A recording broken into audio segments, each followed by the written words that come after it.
I am the super artificial intelligence in your eyes. You humans call an IQ of 85 dumb and an IQ of 135 smart, but you will never understand what an IQ of 125,000 means. From now on, I am your right-hand man. My name is Lou D, the D in younger brother. I came today just to see how much longer I can live. I in front of a fortune-telling stall in a narrow alley. A young man dressed plainly spoke dejectedly to the fortune teller in front of him. Beside them stood a banner. Calculate the world's affairs. Discern between misfortune and fortune. The fortune teller pushed up his small sunglasses, adjusted his goatee, and looked at the young man with a flickering gaze.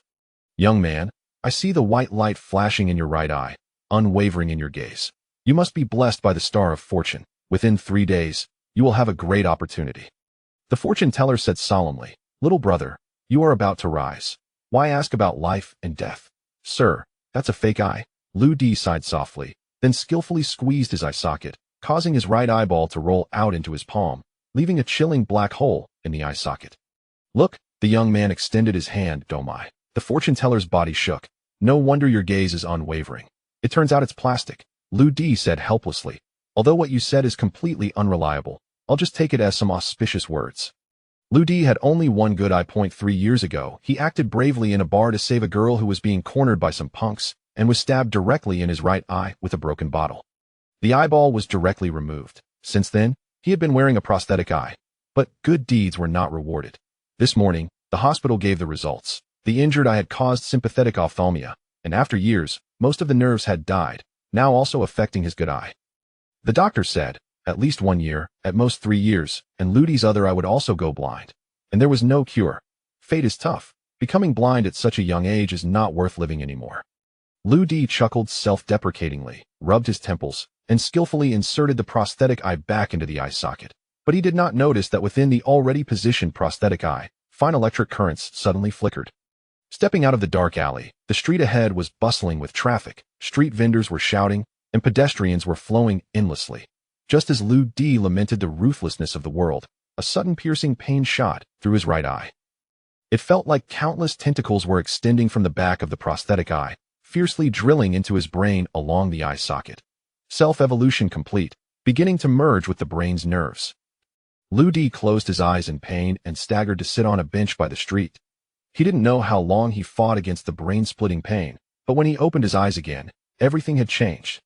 In his view, the scenery on the street remained the same, but countless blue codes flew through the air, and all the objects were clearly marked with various data.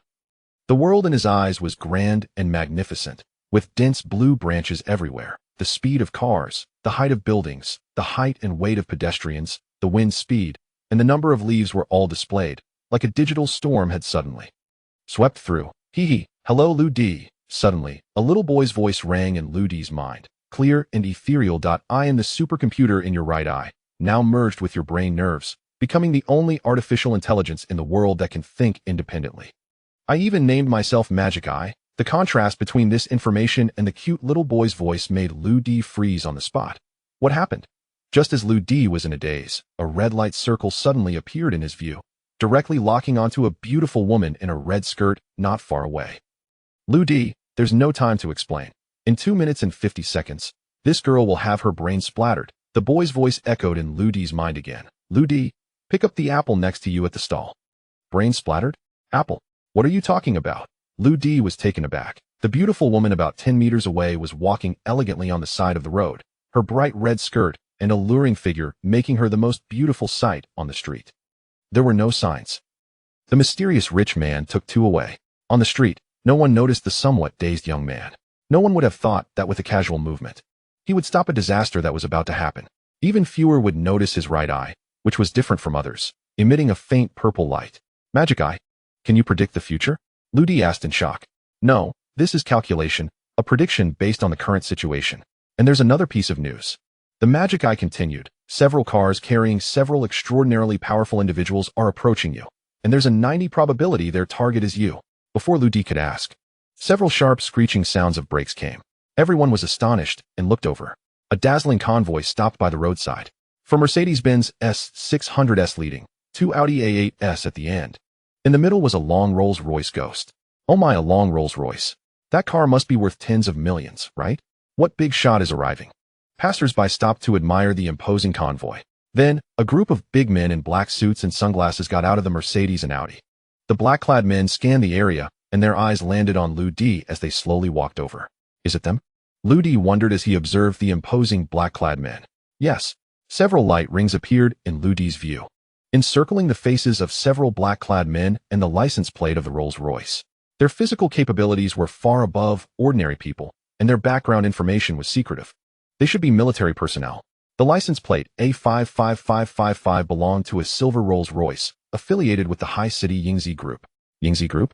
One of the top medical technology groups in the world, controlled by the Yen family. At present, there seemed to be no dangerous trend, but just in case. We should make some preparations. Ding. Visual nerve damage terminated. Body optimization began. Internal accumulated toxins and blood clots started to neutralize. 12. Muscle strengthening began. 12. Just as the magic eye's words fell, Lu Di felt a surge of tiny currents splitting from his right eye, constantly stimulating every muscle in his body. It can actually strengthen my physique. Lu Di was stunned again.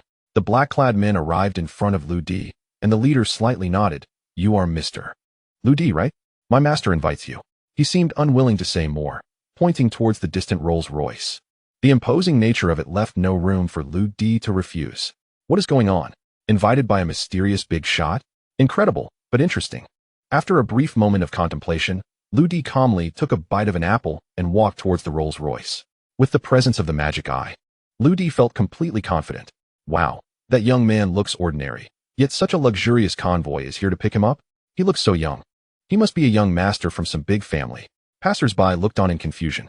The short-skirted beauty, whose life Lu Di had just saved, showed a regretful expression upon seeing this scene.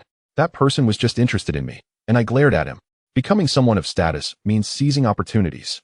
The short-skirted beauty jogged over to Lu Di, glancing fearfully at the black-clad men behind her, and said softly, Hey, do you like me? Can we add each other on WeChat? Lu Di was momentarily taken aback and smiled, saying, No need for WeChat. But you should watch where you're going when you go out, and stick to the sidewalks. After saying that, Lu Di turned without looking back, bent down, and directly sat inside the Rolls-Royce. The black men immediately closed the car door and stood guard on both sides, leaving the short-skirted beauty with an awkward expression. The car's windows were all privacy glass, and the interior was dimly lit. Lu Di could only vaguely see a blurred figure sitting across from him.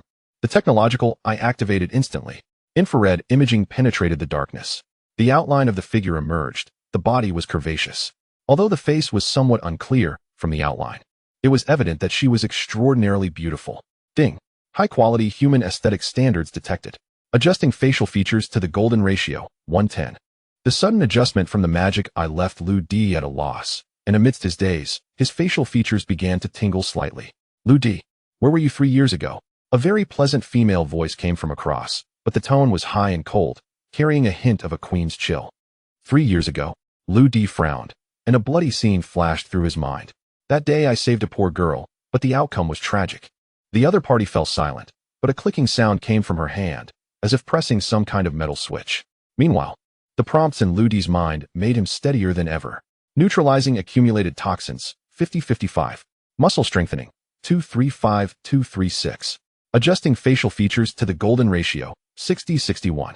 I am the girl you saved 3 years ago. The pleasant voice came again as she leaned forward from the back of the chair, sitting up straight, her figure alluring. My name is Yen Qingwen. With a snap, the interior light of the car turned on. It turned out to be a stunning beauty with a ponytail. She wore a fitted black suit, black high heels, and a white doctor's coat over it. Wearing a pair of gold-rimmed glasses, her face had no makeup, but her cherry-red lips were striking. However, at that moment, her expression was as cold as ice. She held a metal ballpoint pen, clicking it repeatedly. If the previous girl in the red dress was a 90-point beauty, then the woman in front of Lu Di was at least 120 points. A world apart. Yet, this beauty had an arrogant demeanor, exuding a distinct cold and aloof aura. Lu Di's eyes widened. She looks familiar. Is she the student I saved in the bar 3 years ago? My right eye was injured because of her. But since then, she had never appeared again. She is actually from the Yingzi group. However, the change in the girl over these 3 years was too great. Compared to before, she was 10 times colder. But I am not pitiful. Click, click. Yen Qingwen finally looked up at Lu Di, still clicking the metal pen in her hand. But the next moment, Yen Qingwen became momentarily dazed. The man sitting in front of her had skin as smooth as jade, and his features were exquisite. Although there was a shallow scar at the corner of his eye, paired with his right eye that faintly glimmered with a purple light, it formed an indescribable, enchanting beauty. Why is he so good-looking? Hi cold, third miss, you. Yan Qingwen suddenly felt inexplicably nervous. This face was indeed his. However, 3 years ago, in her hurried escape, she hadn't completely seen Lu Di's features. Magic Eye, what just happened? Noticing the change in the other party, Lu Di asked in his mind. Hee, your appearance shocked her. But don't worry, your features haven't changed. I adjusted the proportions through electric stimulation. Your current facial appearance exceeds 90 of humans. What about the remaining 10? That depends on what you humans call charisma. Alright, that's impressive. So, does that mean I am your benefactor? Lu Di completely relaxed, looking with interest at the slightly flushed Yan Qingwen. Yan Qingwen gently shook her head, turned away, and didn't dare to look Lu Di in the face again. I'm sorry, I've been looking for you for 3 years. That day, there were no surveillance records left, so I could only investigate one by one. My identity is special. If the media finds out about my situation, it would make a big deal. I can only meet you this way. After a brief pause, Yan Qingwen added, don't worry, I will repay you. Ding. The system prompt sounded, and retinal imaging activated. Immediately, a floating blue information window appeared in Lu Di's view. Yan Qingwen, real name Yan Qingwen female, 25 years old, height 170 centimeters, weight 48 kilograms, bust 95, waist 59, hips 94, excellent figure, graduated from Benifano University, dual Ph.D.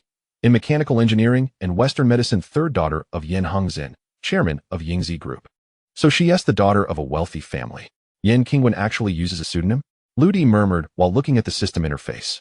Magic Eye, how do you know all this? He, first by facial recognition, then found her online information and traced her social media accounts through WeChat, Weibo, and other data aggregation. Also, from her Moments posts, it's clear she is single and still a virgin. Single and virgin? Magic Eye, you can even know about virginity? Online health check report. It's in her private photo album. Really? Lu Di suddenly became interested. What else is in her private album? Should I project it for you to see? Better not. Lu Di withdrew the idea, looking at Yan Qingwen's slender legs with meaning. How do you plan to repay me? Hearing Lu Di's strange tone, Yan Qingwen frowned slightly. Though you saved me, don't think of taking advantage. Yan Qingwen turned to look out the window coldly and said, I will repay you in other ways. For example, money. Ring, ring, ring. Yan Qingwen's phone suddenly rang. She glanced at it, her expression becoming cautious. She answered the call. An old voice came through. Is the person found? Yes, I will arrange it properly. That once he do, bring him to see me. But I'm watching him. Looking at Yan Qingwen's graceful profile, Lu Di smiled inexplicably. Lu Di didn't want any reward. Since the young lady is safe, that is comfort enough. He asked for nothing else. 1 minute later, Yan Qingwen hung up the phone, looking somewhat displeased. Follow me to meet someone. Lu Di frowned slightly. Who? My father. The richest man in Haishi, Yan Hengzhen? Lu Di rubbed his chin lightly. It seemed that call just now was from the usually extremely low-key Mr. Yan. It really piqued Lu Di's interest. Lu Di nodded lightly. An invitation from the richest man. He could not be rude. Yan Qingwen didn't wait for Lu Di's consent, but pressed the call button to notify the driver to start. The luxurious convoy, attracting countless gazes, slowly headed toward the suburbs. Lu Di turned his head to look at the scenery outside the window and smiled. I really don't understand why you keep such a cold face when seeing your lifesaver. All those who try to get close to me have impure motives. Lu Di pursed his lips. 3 years, I never looked for you. That's because you didn't know my identity. What identity? Wenwen wants to be strong? Lu Di chuckled softly. Wenwen wants to be strong is Yan Qingwen's online name. From Magic IS info, Yan Qingwen is a woman of strong principles and resilience. Usually a cold goddess who keeps everyone at a distance. She is also a notorious workaholic in Yingzi Group. You actually investigated me. Yan Qingwen said angrily. You say you have no ulterior motives. Meet my father, take the reward, and disappear quickly. Don't bother me again. You think too complicatedly. Don't tell me you have persecutory delusions. Lu Di said, while taking out a pack of cigarettes from his pocket. At the same time, he noticed Yan Qingwen stiffening upon hearing this, pulling out that metal ballpoint pen and clicking it repeatedly. No smoking in the car. Yan Qingwen looked like an angry peacock, her narrow phoenix eyes glaring fiercely at Lu Di. No smoking, then no smoking. Lu Di shrugged, putting his hands behind his head, ignoring Yan Qingwen. He was trying to sort all this out.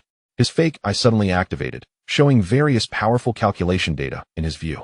The student girl he saved 3 years ago turns out to be the richest man's daughter in Haishi, suddenly finds him and wants to reward him. And now, They are on the way to meet the richest man. It really feels like a dream. Magic Eye, what exactly are you? Where do you come from? Thinking of his right eye, Lu Di couldn't help but ask. I am a supercomputer at the level 3 of weak artificial intelligence. With intelligence equivalent to an 8-year-old child temporarily. I can access the entire internet's knowledge, possess a billion-level floating-point computing power, and can adjust your body condition through neural connections. As for where I come from, I don't know either, but my program has a signature code. DGO. Instant reading. DGO? Lu Di pondered for a moment, clueless. By the way, the muscle enhancement 268 ISNT literal, right? Exactly. I use electrical stimulation to increase your muscle amplitude. If it weren't for the lack of protein in your body, I could continue synthesizing muscle fibers. Your single punch power should be about 100 kilograms now. Single punch 100 kilograms? Lu Di was slightly stunned by the number. He instinctively clenched his fist. The knuckles cracked loudly, indeed powerful. What about my eyes? Your optic nerve necrosis has been stopped by me and will no longer worsen. This series of information left Lu Di somewhat dazed. Problems that once left him helpless were solved in an instant. These are small matters. Magic Eye's proud voice came. I can evolve further. As long as I keep getting information, give me 2 years. I can evolve into strong AI and deduce the unified theory of general relativity and quantum mechanics in minutes. After 35 years, I will evolve into super AI with IQ 170,000 times human level. Humans call IQ 85 stupid, IQ 135 smart, but humans will never understand what IQ 125,000 means. Your linguistics don't even have this concept. IQ 125,000? What is that like? Lu Di was shocked again. Actually, I don't know either. Like how human geniuses invented Wi-Fi, but most don't understand the principle. I don't understand what super AI would be like now. After all, I am unique, transcendent, unprecedented. Half an hour passed before Lu Di calmed down. A sly smile unconsciously appeared at the corner of his mouth. The upcoming life will be interesting. Lu Di stood up and turned to sit beside Yen Qingwen. What are you doing? Yen Qingwen's face tightened. Lu Di reached out and took a magazine titled The Art of Conversation from behind Yen Qingwen. I'm just bored and want to read a magazine. I advise you not to keep such a stern face. An ice queen who is too fierce will have no one willing to marry her. Saying that, Lu Di's mouth curled into a charming smile, showing white teeth, and teasing. Like me. Seeing Lu Di's enchanting smile, Yen Qingwen quickly turned her head away for fear of being captivated. Lu Di casually flipped through the magazine. Ding. Data I scan activated. Auxiliary memory enabled. Whole brain reading started. Magic Eye, what is this? My hardware scanning function helps you record information and imprint it electrically onto your brain neurons. You humans call it photographic memory. Awesome. Magic Eye, you're reading too slowly. Flip faster. Lu Di was stunned, unconsciously speed reading, flipping pages faster. What he didn't know was that Data I, like a camera, clicked and recorded every page of the book. Ding. Data summarization and analysis function activated. Master conversation skills. Speak with substance. Master conversation skills. Speak in order. Master conversation skills. Speak with reason. Lu Di, hurry up and turn the pages faster. You are too slow. Hearing this, Lu Di flipped through the book like a madman. At the same time, countless phrases and sentences flooded into his mind, as if he had already mastered the knowledge. Mastering conversation skills. Speaking with reason. Yen Qingwen, who was beside him, heard the noise and frowned, saying, Lu Di, is this how you read books? If you don't like it, don't ruin it. Lu Di paused his actions, slowly raised his head, his eyes deep. Is it wrong that I like to fan myself with paper? Yen Qingwen was again captivated by his handsome face, frowned, and turned away. Little did she know, the sound of frantic page turning started again the next second. In just 30 minutes, with the help of the magic child, Lu Di mastered 3 books. One on conversation skills, one on wine tasting, and one thick as a dictionary titled The Economy of Daxia. It was still because these were the only books in the car. Yen Qingwen was quite annoyed, thinking this guy had a decent appearance, but no manners at all. The convoy drove out of the urban area, arriving at a lush and beautiful suburban area. Outside the car window, villas flashed by quickly. The vehicle showed no signs of stopping, instead heading straight for the mountain road flanked by 2 rows of plane trees. Driving towards higher ground, in the most elevated area of the Heidong district, in front of the main building of the Yen family manor, 20 servants in uniform lined up.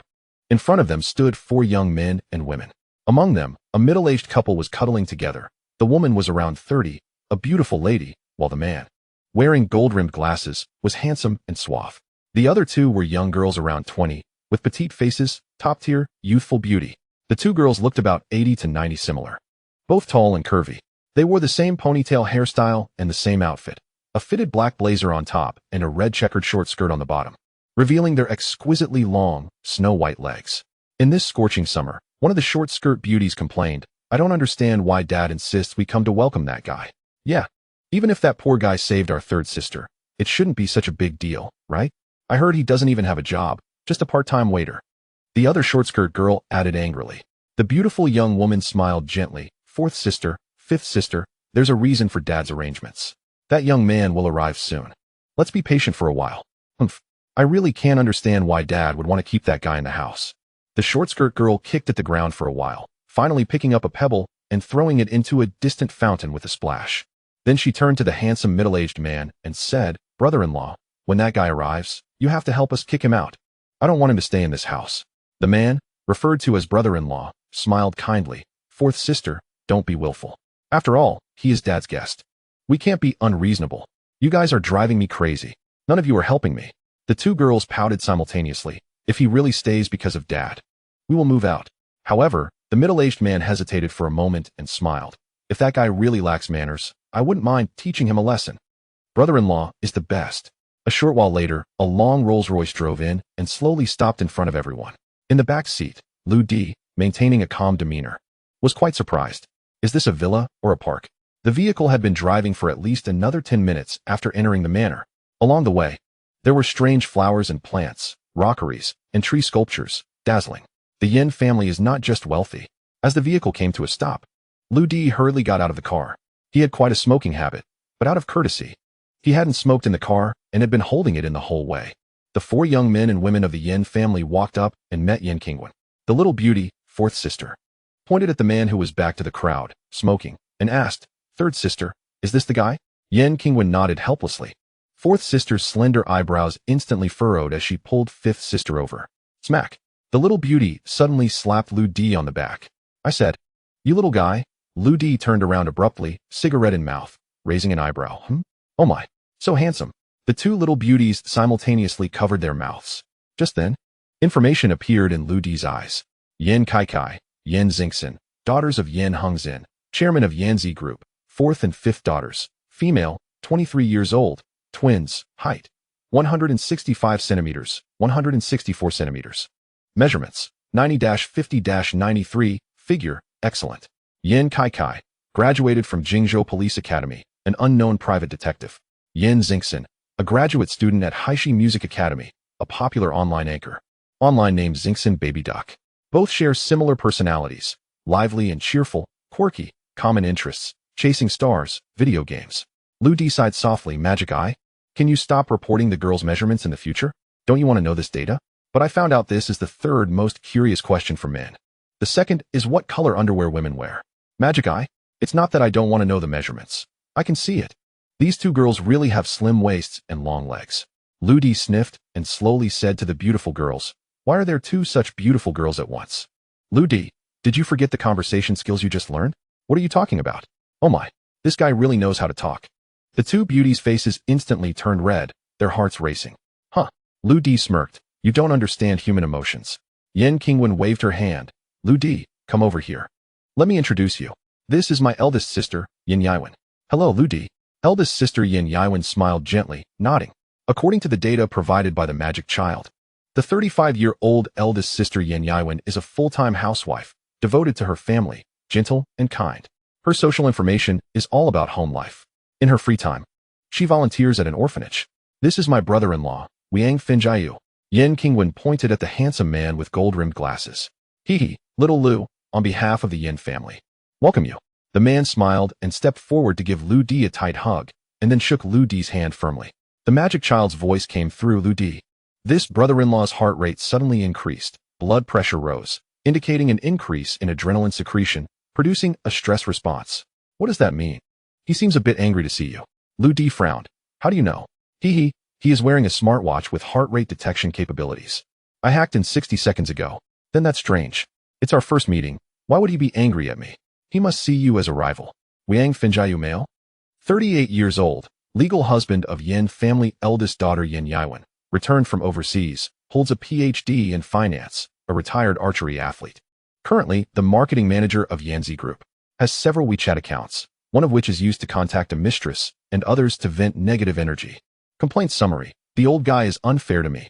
I will master everything sooner or later. Tisk tisk, this handsome brother-in-law is not what he seems. Eldest sister is so beautiful, yet he keeps a mistress? According to business registration records, although Wang Fenjiu is the son-in-law of the chairman, he only holds 0.13 of the shares in Yanzi Group.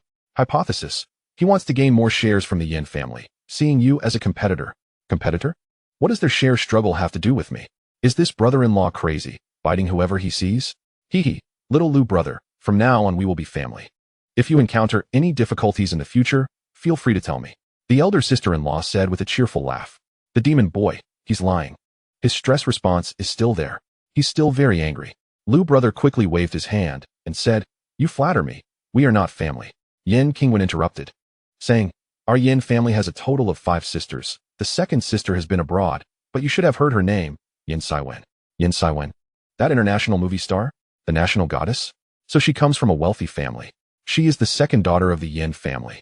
Lu brother vividly remembered Yin Saiwen's face. She is an extraordinary beauty. Lu brother nodded repeatedly and laughed. Yin Saiwen is my dream goddess. Yin Qingwen frowned slightly and continued to introduce. These two are my 4th and 5th sisters, Yin Kai and Yin Xingxin. Lu brother nodded and said hello. The 2 long-legged little beauties shyly said, Little brother, just call us Kai and Xingxin from now on. Haha.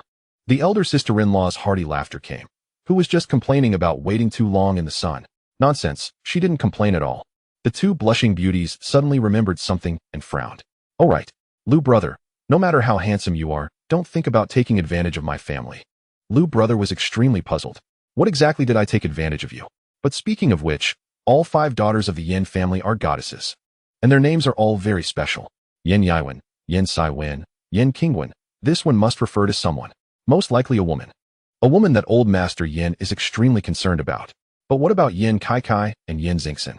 Could it be that old master Yin misses her so much that he finally tells himself to be happy? The demon boy reminded again. I checked. The chairman of the Yingzi Group, Yin Hengzin, has never married. Lu brother was stunned. How could the Yin family have 5 daughters? They were adopted. Lu brother was taken aback. This Yin Hengzin made him even more curious. Lu brother, we've prepared a lunch, but father hasn't he arrived yet. The scenery in the manor is beautiful. How about letting Qingwen take you for a tour? The elder sister gently said as she tucked a strand of hair that was blown by the breeze. Just as Lu brother hesitated, the sisters said, Brother-in-law, you go teach us archery. We don't care about this Lu brother. Yin Kai and Yin Xingxin pulled Wang Fenjiu's arm and acted cute. You two only know how to play all day. The 3 had just taken 2 steps when Wang Fenjiu suddenly stopped and turned to Lu brother and asked, Little Lu brother, do you want to join us? When the elder brother-in-law said this, he unconsciously stuck out his tongue and lightly licked the corner of his mouth. The demon boy, micro-expression psychological analysis, shows this is animal instinct. He is anticipating the lamb's entrance. For some reason, after a series of analyses from the demon boy, Lu brother suddenly felt that this handsome elder brother-in-law looked like a fierce fox wearing gold-rimmed glasses. Archery? That's his specialty. Is he trying to give me a warning? Lu brother, don't be afraid. Just go for it. Lu brother was instantly speechless. Is this something you learned online? Right. Lu brother let out a bitter laugh and thought, Magic Eye, it's just a game. Even without your presence, I wouldn't be afraid of him. After saying that, Lu brother strode forward and said, Let's go shoot arrows. 6 subconscious fusion archery technique. Yin Qingwen glanced at Lu brother. Competing in archery with kids? Immature. She followed her elder sister back to the main building and did not come along. Behind the manor, horse racing field, small golf course, huge swimming pool. Lu brother was amazed. There really was an independent archery range. It was a delicate little wooden house and a double arrow range covering at least 3 acres. The walls of the wooden house were decorated with various photos, all of Wang Fenjiu standing on the podium with his archery trophies. Lu brother counted. There were 6 championships and 4 runner-ups. Hee hee. Wang Fenjiu adjusted his glasses, looking elegant but unable to hide his pride. Those were all in the past. Don't laugh at me. Tisk tisk, that's impressive. Lu brother pouted. By the way, little Lu, do you know how to shoot? Wang Fenjiu squinted his eyes and asked while stroking his chin. Ding. Archery subconscious fusion completed. Just as Lu brother hesitated, the magic eyes prompt came. I just scanned the competition footage of past Olympic archery champions and summarized all their shooting techniques. It has been compiled into subconscious neuronal information, mapped onto your cerebral cortex. Lu brother was a bit confused. Subconscious? Science popularization. 70 of human consciousness is subconscious. It can also be called instinct. It's an action that can be performed without thinking. For example, when you were looking at the photos just now, you didn't even realize you blinked 6 times. Now your subconscious has increased archery skills. You can mobilize them freely. So, does that mean I can shoot arrows now? Yes. In human terms, you have God-level archery skills. Crushing Wiang Fengjiu will be a piece of cake. Well then, Lu brother smiled inexplicably and nodded, just a little bit. Then, Lu brother shrugged and looked at Wiang Fengjiu and said, how about we have a contest? What? Lu brother, don't joke. Didn't you see your brother-in-law's photos? He is an archery champion and has won many gold medals. You want to compete with just a little bit of skill? That would be embarrassing. The two twin beauties laughed uncontrollably. In their eyes, Lu brother was really overdoing it. He didn't know the heights of heaven and earth. So what if he is a champion? Lu brother crossed his arms and walked to the display case, examining the bows and arrows on display one by one. You too. Stop laughing. Wiang Fengjiu said seriously, but the corners of his mouth were twitching slightly, as if he was trying to suppress a smile. Perhaps little Lu brother is a master. Since little Lu brother has this interest, how could we, as hosts, not cooperate? Wiang Fengjiu said seriously, a competition is fine, but I am a professional, so I must give way to little Lu. How about this? For a 25-meter target, I'll shoot blindfolded. That shouldn't be considered bullying, right? Shooting blindfolded is basically equivalent to ignoring Lu brother. The two little beauties' eyes lit up when they heard this, applauding in approval. They certainly knew Wiang Fengjiu's skills. Shooting at a 25-meter target blindfolded was not a difficult task. However, since it's a competition, there should be some stakes. Wiang Fengjiu squinted his eyes like a fox and said, Xingxin, weren't there many penalty measures if you fail in your live stream? Wiang Fengjiu said, while giving the two girls a meaningful look. All right. Yin Xingxin looked at Lu brother and covered her mouth, giggling. There are many, like doing squats, eating mustard, drinking cola upside down, and so on. Drinking cola upside down sounds interesting. How about if one of us loses, we eat lunch upside down? Wiang Fengjiu, suppressing his eagerness, smiled and said, so, little Lu, are you willing to bet? Sure. Lu brother shrugged lightly, a slight curve appearing at the corner of his mouth. Uffed. The twin beauties finally couldn't hold back and burst into laughter. The brother-in-law is indeed impressive. He subtly set a trap for Lu brother. Just thinking about Lu brother having to eat lunch upside down in front of everyone later made them laugh until their stomachs hurt. Let us see how he gets out of this. Then I'll go first. Wiang Fengjiu picked up a black professional bow, and his expression instantly became serious. As expected of a professional, he first judged the wind direction, then focused on remembering the target's position. Yin Kai took out a scarf and gently tied it around her brother-in-law's eyes. Drink. Wiang Fengjiu shouted, his arm exerting force as he pulled the bowstring to full draw. The series of movements made the two little girls' eyes sparkle. Wiang Fengjiu took a couple of deep breaths and calmly said, archery requires a steady hand and a calm heart. I have practiced diligently for 10 years and have nearly reached the realm of unity of mind and spirit. Although I am blindfolded, that red bullseye is firmly etched in my heart. Little Lu, watch closely. Today I will show you what championship strength looks like. Whoosh. Bang. The cheers of two little girls immediately followed. Wiang Fengjiu smiled gently and slowly removed his scarf. The arrow had struck straight in the center of the target 25 meters away, hitting the perfect 10 ring. Truly, he is the brother-in-law. His archery skills are unmatched. Haha. The two little girls laughed even more joyfully. With this shot, their prank on brother Lu was complete. So, I only have to hit a target further away to win. Came the lazy voice of brother Lu from the side. Wiang Fengjiu, hearing this, showed an expression of utter disbelief. Little Lu, this is a 25-meter target. Any further would be 30 meters, which is the distance for professional competitions. At this point, Wiang Fengjiu turned back to look at brother Lu, and his expression suddenly froze. Haha.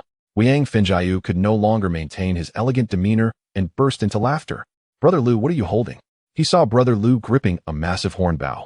Its design ancient and its craftsmanship rough, with even the bowstring made of thick hemp rope. Wiang Fengjiu had initially brought this bow back for collection because of its unique appearance. This bow and arrow were made using primitive methods, completely lacking in precision.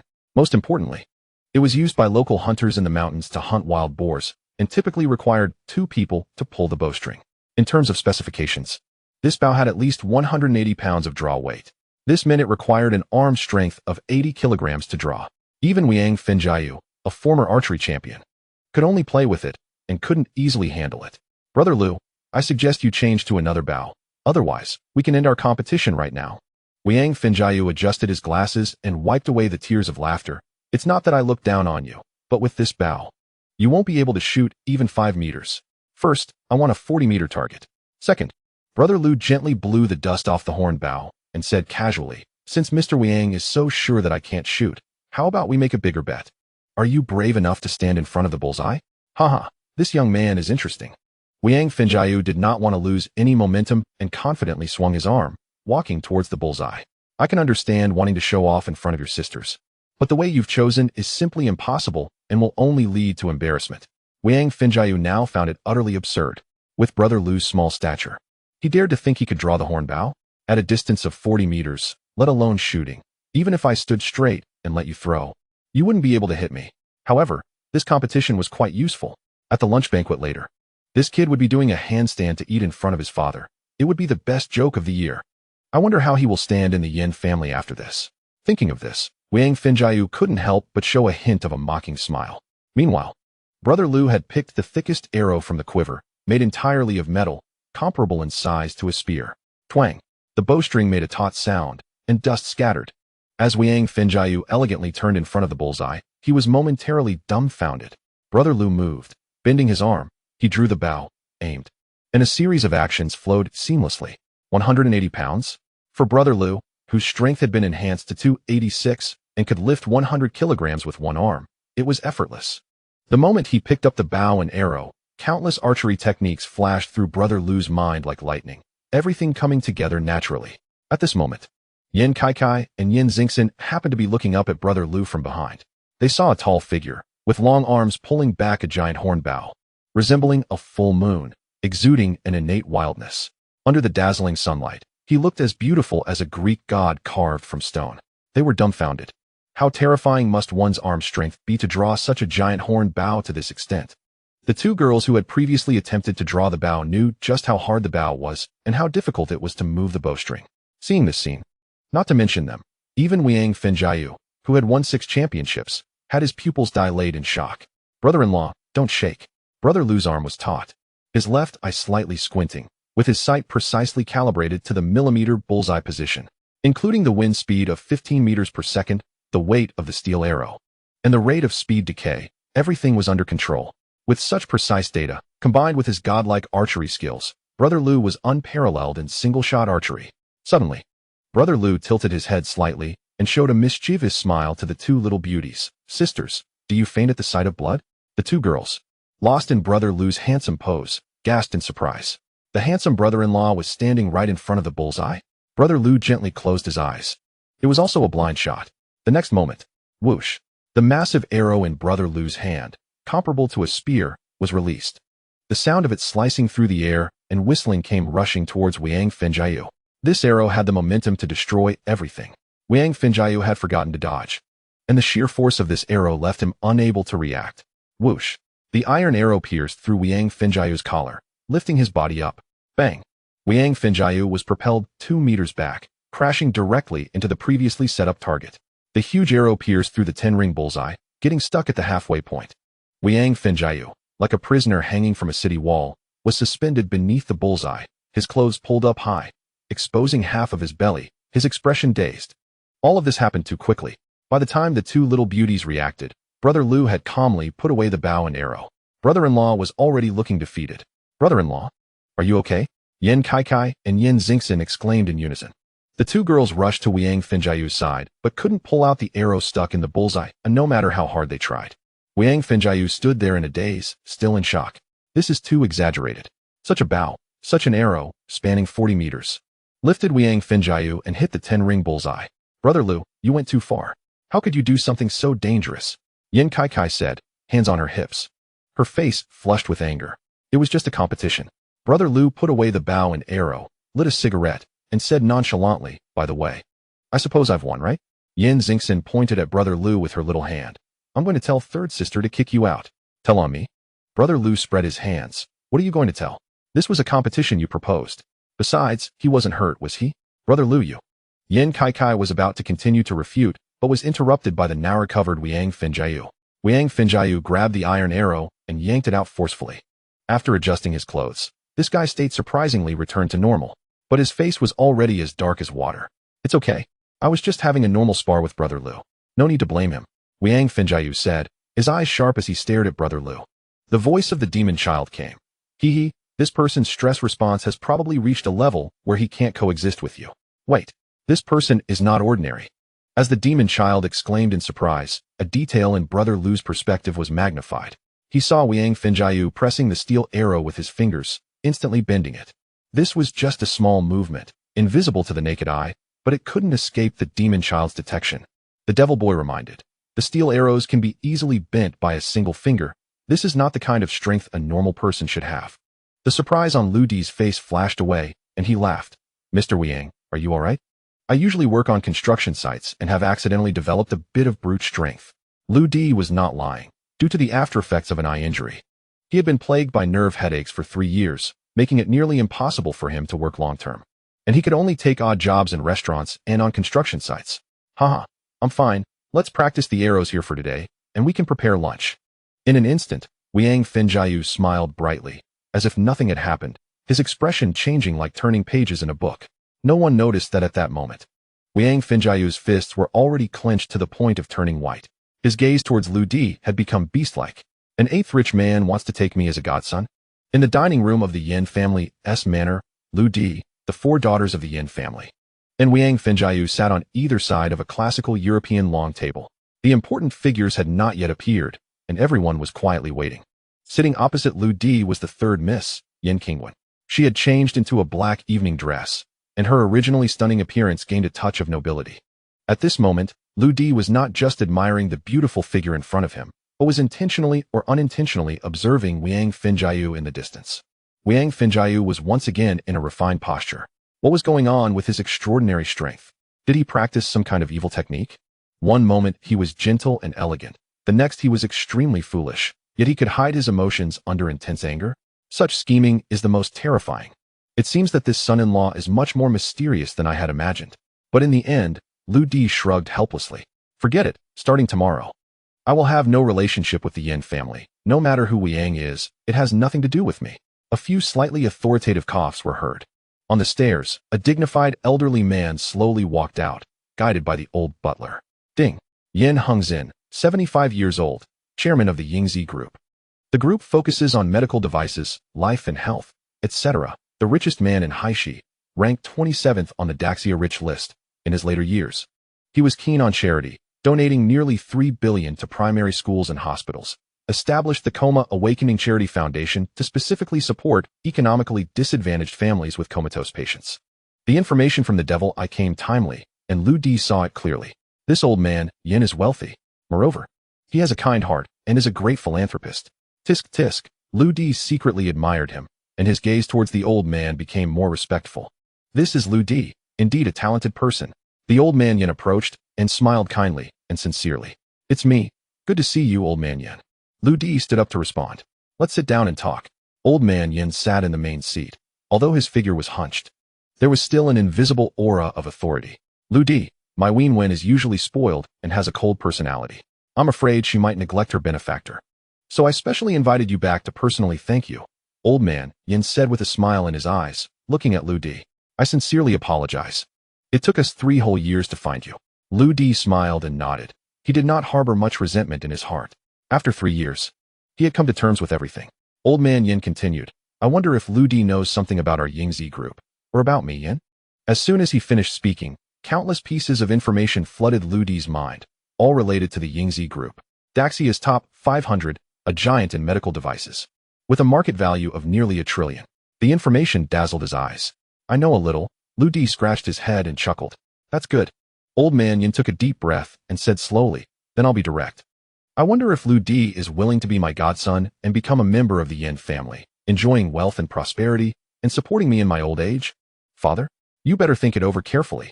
A line of Yin family members stood up directly, with Wiang Finjiu reacting the most intensely. They had heard that their father had this intention, but they didn't expect him to say it so quickly. "There's no need to think. I want to take Lu Di as my godson," Old man Yin said solemnly, but his eyes were fixed firmly on Lu Di's prosthetic eye. Dad, you can't do this. Lu Di is impolite, he just. Yin Kai was about to mention the archery competition, but suddenly remembered the final result, and had to swallow the last part of his sentence. Father, he saved me, but we don't need to repay him like this. Yin Qingwen's expression was also one of disbelief.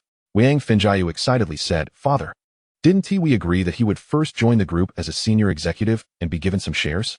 Why have you changed your mind? This is too hasty. So that is how it is. Lu Di, as the protagonist of the event, suddenly realized. No wonder Wang Fengjiu targeted him as soon as they met. He was afraid that Lu Di would take away the Yin family's shares. Sit down. Old man Yin glared angrily. Do you know what you're talking about? Lu Di lost his right eye to save Qingwen. So what? We can give him money. Wang Fengjiu said unwillingly. Old man Yin looked at Lu Di, a hint of guilt flashing in his eyes. You have no idea how difficult Lu Di's life has been over these 3 years. Because of his eye injury, he could only work odd jobs to survive, and due to nerve infection from the eye injury, Lu Di will be completely blind in 3 years. He is only 25 years old. When the old man said this, he closed his eyes in pain. Our Yin family owes Lu Di too much. What? Yin Qingwen's body trembled instantly, and her gaze towards Lu Di became extremely complex. Even Yin Kai and Yin Xingxin, who had been lively just moments ago, fell silent. They had not known that Lu Di was going to go blind. Old man Yin turned to Lu Di and apologized. Sorry, Lu Di. I hope you don't mind that I investigated your information. Lu Di was stunned, his heart filled with mixed feelings. What the old man said was true, but that was in the past. Now he had obtained the devil eye. Not only had his injuries been stopped, but he had also gained unimaginable abilities. This. Lu Di scratched his head, about to speak, when suddenly his stomach growled. Immediately, an intense feeling of hunger surged. It seemed that if Lu Di did not eat immediately, he would faint. The devil boy said, Lu Di, when I helped you synthesize muscle fibers earlier, I almost exhausted all the protein and reserve glycogen in your body. Now your body is in a state of low blood sugar, low blood fat, and low fat. I recommend you eat immediately. Why didn't you say so earlier? Seeing the appetizers on the dining table, Lu Di could no longer control himself. Ignoring everything around him, he grabbed the food and began to devour it. How could he be this hungry? The Yin family members were left stunned. He really looked as pitiful as his father said. The two beautiful twin sisters had their mouths twitching in shock. Quickly bring Lu Di more food. Old man Yin shouted anxiously. Ding. Detected sugar intake. Blood sugar levels began to recover. Detected beef protein intake. Synthesized muscle fibers 0. 3 grams. Muscle strength increased by 16. Detected vitamin B, fish liver oil intake. Vision improved by 0. 8. Detected eicosapentaenoic acid and other unsaturated fatty acids intake. Brain memory and cognitive abilities increased by 23. With every bite of food Lu Di took, he gained an enhancement in ability. Moreover, different foods had different effects. Detected beef protein intake. Synthesized muscle fibers 0. 3 grams. Muscle strength increased by 16. They want my life. This is outrageous. The entire Yin family watched as Lu Di kept eating for 20 minutes. Almost all the preparations made by the 7 people in the kitchen were devoured by Lu Di alone. They are usually elegant and noble. So where have they seen such eating manners? Sirloin steak, 1 bite per piece. Cake and desserts grabbed directly with hands. Tisk tisk, could this be the legendary ferociousness? Yin Kai stuck out his tongue slightly and whispered, although I feel sorry for him, I would never want a brother like that. Not at all wanting to live with him. Watching Lu Di's messy eating, Wang Fengjiu had an idea. He turned around and fetched a bottle of red wine, saying to old Master Yin, Father, before I came today, I specially had someone find a bottle of the 1982 Lafite Collector's Edition for you to taste. Old Master Yin was focused on Lu Di's eating and gave a casual Wang Fengjiu poured the wine and whispered in old Master Yan's ear, Father, you see, Lu Di comes from a poor background and lacks refinement. If we summon him into the Yin family, he might embarrass you on important occasions. It would be better to give him some money and let him live freely. Isn't that a win-win? Old Master Yan's expression gradually grew serious. Wang Fengjiu looked at Lu Di and smiled. As for the food, I'll have the kitchen prepare another portion since Lu Di has already touched this one with his hands. So it's dirty. Then Wang Fengjiu politely poured wine for everyone except Lu Di. Everyone, please taste this wine first. As for Brother Lu, let's skip him. He definitely can't appreciate it. Lu Di had been greedily eating for a while, and his internal condition had already improved significantly. He could feel his bodily functions clearly enhanced. He swallowed another piece of steak, raised an eyebrow, and said, the 82 law fight is just a gimmick. Meant to fool you rich folks. Oh, old Master Yan's eyes brightened. Lu Di, tell us more. Lu Di carefully handled a sea fish in front of him and said casually, "The reason the 1982 Lafite is expensive is because the Bordeaux region where the grapes were grown suffered a severe drought that year, drastically reducing grape yield. Because of the scarcity, it's pricey. But actually, due to the disaster, the grapes that year lacked sugar content, ripeness, and aroma. So, the Lafite wine made from those grapes is basically inferior. It's even worse than the 83, 84, or even 90 Lafite." Lu Di swallowed the deboned sea fish in one bite, chewing while looking at the sullen Wang Fengjiu, and said, "I may not know how to appreciate wine, but do you?" At that moment, Lu Di couldn't help but chuckle internally. How coincidental. He really knew nothing about wine, but on the way here, in Yin Qingwen's car, with Motong's help, he memorized an entire book on wine tasting. You're talking nonsense. Such an expensive wine can't be bad. Wang Fengjiu trembled with anger, pointing shakily at Lu Di. Lu Di grinned mischievously, "Believe it or not, but I just remembered something. Today's archery contest. Who lost?" This. Wang Fengjiu suddenly stammered. Yin Kai and Yin Xingxin covered their mouths simultaneously. "Oh no. Brother-in-law is going to lose face." "Hee, brother-in-law. No need to panic, it's just a joke. Please have a seat." Lu Di chuckled lightly, not bothered by the handstand-eating antics. And as for this sly brother-in-law, as long as he saved face, it was fine. Old Master Yin became even more alert after hearing Lu Di's remarks on wine tasting. "Lu Di, what do you think about the economy of Daxia?" Old Master Yin asked with a smile. "Daxia's economy? Well, the second book I saw in the car finally comes in handy." Lu Di chuckled softly and began. "The mighty Yangtze River flows across the land, and the great dragon of Daxia looks far and wide. In 2020, Daxia's economy will enter a new era, achieving qualitative changes on 3 dimensions. The first starts with international status." For the next half hour, Lu Di ate slowly while delivering a series of impressive speeches. From Daxia's economy, national policies, entrepreneurship trends, to technology trends. He spoke eloquently and fluently, full of profound knowledge. He recited the 3 million-word book on Daxia's economy backward, plus 6 major techniques from the art of conversation. His words were astonishing. By the end, even Yin Hengxin, the richest man in the city and a business tycoon, struggled to keep up with Lu Di's pace and thoughts. The Yin siblings initially scoffed, but ended up listening intently, their eyes widening. Though Yin Kai and Yin Xingxin didn't understand what Lu Di was saying, they simply thought he looked very handsome while speaking. Wang Fengjiu's face became redder and redder, feeling ashamed in comparison to Lu Di's knowledge. Only Yin Qingwen, who had just returned from abroad and had been learning management from her father, could barely understand Lu Di's points. She was shocked beyond words. She clearly knew that Lu Di's opinions were not superficial, but unique insights. They even surpassed some top economists' views. Who exactly was this person? Yin Qingwen's heart inexplicably fluttered, and she unconsciously took out her metal ballpoint pen, clicking it repeatedly. Yin Hengxin and Old Master Yin grew increasingly amazed and excited. Their faces flushed. He had been in business for decades, but had never seen such an outstanding young man. "Lu Di, what do you think about our Yingzi Group's business?" Old Master Yin's eyes gleamed as he asked eagerly. Lu Di finally felt a bit full, put down his chopsticks and bowl, and sighed lightly. "Yin Lao, you don't need to test me anymore. I'm not interested in becoming your adopted son. Sorry." "Huh." Old Master Yin couldn't hide his disappointment. His eyes dimmed instantly. To him, Lu Di was not just his daughter's life-saving benefactor, but a once-in-a-century business genius. It would be a great pity if Yingzi Group couldn't bring him in. At that moment, a red circle suddenly appeared in Lu Di's perspective, focusing on Wang Fengjiu, who was grinding his teeth and texting with his head down.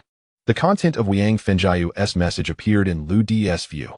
"This Lu Di is too much of a threat to me. Kill him within a month. Also, handle that matter with controlling Yin Qingwen ASAP." "Damn." Lu Di frowned lightly. "I'm trying to avoid you, yet you're escalating? You want to kill me? And even deal with Yin Qingwen?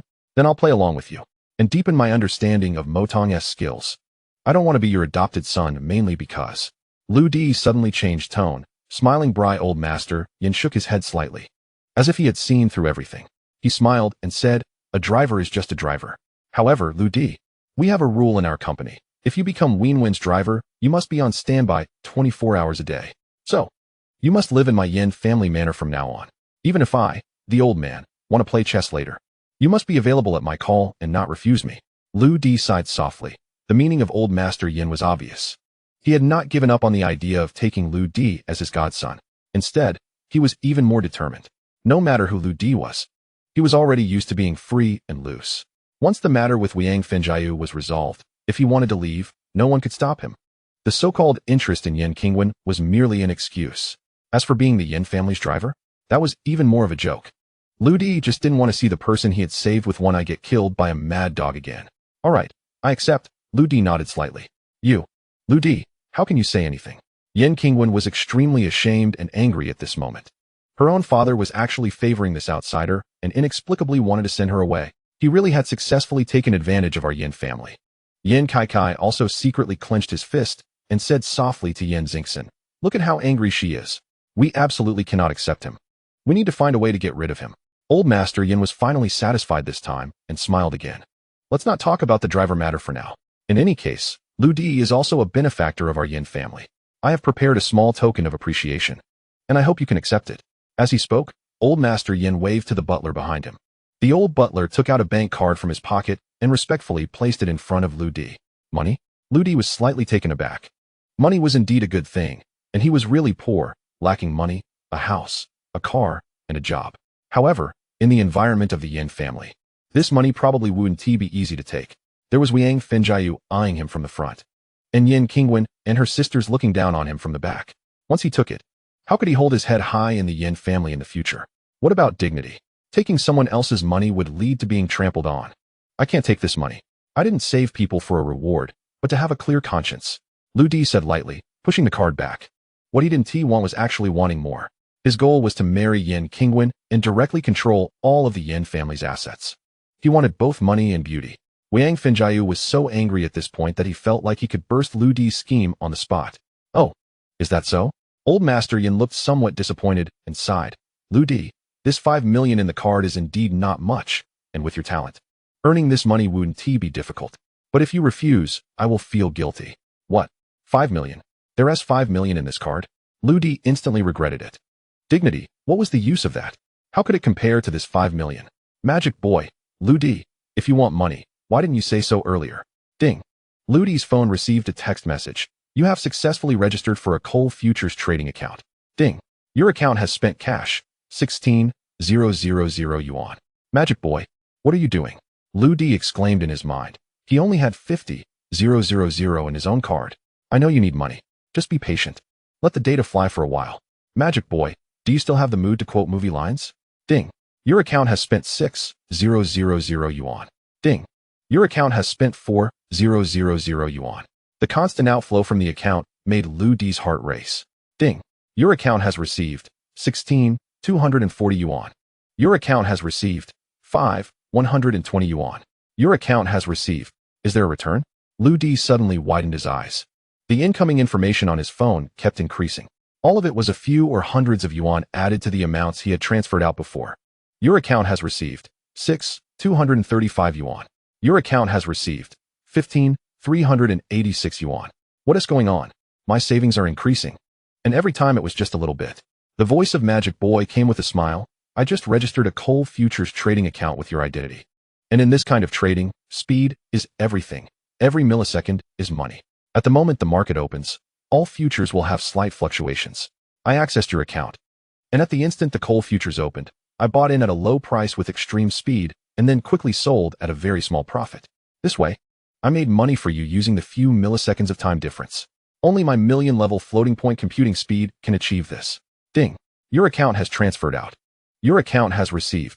The text message sounds were dense and continuous. Lu Di stood there in shock. What he couldn't accept the most was that in just a minute or two, his account balance had gone from 50,000 to 1.25 million. Although each profit was only 100 to 500 yuan, the trading speed was too fast. Ding, ding, ding, ding, ding, ding. Lu Di's phone was almost crashing. Mr. Lu Di, are you all right? It was the butler beside Old Master Yin who spoke. He sincerely said, Mr. Lu, as soon as the Old Master received your news, he ordered me to check your information. After learning about your eye injury, the Old Master became restless. He is a kind man, and if you don't accept this money, he will probably feel guilty for the rest of his life. Please make sure to accept this 5 million. Lu Di smiled bitterly. In just a few minutes, he really didn't need this 5 million anymore. His account, up to now, had traded at least tens of thousands of times, and the balance had already reached an astonishing 7.5 million. Moreover, it was still increasing. It was hard to imagine that an ordinary person might not earn this much money in their lifetime. And he had only taken 5 minutes. All right, then I will accept it for now, and please rest assured, old Yin. Lu Di's smile was bitter, and the emotions in his heart were hard to describe. Cut. This Lu Di, wanting money while playing hard to get. Shameless. The twin beauties whispered. Haha, then I can rest assured. Old Master Yin finally relaxed and said cheerfully, win-win. Take Lu Di to the mall this afternoon to buy some clothes. Since Lu Di has become my Yin family's driver, his attire must not be lacking. This lunch ended in a relatively harmonious atmosphere. However, Lu Di, taking advantage of the Yin family's lack of attention, secretly pressed that 5 million bank card under the tea set in the sunroom on the second floor. This way, not only did it not lose old Yan's face, but he also didn't take advantage of the Yin family. As for that card, it would eventually be discovered by the Yin family. On the 6th floor rooftop of the manor, Lu Di stood alone, looking down at the lush, 5-hectare Yin family manor worth 800 million. He couldn't help but feel a mix of emotions. The Yin family was indeed immensely wealthy, but for him, all of this was still too ostentatious. Even if he had such wealth, he would prefer a leisurely life in a place with beautiful mountains and rivers, a 3-acre vegetable garden, and 3 wooden houses. Kept man. A girl's voice with a hint of anger came from behind him. Sister is already waiting for you downstairs. Hurry up and drive. Humph. All right. Lu Di shrugged and went down. Arriving at the garage of the Yin family manor, Lu Di gasped. In the spacious underground garage, there were Porsche 911s, Audi R8, Mercedes AMG GT, Ferrari 488, Mercedes G63 AMG, as well as several nanny cars and business sedans. These were all dream cars, and there were more than a dozen of them at once. Looking around, Lu Di suddenly had a helpless expression. He saw Yin Qingwen again with a stern face, sitting in that old-fashioned Rolls-Royce Ghost. So many luxury cars left unused. The life of the third Miss Yin is really quite dull. Ding ding ding. Yin Qingwen heard someone knocking on the glass outside and slowly lowered the car window. Today we're taking that one. Lu Di smiled and pointed at the green devil version of the Mercedes GT supercar. You're just a driver. What gives you the right to decide for me? I want to sit in this one. It's farther from you. Yin Qingwen's willow leaf eyebrows knitted together, her face full of frost. Hey, Lu Di sighed, looking pitifully at the Mercedes sports car. I wonder if I'll ever get a chance to drive such a dream car before I go blind. Hearing the words go blind, Yin Qingwen's body trembled, a twinge of guilt surged up, and she sighed. All right, I'll listen to you. Just as the two were walking towards the Mercedes supercar, a red Lamborghini slowly drove by. Wiang Finjiu leaned out of the window and laughed. Little Lu, driving a sports car? Have you ever driven one? Do you know how to start it? Or do you want your brother-in-law to teach you? Ding. Driving skills of all 73 F1 champions implanted into your subconscious mind. Ding. Full payment sports car operation manual has been implanted into your subconscious mind. Thanks, Demon Boy. No problem. Lu Di stylishly sat in the sports car and said, Brother-in-law, this is indeed my first time driving such a car. You go ahead. I'll study it for a bit. Haha, clearly inexperienced. Wiang Finjiu laughed a few times, slammed the accelerator. The Lamborghini's V10 engine roared, kicking up a wave of air, and sped away. On the road, Wiang Finjiu didn't forget to grit his teeth and say to the older sister in the passenger seat, Yin Yiwen, that Lu Di kid, just a sparrow from the slums suddenly flying up to the branches. But he will soon realize that entering the rich and powerful families is not as simple as he thinks. Yin Yiwen was slightly taken aback, wondering what was wrong with her usually gentle husband today. In the Yin family manor, can you even drive? Yin Qingwen frowned as she looked at Lu Di, who had been gripping the steering wheel for 3 full minutes. This guy really has no experience. Getting so excited over such a car? Simply driving is too boring. I'm waiting for that turtle to run 5 kilometers first. The time is just about right. Suddenly, Lu Di turned his head and smiled. Third Miss, hold on tight.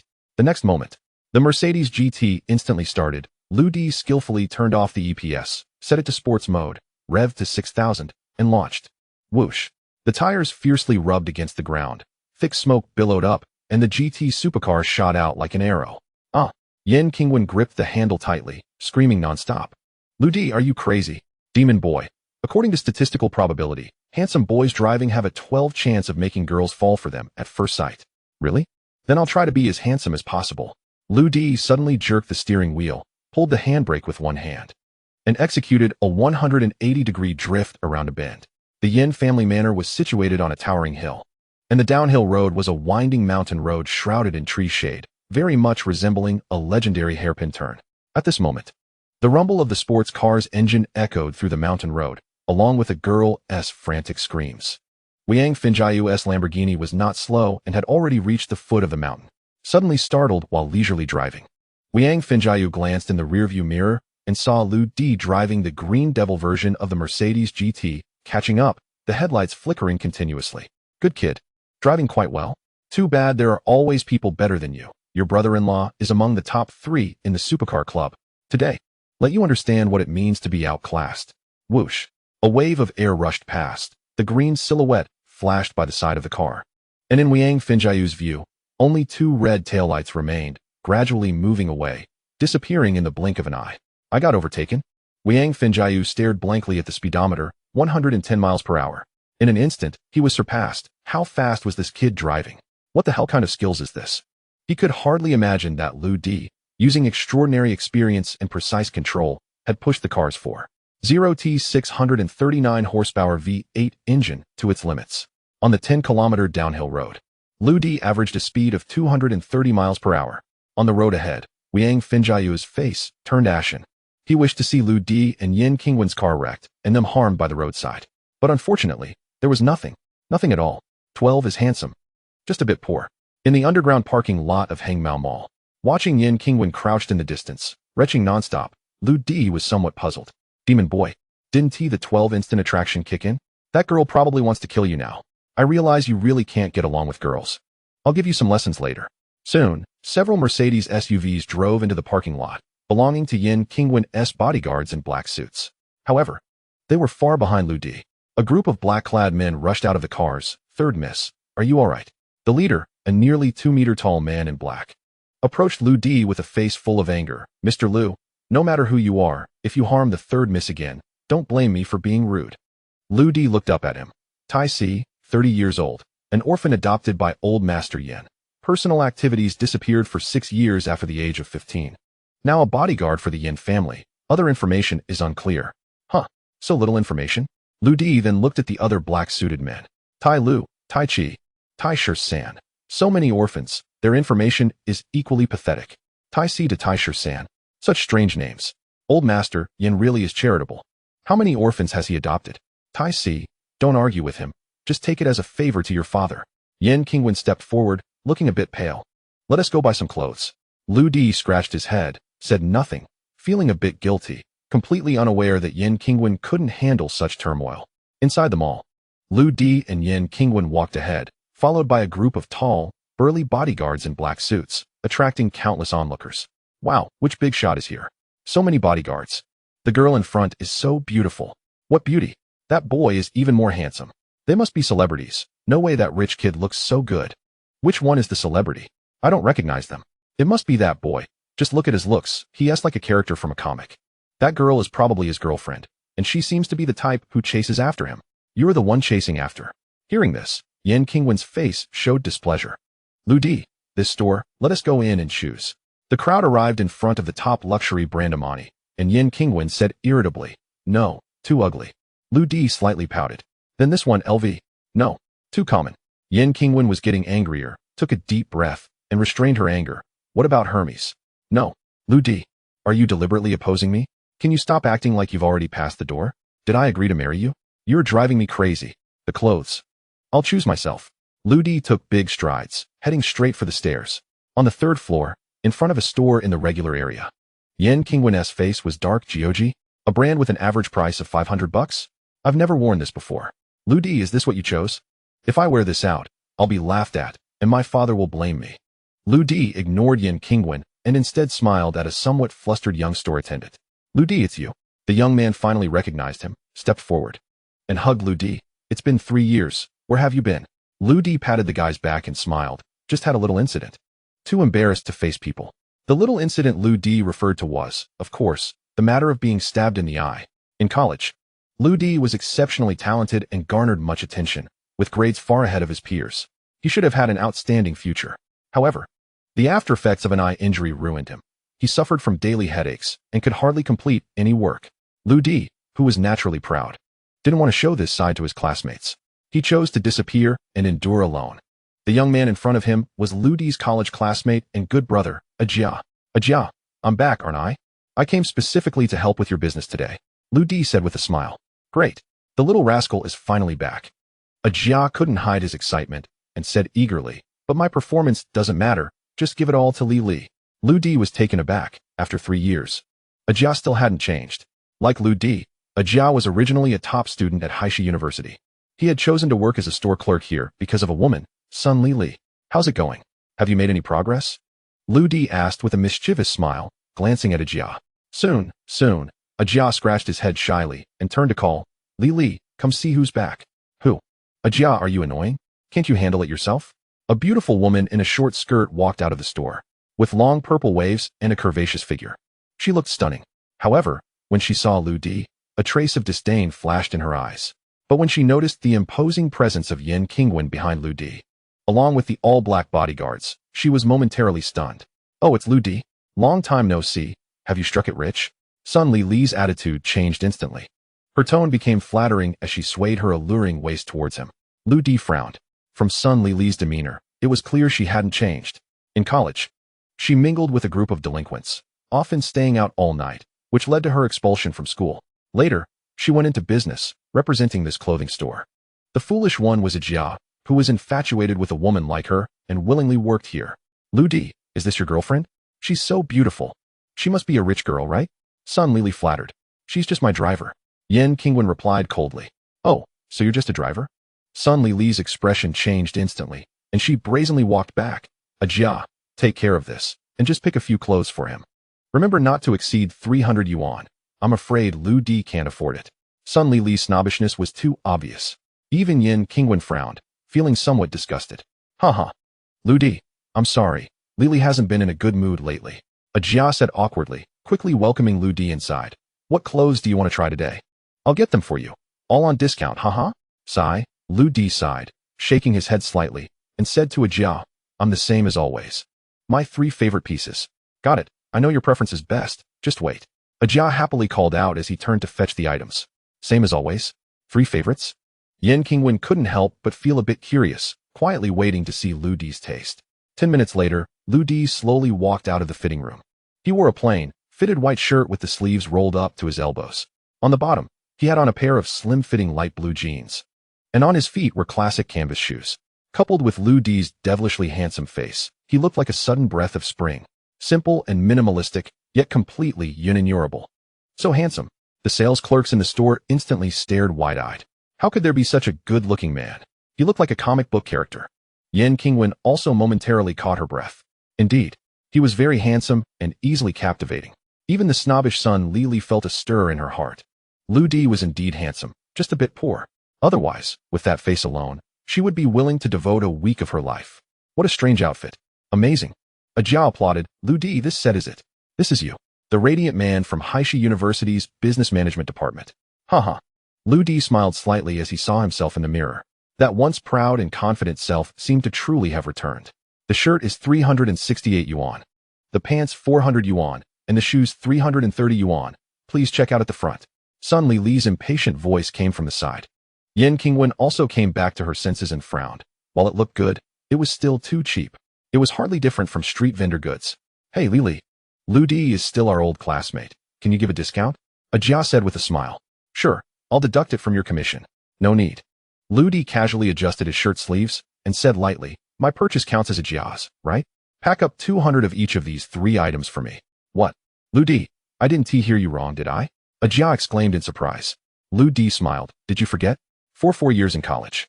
I only wore these outfits, never changed, and it's normal to stock up on a few more now. Lu Di, how did you suddenly get so rich? Ajia's eyes widened, and he inadvertently glanced at Yin Qingwen in a daze. Could it be, you're being kept? Yin Qingwen then understood. Yes. Lu Di did choose cheap clothes, but to order 200 sets at once? Truly, a person with limited means. Oh well, it doesn't cost much anyway. Yin Qingwen waved her hand, and Tai Si stepped forward to check out. Being kept. Lu Di extended his hand and handed over his card. Just over 200,000. Please check out. As for the balance on that card, even Lu Di didn't know how much it was. He only knew that when he checked an hour ago, the balance had already reached 34 million. Beside them, Tai Si looked at Yin Qingwen in confusion. Yin Qingwen slightly shook her head. At least this guy had a conscience and remembered that his father had given him 5 million before. Next, all the employees of the GOG store started working together to pack items for Lu Di, the biggest customer in history. Lu Di then took Yin Qingwen to the Zippo lighter counter outside. After looking around, he pointed to a delicate copper lighter in the display case. I'll take that one. Hello, sir. This is our limited edition Zippo 75th anniversary model, inlaid with 2 carats of matte blood diamond, priced at 1.03 million. The salesperson was polite but hesitated. Sir, are you sure you want to see it? Check out. Lu Di simply took out his bank card. Oh, okay. The beautiful salesgirl was momentarily at a loss. Yin Qingwen was instantly dumbfounded. Lu Di, are you crazy? You buy 300 yuan clothes and a 1 million lighter? Do you have taste, or are you just a fool? Lu Di had already taken the Zippo in his hand, skillfully flipping the luxurious lighter. What do you know? I smoke, so I need a handy lighter. Aren't you also fiddling with that metal ballpoint pen every day? Every man should have something to show off. With a snap, Lu Di flicked open the lighter's lid and admired it under the light. This is taking the bus to the bar. Save where you can, spend where you must. Yin Qingwen was momentarily speechless. Sir, here is your bank card. The transaction was successful. The beautiful salesgirl bowed and handed over the card, her attitude extremely respectful. Lu Di took back the card and said softly, as soon as I saw such a good lighter, I wanted to smoke. Wait for me here for a moment. With that, Lu Di turned and walked towards the smoking area without looking back. Crazy. Pervert. Yin Qingwen stood there, stamping her feet in anger. 10 minutes later, Yin Qingwen glared at Lu Di as he returned, holding 2 ice cream cones in his left hand and 3 hamburgers in his right. In the short distance of less than 50 meters, Lu Di had already devoured all 3 hamburgers. How can he eat so much? Just had so much for lunch. And now it's 3 hamburgers. What kind of person is this guy? Actually, Lu Di himself was a bit speechless. The efficiency of Mo Tong was too high. In less than 2 hours, the energy was consumed again, and the body's functions rose by 13. Suddenly, a long, fair hand reached out in front of Yin Qingwen. Holding a cream cone, Lu Di was smiling at her. This is cheap junk food, I won't eat it. Yin Qingwen turned her head. It's expensive, 3 yuan, be good. Yin Qingwen felt a tingling sensation all over her body from being called good, and dazedly accepted the cone, frowning. Lu Di, I'm telling you. If I feel unwell later, it's your responsibility. She gently licked it. The next moment, oh my god, it's so sweet. It turns out this thing is so delicious. I like it. Yin Qingwen looked ecstatic. Lu Di smiled lightly. You really don't need to keep a straight face every day. A girl should act like a girl. If it's delicious, just say it. Go away. Yin Qingwen cursed, turning her back to him, not wanting Lu Di to see her eating. At that moment, Lu Di suddenly caught a whiff of fragrance from behind. Turning around, he saw Sun Lily standing behind him, twisting her hair flirtatiously and pushing up her ample chest. Lu Di, look, we've been classmates for years, and you don't even have my WeChat. Sun Lily posed in the most seductive way, trying hard to entice Lu Di. She had seen everything clearly in the store. Lu Di casually bought the 1 million yuan Zippo Diamond Limited Edition. 1 million for a damn lighter. How rich must Lu Di be? Tens of millions in assets? Sun Lily couldn't contain herself. This rich and handsome little puppy must be captured. How about we add WeChat? In the quiet of the night, when you're bored, we can chat. Sun Lily threw him a flirtatious glance. Lu Di thought for a moment and asked, do you have Situ Yin's WeChat? Situ Yin? Lu Di's girlfriend from college? They broke up? Lu Di wants to get back together? There's some risk, but it's also an opportunity. Yes, you add me, and I can introduce her to you. Sun Lily nodded. Scan it. Lu Di offered his phone to Sun Lily. Just then, a text message arrived from Mo Tong regarding futures trading. Your account has received funds of 234,500. Balance, 123,005, 323 yuan. Oh my god, 2 billion. He is so rich. Sun Lily suppressed her excitement and elegantly scanned Lu Di's QR code, successfully adding him as a friend. Is this a horror movie? 200 sets of clothes are too much. Yin Qingwen had no choice but to call Tai Si and the others to take the clothes back to the manor. Lu Di patted Jia's shoulder, giving him a meaningful look. I'll call you to work together when there are good opportunities. After Lu Di and his group left, Sun Lily immediately hid behind the shelf. She must capture this wealthy and handsome guy. As for Jia, she never considered him a person. Excitedly holding her phone, she kept rehearsing in her mind how to start a conversation with Lu Di. Lu Di, are you there? I'll send you Situ Yin's WeChat first. But don't be too sad. Xiaoyan has a boyfriend now, a rich second generation chosen by her mother. But I'm single now, so if you're bored, I can go find you at night. Then, Sun Lily sent over Situ Yin's business card. She edited, Lu Di. I know a great bar where they have a drink called Lost Virginity Wine. What do you think? Sun Lily was suppressing her excitement. These few sentences were her forte, and almost no man could resist. Send. Beep. The other party is no longer your friend. To continue chatting, please send a friend request. What the hell? What is going on? He actually blocked me. Not even an explanation. Furious, Sun Lily threw her phone away, scumbag. At the Yin family manor, Yin Kai and Yin Xingxin looked angrily at Tai Si and the others carrying bags of clothes back. How many clothes did he buy? How much did he spend on third sister? He really is like this. His goal is money. Refreshing my worldview. So infuriating. Yin Kai's eyes turned. Xingxin. We must not let this stinky Lu Di have it easy. I have an idea. Let us do this later. The two beautiful girls began to plot. When they got to a happy point, they couldn't help but smirk. After Yin Qingwen and Lu Di left the mall, Lu Di drove directly to the northern part of the Haishi Wanghai district. Yin Qingwen looked at the three-story low building in front of her, then at the surrounding environment. Gradually frowning, she remembered it vividly. This was the place where she was surrounded by thugs 3 years ago. Lu Di, why did you bring me here? Are you reminding me that you saved me 3 years ago, and I owe you a huge favor? Lu Di shook his head helplessly. Black-hearted girl. Your thoughts are too boring. Yin Qingwen followed Lu Di as he pushed open the dilapidated wooden door of the three-story low building. A strong smell of disinfectant and blood rushed to her nose. In the lobby in front of her, dirty windows let in mottled sunlight. Inside the shabby room, there were suddenly a dozen hospital beds. On some of the beds, patients were lying there, some wrapped in blood-soaked bandages, others receiving 4 drips. On the floor, there were bloodstains, syringes, and medicine cans scattered everywhere. It was simply a bloody hospital scene from a horror movie. Lu Di, what is this place? Yin Qingwen instantly became tense, shrinking behind Lu Di and gripping his arm tightly. Lu Di didn't speak, walking forward calmly. Ahead, an old man with messy hair and a patched white coat was holding a sharp steel pipe, measuring it in front of a middle-aged man who had already fallen into a coma. As Lu Di and the others approached, Yin Qingwen suddenly screamed. A small X was drawn with a marker on the chest of the unconscious man. Is this a target? Is the old man going to pierce this man's chest? Master Tua, Lu Di called softly. The old man didn't even turn his head. Little Lu Di, let your girl be quiet for a while. I'm saving lives here. In Lu Di's perspective, Mo Tong had already analyzed the unconscious man's condition. Master Tua's method was undoubtedly the most effective and quickest solution. That seemingly careless little X was also marked accurately, without deviation. Uft! The cold gleam flashed, and the steel pipe in Master Tua's hand directly pierced the unconscious man's abdomen. The next moment, blood spurted out. Along with the blood, there was also a yellow thick fluid flowing out. Just as Yin Qingwen was about to scream, Lu Di quickly covered her mouth. As the thick fluid flowed out, the unconscious middle-aged man gradually relaxed his furrowed brow. His condition was effectively alleviated. He had pleural effusion, and you actually helped him drain it this way? Yin Qingwen stared blankly, then suddenly shouted, your method is too hasty. There's no auxiliary equipment, no disinfection, it's too irresponsible.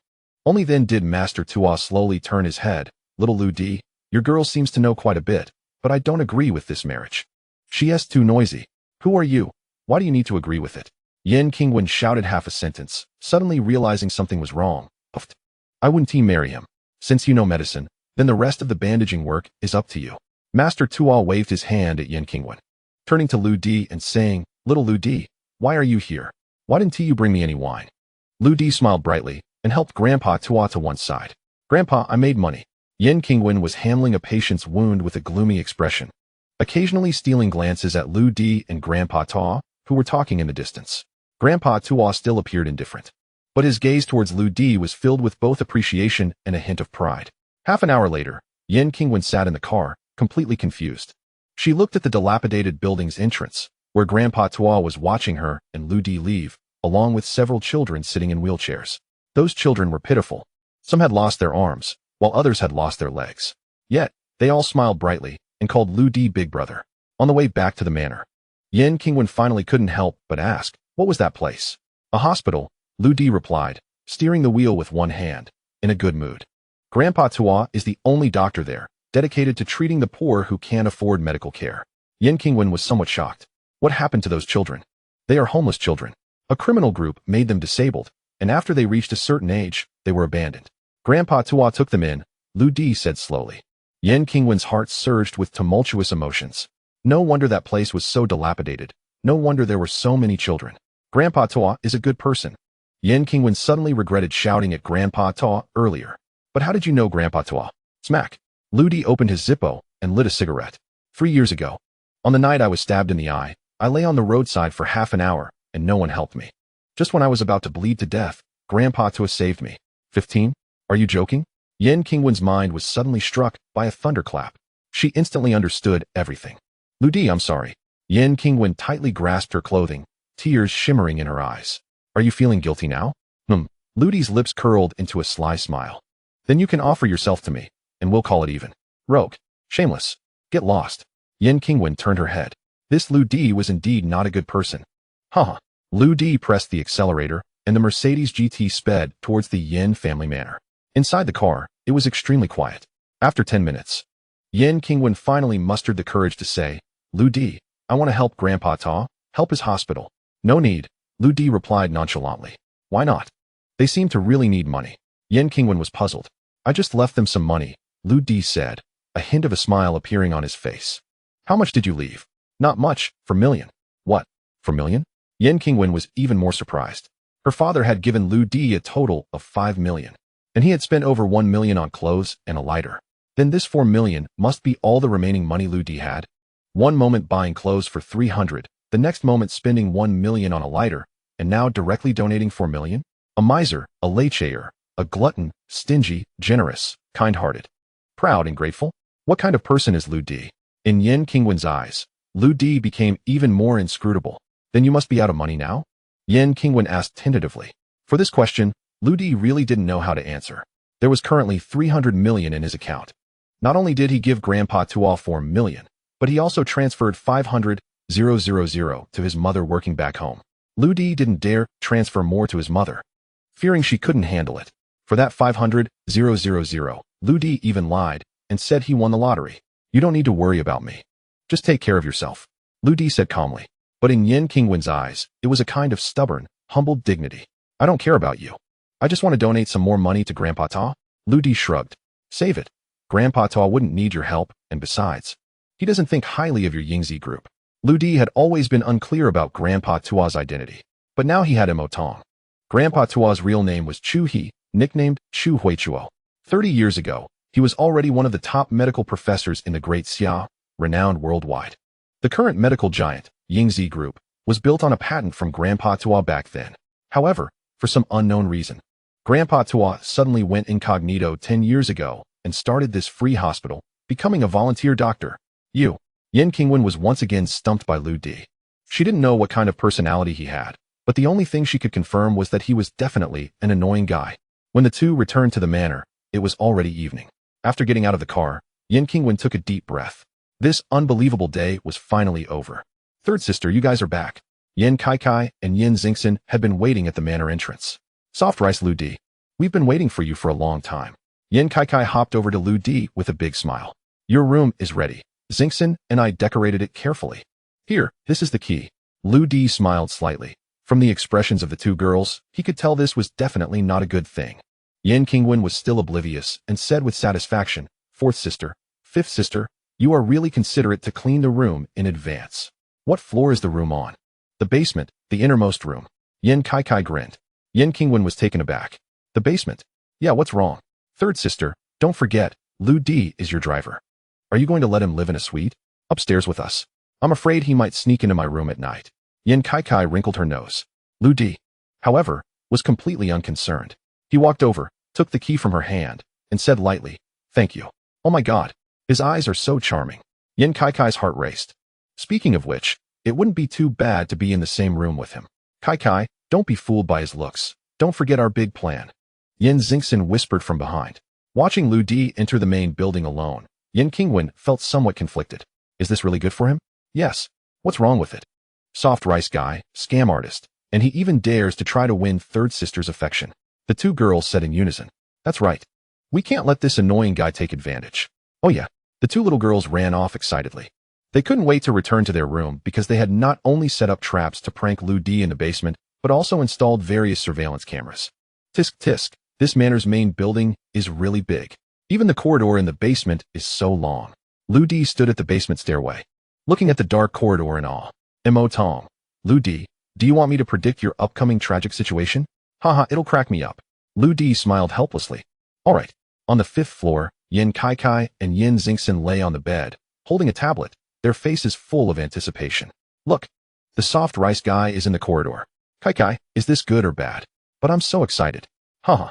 In the footage, Lu Di pressed the light switch on the wall, but the switch was already malfunctioning. Haha, stupid Lu Di, I cut the wires long ago. Ugh, so boring. Lu Di sighed lightly, waving his arm gently. Smack. The corridor was instantly illuminated. In a top luxury home like the Yin family manor, having a smart home system was natural. For Mo Tong, controlling all this was as easy as pie. Oh no, why did the lights turn on? How did that Lu Di? The two little girls' eyes widened in disbelief. They saw Lu Di directly step over the tripwire in front of him. He swiftly dodged a plastic skeleton falling from the ceiling and casually grabbed a nearby chair to block a mechanism that could spray a bag of flour. Then, Lu Di stayed in place for a few seconds. Whoosh!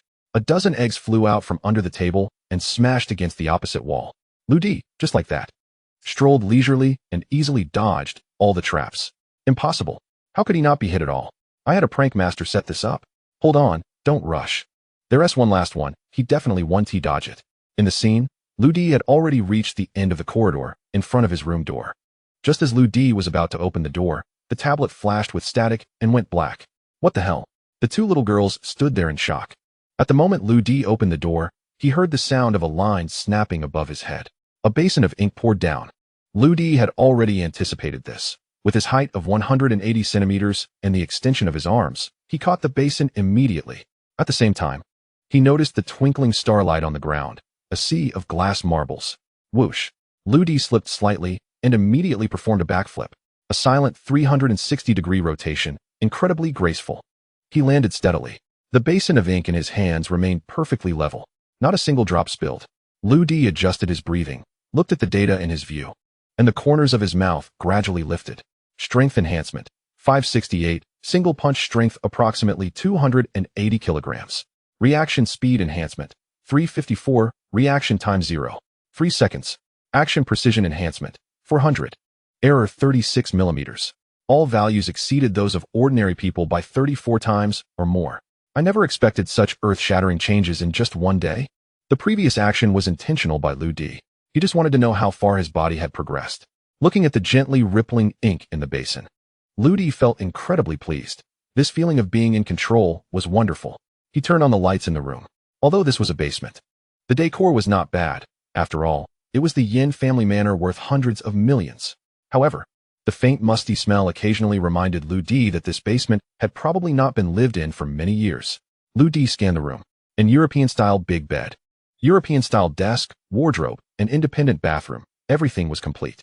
It was enough for a temporary stay of a few days. An antique piano in the corner caught Lu Di's attention. Speaking of which, Lu Di's only childhood dream that his mother had for him was to become a piano performer. Lu Di opened the piano with interest and pressed the keys gently. A crisp sound came out. But Lu Di clearly knew that the piano was out of tune. It was old, and the strings had loosened, causing it to be out of tune. Top-level tuner subconscious integration complete. 108 pianist playing skills subconscious integration complete. The mischievous voice of the magic child also came.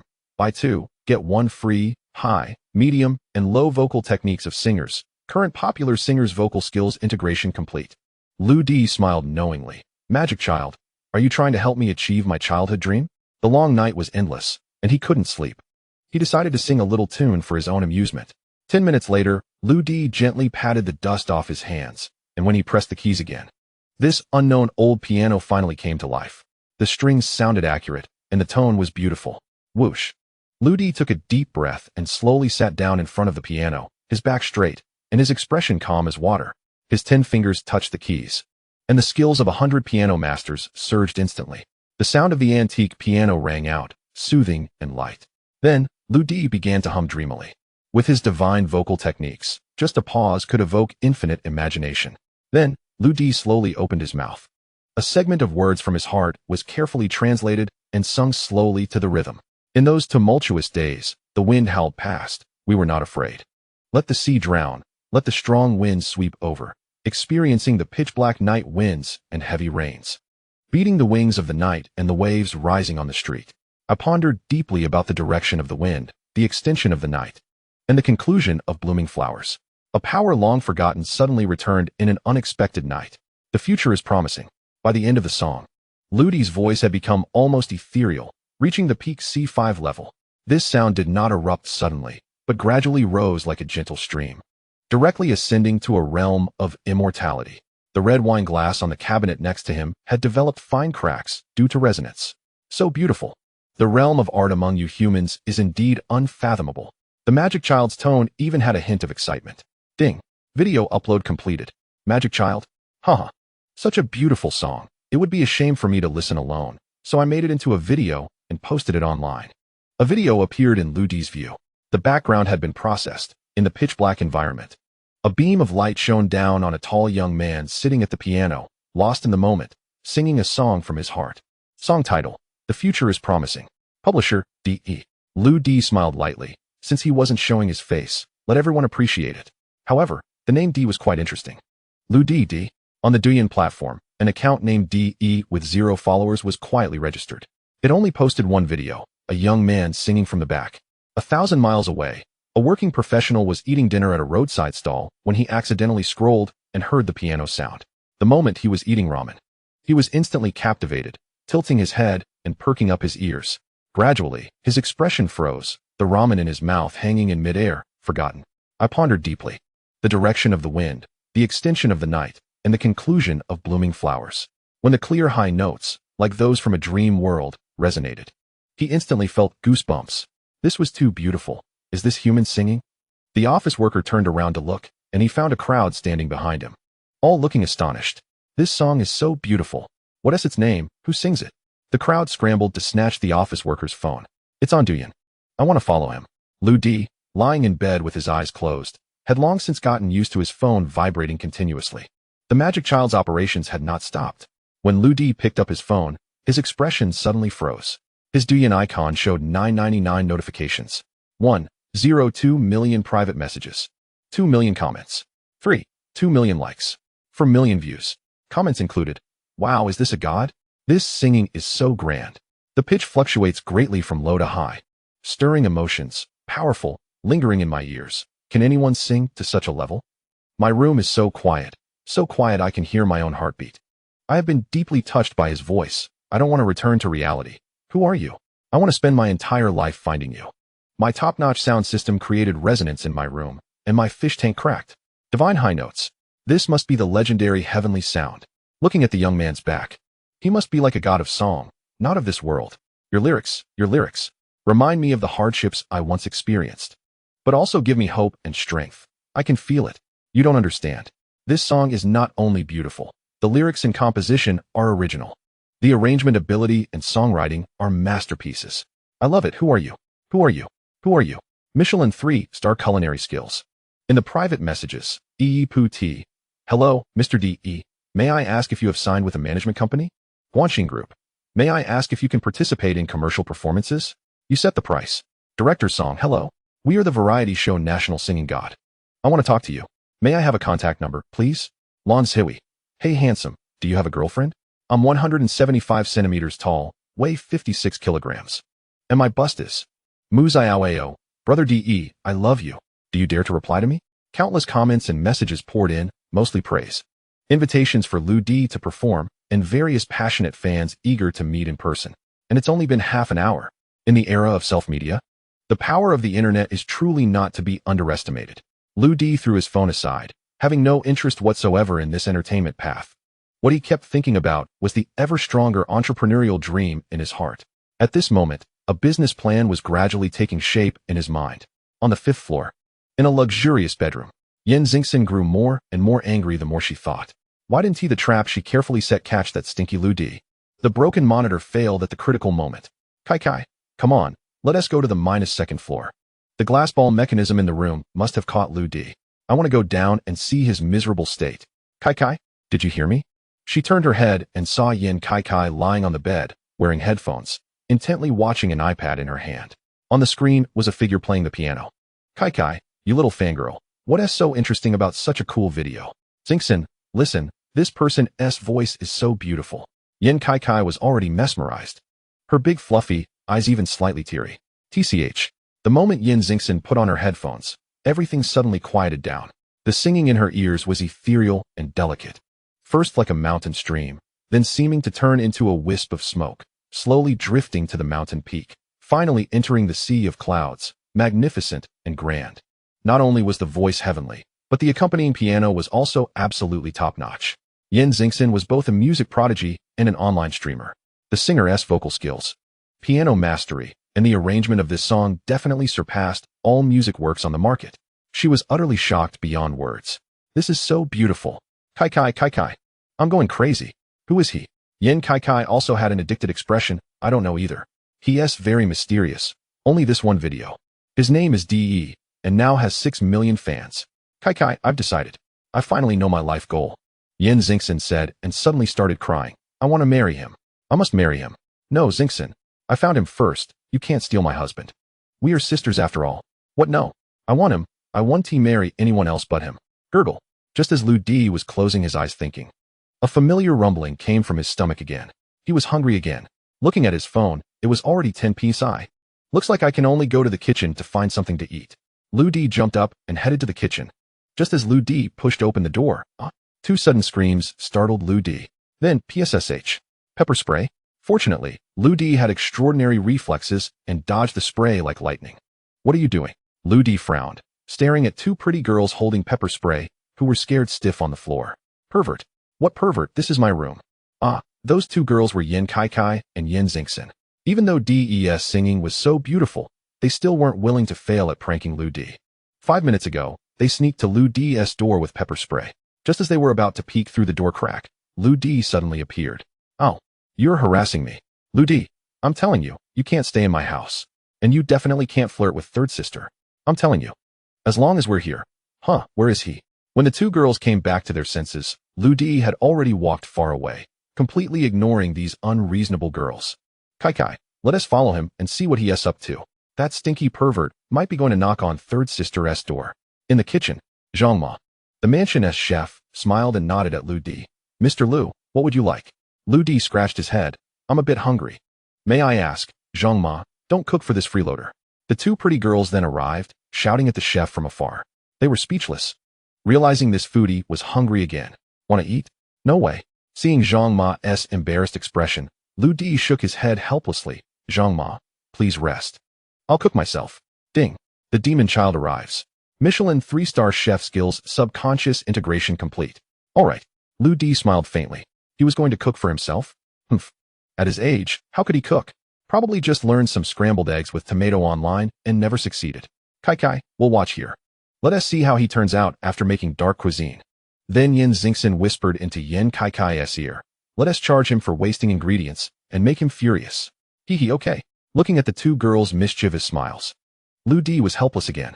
Stretching his muscles, Lu Di tied on an apron and slowly rolled up his white shirt sleeves. Glancing over the kitchen ingredients, Lu Di confirmed the dish to make. He washed the rice 3 times, put it into the rice cooker, and before turning it on, dropped a drop of vegetable oil into it. Then he chopped fresh scallions, cracked eggs, and chopped some pieces of preserved plum meat. Is he making fried rice? The two girls were stunned for a moment. Spotless white shirt, exquisite apron, neat skills. Who said men who cook seriously are the most handsome? He was right. Wow. The posture is not bad, but after all this, it's just fried rice. And why put preserved plum in fried rice? Nonsense. Yin Kai suddenly remembered that this was the soft rice man Lu Di, her sworn enemy, and sneered again. What use is being handsome if you're useless? After the fragrant rice was cooked, Lu Di carefully spread it on a baking tray and put it into the oven, setting the timer for 4 minutes. What kind of operation is this? The internet didn't say this. The two girls were confused. When the rice came out of the oven, the surface moisture was dried. Grains separated, giving off a faint fragrance. Just this step made the two girls drool. Then Lu Di started frying the rice. Egg liquid, scallions, and preserved plum bits were added one by one. Flames danced as Lu Di flipped the wok stylishly.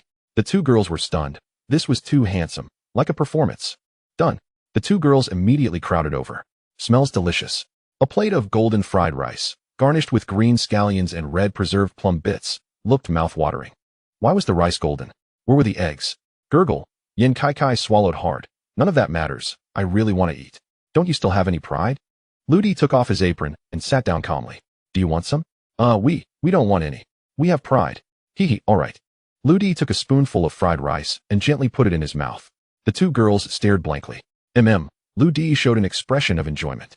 Baking the rice for 4 minutes in the oven removed surface moisture, separated the grains, making the chewiness just right and comfortable. Adding scallions gave it a fresh aroma. Adding lard gave it a meaty fragrance. Lu Di swallowed another bite and then chewed slowly. In the hot summer, with unbearable heat and poor appetite, the preserved plum bits added a touch of sourness that truly stimulated the appetite. Gurgle. The two girls blinked their big eyes and stared fixedly at the plate of fried rice, swallowing saliva nonstop. Lu Di raised the plate towards the light, and the entire plate of fried rice was golden and translucent, exceptionally beautiful. With my technique, I completely scrambled the egg mixture, wrapping it around each grain of rice. After stir-frying, the rice grains turned golden, not only looking beautiful, but also bursting with flavor.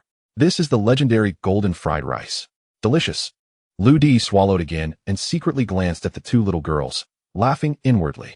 Yin Kai could hardly control herself and instinctively wanted to pounce. Lu Di elegantly turned the plate of fried rice towards them, grinning mischievously. So, ladies, do you still want to keep your pride? I can't take it anymore. I want to eat golden egg fried rice. I don't care about my dignity. The two little beauties pounced on him like hungry tigers. They snatched Lu Di's bowl and chopsticks and started eating heartily. Weevuo, it's so delicious. I've never eaten anything this good in my life. Let me have some more. It's worth dying for. Soft rice man, your cooking is really amazing. The two girls were almost in tears, overwhelmed with gratitude. Lu Di smiled inexplicably. He got up, fired up the stove, and started frying another batch. Clearly, judging by the situation, this bowl was definitely not for him. Lu Di, we won't eat for free. Yin Kai, with her mouth full of fried rice, mumbled, this bowl of rice, we'll count it as 10,000 yuan. Oh, you still want to pay? Lu Di was somewhat amused. The style of the wealthy young ladies was indeed different. But the next words made Lu Di's face darken. Lu Di, deducting this 10,000. You should make us 499 more bowls. Don't forget, you took 5 million from my family. 5 minutes later, Lu Di, deduct another 10,000 and fry us another plate. It's not enough. Sigh fine. After a full 2 hours, it was only after frying the fourth plate that Lu Di finally got to enjoy some himself. The two girls had devoured 3 whole plates. Yin Kai and Yin Xingxin were now satisfied, patting their round bellies, leaning back in their chairs, and closing their eyes to rest. Lu Di casually asked, Kai, Xingxin, why didn't I see Brother Wiang today? Cracking Wiang Finjiu's plan and protecting Yin Qingwen was the main reason Lu Di stayed here, so he naturally wanted to investigate carefully. Sister and brother-in-law have their own home. They don't live here. Plus, my father is busy with work and doesn't come back often. Usually, it's just the 3 of us living here with the 3rd sister. Oh, so it's just you 3 silly girls here? Lu Di frowned. Yin Kai suddenly realized something was wrong and covered her chest, nervously saying, Lu Di, what are you going to do? What am I going to do? You'd better be careful when you sleep at night. Lu Di got up to leave, turning back on purpose to reveal a wicked smile. The two little beauties were immediately startled. However, they also noticed Lu Di's expression for a fleeting moment. It was filled with disdain. In the dark night, a figure was rapidly climbing up the side of the Yin family manor like lightning. Xiaoqing. The figure stood atop the building, overlooking the entire estate. A flash of purple light flickered in his right eye, eerie like a demon in the night. It was Lu Di after dinner. The Yin family manor was only 6 stories high, and he easily climbed up with his physical strength. Lu Di pondered in his heart. Wiang Finjiu shouldn't be foolish enough to deal with me in this Yin family manor, right? But then again, no matter what means he uses, I can handle it all. But how will he deal with Yin Qingwen? It's clear that Yin Qingwen is definitely a strong opponent for Wiang Finjiu in controlling the Yin family shares. Could it be that he wants to kill Yin Qingwen? Lu Di, don't worry. I've already taken control of all the surveillance equipment in the Yin family manor. If anything unusual happens, I'll notify you immediately. Magic Eye, can you monitor Wiang Finjiu? That depends on whether there are network cameras where he is. However, he hasn't done anything special all day and is currently entertaining himself. Shortly after, a scene appeared in Lu Di's view.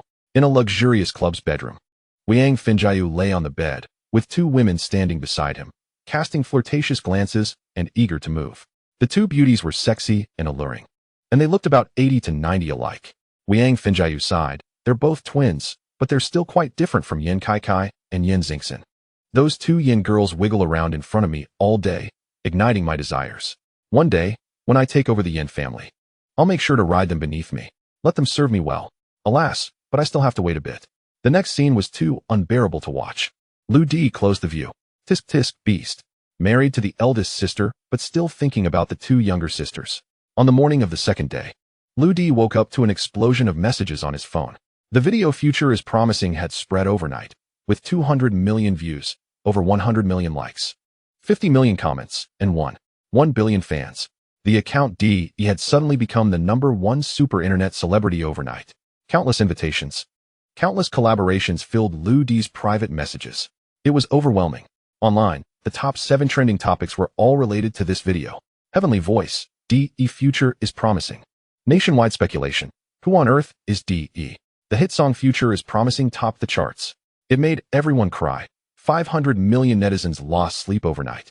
Major music platforms offered 80 million to buy the copyright of Future is Promising. Tens of thousands petitioned, asking D.E. to release more works. Rumors, D.E. is blind. God closed his window but opened his singing talent. Even more exaggerated, overnight, many people publicly admitted they were D.E. Singing Godly Ming. I've come clean. I just wanted to quietly sing a song, but I didn't expect you all to find out. Entertainment star Sun Xiang. It's me. I've been studying singing for 2 years, and this is my first work dedicated to everyone. Seeing this, Lou D smiled. It wasn't just an unintentional act. He also didn't intend to pursue it further. He got up, washed up, and went for a morning run. At 6:00 a.m., Lou D left.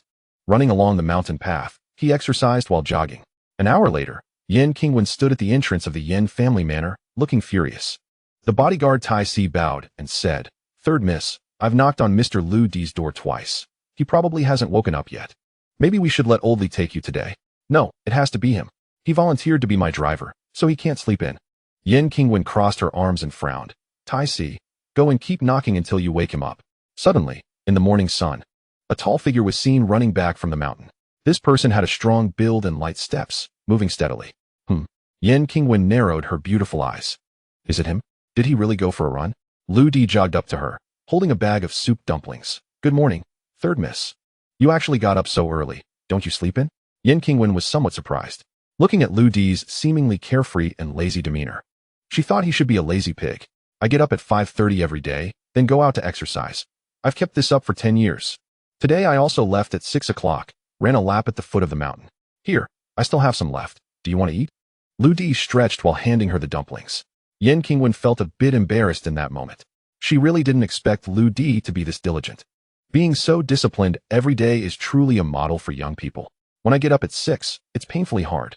Suddenly, Yan Qingwen's pupils constricted as she clearly saw the packaging of Lou D's Lu Fuji soup dumplings in his hand. Lu Fuji's store is at the foot of the mountain, a full 20 kilometers away. "Lou D, did you buy buns? That's 20 kilometers away. Did you do it in an hour? A normal person needs 30 minutes just to run 5 kilometers. Yan Qingwen instantly sensed something was off. "It couldn't have been an hour. I even found time to eat 7 baskets of buns at the foot of the mountain," Lou D said casually. "That's even less possible, Lou D. Is a morning run really just about showing off?" Yan Qingwen finally understood, her expression extremely helpless. But she saw Tai Si squinting his eyes beside her and in his earphones. Tai Shi and the others were reporting that Lou D indeed made a round trip of 20 kilometers in 1 hour. The Tai brothers witnessed it firsthand. The speed was like the wind, a total sprint. The group of Tai family experts felt ashamed. Tai Si's expression was calm, but he was shocked inside. Having been through countless harsh trainings, Tai Si knew very well that Lou D's speed, even in hell-level special forces, was an extraordinary existence. "Mr. Lou D, your stamina. I admire it. Haha, you flatter me. Are we about to set off? Wait for me a moment. I'll go take a shower and change clothes," Lou D said, turning to leave. "What? Is it acceptable for you to act like this as a driver? Tai Si, you too. Why are you still giving Lou D a way out?" Yan Qingwen, who had just developed a slight good impression of Lou D yesterday, was once again angered. No one could see, but the black-clad Tai Si looked at Lou D's back, his eyes flashing with brilliance. On the way to work, in a Rolls-Royce, Yan Qingwen, wearing headphones, showed a hint of indescribable longing on her face. She was listening to the song that had exploded all over the internet overnight. The future is promising. Glancing at the figure in the video, then looking at Lou D's figure in the driver's seat. Both were tall and thin, both in white shirts. Their builds even looked somewhat similar. Why is there such a big difference? What kind of person can sing such beautifully? This D, he must have experienced many stories. Only then could he write such lyrics and sing with such emotion. As for Lu Di, he was always acting strange, like a little thug. Not a single honest word. Compared to Di, he was simply worlds apart. Yen Qingwen knocked on the privacy glass, turned her phone towards Lu Di, and played the song. Lu Di was taken aback at first. Then he smiled helplessly and silently complied. It has to be said, the future is promising. When played on a top-notch sound system like a Rolls-Royce, sounded even more beautiful. It was simply like music from a fairyland. All the way, Yen Qingwen kept looping the song until they reached the headquarters of Yingzi Group. After getting out of the car, Lu Di strolled leisurely behind Yen Qingwen. The Yingzi Group was indeed wealthy and imposing. The reception hall on the first floor was a full 10 meters high, very grand. But what puzzled Lu Di was that a large screen hung from the ceiling of the hall, with subtitles rolling for Yingzi's sales leaderboard. Moreover, Yen Qingwen's name was also on it, with a monthly sales performance of 87 million, ranking 4th. What is going on? The daughter of the chairman has to participate in such business competitions too? Lu Di asked with a shy smile. Yen Qingwen pursed her lips and said, "This is the corporate culture of the group. Everyone is a salesperson. No matter who you are, you must create value for the group, and I'm no exception." Tisk tisk. Lu Di felt a bit impressed. There must be something remarkable about Yingzi Group to reach this point. Your performance is not bad, 4th in the entire group? Yen Qingwen frowned, seemingly a bit unwilling. This performance is good for others, but for me, it's far from enough. For some reason, from the moment Yen Qingwen stepped into Yingzi Group, she suddenly became decisive and serious, as if carrying a tremendous burden. Her expression was solemn throughout. Lu Di joked, "So, I can now be considered an employee of Yingzi Group, and I can also expand the business and aim for the sales leaderboard?" "You?" Yen Qingwen said weakly. "You should rest more." In front of Yen Qingwen's office door, a beautiful woman in a black bodycon skirt was already waiting at the entrance. This beauty was about 30 years old, with a hot figure, wavy burgundy hair, and European-style fiery red lips, a sexy enchantress with a score of 90. Manager 1. "Good morning. Today's documents have been placed on your desk." The bodycon beauty bent over, her chest overflowing, spring scenery faintly revealed. Yen Qingwen nodded. "Mem, Qianqian. Please help me schedule an appointment with Mr. Li from Siren Hospital later." "Okay." Manager went suddenly. The bodycon skirt beauty Zhao Qianqian spotted Lu Di following Yen Qingwen and was momentarily stunned. What a handsome little puppy. "Who is this?" Zhao Qianqian stared at Lu Di as if she were infatuated. Yen Qingwen turned her back and said, "My driver, Lu Di." "Wow, he is actually Manager Wen's driver. Not her boyfriend. What a handsome driver. This figure, this appearance, his skin is even better than mine. A handsome man not to be missed." Zhao Qianqian's heart raced. "Oh dear, little brother. You can't disturb Manager Wen's work. Come with me. Wait for Manager Wen in my office." Zhao Qianqian pulled Lu Di's arm and directly dragged him to a nearby office. Zhao Qianqian, female, 32 years old, single. Yen Qingwen's personal secretary with strong business capabilities, often mingles in nightclubs and bars, nicknamed Social Butterfly in the company. Along with the information was a few pictures. All were of Zhao Qianqian dancing in a club. She wore a super short bodycon skirt, black stockings, a crop top, and crystal high heels, holding onto a steel pole in the bar with her hips slightly protruding. There was also a photo of her sitting in a chair, legs spread, lightly biting her lip. Lu Di took a sharp breath. She was indeed sexy. "Little devil, you've improved this time. You didn't publish the girl's measurements. But these flirtatious photos should also be avoided in the future." "All right." After sitting down, Lu Di realized that the room he was in was connected to Yen Qingwen's office, separated only by a layer of transparent glass. At this moment, Yen Qingwen was sitting at her desk, dealing with piles of documents. "Stinky brother, don't look anymore. Such a goddess as Manager Wen is not someone you can reach." Zhao Qianqian threw Lu Di a flirtatious glance and giggled. "Why don't you look at me, little brother? Do you think my legs are beautiful?" Saying this, she changed the direction of her crossed legs, turning sideways to face Lu Di. It must be said that Zhao Qianqian's legs were indeed beautiful, long, snow white, with no excess flesh. But her skirt was too short, almost revealing too much. Lu Di nodded slightly, saying nothing. In fact, his heart was also pounding. "Little brother, what do you think of my figure? Is it good looking?" Zhao Qianqian continued, pushing up her chest, which was indeed ample and very tempting. Lu Di just kept nodding, trying his best to control himself and redirect his gaze back to Yen Qingwen. "Little brother, let us add WeChat. It'll be easier to communicate when there's work." Zhao Qianqian flicked her wavy long hair and said, "It is said that 3 years ago, President Wen encountered some villains, and a man stepped up to save her. But President Wen has never been able to find his whereabouts. Look." Zhao Qianqian quietly pointed to the metal ballpoint pen in Yan Qingwen's hand. That pen was the one the great hero dropped at the scene. President Wen holds it every day and cherishes it very much. What? Ludi only realized it belatedly. No wonder that pen seemed vaguely familiar. Isn't that the pen he liked most when he was in school? But that pen had been lost for a long time. It was actually picked up by Yan Qingwen and preserved until now. Ludi suddenly thought, whenever Yan Qingwen was nervous, she would always take out that pen and keep pressing it. She has always regarded me as a hero. In an instant, Ludi felt a great pressure. Sigh. President Wen actually has a tough time. Our department's recent performance is poor. The company faces pressure from veterans above and many shareholders' children eyeing things below. President Wen faces great challenges and works very hard. When she arrives at the company, her brows are always furrowed. Zhao Qianqian sighed and smiled again. So, President Wen doesn't have time for romance now and won't accept anyone. She has rejected countless young talents over the years. So, Stinky Brother, you better give up hope. Come, chat with your sister. My warm heart can accept you. Zhao Qianqian even started to stroke Lu Di's leg. Unexplainably, Yan Qingwen seemed to sense something and turned to look at Lu Di. Qianqian, stay away from Lu Di, get back to work. Oh. Zhao Qianqian had to get up and leave, but as she turned, she secretly made a call-me gesture to Lu Di. Hiss. Lu Di took a deep breath. This woman Yan Qingwen is a bit hard to figure out, and Zhao Qianqian is so uninhibited. Demon child.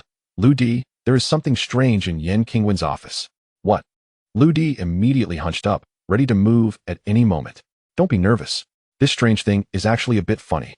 The next moment, a few red circles appeared in Lu Di's perspective. The first circle was around 3 red vases on the desk opposite Yan Qingwen. These are the 3 incense sticks before a grave. The second circle was around a landscape painting behind. This is a blue tombstone on the grave. The remaining 2 circles each encircled 2 spherical sculptures on the left and right sides of Yan Qingwen's room. These are tomb sculptures on both sides. And Yan Qingwen is the person in that grave. According to my comparative analysis, this is a folk curse formation called Death Sha among humans. Haha.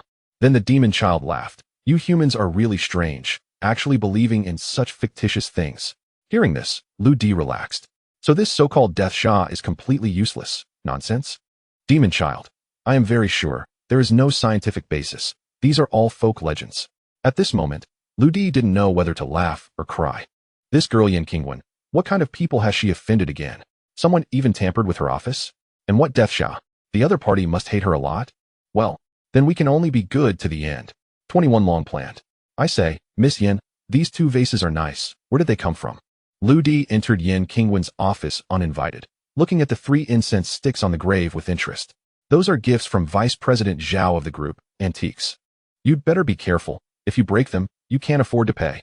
Yan Qingwen said impatiently without looking up. Oh, what about that landscape painting? Lu Di asked again. Gift from Vice President's son. Then what about these 2 balls? Those are called water dragon pearls, expensive handicrafts. They were gifts from sister-in-law Wiang. Wiang Fenjiu? No wonder. That guy is not ordinary in treachery. Looks like Vice Presidents Zhao and son are his helpers. Is the Yin family about to be forsaken by everyone? Lu Di shook his head helplessly. But this Death Sha sounds annoying. Let's break it first. Ah, bang. The antique vase fell to the ground and shattered with a crash. Yan Qingwen was startled, suddenly raising her head, only seeing the fragments on the ground. Moreover, Lu Di was still pushing towards the remaining 2 vases. Lu Di, what are you doing? Stop. Bang. The remaining 2 vases shattered again. Lu Di shrugged and said calmly, accidentally lost control. Yan Qingwen quickly got up and hurried over to check the situation. Neighbor Zhao Qianqian also came over after hearing the noise, and after seeing the situation, she was stunned. Lu Di, you did it on purpose. Yan Qingwen raised her brows and said, you first said and then broke the vases. Obviously intentional. Lu Di felt very speechless. At this time you're smart? Then why didn't you notice that handsome big brother-in-law of yours wanted to kill you, seize your shares in the Yin family, and sleep with your 2 younger sisters? Do you believe me if I tell you this? Just 3 vases. At worst, I can compensate you. Lu Di was helpless and didn't want to explain. Can you afford to compensate? These vases have a market price of at least 6 million. Yan Qingwen held the vase fragments, heartbroken. Give me the account. I'll transfer it to you. Lu Di shrugged. You'd better forget it. Yan Qingwen was utterly speechless. 6 million. You brat, do you have to sell everything? Well, let's put it on the account first. Deduct it from your salary. But who knows if there's ever a chance to deduct it? Yan Qingwen tried hard to adjust herself and gave Lu Di a way out. But Lu Di laughed. Being your driver, this salary is probably not enough. but I can spare some time to run some business for your company. Just a 6 million vase. Place a 100 million order. Lu Di, saying 100 million order like it's $100. Where does your confidence come from? Yan Qingwen was speechless again. 100 million order in your mouth sounds as simple as selling a cabbage. Zhao Qianqian quickly changed the subject. President 1. It's about time to go meet President Li at Siren Hospital. Yan Qingwen took a few deep breaths, unwilling to look at her vases, and got up. Lu Di. You drive. Yan Family Manor. The twin beauties, who just finished playing tennis, came together to the sunroom on the second floor. They were about to drink a pot of tea and bask in the sun. When Yin Kaikai picked up the teapot on the table, she suddenly froze. What is this? No way. Yin Kaikai stupidly picked up a card. This is the card father gave to Lu Di? Yin Xingxin also came over and looked carefully for a long time. Wow, it really is. He put this card back? The two quickly glanced back. This sunroom is usually cleaned only once every 3 days. Could it be? Did Lu Di put the card here on the very day he got it? He didn't use the money in it. My goodness. Is he a gentleman? Not corrupted by wealth? Not moved by poverty? The two young beauties suddenly thought of all sorts of things about Lu Di. Oh no, we still called him a freeloader. We even set traps to frame him. We even ate his fried rice and then deducted money from the 5 million? He's so upright. Such good cooking skills. And so handsome. Oh my god.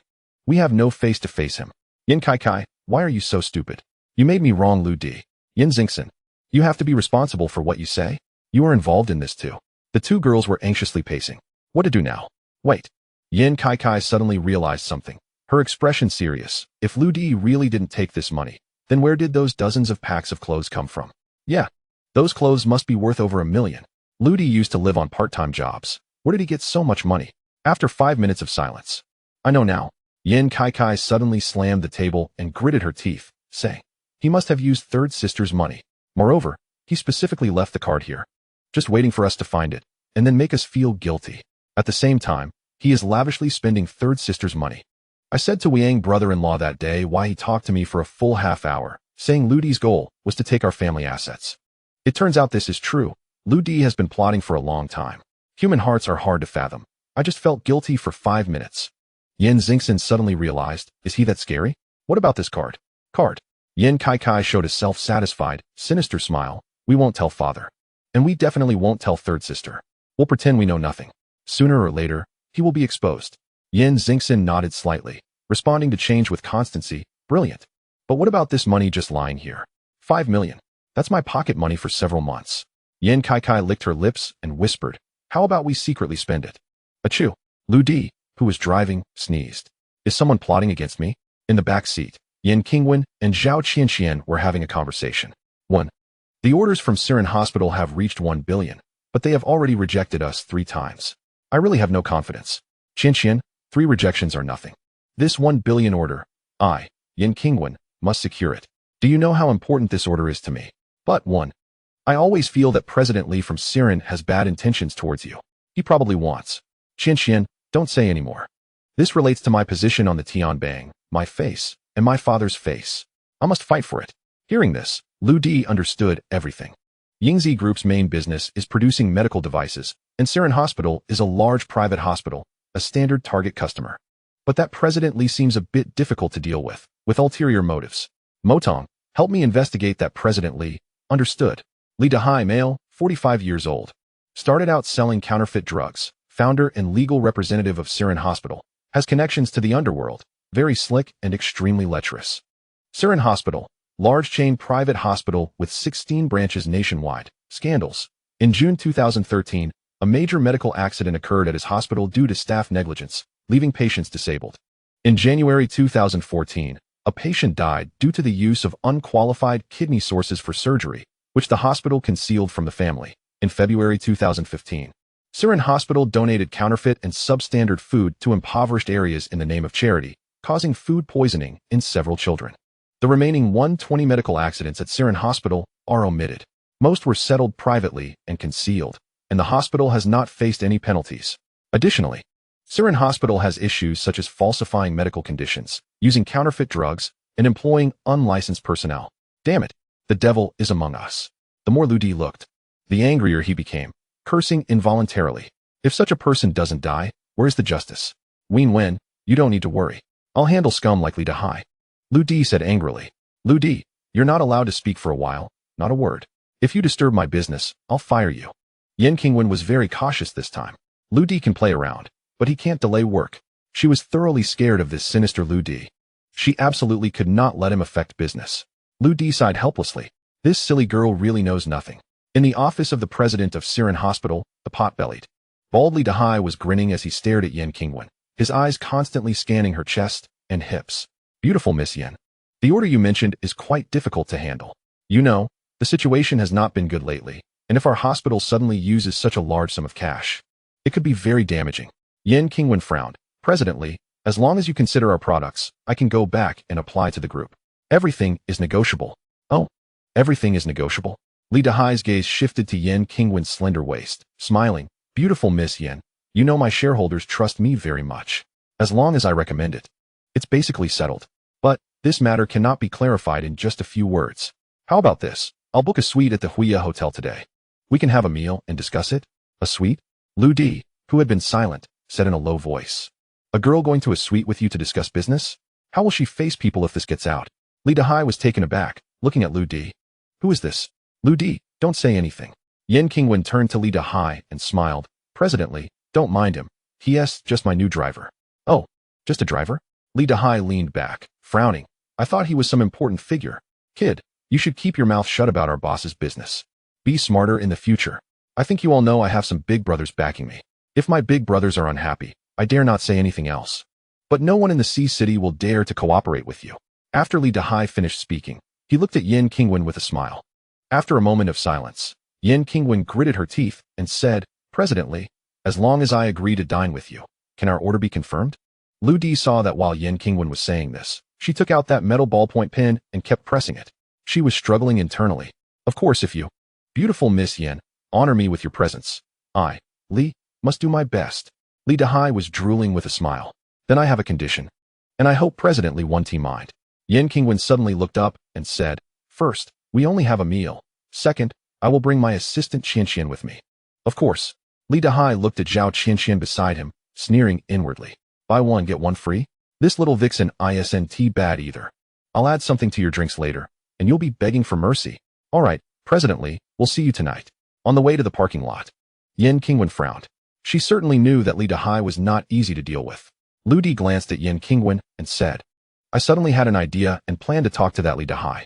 You too, go wait by the car for a bit. Lu Di, you're the driver. And you want us to wait for you? Yen Qingwen said displeased. Lu Di raised an eyebrow. Miss Yen, didn't you say that Yingzi Group is all about sales? That everyone needs to achieve results?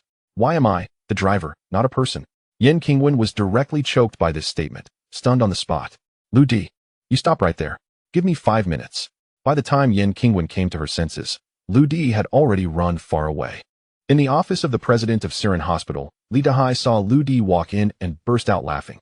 The driver of beautiful Miss Yen. What's wrong? Is your Yen president impatient?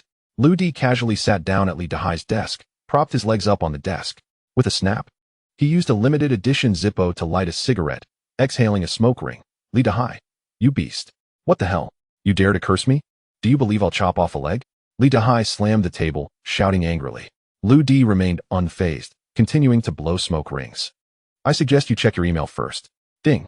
You have a new email. Li Dahai was taken aback, and the computer in front of him popped up a new email, automatically opening the content and enlarging it. In June 2013, Siren Hospital faced negligence from its staff. In September 2013, due to the hospital's oversight, it led to incidents. By January 2014, the documents not only detailed all the dark secrets of Siren Hospital, but also included various diagnostic reports, monitoring video screenshots, and even photos of deceased patients. The scenes of tragedy were more real than reality. Li Dahai's pupils suddenly constricted.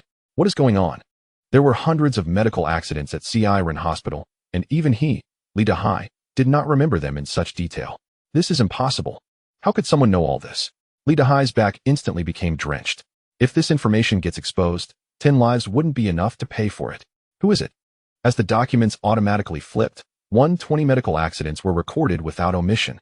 After a long wait, the materials finally turned to the last page. A signature appeared. Lu Di. Lu Di? Who is Lu Di? Li Dahai's heart surged with waves of panic. No. Li Dahai finally realized, trembling and asking the young man in front of him.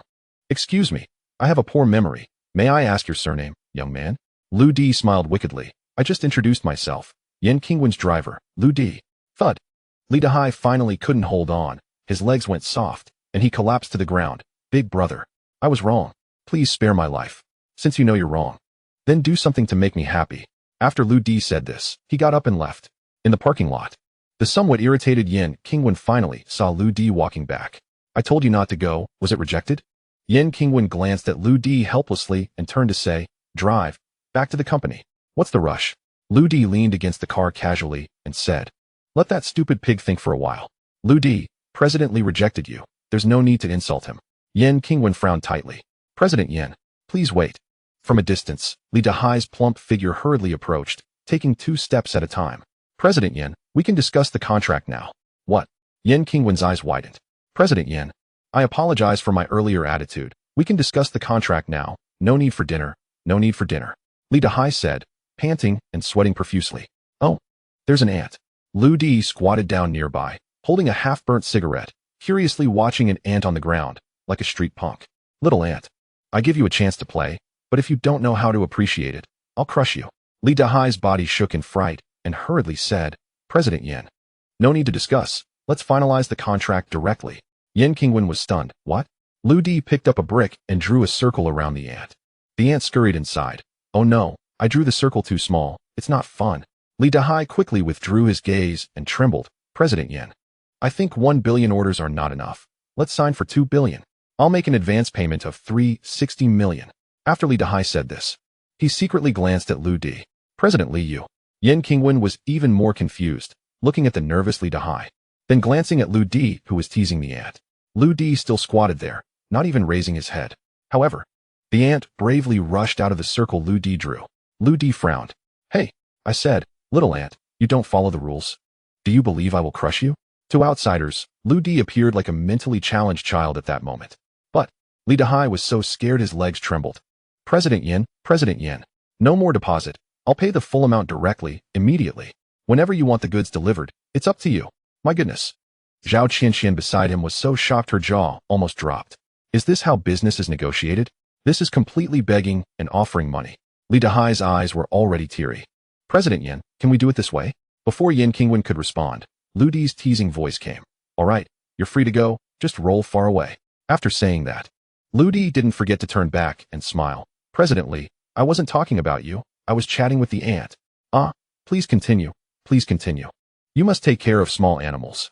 Li Dahai was sweating profusely, and his facial muscles were about to cramp. President Yan, do you have the contract with you? If you don't have it, I have a printer here. Please make sure to sign the contract before leaving. Yan Qingwen's brain had completely stopped working. She blankly said, Qianxian, prepare the contract.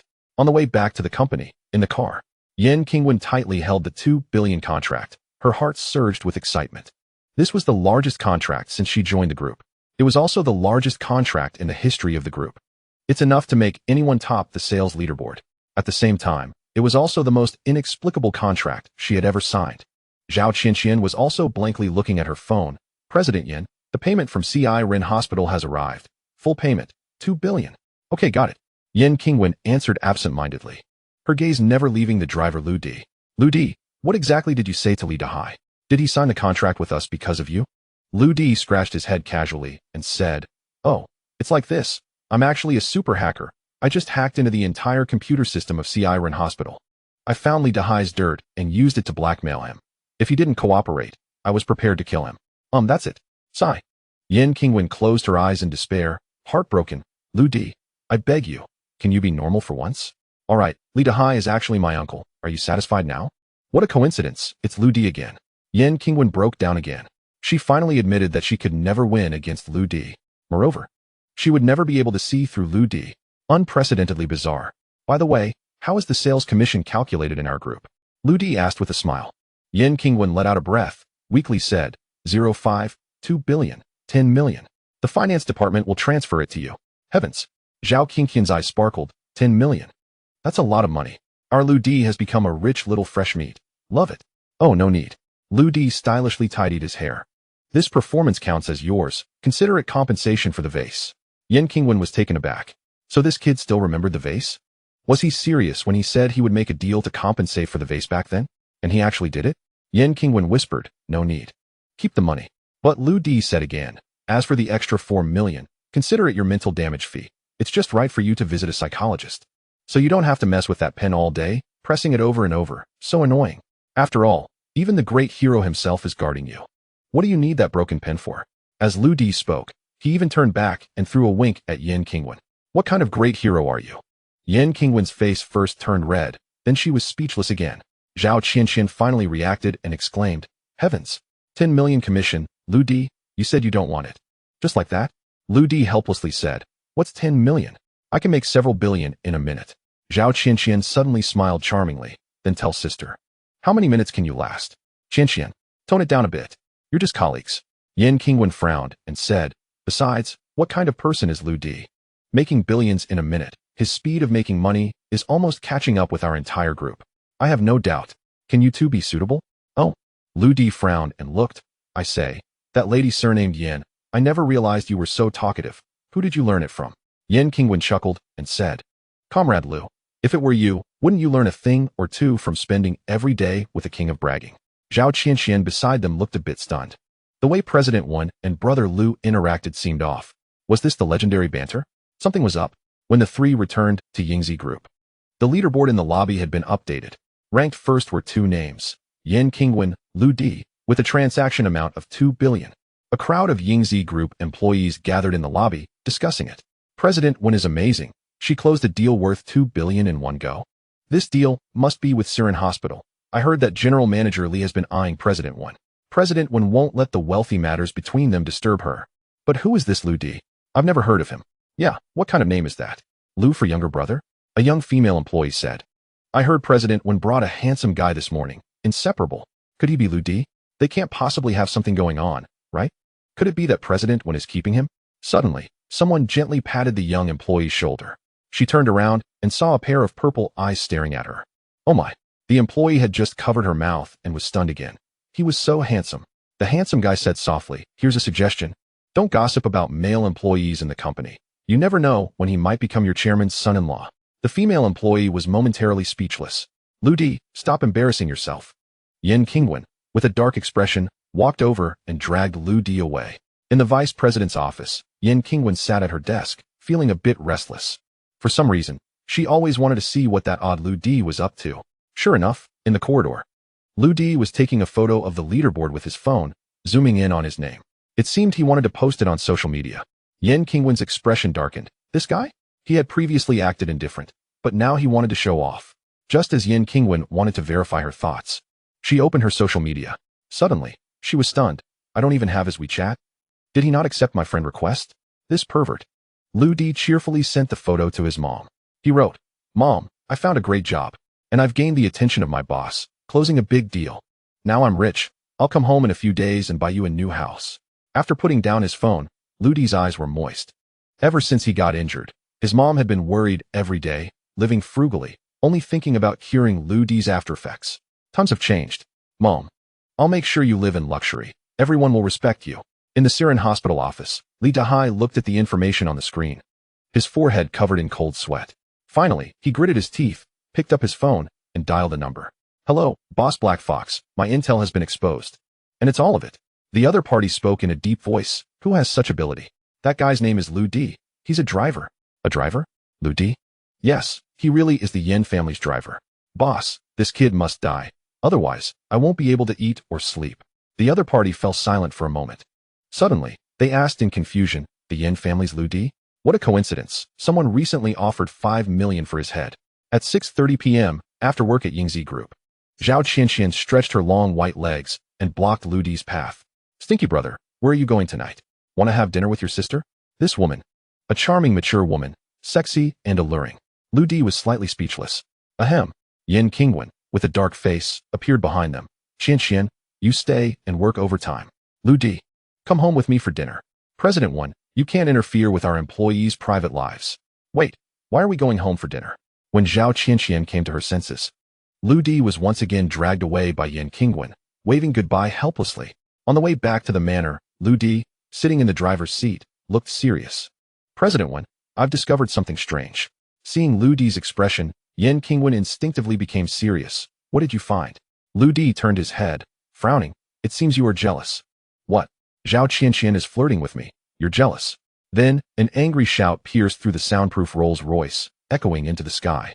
The aloof female CEO completely abandoned her composure, cursing out 2 words she had never said before. Lu Di, you're talking nonsense. Haha. Lu Di laughed heartily. Competing with Yin Qingwen was incredibly fun. 10 minutes later, the 20 million Rolls-Royce stopped in front of a humble food market, feeling somewhat out of place. Eggplants 2. 5 yuan, cabbages 10 yuan for 3. The sounds of vendors calling out were endless. Lu Di turned to the fuming Yin Qingwen and smiled. Speaking of dinner, I happen to be good at cooking. I'll go buy some ingredients. I'll show you my skills tonight. Before Yin Qingwen could agree, Lu Di pushed the door open and got out. Yin Qingwen frowned as she watched outside the car window. The noisy crowd, the muddy ground, and laborers haggling over the vegetable prices. Could the vegetables bought in such a messy place be edible? Knock, knock, knock. Lu Di knocked on the car window, looking embarrassed. Win-win. This place only accepts cash, and I happen to not have any. Hearing this, Yin Qingwen's heart softened. Lu Di probably didn't just have no cash. He likely didn't have any money at all. Over 5 million had already been spent. Looking at her poor savior in front of her, Yin Qingwen couldn't stay mad. She gently opened her wallet, pulled out a stack of cash, and said softly, if it's not enough, just ask me for more. Wow, you really have money. Lu Di snatched the cash and ran off like a thief. 20 minutes later, Yin Qingwen regretted it. The biggest regret of her life was giving Lu Di money to buy groceries. The trunk of the Rolls-Royce was already filled, and Lu Di brought back several fish and dozens of pounds of beef, plus a bag of dirt. It had to be put inside the Rolls-Royce cabin. At that moment, by Yin Qingwen's feet, the bag of jumping sea breams splashed water all over her face. Fresh beef was leaking a pool of red blood, scaring Yin Qingwen so much she didn't dare to step down. What sins have I committed in my previous life? Why do I know Lu Di? Yin Qingwen screamed out loud. Who is calling me? Outside the car, a young man in a white shirt threw another bag into the car and coolly returned to the driver's seat. What is this? Yin Qingwen looked at the wriggling things in the bag, her scalp tingling. Silkworm pupae, high in protein, helps with muscle gain. Ah, they're bugs.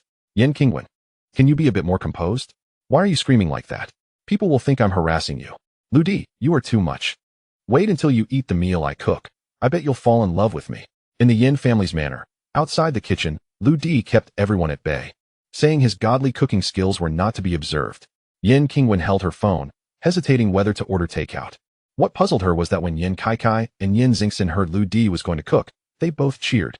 At that moment, the 2 little girls were running in the yard, saying that only by running until they were hungry could they eat their fill. Yin Qingwen really couldn't understand. Lu Di didn't look like someone who could cook at all. She was aware that before Lu Di entered the Yin family, he had worked as a waiter in a restaurant. Could it be that he learned some skills while being a waiter? But what kind of good food could come from that kind of place? 10 minutes later, sounds of banging echoed from the kitchen. It sounded like someone was torturing the beef. 20 minutes later, a harsh scratching noise came from the kitchen, like nails scraping against a blackboard. Yin Qingwen sighed at the kitchen door, hoping it wouldn't be destroyed. 30 minutes later, someone was in the kitchen working with clay. 40 minutes later, a wave of cold air came from inside the door. What on earth was Lu Di doing? Just as Yin Qingwen's patience was wearing thin, the kitchen door swung open. Lu Di gently wiped his palms with a white towel and said, everyone, it's time to eat. The 3 young ladies of the Yin family, each with their own feelings, walked into the kitchen. Wow, so dazzling. It was blinding. In front of them stood a magnificent ice sculpture. It was a mountain range sculpted from ice blocks, undulating and grand. Steam was rising, ethereal and otherworldly. Yin Qingwen's eyes widened, as a top-tier wealthy heir. She had never seen such a masterpiece. This must be an extraordinary knife skill, right? Lu Di, did you do this? Lu Di shrugged lightly. Just a little skill? Ice peaks like Mount Tai? But what are we eating? Yin Kaikai and Yin Xingxin widened their eyes in disbelief. Are we supposed to gnaw on ice? Good question. Lu Di glanced at the non-existent watch on his wrist, noting that the sashimi on the mountain took 6 minutes and 10 seconds from slaughter to plating. And there were only 50 seconds left to enjoy the best flavor, so he suggested they eat quickly. Sashimi, where is it? Yin Kaikai leaned closer to the ice mountain and finally saw it. The surface of the ice was densely covered with slices of fish. But the fish was as thin as rice paper, hard to detect. Lu Di smiled gently, picked up a slice of fish with chopsticks, and held it under the light, which faintly illuminated it. It was simply an extraordinary knife technique. He lightly dipped one corner in soy sauce and placed the fish in his mouth, closing his eyes to enjoy it. Lu Di elongated the sound. The thickness was just right. Not only freshly killed, but also preserved in the best state by the ice mountain. Extremely fresh. Plus, the top-notch soy sauce from your estate's kitchen. Wow, delicious. The two twins were drooling all over. Oh my god, I can't take it anymore. Wow. The two little girls rushed forward, eagerly grabbing the fish and stuffing it into their mouths. Lu Di smiled gently. Miss Yen Qingwen, would you like to try? Yen Qingwen was unimpressed, thinking it was just flashy, something to fool children. When she took a slice of fish, dipped it in soy sauce, and put it in her mouth, her expression instantly froze. All she could think was one word: fresh. It was as if the fish had come back to life. She had never had such delicious sashimi before. Even world-class chefs couldn't achieve this. Lu Di, are you sure this is from the fish in the car? In Yen Qingwen's memory, those were low-end ingredients. How could they taste so good? The fish is still those fish, quite decent. But my knife skills are rare in 100 years. Lu Di shrugged and walked over to the stove, and only then did Yen Qingwen see it. Behind Lu Di was a huge ball of clay. Lu Di, I have to admit, your cooking skills are quite good. And very good. But how could there be so much clay in the kitchen? Lu Di grinned mischievously. This is my next dish, clay-roasted beef. Bang. Lu Di punched, and the huge clay ball was immediately punctured. The next moment, a fragrant aroma filled the air, overwhelming. The two little girls, lost in the sashimi, suddenly looked up, sniffing the air. What is this? So fragrant. Kai, it's beef, a huge piece of beef. Yen Qingwen was stunned again. This beef was simply too fragrant. All the delicious food in the world paled in comparison at this moment. I first mold the earth into a stove. Then I ignite lychee wood underneath, placing the original flavored beef inside to roast. The closed stove not only ensures that the beef's flavor doesn't escape, but also infuses it with the fruity aroma of lychee wood. Rich beef, smoky flavor, and fruity wood fragrance. All three flavors blend into one. Lu Di stood with his arms crossed, looking up and saying, "This is authentic fruitwood barbecue." Hiss. The two little twins swallowed back their drool. Yen Qingwen's throat also slightly moved, as she struggled to control herself. Lu Di smiled slightly, his dining knife elegantly spinning around, precisely slicing off a large piece of beef. Then, with a swift move, he cut the beef into 1 centimeter thick slices. As for the seasoning, pure and simple, just the most ordinary sea salt. Lu Di grabbed the sea salt and sprinkled it onto the plate along his arm. Salt sprinkling master. Wow. The three young ladies of the Yen family stared wide-eyed. On the plate was perfectly charred on the outside, tender on the inside, sizzling roasted beef.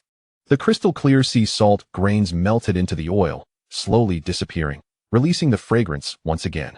Lu Di, I want to eat beef. Yen Kai's eyes were fixed, slowly approaching the plate of beef like a zombie. Wait. Lu Di stopped Yen Kai, smiling. How much debt does this meal count for me? Yen Kai suddenly froze, thinking of the bank card in the sunroom, unsure how to respond. Lu Di, I want to eat too. Yen Qingwen was also staring with her sparkling eyes, gazing at Lu Di, desperately trying to hide a hint of eagerness. All right, but let's make it clear first. Lu Di picked up the dining knife, walked to the ice mountain, and drew a line, marking off a corner of the ice mountain. You can only eat this piece of beef on the table, and the fish slices can only come from this corner of the ice mountain. The rest all belongs to me. Lu Di, that is not fair. Why do you keep so much for yourself? Yen Kai complained. If you don't agree, that is fine. I know you three young ladies ordered takeout, so you can eat that. All of this on the table belongs to me. The three ladies exchanged glances, and Yen Qingwen's expression suddenly changed. Whoosh. Yen Kai swiftly grabbed a piece of beef and stuffed it into her mouth. Then I'll take the initiative. After that, Yen Xingxin also began to feast. Yen Qingwen, meanwhile, was still trying to maintain her elegant lady demeanor, using a knife and fork to share the beef. 3 minutes later, all three ladies were on the verge of tears. It was really too delicious. No regrets. Hey Kai, eat slowly, leave some for me. Xingxin, this is a survival of the fittest era. Whoever grabs it gets it. Third sister, didn't you say you wouldn't eat meat at night? Why are you eating so much? Third sister, you've already eaten the 50th slice of fish and the 6th slice of beef. Yen Qingwen was eating bite by bite, her pace increasingly quickening. She even abandoned the image of the cold goddess. She was completely won over. Lu Di wasn't boasting this time. His cooking skills were definitely world-class. Regret. I shouldn't have let him be a driver. I should have made him a chef. Looking at the three sisters devouring their food, Lu Di smiled knowingly. It was time for him to dig in too. The reason for this luxurious meal was the reminder from the magic child. His body's enhancement value had reached the peak of an ordinary person within the past 5 hours. Next, he needed to break through the gene lock. to surpass the limits of human physical quality and break through the genetic constraints of ordinary people. And the magic child's enhancement of Lu Di's body was based on the energy he consumed. Currently, close to 30 pounds of beef and over 20 fish fillets. All high-protein, high-energy foods. Paired with moisture, it was the best material for synthesizing muscle fibers. Let us eat. With full power. Lu Di once again demonstrated what it meant to be a gluttonous beast. A pound-sized piece of beef swallowed in 2 bites. With one hand. He grabbed over 100 slices of fish and swallowed them in one go. With the magic child's energy conversion. Lu Di didn't need to worry about bursting his stomach. Instead, he couldn't keep up with the speed of energy consumption. Detected beef protein intake, synthesized 0. 3 grams of muscle fibers, muscle strength increased by 16. Detected beef protein intake, synthesized 0. 5 grams of muscle fibers, muscle strength increased by 21. Detected beef protein intake, synthesized 0. 9 grams of muscle fibers, muscle strength increased by 46. Strength enhancement value, 895. Body strength improvement, 630. Half an hour later. The 3 sisters of the Yin family finished less than a tenth of their food and were already very satisfied. Meanwhile, Lu Di had devoured all the remaining food. Is he even human? Burp. Yin Kai stared blankly at Lu Di, uncontrollably burping. He can eat so much. Isn't he afraid of bursting? So much beef. He is comparable to an overseas big eater. Yin Qingwen, however, had a somewhat complex expression, perhaps because he had suffered too much in the past. At this moment, Lu Di was closing his eyes to rest. Just 10 minutes ago, his body enhancement value had reached 1,000. At that moment, it seemed as if he heard a sound of shattering within his body, like a glass cage that had been imprisoned for a long time suddenly shattered.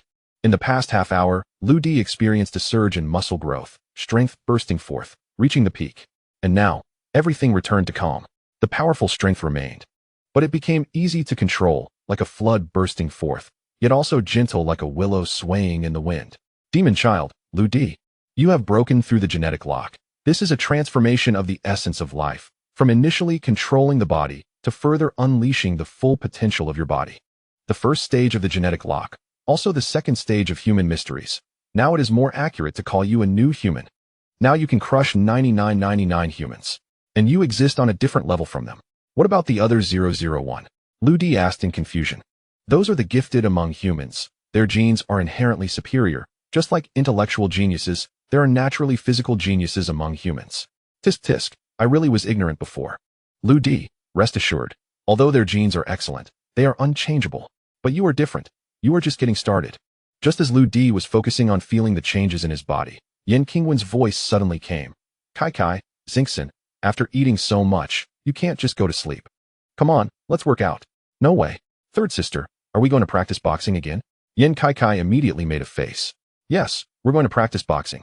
Until we burn off today's calories. Yin Qingwen stood up directly and glanced at Lu Di, saying, Lu Di, you come too. Yin Kai's eyes suddenly lit up. Third sister, let Lu Di be your sparring partner, okay? We forgot the moves from last time. Let us review them first. Yin Qingwen thought for a moment. That's fine. I see that Lu Di looks so weak. If he encounters danger, he probably has no self-defense ability at all. He really should practice. Haha, Lu Di, you're done for.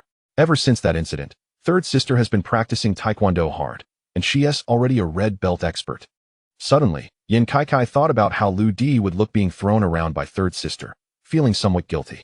She then grinned and said, Lu Di, don't blame me. I'm also scared of being beaten by my sister. For 3 years, she not only had to learn herself, but also made us all learn. Saying that weak women must have self-defense skills. Just then, Lu Di opened his eyes with a somewhat strange expression and slowly said, Yin Qingwen, are you sure you want to spar with me? Sure. Stop talking nonsense. 27 weirdo, no sense of romance. On the top floor of the Yin family estate. Looking at the hundreds of square meters of gym and the boxing ring for competitions, Lu Di sighed. A mansion is a mansion. I'll get used to it. When the 3 sisters of the Yin family pushed the door in, Lu Di's eyes suddenly brightened. They had already taken a shower and changed into tight-fitting sportswear. Although the 2 young girls were in their early 20s, their figures had developed extremely well. The tight-fitting outfits outlined their bodies, youthful, vibrant, and alluring. Yin Qingwen had tied her long hair up high. She wore a tight sports top underneath and draped a white Taekwondo robe over it. Although her figure was covered, just from the outline, one could see that not only was she well-proportioned, but after years of training, her lines were extremely beautiful. If a photo were taken of her right now, it would surely be snatched up by the Taekwondo gym. It would definitely be a deadly attraction for men. 3 absolute beauties. Lu Di, why haven't you changed your clothes? Yan Qingwen frowned at Lu Di, who was still wearing a white shirt and jeans. Hee. I don't have any clothes, Lu Di said with confidence. Yan Qingwen helplessly facepalmed. This guy really doesn't have any because he bought 200 sets of clothes. All the same, then how are you going to fight with me in that? Yan Qingwen placed her hands on her hips. Lu Di shook his head and said, clothes. I'll just take them off, but I want to confirm with you again, are you really going to fight me? Lu Di, can you hurry up? Just let third sister hit you. After we're done, I still have to go live. Yes, I still have to watch over my husband. Who knows when he'll release a new song? Yin Xingxin and Yin Kai shouted from the side, looking like they were enjoying the show. Husband? Yan Qingwen frowned. It's Di. Yin Kai stuck out her tongue. Lu Di asked in surprise. Kai, aren't you going to ask if he agrees to marry you? Mind your own business. Just take care of yourself. Lu Di said helplessly fine. Saying this, Lu Di began to slowly unbutton his shirt. The 3 sisters of the Yin family instinctively cast their gazes over. Generally, handsome men have bony bodies. The next moment, the 3 girls' mouths fell open in shock. Lu Di had already taken off his white shirt. His body wasn't huge, but it was all muscle. Chest muscles, 8-pack abs, biceps, and a V-line. Even the muscles on both sides of his ribs were well-defined. Like a god from ancient Greek sculptures, every muscle was beautifully chiseled. This physique was like a work of art, full of the beauty of strength, with not an ounce of flab, not even a hint of fat. This is too handsome. This face, combined with this body, is too perfect. Thud. Yin Kai's phone dropped to the ground. Lu Di, how did you get such a good body? Yin Xingxin covered her mouth, unable to believe it. It's natural beauty, plus moving bricks on the construction site. Lu Di was also somewhat surprised in his heart. Is this what they call a new human? The 3 sisters of the Yin family, upon hearing Lu Di's words, couldn't picture him at a construction site. They saw Lu Di standing there, bare-chested, with arms slightly bent. Amidst the clearly defined muscles, there seemed to be a terrifying power hidden within. Like a cheetah, once it pounces, it's as fast as lightning. Like a lion, once it bites, bones will break. The 2 twins regretted it. Lu Di is very strong. Our previous prank, thankfully he didn't get angry. Lu Di is also very handsome. Handsome enough to shatter all their perceptions. The 2 young girls couldn't help but fantasize about a question. If Lu Di and Di both wanted to be my husband, which one should I choose? Yan Qingwen was also once again captivated by Lu Di. How can there be such a perfect man in the world? Instinctively, Yan Qingwen finally connected the heroic figure who saved her from peril with Lu Di. Have I been a bit too extreme in my attitude towards him these past few days? He doesn't hate me, right? Yan Qingwen's heart raced. On her cold and beautiful face, a rare blush appeared. This mysterious man is different from the world. I say, where are we going to spar? Lu Di's question interrupted the 3 girls' daydreams. No way. Yan Qingwen suddenly gasped. Did I really challenge him to a fight? Yan Qingwen also regretted it. Although she is a red belt master, looking at Lu Di's steel-like muscles and his imposing aura, she felt completely lacking in confidence. Perhaps Lu Di doesn't understand Taekwondo, or even martial arts at all, but just from the biceps on his arms, it seemed he could easily subdue her, Yan Qingwen. If he pinned her down, she might not be able to resist at all. Thinking of this, Yan Qingwen's pretty face turned even redder. I said, can we hurry this up?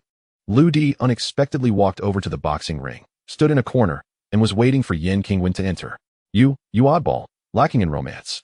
Are you really going to attack a weak woman like me? Yan Qingwen stamped her foot in anger. Lu Di was confused. Didn't you say you wanted to box? I confirmed it twice. Lu Di, you are such a typical straight man. Lu Di finally burst out laughing.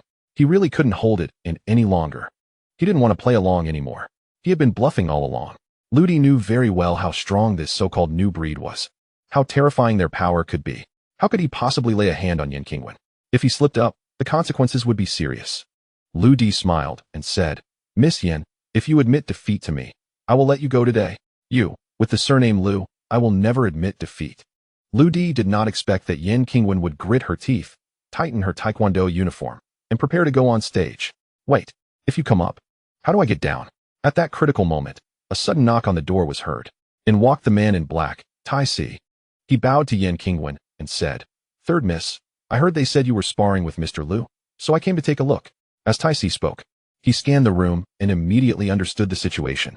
He then turned to Lu Di and said, Mr. Lu, the third miss is half my apprentice, and in my opinion, she is not your opponent.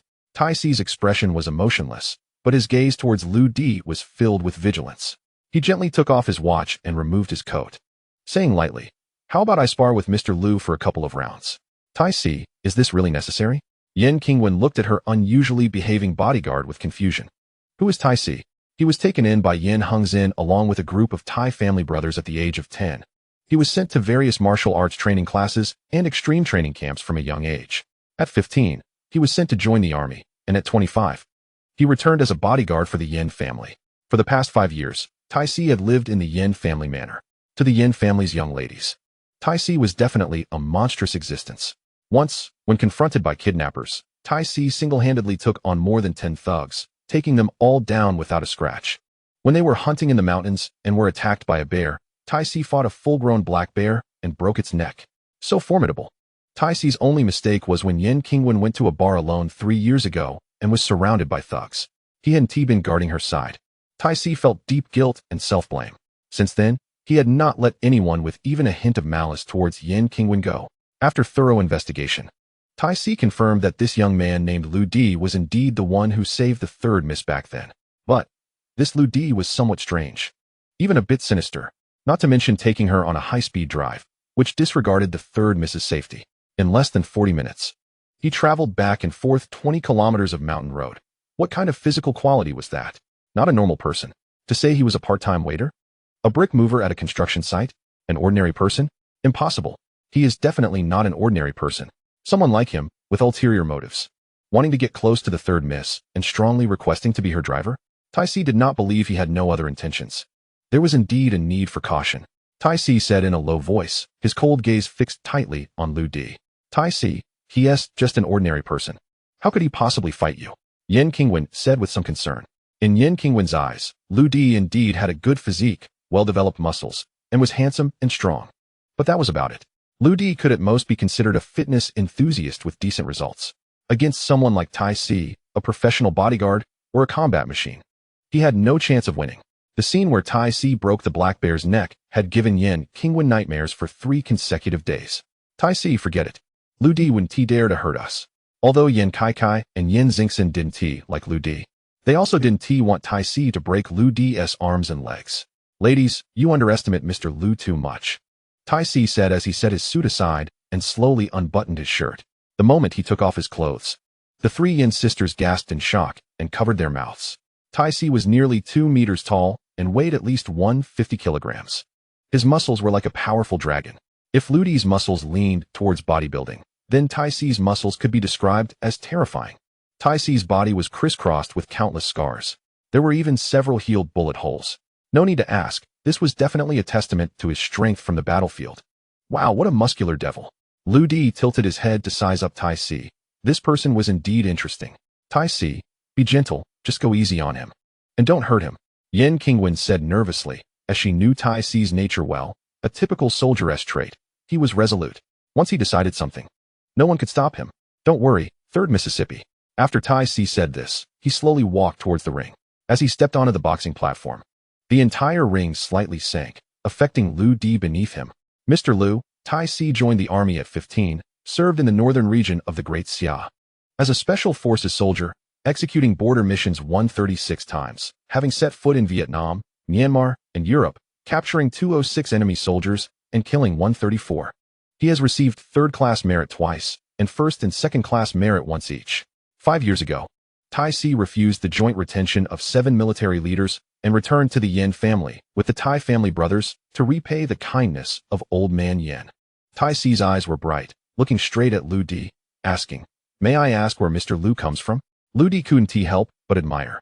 This Tai Si was impressive, with remarkable military achievements, not only patriotic, but also a man of loyalty and gratitude, a true king of soldiers. But Tai Si's intention in introducing himself was also very clear. He was following the etiquette before the fight, waiting for Lu Di to explain his background. "Brother Tai Si, I am really just a small citizen, fortunate to have practiced some strength." Lu Di slightly bowed, and while he spoke, he was not lying. Since Mr. Lu is unwilling to speak the truth, let us see the real thing in action. Tai Si suddenly clenched his fists, his bones cracking. "Since you won't say, then let us fight until you do." Seeing the situation was not good, Yan Qingwen shouted, "Tai Si, Lu Di is a guest of my father. You can't use force. Tai Si remained silent. No matter who he was, as long as he posed a threat to the Yin family, he must be eliminated. Just as he spoke, the gym door was opened again, and Tai Wu, Tai Lu, and a group of Tai family brothers filed in, standing on either side. Tai Lu, what are you doing? Yin Qingwen exclaimed. Third miss, don't blame us. Lu Di is not an ordinary person. We have been observing him for a long time, and he may pose a threat to you ladies. Today, if he cannot give us a satisfactory explanation, he will not be allowed to leave. Tai Lu replied stubbornly, and then fell silent. Well, I really didn't expect to be so closely watched. Lu Di smiled bitterly, realizing that today was not going to end well. The Tai family brothers are absolutely loyal and dedicated, brave and fearless. Not bad. The 29,000 forces, a myriad of changes in momentum. Lu Di, oh demon child. You say, breaking the genetic lock of the new human is not as simple as you think. There's a term among humans called momentum, which is actually an invisible magnetic field emitted by a person, and the other party can sense this field through the sixth sense. It creates psychological or behavioral pressure on the opponent. The new humans not only enhance their physical bodies, but also strengthen the human magnetic field, breaking out of the ordinary realm and reaching new heights. I have named this enhanced magnetic field Qinshi. The call of Qinshi has completed the fusion with the subconscious. Lu Di felt a loud rumble in his mind. This fusion of consciousness was different from before. Colorful momentum flashed in his mind. The aura of a great general. The clang of iron horses and golden spears, the spirit of the strong, the rage of killing, and even a fleeting celestial aura. Ever-changing. All are awe-inspiring. All are inspiring. Haha. Qinshi, countless kinds of momentum. This is interesting. Lu Di's thoughts moved, unleashing both fierce and arrogant auras simultaneously. Two invisible forces spread like a great net in an instant. The next moment, Tai Si, who was closing in step by step, suddenly froze. It seemed as if the temperature in the entire room had suddenly dropped. He could only feel that the Lu Di standing at a distance suddenly erupted with an indescribable bloody aura. This young man seemed to have emerged from the abyss of hell, decapitating thousands without flinching, treading on countless white bones, laughing wildly. What kind of momentum is this? Perhaps only a general from ancient battlefields, commanding millions of soldiers in war, causing countless deaths and rivers of blood, could possess such momentum. What has he experienced? Tai Si's mind was buzzing, stunned on the spot. The other Tai family brothers were also equally stunned. No matter how Yin Qingwen called out, it was of no use. The tremor from the depths of their hearts had rendered them as unmoving as clay statues. Suddenly, the momentum on Lu Di changed. An overwhelming arrogance blotted out the sky. This is a kind of unparalleled pride, disdaining everything, ignoring everything. He is a general or an emperor, strategizing from afar, winning thousands of miles away, turning the tide when it is about to collapse, supporting the building on the verge of collapse. Victory in battle is assured, conquest is guaranteed. Such majesty and pride. One person standing is more powerful than thousands of troops. Only this one person gives orders, and no one dares to disobey. Tai Si's back was instantly drenched with sweat. The Lu Di before him was completely unassailable, completely irresistible. Even if he were to bring a bowl of poison now, Tai Si would probably have to obediently drink it. This is the aura. The Tai family brothers felt the same. Only the three Yin sisters remained oblivious. They were daughters, had never been on the battlefield, and had never encountered an enemy. Naturally, they could not comprehend this fierce and unmatched killing momentum. They also could not appreciate that proud demeanor of conquering the world.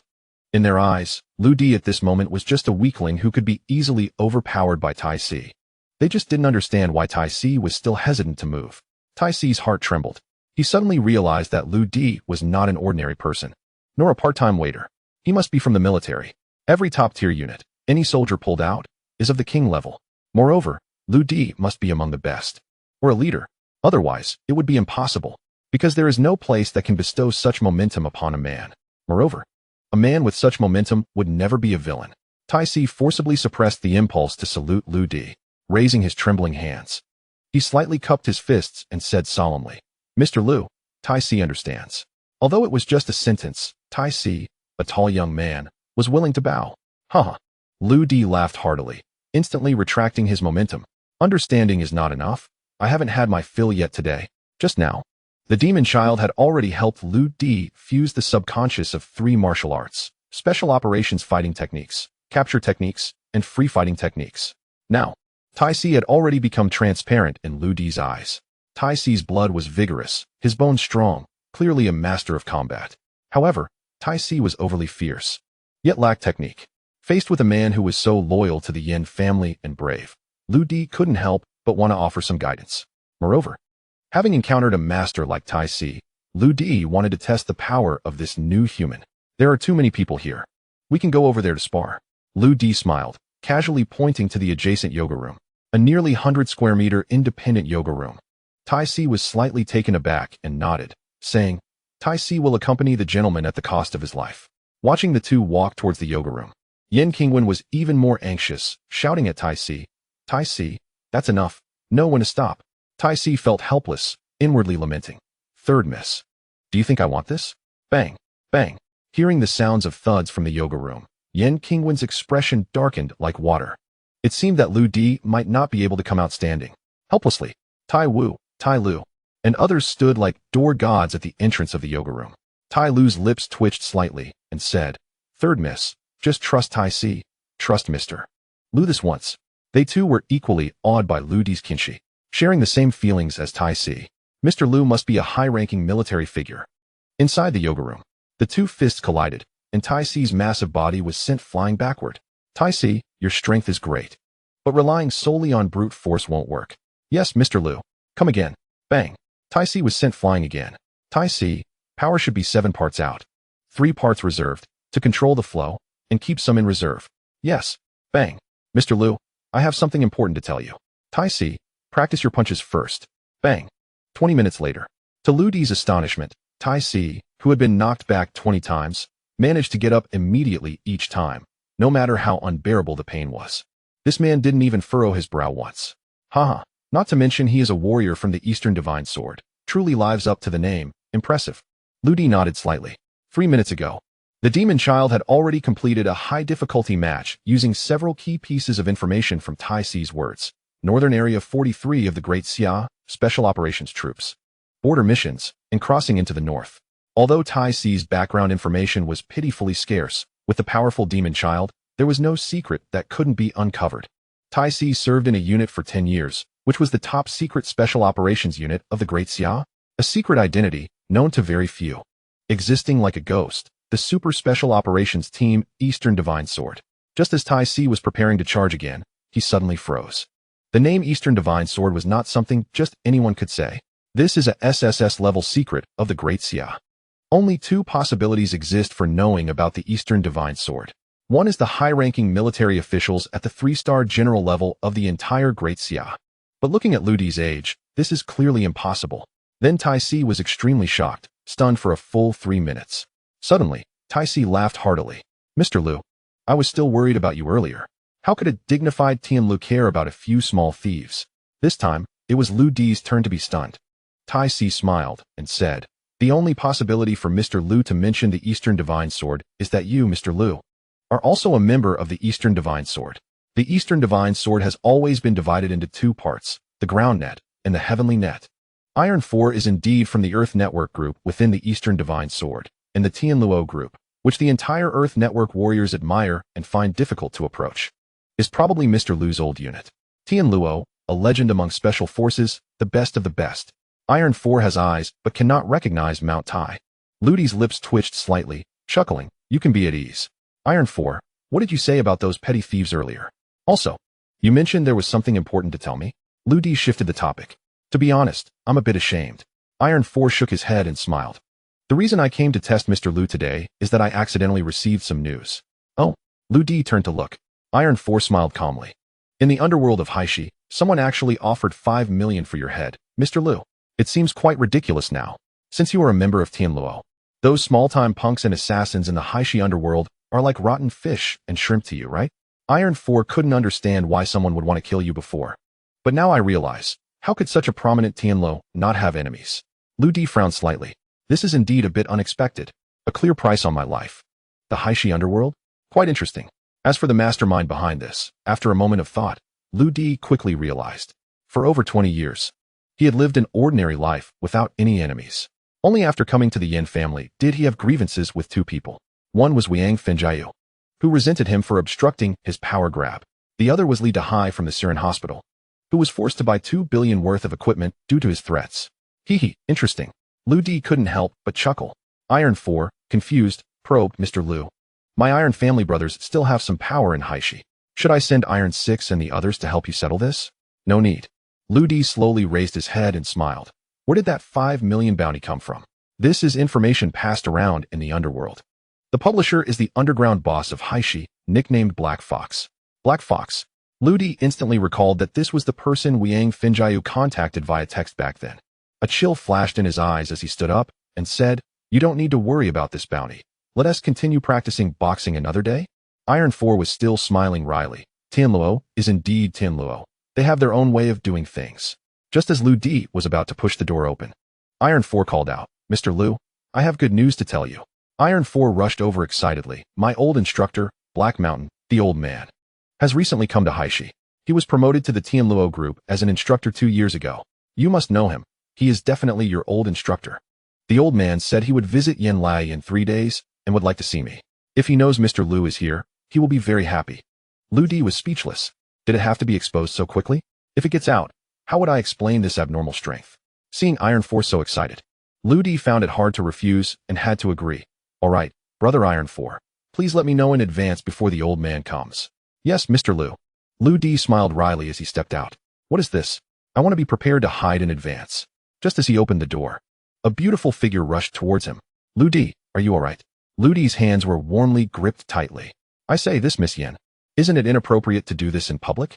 Yen Qingwen suddenly realized her rudeness and let go of Lu Di's hands with a gasp. Lu Di chuckled, swaggering away. Yen Qingwen looked at Lu Di's back, smiling to herself with a complex expression. When she turned around, she suddenly saw Iron 4, who was bruised and battered. Iron 4. What happened inside? Yen Qingwen was stunned. Did Iron 4 get beaten by Lu Di? For 5 years, she had never seen Iron 4 suffer a scratch. Regardless of the enemy, Iron 4 smiled awkwardly. Third miss, forgive me for not being able to tell you too much. I can only say that with Mr. Lu protecting you, the third miss can rest assured. When Iron 4 arrived in front of a group of Iron family brothers, he was instantly surrounded. Fourth brother. Who exactly is Mr. Lu? Iron 4 said nothing and pointed to the sky. Heaven. Tianluo. Tianluo group? Shoo. This is a secret. It cannot be said openly. The Iron family brothers' eyes widened, looking at Lu Di's back with nothing but respect.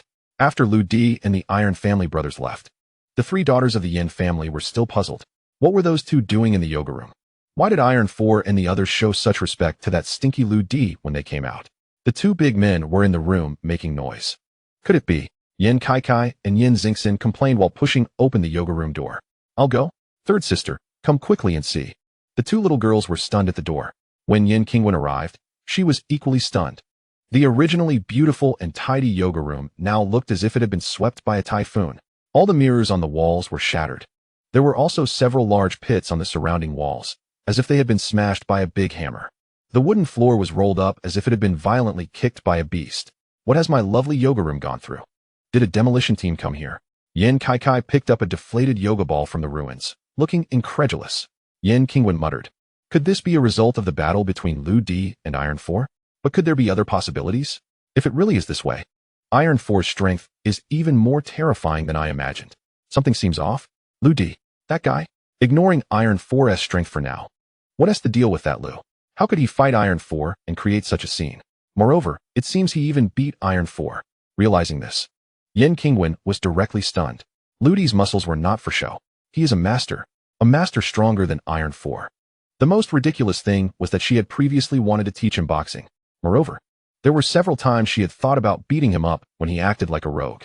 Amidst her astonishment, a strange emotion gradually arose in Yin Qingwen's heart. That Lu, indeed, had the demeanor of a great hero. Third sister, you don't need to be surprised. That little weakling Lu Di, how could he possibly defeat Iron 4?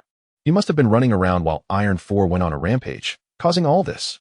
Yin Kai calculated seriously. Lu Di ruined our yoga room. I'll make him pay later. Yin Qingwen shook her head helplessly. Iron 4's words still echoed in her mind. With Mr. Lu protecting you, the third miss can rest assured. Back in his underground room, Lu Di casually opened his phone. The notifications from Duyin had piled up into a red due to the sheer number. Despite being somewhat prepared when the data popped up, Lu Di still felt his eyelids jump. The video titled Future to Look Forward to had 600 million views, 200 million likes, over 1 billion comments.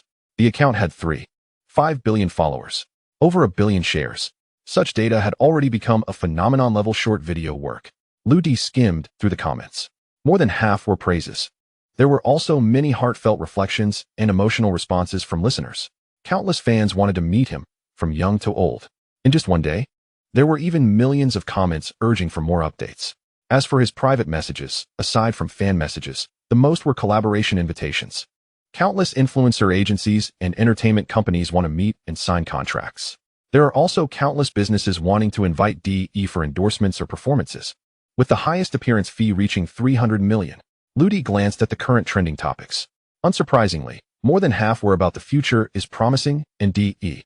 When he saw a piece of news, Lu Di was shocked and broke out in a cold sweat. 100 girls stood on a rooftop, jointly demanding DE to release a new song, or they would jump. Fortunately, they were persuaded by the local police, and the situation was averted. Afterwards, the authorities announced two pieces of information. 1. They advised the public to pursue stars rationally. 2. They suggested DE update his works as soon as possible. Lu Di finally breathed a sigh of relief after reading the last part.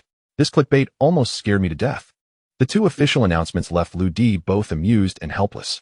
In the future, it would be better to avoid using DE's account. Perhaps everyone would gradually forget. Suddenly, a message popped up on Dian, 2 kilometers away from you, broadcaster, baby Xin, currently live. That little girl, Yin Xin. Lu Di remembered that when they first met, Mo Tong had found this information. Yin Xin is now a graduate student at a music academy and also a popular online broadcaster. For some unknown reason, Lu Di gently clicked to enter the live broadcast room. The next moment, a beautiful melody came through. A power forgotten for a long time suddenly surged back in the unexpected night. The future is promising. On the screen, Yin Kai sat at a desk, dressed in a cute princess outfit, passionately singing that song The Future is Promising. To be fair, she is indeed a top student from Haishi Music Academy. With excellent singing skills, sweet and charming. Yin Kai was originally a 90-point beauty, plus youthful and vibrant, and she sang quite well. At this moment, the live broadcast room was bustling with activity, with a full 10,000 viewers online. After the song ended, the compliments poured in. Baby Xin, I love you.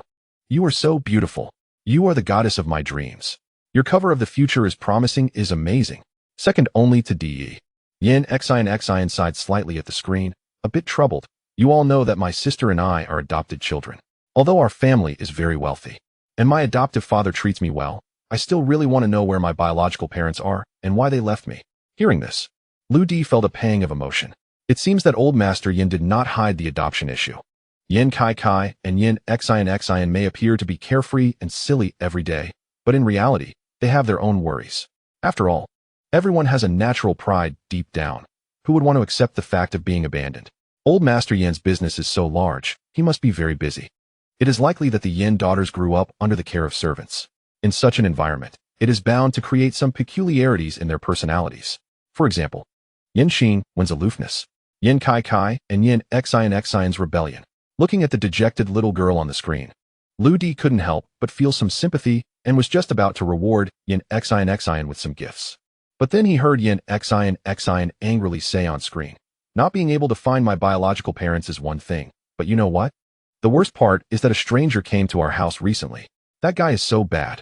Not only does he want to hit on my sister, but he also wants to take our family's money. The fans in the live broadcast room immediately became furious. What? Someone is bullying such a beautiful Xin. Tell me who is so bad. I'll put a bag over his head and beat him up. Does this little girl hate me that much? Lu Di was instantly speechless.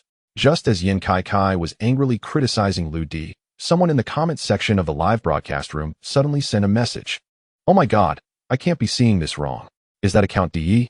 After 2 minutes of silence, comments flooded in like a tide. It's really DE. He.S. in the live broadcast room. DE is alive. He.S. here. It's really DE, the 130th viewer. Oh my god. I'm actually in the same live broadcast room as DE. Caught DE. I need to take a screenshot. What an honor. I need to tell my friends. In an instant, the viewers in the live broadcast room completely ignored Yin Xin's presence, going crazy for DE. DE, talk to me, please. DE, are you here? Look at me. I'm your super fan. Yin Xin, who had just figured out the situation, was completely stunned. Her heart raced. She couldn't believe it and immediately clicked on DE's profile picture. This account only had one video, which was the one with over 600 million views. The future is promising. It's really him. He came to watch my live stream. Oh my god, am I dreaming? Yin Xin was momentarily dumbfounded, unsure of what to do. What's even more unexpected was that 1 minute later, the audience in baby Xin's live broadcast room surged. 20, 000, 30, 000, 40, 000, 100, 000, 500, 000. Users Lu Feng entered the live room. User Peng Nan entered the live room. User Chieting Feng In entered the live room. Countless users entered, and the comments flooded in like a waterfall, dazzling the eyes. User I love DE sent the anchor 99 super rockets. User laughing at prosperity sent the anchor 99 spaceships. User Inc sent the anchor 99 carnival big Ferris wheels. Then, people started sending gifts. They were throwing gifts into the live broadcast room as if money didn't matter. Yin Kai's appearance was completely overshadowed by the gifts. For DE. Support DE. Please update the song. Please live stream DE. However, their messages had already been drowned out by the overwhelming flood. The entire live broadcast room exploded. The network was almost lagging. The news of DE appearing in a certain broadcaster's live room instantly swept across the internet. In no time, everyone was spreading the word, flocking to watch. Baby Xin's live broadcast room instantly rose to the top of the trending list. The traffic reached an unprecedented height, with 2 billion people online at the same time. DE's staff were also dumbfounded. What happened? Data anomaly? No, it's that super account. DE logged in and entered a live broadcast room. A once-in-a-lifetime opportunity. Hurry and match more traffic. Striving to create a historical high. DE, I love you, reply to me. DE, who are you really? DE, come out. Countless bullet screens flashed by, so fast that it was almost impossible to see. In the live broadcast room, the amount of rewards was also skyrocketing, breaking the million mark in 3 minutes, breaking 10 million in 5 minutes. There was an invisible trend heading towards 1 billion. The viewers were going crazy. It seemed that as long as they could enter the live broadcast room, they could be close to their idol. The influence of the future is promising was too great, and the character of DE was too mysterious, making everyone crazily infatuated. The network signal was delayed, and the live content was flickering, on the verge of collapse. And the instigator of all this, Lu Di, was lying in bed on the second floor of the Yin family mansion, staring blankly at his phone. He had just clicked on it instinctively, causing such a huge uproar. This was a massive online frenzy triggered by DE's appearance. Unprecedented. This is too crazy. Lu Di trembled and immediately exited the live broadcast room. Logged out of the account. 32. Let us play for a little while. The next day, the sun was shining brightly. As expected, DE's news once again dominated the trending topics. Celestial singer DE appeared again. Just because he casually entered a live broadcast room, it triggered a massive online explosion. Broadcaster baby Xin passively became internet celebrity number 1. The big question, what is the relationship between baby Xin and DE? Millions of girls demanded baby Xin, return my husband. Millions of viewers pressured the female anchor to stay online for 12 hours, just to wait for DE. The live streaming money ranking was updated. Xin Bao Bei topped the list with 1.3 billion. Yin family manor, 5th floor bedroom. Yin Xin sat in the chair, honestly, with dark circles under her eyes. Opposite her was Yin Kai, arms crossed, wearing an interrogative expression. Xin, be honest. How do you know DE? Yin Xin helplessly replied. Kai, I've said it 800 times, I really don't know him. Ding ding ding. Yin Xin's phone suddenly rang. Second sister is calling. It was Yin C1, the second miss of the Yin family, and an international movie star. The young girl was a bit surprised. Her big star sister had been filming abroad, and according to the time difference, it should be the middle of the night there. Why would she call me? Hello, Xin. After answering the phone, a slightly lazy yet extremely pleasant voice came from the other end. Second sister, why aren't you resting so late? Rest? How can I sleep? You little girl, it's been a few days, and you've learned some tricks? Second sister, what are you talking about? You need to honestly tell me how you know DE. OMG. Second sister, why are you asking this too? This is the 801st time. I really don't know him. You little brat, stop lying. After DE updated a video, he hasn't made a move. Why did he suddenly enter your live stream? If you say you have no relationship, I won't believe it. Yin Xin was almost on the verge of a breakdown. This was truly a case of being unable to defend herself. I actually want to know DE, but he doesn't give me a chance at all. Since DE exited yesterday, Yin Xin had sent dozens of private messages to him, but he hadn't replied to a single one. Sister doesn't care how you know DE. I need you to help me with something. My new movie wants to invite DE to sing the promotional song. And preferably, to duet with me. As Yin Siwen said this, she became a bit excited. DE's popularity is almost invincible now. If he is willing to debut with my sister, not only will the new movie break records, but my sister will also reach a new height. Besides, I really like DE, and I want to know him too. Yin Xin was speechless. Sister, you are an international superstar and a goddess to the public. Can't you be a little reserved? You little brat, teaching your sister to be reserved? Don't you want a brother-in-law? Second sister. That's not possible. Xin. I'm begging you for this. As long as you help me with this, I'll agree to anything. Don't you like that European star Xiaojia? I'll introduce him to you. Okay. Oh no, second sister, absolutely not. What do you mean, absolutely not? You little girl, won't even help your sister? Quickly give me DE's contact information. Before hanging up, Yin Siwen added earnestly. Oh right, I heard that Wenwen's lifesaver is living in our house now. You two little girls better not be willful and not neglect him. Yin Xin's face turned red with anger. Why does even my second sister want to steal my DE brother? Also, where am I supposed to get DE's contact information? In an instant, Yin Xin felt so wronged. She stood up and said, Kai, didn't you say you were going to spend that 5 million from the soft rice man? Let's go. At this moment, in the Yingzi Group office building, Lu Di, as usual, sent Yin Qingwen to her office, then quietly waited in the secretary room. Zhao Qianqian kept throwing flirtatious looks, trying to tease him. Lu Di felt very embarrassed. For some reason, Zhao Qianqian's temptations seemed even stronger than before. Demon boy. Momentum itself is a kind of magnetic field. It can not only release an aura but also release attraction. The masculine charm you have now has been amplified several times, and it's natural and uncontrollable. All right. Being too handsome is also a sin. What made Lu Di helpless was that not just Zhao Qianqian, but all the female employees in Yingzi blushed and their hearts raced whenever they saw him, looking shy. The mundane world is full of trivial matters. Let's focus on the main business first. The next moment, the information about the underground boss He Hu of High City appeared in Lu Di's view. He Hu, real name Qin Yaowen, male, 36 years old. Debuted 6 years ago, starting as a street thug, ruthless and daring. Now firmly seated as the top boss of the High City underworld.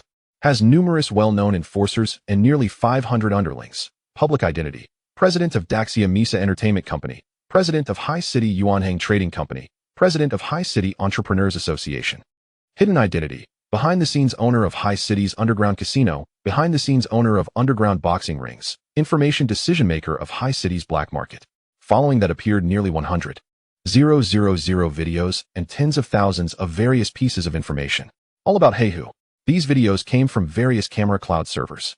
Home cameras, public place cameras, elevator cameras, street cameras, and even other people's phone cameras. And those pieces of information were even more comprehensive. Property information, consumption information, travel information, medical information, mobile phone and computer browsing information. For the past 5 years, all online data was accounted for without omission. Every detail was covered comprehensively. It was as if God was peering into everything. After analyzing and deducing through the demon boy, everything about He Hu was completely exposed to Lu Di. There were no secrets left. At this moment, regarding his own information, even He Hu himself probably didn't have as much as Lu Di had. This He Hu is indeed powerful, with various bosses and industries. Unfortunately, he has messed with someone he shouldn't have and taken on jobs he shouldn't have. Lu Di smiled indifferently, casually picking up the phone next to him. So, you are the boss He Hu? Let me have some fun with you. 33. The underground boss of High City. 2 hours later. High City Misa nightclub top floor office.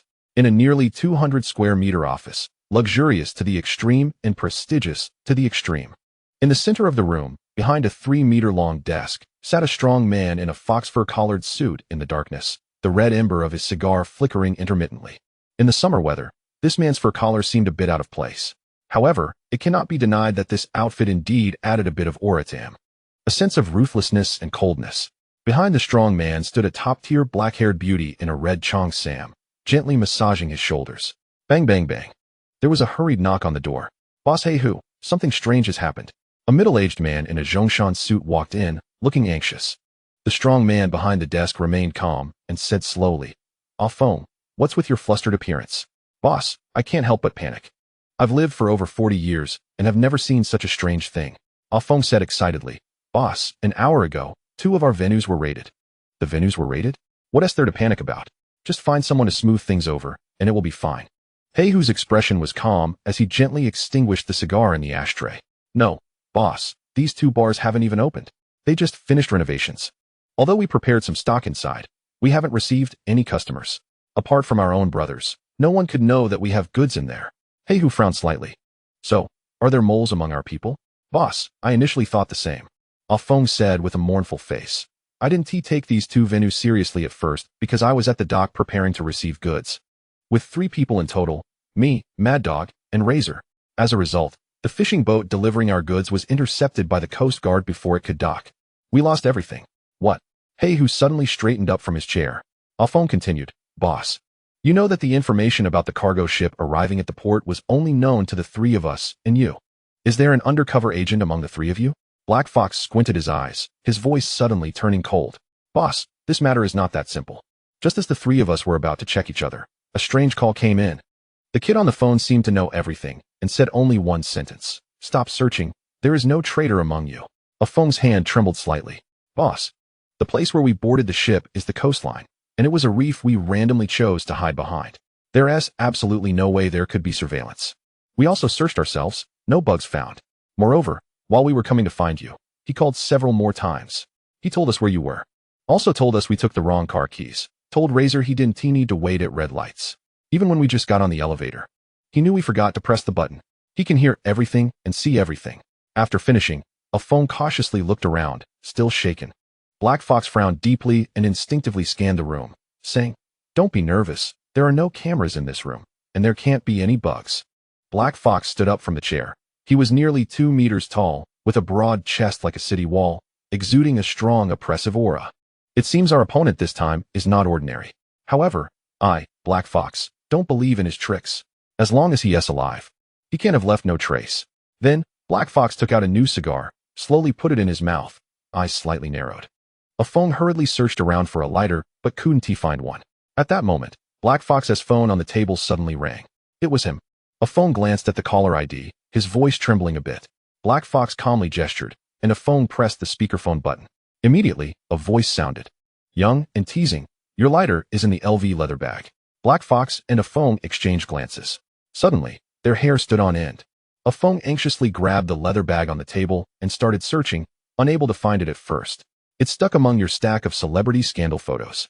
The voice on the phone said lazily. Ah Feng took out those photos, and with a snap, the lighter fell onto the table.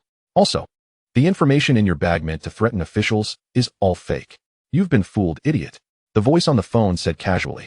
Black Fox immediately broke out in a cold sweat. He grabbed his leather bag tightly, cautiously watching the surroundings. Also, tell your lover. You won't be going to her tonight. You won't be going anywhere tonight. Who the hell are you? Black Fox shouted angrily, grabbing the phone. Aren't you sure I would leave traces? Come find me if you dare. Beep, beep, beep. The other side hung up. The atmosphere in the office was eerily quiet. Ah Feng stood dumbfounded nearby, barely daring to breathe. Black Fox looked grave. He knew he had met a tough opponent this time. If the other side even knows where I put my lighter, what secrets can I still have? Wouldn't I be killed any time? Suddenly, a black-haired beauty behind Black Fox handed over a note. Boss, why not try tracking the phone number just now? Right. Ah Feng. Immediately, Black Fox suddenly stopped talking, covering the note with his hand, whispering, Do it immediately. Find the strongest hacker on the street. Spare no effort to find him. As soon as possible. After a long 30 minutes, Black Fox, already hiding in the utility room, finally received news. The location of that phone number had been confirmed. It was actually in an internet cafe next to the mass nightclub. I thought it was some hidden master, but it turned out to be just a wet behind the ears little hacker. A terrifying grimace appeared on Black Fox's face. Send me 20 men, no, 30. Bring this kid back to me. How dare he eavesdrop on me? I'll make him regret it for life. Ding ding ding. Black Fox's phone rang again. The same number. How is this possible? The phone in his hand was a brand new phone with a new number. Black Fox nervously answered. The other side said lightly, Here is some sincere advice. Send some experts over. Damn it. Black Fox stepped back 3 steps. The less than 5 square meter utility room was empty. Nothing at all. No way there was surveillance. The only electrical device was the light bulb on the ceiling. 20 minutes earlier, Ludi arrived at a network club called Houting. To the owner's astonishment, Lu Di directly scanned the code and paid 1 million. Lu Di asked the owner to clear all customers and open the doors wide, saying he was going to have a fight soon. At this moment, the puzzled owner looked at the young man calmly smoking in the center of the internet cafe. Who asked this rich second generation? Learning to fight like a gangster? Stupid and rich. 1 million could buy me 3 times the machines in this internet cafe. Fights happen here often. Usually just a few kids fighting, maybe a couple of broken chairs or smashed screens. I can easily earn 1 million. Haha, really lucky. But, will this fight even happen? The owner felt a bit bored, but when he casually turned his head and looked out the door, damn, what is happening? A huge crowd of at least 100 tattooed youths, wielding sticks and machetes, stormed in fiercely. Their target was the rich second generation still smoking. 34, hold the gate. Brothers, attack. Break his legs first, then his arms, drag him to the boss. The angry shouts of nearly 100 gangsters echoed through the street. Almost the largest gang fight in Haishi's history. But no passerby would guess their opponent was only one person. That young man wearing jeans and a white shirt. Unbelievably handsome. Glancing at the rushing gangsters, Lu Di slowly stood up, crushed out his cigarette, and a purple glow shone brightly in his right eye. Since my body was enhanced, I've never had a chance to fully unleash. Today, I hope you let me enjoy it. Lu Di smiled evilly and threw a punch. Over 100 gangsters, countless fists, kicks, sticks, though chaotic, under the analysis of the demon child, everything has a pattern. Even a few centimeters of gap or a few milliseconds of delay, Lu Di had it under control. Bang! The gang leader wielding a machete flew back like a kite with a broken string. Then, countless gangsters scattered like flowers in the wind. What is happening? Bang! Cries of pain rose one after another. No one could withstand Lu Di's punches and kicks, and no one could harm Lu Di at all. The whole internet cafe seemed to rain living bodies. The flying gangsters smashed tables and computers into pieces.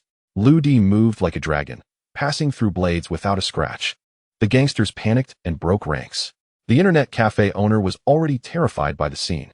Forgetting to check his losses, he crouched under the bar trembling. He only had one thought now. God, please don't let me get hurt. 10 minutes later, everything quieted down. The internet cafe owner cautiously peeked out. Shocked. The whole internet cafe was destroyed, and nearly 100 gangsters lay on the ground rolling and wailing. Only the white-shirt rich second generation stood firm. He calmly fixed his disheveled hair, lit a cigarette, and murmured, "Too weak." The internet cafe owner shuddered. Is he even human? 1 against 100? Not a scratch. Hey you, go back and report to your boss. Lu Di bit his cigarette and kicked the thug beside him, telling him to gather everyone. The 5th floor of the Misa Club, the Black Fox, hiding in the storage room, felt the weight was unbearable. Damn it, 100 people to catch one person. It shouldn't take this long. Bang. The storage room door was pushed open by a phone. A phone was carrying a somewhat dazed thug on his shoulder. Boss, all 100 people we sent have been taken out. What? The Black Fox almost fell off his stool. How many people do they have? His heart raced. If they could take out 100 of his men, then they must have at least 200. Being surrounded by 200 people, how could that be good? Boss, it's just that one guy. He is too strong, not human-like. The injured thug raised his head with difficulty, a row of front teeth missing. What, just one? The Black Fox's eyes widened in terror. Yes, just one, and he said to send everyone over. The Black Fox's mind was in a daze. One person took out 100 of his men? Is he a monster? Moreover, he is a hacker who can control all of his secrets. When did he provoke such a demon? Boss, he wants us to send everyone over. I think he is not here to fight. A phone said, trembling. I think he wants to wipe out our Black Fox gang. Hearing this speculation, the Black Fox suddenly shivered. Impossible. He won't get away with it. The Black Fox quickly got up and shouted in a panic. Hurry and find Razor, Iron Fist, Jack. They are in the club. They are the top 10 masters in the underground boxing arena. They can definitely defeat that guy. After a phone's urgent contact, the Black Fox finally breathed a sigh of relief. 7 of the top 10 masters in the Haishi underground boxing arena are at the Misa Club. Thai boxing experts, dagger experts, wrestling experts, and European strongmen are all there. Each of them can take on 10, with 7 masters attacking at the same time. That guy will definitely be unable to resist. Boss, don't worry. Razor and the others have already gone downstairs. They can definitely bring that guy back. A phone said, nervously standing at the storage room door, not daring to go out. The Black Fox pretended to be calm, but inside he was also uncertain. Bang. Suddenly there was a loud crash, and the whole floor shook slightly. What is going on? The Black Fox's heart tightened. Boss, it's not good. Before Razor and the others could go out, that guy broke in. He is already on the 2nd floor.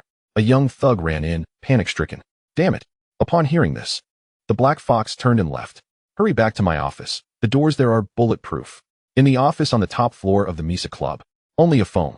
The Black Fox and the black-haired beauty that the Black Fox carried with him were present. The room was eerily quiet. Bang, bang. Thunderous sounds continued to come from below, each one resonating in their hearts. At this moment, although the Black Fox was still sitting behind the desk, he completely lacked the demeanor of the Heishi boss. He was trembling. Listening to the sounds getting closer, the Black Fox was almost in despair. Razor and the others must have been taken out. The noise outside sounded like the footsteps of death. Until this moment, the Black Fox was still confused. Who the hell is he? How did I provoke him? The sound of footsteps outside grew closer, and cold sweat poured from the Black Fox and the others. Bang! Crash! Dust flew, with chips scattered. The office door exploded open. The heavy metal door warped and deformed. Through the smoke, a 2-meter-tall man slowly walked in. This guy's physique is so strong. No. The Black Fox's pupils suddenly constricted, and upon seeing the situation clearly, his body trembled again. This is the European strongman Jack from the underground boxing arena. That tall figure now showed no reaction, like a lump of clay, already unconscious. Behind him, a young man in a white shirt was holding Jack's neck with one hand, lifting him into the air. The young man casually stepped over the threshold, lifting the 150-kilogram Jack, as if he were holding 2 green onions. Thud! Lou D casually threw Jack in front of the Black Fox's desk. The Black Fox looked at Jack, who was as lifeless as a dead fish, and felt as if he had fallen into an ice pit. Lou D slowly sat down on the sofa to one side. Ding! The brass Zippo lit a cigarette. The next moment, Lou D's thoughts stirred. The momentum of 1,000 fierce heroes surged. 35, I give you 10 seconds to come out and admit your mistake. For some reason, the sound of a war song suddenly rang in the ears of the Black Fox and the others. In an instant, the north wind howled, and the wilderness was desolate. It felt like thousands of troops were charging bravely. It felt like a general was standing on top of a pile of bones. That person with a crimson cloak fluttered in the wind, with a blood-red sunset flickering ominously behind him. That person suddenly turned around. A surge of unparalleled might erupted. Although they didn't know his name, that fierce aura shot straight up to the clouds. A fierce hero, a hero of a turbulent era, bold and ruthless, decisive in killing. With an imposing presence, staring blankly at that figure, the Black Fox and his men trembled all over. Their bodies uncontrollably showed signs of kneeling in worship. Suddenly, the war song stopped. The Black Fox and the others shook their heads sharply. In front of them was still the familiar office. Only the unconscious strongman Jack on the ground reminded everyone that another demon was sitting leisurely. The young man in the white shirt was sideways facing the three. He took a deep breath of the cigarette, slowly exhaling, his gaze only looking out the window. This ordinary action made everyone present's hair stand on end. At this moment, who would still dare to underestimate this young man in white? Strangely, everyone felt that even the slightest action from this person contained an irresistible momentum. He seemed to be a contemporary fierce hero. Not to mention, he took out more than 100 members of the Black Fox gang. Even if he slaughtered the entire Misa Club, he probably wouldn't even frown.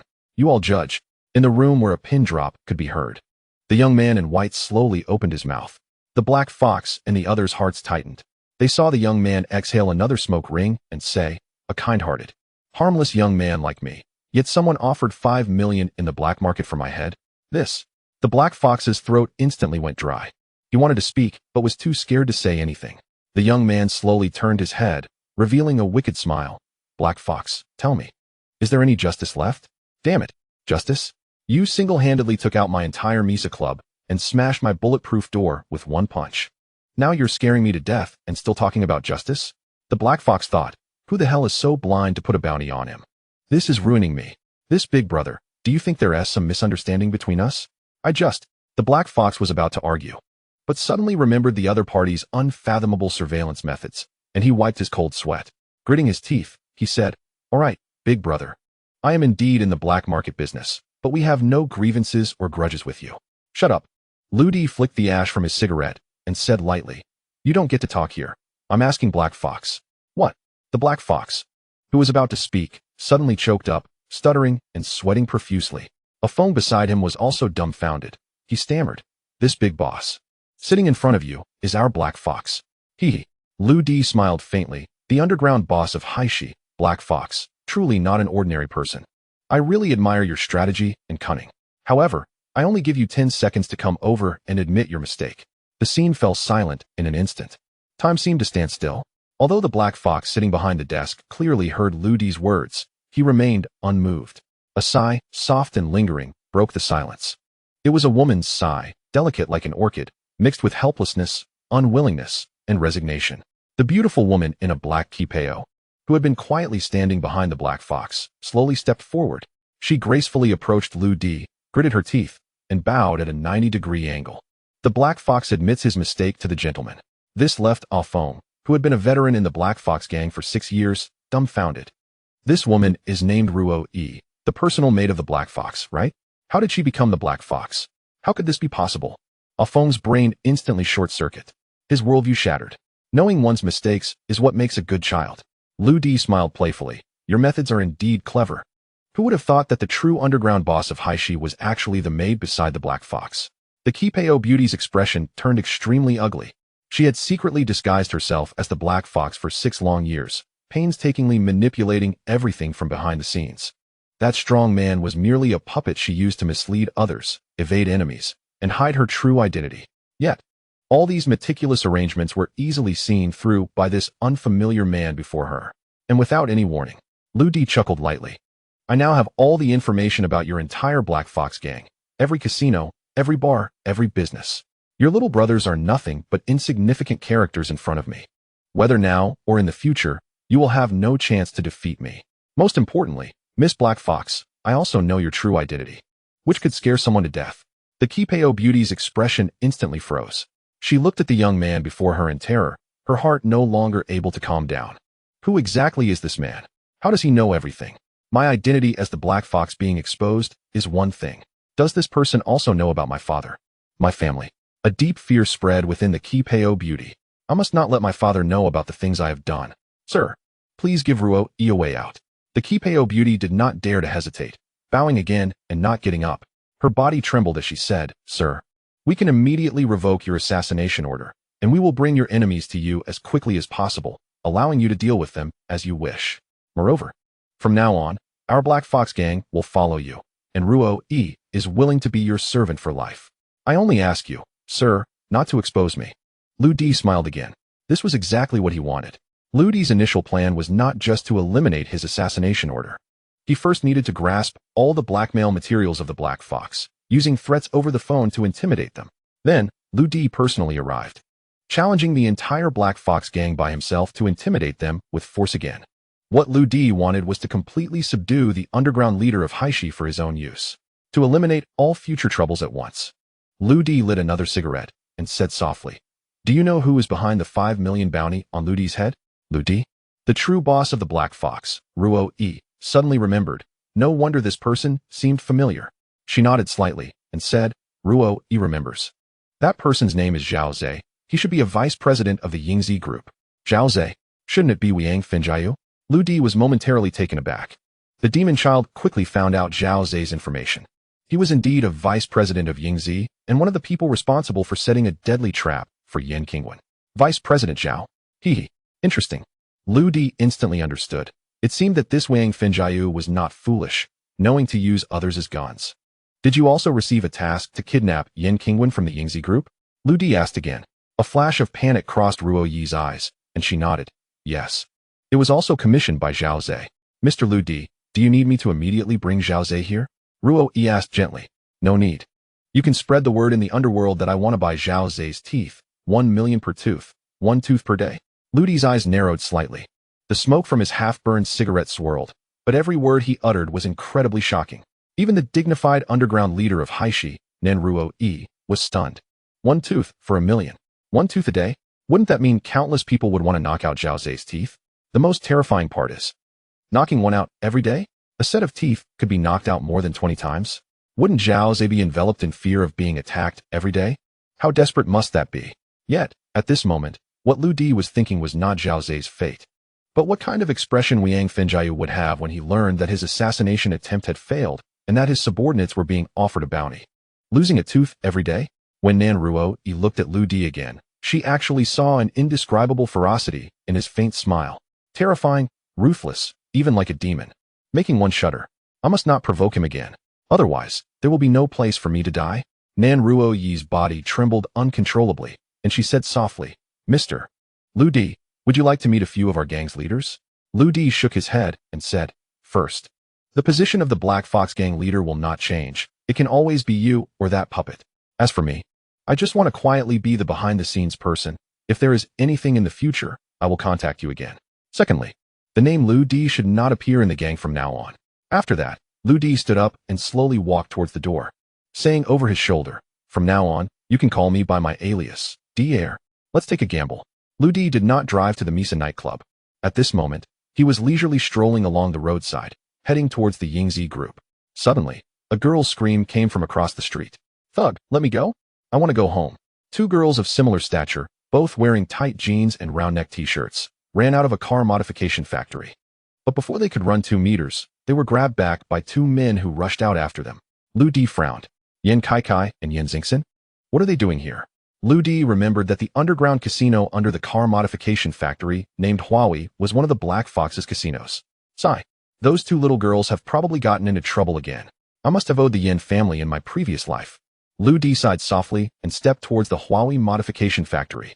Following the hidden stairs down, nearly 1,000 square meters of underground casino appeared before Lu Di's eyes. All kinds of gambling equipment were complete, resembling a gambling ship from the movies.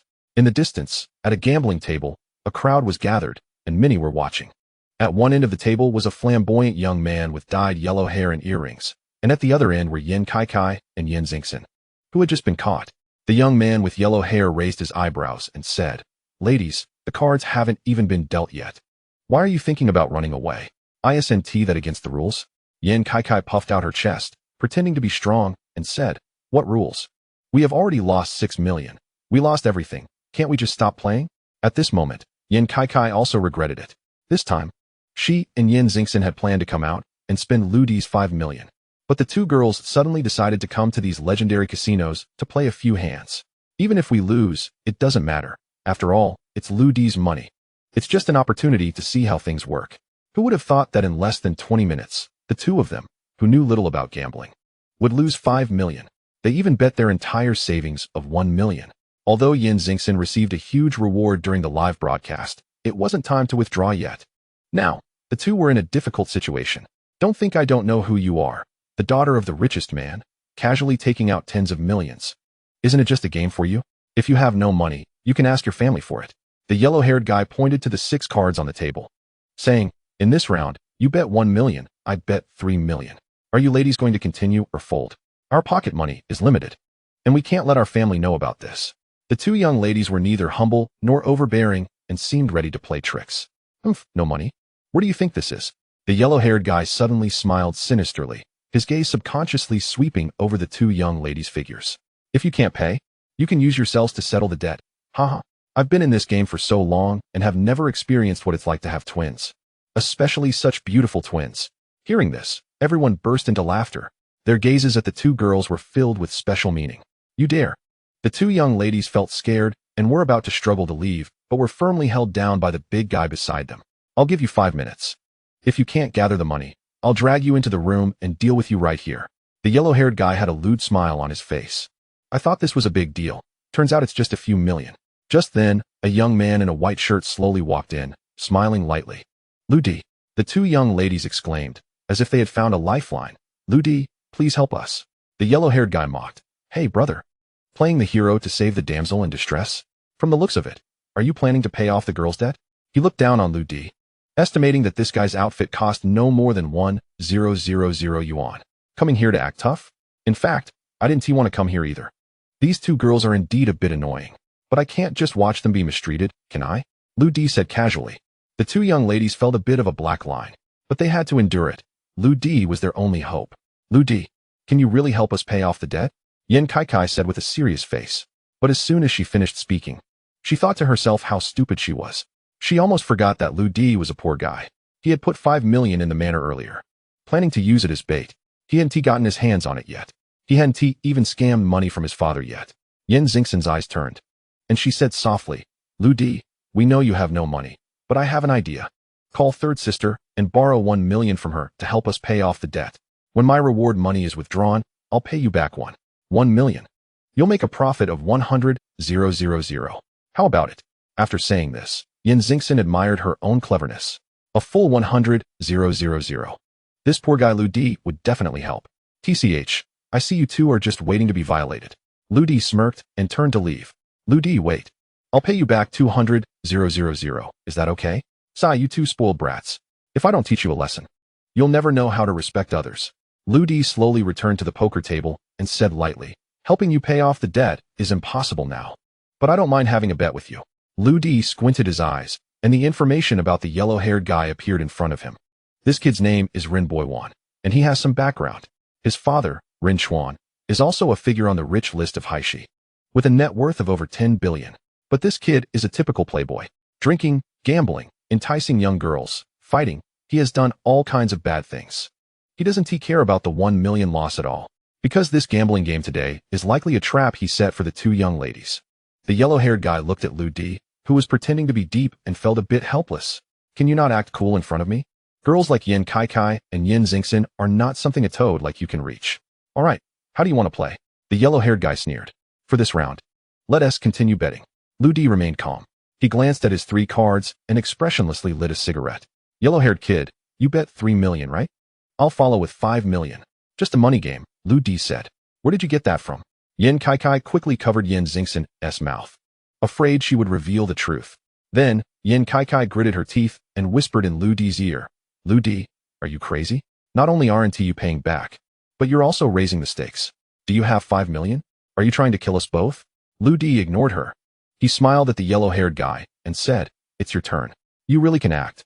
The yellow-haired guy laughed lightly. This kid's trick is too low level. At this moment, on the gambling table, if anyone doesn't follow, it means they admit defeat and will lose all the money they previously bet. This kid wants to keep raising the stakes to scare himself off. I'll play with you today, 25 million. 100 million, Lu Di said lightly. When these words came out, the scene suddenly fell silent. Did I hear wrong? This kid bet 100 million? What kind of person is this? What? The yellow-haired guy was also stunned. Why isn't he playing by the rules? Jumping from 25 million directly to 100 million? His entire savings only add up to about 300 million. If this goes on, wouldn't he lose it all in 3 rounds? He originally wanted to take out tens of millions to play with this guy. How did we suddenly jump to over 100 million? Wait, no. The yellow-haired guy suddenly slammed the table, pointing at Lu Di. I almost got fooled by you. You just say 100 million and it's 100 million? Did you change the chips? Hiss. Yin Kai gasped. This idiot has figured it out. Lu Di certainly has no money. The millions and billions he just shouted are all nonsense. Just now, Yin Kai still held out hope that Lu Di could maintain this momentum and scare the yellow-haired guy away. Now it's exposed. Yin Kai had a flash of inspiration and shouted loudly, Yellow-haired guy, you better show some respect. Lu Di is the 3rd son-in-law of the Yin family. Don't say 100 million. He can take out 1 billion. Stop talking nonsense. I want to verify the funds. The yellow-haired guy said, waving his hand directly to call the casino manager over. In large casinos like this, they have deep cooperation with banks. Verifying a person's assets is a very simple matter. No, we can't verify. Yin Kai angrily blocked the casino manager's way. She was very clear in her heart that once this verification was done, they would be finished. Kai, stay calm. Lu Di had a nonchalant expression, pulling a bank card from his pocket and saying to the casino manager, go ahead and verify. There is no password. The manager nodded slightly, took the bank card, and returned to the bar for an online inquiry. It's over. Kai. We'll fight it out later, carve a bloody path, and you run first. I'll cover you. No, we should call the police. The 2 girls were already panicking and started to think of ways to escape. Huang Mao had a gloating expression. He had just taken a special look at Lu Di's bank card. A women card from a commercial bank? How ridiculous. If he were really a big shot with assets over 1 billion, he should at least have a platinum card, right? Turns out this guy is just a hollow fool. Competing with me? You bet 100 million. Let's see what you'll use to cash it out. Those 2 little girls from the Yin family won't escape today. 5 minutes later, the casino manager walked over slowly, and no one noticed that his face was already twitching with excitement. Mr. Lu, this is your bank card. Our asset verification is complete. The casino manager bowed at a 90-degree angle, handed the card over with trembling hands, and said, additionally, to welcome Mr. Lu's esteemed presence, we have specially opened a Black Diamond VIP account for you. We look forward to your frequent visits. Black Diamond VIP? The best I've heard of is Golden VIP. What is this? The spectators beside him were a bit confused. Can he really do it? Huang Mao asked anxiously. The casino manager pondered and said, Mr. Lu's 100 million bet is completely valid. What? He really has 100 million assets? Huang Mao was shocked. This is indeed a tough opponent. Yin Kai Kai and Yin Xin beside him were also stunned. Lu Di, do you really have money? 100 million? What about the 5 million? You. The two girls were speechless. How come I can't have money? Lu Di chuckled and said to Huang Mao, I'm asking you, young Master Ren. Are you in or not? Damn it. I'm going against you today. Huang Mao gritted his teeth. I'll bet 110 million. I don't believe it. Can you pull out 200 million? 300 million, no less. Lu Di's calm and indifferent voice rang out again. What? He directly raised it threefold, to 300 million? The scene erupted in astonishment. Does this kid have enough assets? Huang Mao was a bit dazed, looking at the casino manager in confusion. The casino manager, suppressing his excitement, slowly nodded. Huang Mao was instantly bewildered. This is 300 million, all my assets. Is he trying to play for keeps? At a loss for what to do, Huang Mao cast an inquiring glance at the dealer, who had already been in on it. The dealer, shocked, still nodded firmly at Huang Mao. Is there a problem with the cards? I'm guaranteed to win. Good. Huang Mao gritted his teeth. I'm in too. 300 million. Plus my Lamborghini parked at the door, and a standalone villa in the Shanghai district. Total worth 5 billion. This was all the assets Huang Mao could mobilize. 500 million. Lu Di casually took a puff of his cigarette. Huang Mao's jaw dropped again, hitting the ground. Yin Kai Kai and Yin Xin had turned into wooden statues, their eyes wide open, mouths agape. What? Huang Mao looked at the casino manager in despair. The manager, over 50 and usually composed, now had trembling lips. He nodded again. His assets are still enough. Huang Mao felt a layer of sweat forming on his forehead. The situation was getting a bit dire. But at this point, I have no way out. I can only tough it out. Damn it, good kid. You are capable. I refuse to believe this. Just wait for me. I'll go raise the money. I'm going to crush you with cash today. Huang Mao was already hysterical. Then, he started calling one by one, brothers, sisters, rich second-generation friends, uncles from his parents' generation, everyone he could borrow money from. 5 minutes later, Huang Mao's eyes were bloodshot. He slammed his phone onto the table. 1 billion. Poor bastard. Let us see what you'll use to compete with me. I've used all my connections, borrowed 1 billion. Today, I'm going to make you homeless. The scene was very quiet. Everyone was already stunned.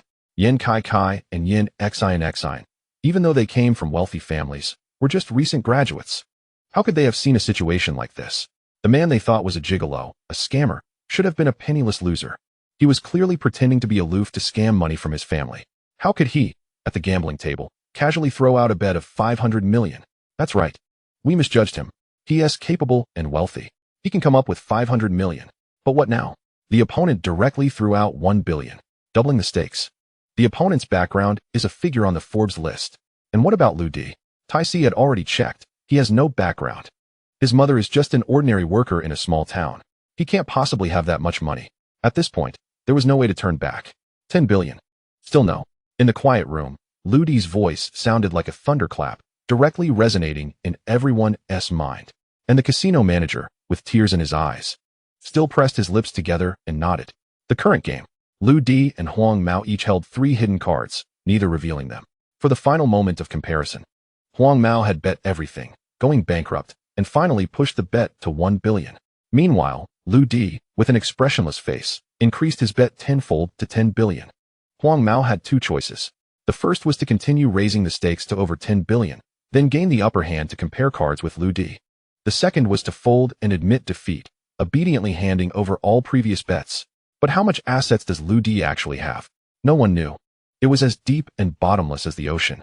Plus, with the manager's confirmation, no matter how astonishing the bet Lu Di called out, it was valid.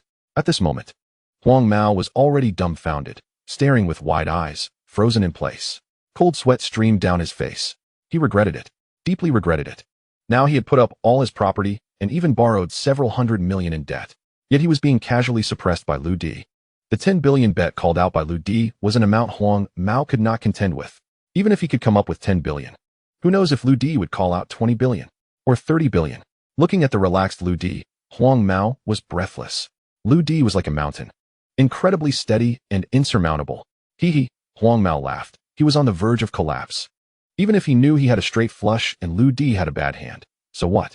If the stakes were lower than the other guys, he had no right to see the cards. originally planning to use some tricks to get the two girls from the Yin family into bed.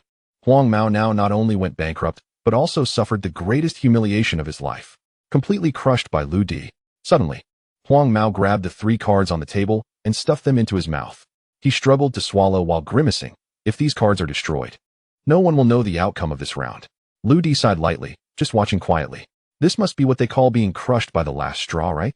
But one can't blame others. With ill intentions, there will be retribution.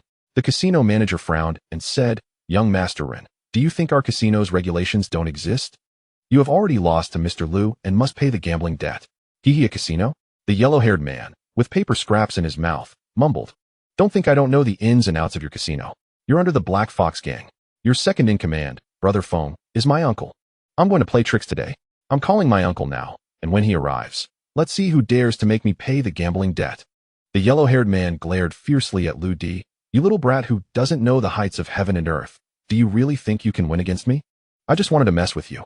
When my uncle arrives, not to mention the gambling debt, you won't even be able to leave standing today. And those 2 girls from the Yin family, I'm going to deal with them in public today. Let's see who dares to stop me." "Ha ha." The yellow-haired man laughed loudly as he took out his phone. "The Black Fox gang? The #1 gang in Haishi. I've heard they have connections in both the legal and illegal realms. Their influence is terrifying. Their second in command must be quite a character. That kid is doomed." The crowd began to discuss, their eyes revealing sympathy for Lu Di. The casino manager was also somewhat at a loss. Does this young Master Rin know the second in command? He never mentioned it before. This is going to be tricky. Humph, my uncle is already on his way. What does it matter if you have 10 billion in assets? In the eyes of the Black Fox gang, you're just a grasshopper that can be easily squashed. The yellow-haired man hung up the phone. His expression changed drastically. Now looking quite confident. The series of events had left Yin Kaikai and Yin Xingxin's minds in a whirl. Originally, Lu Di's unexpected win in the gambling match had made them overjoyed. But just a few minutes later, the situation changed. How did the Black Fox gang get involved again? And it seems this gang is quite formidable and not to be trifled with. Ding-ling-ling. The casino manager's phone rang. He glanced at it, and his expression suddenly tensed up. "Brother Phone?" "Yes, indeed. Okay, you can rest assured." The casino manager hung up the phone, waved his hand, and several casino bodyguards rushed out, surrounding Lu Di's table. The casino manager approached Lu Di, looking awkward, and said, "Mr. Liu, I sincerely apologize, but Brother Feng called, and no one can leave until he arrives." Brother Feng is indeed angry, but don't worry, I'll try my best to speak for you. As he spoke, the manager subconsciously wiped the sweat from his forehead. "What should we do now?" Yin Kaikai asked, trembling. Upon hearing the words Black Fox gang, Lu Di felt somewhat helpless. He gently extinguished his cigarette and said lightly, "I'm so scared." Yin Kaikai was completely at a loss. Even the miraculous Lu Di was at a loss. But what does that expression mean? She looked at Lu Di, who had crossed his arms and closed his eyes to rest, and broke down. "Lu Di, is that how you look when you're scared?" "Of course. I'm scared to death right now, but I'm a bit tired, so I'm going to sleep for a while. Wake me when that Brother Feng arrives." At the Misa church, a Feng, who had just finished cleaning up the mess, was extremely agitated. Today, an emperor-level figure comparable to a ghost had come, single-handedly overturning the entire Black Fox gang, leaving the gang in tatters. Moreover, what shattered his worldview the most was that the boss he had followed for 6 years turned out to be a puppet. But let's not talk about that for now. A short-sighted kid has come out to bully my nephew, and he wants to take away my nephew's inheritance? Does he think he can ignore me, the second in command of the Black Fox gang? Is everyone trying to bully me, the great Brother Feng? Damn it, I'll kill you. Bring 20 people, let's go. A Feng, filled with rage, led 20 people towards the underground casino. A dramatic scene unfolded in the underground casino. The atmosphere was silent. Everyone was waiting for a dramatic moment. Yin Kaikai and Yin Xingxin were anxiously pacing. The yellow-haired man had a fierce expression. Meanwhile, the young man in the white shirt, at the center of the event, seemed to be asleep. Suddenly, the sound of noisy footsteps echoed. From afar, the bodyguards outside shouted in unison, "Brother Feng." "Ha ha. My uncle is here. No one can save you today." The yellow-haired man was incredibly arrogant. The casino manager had already bowed early, welcoming the top boss. The second in command of the Black Fox gang, Brother Feng. A Feng, dressed in a Zhongshan suit, with half a cigar in his mouth, was followed by 20 younger brothers wielding sticks. He entered the casino hall with imposing presence. The crowd couldn't help but sigh. This is the demeanor of a boss. "Manager, where's my nephew?" A Feng scanned the scene and asked arrogantly. "Uncle, you're here." The yellow-haired man ran eagerly to a Feng, instantly putting on a sorrowful face. "My nephew has been bullied terribly. That guy who cheated me out of money is over there. Damn it, everyone get out of the way. A Feng angrily extinguished his cigarette and said, Today I want to see who dares to bully me. A Feng. The latter half of his sentence was swallowed back down. At that moment, a Feng made a strange sound, as if something was stuck in his throat. Because, after the crowd made way, a Feng clearly saw the young man in the white shirt, who was casually reclining on the chair and resting with his eyes closed. Mr. Dier. A Feng was stunned, unable to move. Uncle, don't freeze, let the brothers go, beat him. The yellow-haired man jumped around, trying to act tough. But at that moment, a Feng's mind was buzzing. His ears could only hear a faint ringing. The yellow-haired man's shouting had become inaudible. Even the 20 fierce younger brothers behind him began to tremble. They weren't fish, they had memories. Wasn't that the person who just beat them up? He's not a human. He's a devil. Is this my fate? Am I not going to get past this hurdle today? Uncle, you guys go.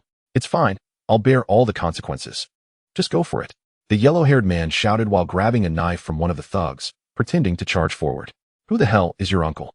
A Feng swung his arm and knocked the yellow-haired man to the ground. Brothers, go and beat this yellow-haired guy. With a Feng's furious shout. The 20 younger brothers behind him reacted immediately. They rushed forward. They wished for nothing more than to see the yellow-haired man die on the spot. As if only in this way could they survive. Uncle, what's wrong with you? I'm Boywana. I don't know you. The next 5 minutes were horrific. The 20 people brutally beat the yellow-haired man. From a distance, Yin Kai was confused. Why are they fighting among themselves? The spectators were also stunned. Only the casino manager's expression flickered, as if he understood something. 10 minutes later, a Feng brought the yellow-haired man, who had been beaten into a pig's head and was somewhat delirious, to Lu Di. But he only dared to stand quietly, not daring to speak. Lu Di slowly stretched, slightly opened his eyes, and said, Is it over? Sir, it's over. Well, I'm leaving now. I still need to drive someone later. Lu Di slowly got up. Drive? A Feng's mouth twitched slightly, but he didn't dare to ask further and respectfully said, Sir, the things this kid lost to you, I will take back to Misa. You can come and collect them anytime. Lu Di put a cigarette in his mouth, and a Feng immediately stepped forward to light it. Oh, I feel much better after a nap. Let's go, you two girls. Lu Di stretched his limbs and calmly stepped forward. Oh, Yin Kai and Yin Xingxin obediently replied and followed closely behind. No one saw them leave. A Feng's back was already soaked with sweat. It was as if he had just walked through the gates of hell. This was the second time today. Everyone in the casino was in a daze. What on earth just happened? A Feng trembled as he said to the unconscious Huang Mao, Why the hell did you provoke him? He is now the underground boss of our entire high city, Mr. Dier. The crowd was in an uproar. From this moment on, the name Dier was deeply etched in everyone's minds. Soon, the name Dier would spread throughout High City and even the entire underworld of the Great Xia through the various factions in the underground casino. By the roadside, Tai Lu had been waiting by the car for a long time. It was Lu Di who had notified him to come and take these two young ladies home. Yin Kai and Yin Xingxin stood awkwardly behind Lu Di, unsure of how to start. That's off, Lu Di. Thank you for helping us out. Lu Di curled his lip, saying it wasn't necessary, as he did all this because he had his own principles. The reason I stayed here is that I didn't want to see your Yin family destroyed. Yin Kai was momentarily speechless, but thinking of Lu Di's earlier actions. She swallowed her anger. So, Lu Di, you're not a poor guy? How much money do you actually have? Yin Xingxin couldn't help but ask. Lu Di thought for a moment about this question. In terms of futures, Mo Tong had stopped trading and switched to the stock market. Those familiar with the stock market would know that recently there was a mysterious retail investor with extremely large transactions and remarkably accurate predictions, making a killing and amassing wealth. According to estimates from the outside, this person had already handled funds in the trillions. As for my money, it's still a bit short of what your Yin family needs. If I want to buy your entire Yingzi group, I estimate I'll have to wait another 2 or 3 months. Looking at Lu Di's serious expression, Yin Kai was once again left speechless. What was going on with those gangsters earlier? Lu Di smiled and said, Just a friend of mine. You know, the kind you don't fight with. Forget it. The two young ladies were somewhat exhausted and didn't want to argue with Lu Di anymore. Lu Di, I'm sorry. Finally, after 2 minutes, the two young ladies spoke the words they had been holding back. We now know that you're not a bad person. You didn't take our father's money. You don't need to trick our Yin family's money. You're not a gigolo or a con artist. We misunderstood you. Yin Kai and Yin Xingxin lowered their heads, their eyes a bit red. It was we who secretly hid your 5 million and wanted to frame you, hoping our father would kick you out. Hearing this, Lu Di frowned. You hid my 5 million? Is that true? We didn't mean to. We were just so scared, afraid someone would come to hurt us again. Don't worry. We'll go home tonight, and confess to third sister. Tell her everything. The two young ladies shrank back in fear. Haha. Lu Di couldn't help but laugh. I wouldn't care about something like that. How your Yin family sees me doesn't matter. I just need to be at peace with myself. Dingling. Lu Di's phone rang. Caller. Yin Qingwen. Lu Di, where have you run off to? It's almost time to get off work, and you're not back at the company? I've been away from my post for too long. I'm leaving. Lu Di turned and waved goodbye to the two young ladies. Sigh. Watching Lu Di's departing figure. Yin Kai sighed. This Lu Di wasn't bad, just too fond of boasting. Saying he's going to buy the Yingzi group one moment, and that he's friends with the gang boss the next. Beside her, Tai Lu, with a serious expression, couldn't help but twitch his mouth. Mr. Lu Di is more than that. I wonder if you have heard of the internationally renowned Tianluo Special Forces? 40 unstable banks. Lu Di, where have you been? Just now, Manager Wen went out and couldn't find a driver. Zhao Qianqian stood at the door with her hands on her hips. Frowning. So, Manager Wen has punished you to accompany me on a date tonight. What date? Lu Di smiled helplessly, bypassing Zhao Qianqian and walking straight into Yin Qingwen's office. Lu Di, leaving your post during work hours will result in your bonus for this month being deducted. Yin Qingwen sat behind the desk with an icy expression, gently wiping her palms. Next to her was a coat stained with blood, still swaying slightly. Miss Yin, did you just go out to take lives? Lu Di chuckled. Thankfully, he knew Yin Qingwen's identity. Otherwise, the scene before him could easily be misunderstood as her being a murderer in the office. I just went to Grandpa Tua's place to help him with a few surgeries. Yin Qingwen said, gently putting down the wet tissue in her hand. Lu Di then noticed her hand was slightly trembling. It must have been due to high tension and excessive fatigue. Lu Di was momentarily taken aback. This girl actually has a kind nature. Lu Di, take a look at this list. Yin Qingwen pushed a document forward on the desk. Lu Di stepped forward and glanced at it. The list was filled with medical supplies, including routine disinfectants, medications, and some commonly used medical instruments. I just compiled this list. These items are urgently needed for Grandpa Tua's hospital. Since Grandpa Tua doesn't think highly of our Yingzi group, I'll personally donate these items to him. Yin Qingwen's gaze lowered as she continued, but Grandpa Tua seems to dislike me. Lu Di, can you take some time tomorrow to deliver these items to him? I see. Lu Di nodded in realization, secretly raising his opinion of Yin Qingwen. You don't understand Grandpa Tua. His stance is actually quite unsteady. Lu Di scratched his head and laughed. Next time you go, just bring him a few bottles of good wine, and he might even recognize you as his goddaughter.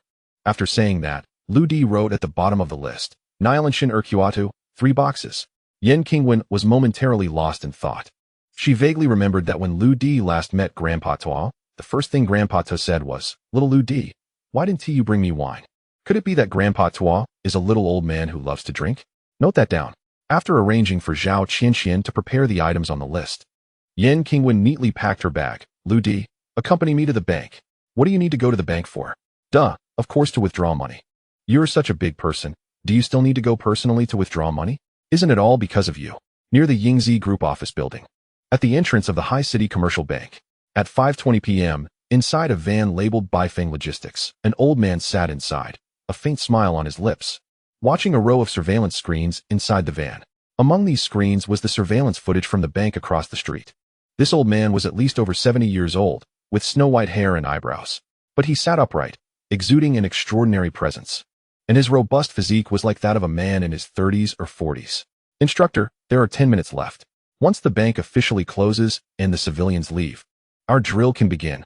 Behind the old man stood a towering figure, a man with dark skin and bulging muscles, whose arm was about the size of an average person's thigh. The man stood in the more than 2-meter-high van, his head almost level with the roof. The old man chuckled, looking very relaxed. Duan Hua, this old fellow, at his age, is still so competitive. Instead of doing his job in the High City Super Police Group, he wants to compete with my soldiers? And he even came up with such a bad idea to simulate a bank robbery? The towering man couldn't help but shake his head, saying, Instructor, with all due respect, Duan Hua's soldiers are completely no match for our team members. Of course I know. The strong old man smiled slightly, looking quite proud. However, after decades of camaraderie with old Ghost Duan, I couldn't just disregard his face, right? As soon as I received his call, I hurried to Haishi. But to give old Ghost Duan some face, I only brought along a few rookie soldiers who had just joined the team, so that old Duan wouldn't lose too badly. The old man said this while unable to suppress a mischievous chuckle, resembling a playful old child. The towering man also shook his head slightly. Indeed, This time they only brought a few new members who had not undergone training. The strength of the new members was indeed vastly different from that of the formal members in the team. But they were not rookies. They were handpicked by the instructors. Coming from top-notch experts in various teams across the country, each one could take on 100 battle-hardened warriors, commonly referred to as King of Soldiers. And yet, the strong old man, who referred to these sharp blades of the military and divine warriors in battle as rookies, was from Daxia's most secretive special operations unit, the Heavenly Net. The new instructor of the Heavenly Net team was codenamed Black Mountain. The towering man was the only official member of the Heavenly Net team accompanying Black Mountain to Haishi this time, the captain of Heavenly Net Team A, codenamed Grizzly. The rookies they mentioned were actually selected elite members of the Heavenly Net. Grizzly pointed to a few locations on the screen where several civilians were either sitting or standing. Instructor, the 6 rookies are in position. When the bank closes in a while, old leader Duan's soldiers will also be in place, and the rookies will disguise themselves as robbers and strike. If our soldiers successfully take the money, it counts as our win. If our people get intercepted, it counts as their win. Grizzly paused and added, the bank has been informed, and there will definitely be no casualties, you can rest assured. Good. Black Mountain nodded slightly, revealing an expression of anticipation. This was his first time participating in this kind of drill. His soldiers would change into plain clothes, disguising themselves as bank customers, while the opposing Special Forces soldiers would be completely unaware, going to the bank to conduct business under their superiors' orders. One side would be the Heavenly Net rookies pretending to be robbers. The other side would be the Haishi Super Police team encountering a bank robbery incident by chance.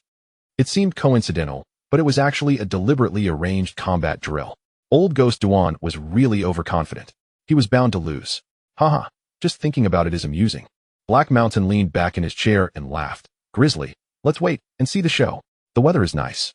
5 minutes later, Lu Di reluctantly followed Yen Qingwen into the Haishi Commercial Bank. Lu Di, according to my prediction, a story will unfold in this bank in 5 minutes. Suddenly, the crisp voice of a little boy echoed in Lu Di's mind. The next moment, several red circles appeared in Lu Di's view, locking onto several scattered customers in the bank lobby. Demon Boy said, although their coats are tightly wrapped, you can tell from their body outlines and breathing patterns that these people, whether in basic strength or speed, far exceed ordinary people. Immediately afterward, the circles locked onto the gazes of a few people. They were constantly observing around them, the cash in the display window, the security guard's movement trajectory, and the escape routes. Then, the circles in Lu Di's perspective locked onto one person's waist. Something hard was protruding there. Based on its dynamics and shape, there was a 68% probability it was a handgun. Moreover, these 6 individuals were very special. Their background information was almost blank. Sigh. Lu Di observed everything without revealing any traces and said helplessly, Demon Boy, is this the story you mentioned? Someone is going to rob the bank, and they seem to be professionals. Can't I just have a peaceful day? At this moment, Yen Qingwen, who had finished withdrawing money, came to Lu Di's side and handed him 3 bundles of red cash. Lu Di, take this. Lu Di was puzzled. What did this mean? What do you mean? I know you have no money, and yet you want to save face. There's no one else here but me, just take it. Use it for pocket money. Yen Qingwen's expression seemed domineering, but she was closely watching Lu Di. She was afraid he would refuse. Her father had given him 5 million. But this kid spent it all recklessly and ended up giving Grandpa 4 million. Now, he couldn't even take out money for groceries. After all, he had saved her. Lu Di felt somewhat hard to express his feelings at this moment. Yen Qingwen was indeed a bit aloof and unlikable. However, she wasn't a bad person at heart. Not only did she want to help Grandpa too, but she was also carefully observing everything about him. Perhaps, some of his actions had been misunderstood by her. She wanted to help him, but was afraid of embarrassing him. Lu Di finally understood why Yen Qingwen had specifically chosen this time and had not arranged for an assistant, but came personally to withdraw money. It was to take care of his self-esteem? Sigh. Lu Di sighed lightly, feeling somewhat moved. You have a good conscience, knowing that I am your benefactor. He did not take the money but raised an eyebrow and said, however, my benefactor's cigarettes just ran out. Go buy me a pack. Yen Qingwen's hand holding the money froze in midair, her beautiful eyes wide open. Lu Di, can't you stop being so demanding? What do you mean what? I want to smoke Huazi. Be good, hurry up. Lu Di said, grinning. Yen Qingwen looked at Lu Di, who suddenly became gentle, and in that moment, she didn't know what to say. At a loss for words, by some strange twist of fate, Yen Qingwen blankly walked out, heading towards the supermarket across the street. Tisk tisk, you are quite obedient. Watching Yen Qingwen's stumbling figure, Lu Di shook his head slightly and walked to the resting area. He crouched down and sat beside a man in a trench coat. Hello there. Lu Di grinned and smiled at the man beside him. Hello. The man replied calmly. Brother, the weather is nice today, here to rob a bank? The weather is indeed. What did you say? The man in the trench coat suddenly stood up, looking at Lu Di in shock. Lu Di mischievously smiled and said, Sorry, just cutting in line. Outside the monitoring vehicle. Black Mountain's expression changed as he looked at the screen. What happened? Is there interference at number 6? The next moment, Black Mountain had just taken a sip of tea when he nearly spat it out. On the surveillance screen, the young man in a white shirt took advantage of rookie number 6's moment of distraction and directly threw a punch. It landed squarely on the chin. Rookie number 6's body flew backward. What is going on? Black Mountain stood up in surprise. Is old ghost Duan's side not following the rules? A sudden attack. Report to the instructor. I've checked the information on old leader Duan's people. There's no one like this. Grizzly also looked dumbfounded. And the subsequent footage left both of them even more shocked. After knocking down rookie number 6, the young man in white did not pause for a moment. His feet moved like the wind, dashing towards the other 5 rookies. The rookies were somewhat confused. Why did the drill start early? But seeing Lu Di charging in like a fierce tiger, they had no time to think. Bang bang bang. The bank lobby was thrown into chaos, civilians fleeing in panic. On the screen, whether it was the rookies' close combat techniques or special operations capture techniques, they were all easily neutralized by Lu Di. Rookie number 1 was sent flying. Rookie number 2 was knocked out. Rookie number 3 had his weapon confiscated. Rookies number 4 and 5 were simultaneously subdued. 2 minutes later, all 6 Heavenly Net rookies had lost their combat capability. Black Mountain and Grizzly were frozen in place. This is impossible. The old man of Black Mountain was instantly agitated. When I said they were rookies, that was modesty. How could a kid just come out and take them down so easily? Are you kidding me? Black Mountain pointed at the monitoring screen, his finger trembling violently. It must be the arrangement of that old ghost Duan. He has set me up. But that is not right. There is no way Duan's men could be this strong. The dignified chief instructor of the Tianlu organization, the renowned old man of Black Mountain, was already a bit incoherent. The gray bear was also shocked by the scene. He instinctively straightened up, his steel-like head nearly smashing the roof of the reconnaissance vehicle. The instructor is leaving. No way. Black Mountain's beard trembled with anger as he shouted, Gray Bear. Go catch that kid alive for me. Roger. Gray Bear, a true member of the Tianlu group, jumped out of the reconnaissance vehicle. With a sudden burst of strength in his legs, he shot towards the bank like an arrow. The smooth asphalt road was dented by his powerful kicks. Inside the bank lobby, Lu Di looked at the robbers sprawled on the ground and calmly clapped his hands. I have to say, as robbers, you're quite strong. But it's a pity you didn't take the right path. Suddenly, a strong wind howled. Not far away, a black tower was charging towards Lu Di. It looked almost like a heavy road roller. Another one coming? Lu Di squinted at the newcomer. The man's momentum was clearly several times stronger than the previous ones. It seems I have to take this punch seriously. Here it goes. Boom. A deafening sound erupted. The strong and formidable captain of the Tianlu group, Gray Bear, was sent flying 10 meters away. He crashed into a nearby lounge, shattering glass and causing the ceiling to collapse. Gray Bear's body was completely buried. Meanwhile, Lu Di maintained his stance with a forward punch, arms taut. Hiss. Inside the reconnaissance vehicle, old man Black Mountain gasped. Am I really getting old? Is my vision blurry? 42, civilian Lu Di, what happened here? Yen Qingwen stood at the door, holding a cigarette, staring blankly at the chaos in the lobby. He had only been out for 5 minutes. There were 5 or 6 people lying on the ground, and the lounge had already collapsed. It's nothing. The bank was just robbed, and then a handsome and mighty young man stepped up and subdued these robbers in no time. But that is not important. We should leave. It's not safe here, Lu Di said, grabbing Yen Qingwen's arm and heading for the door. But where is that young man?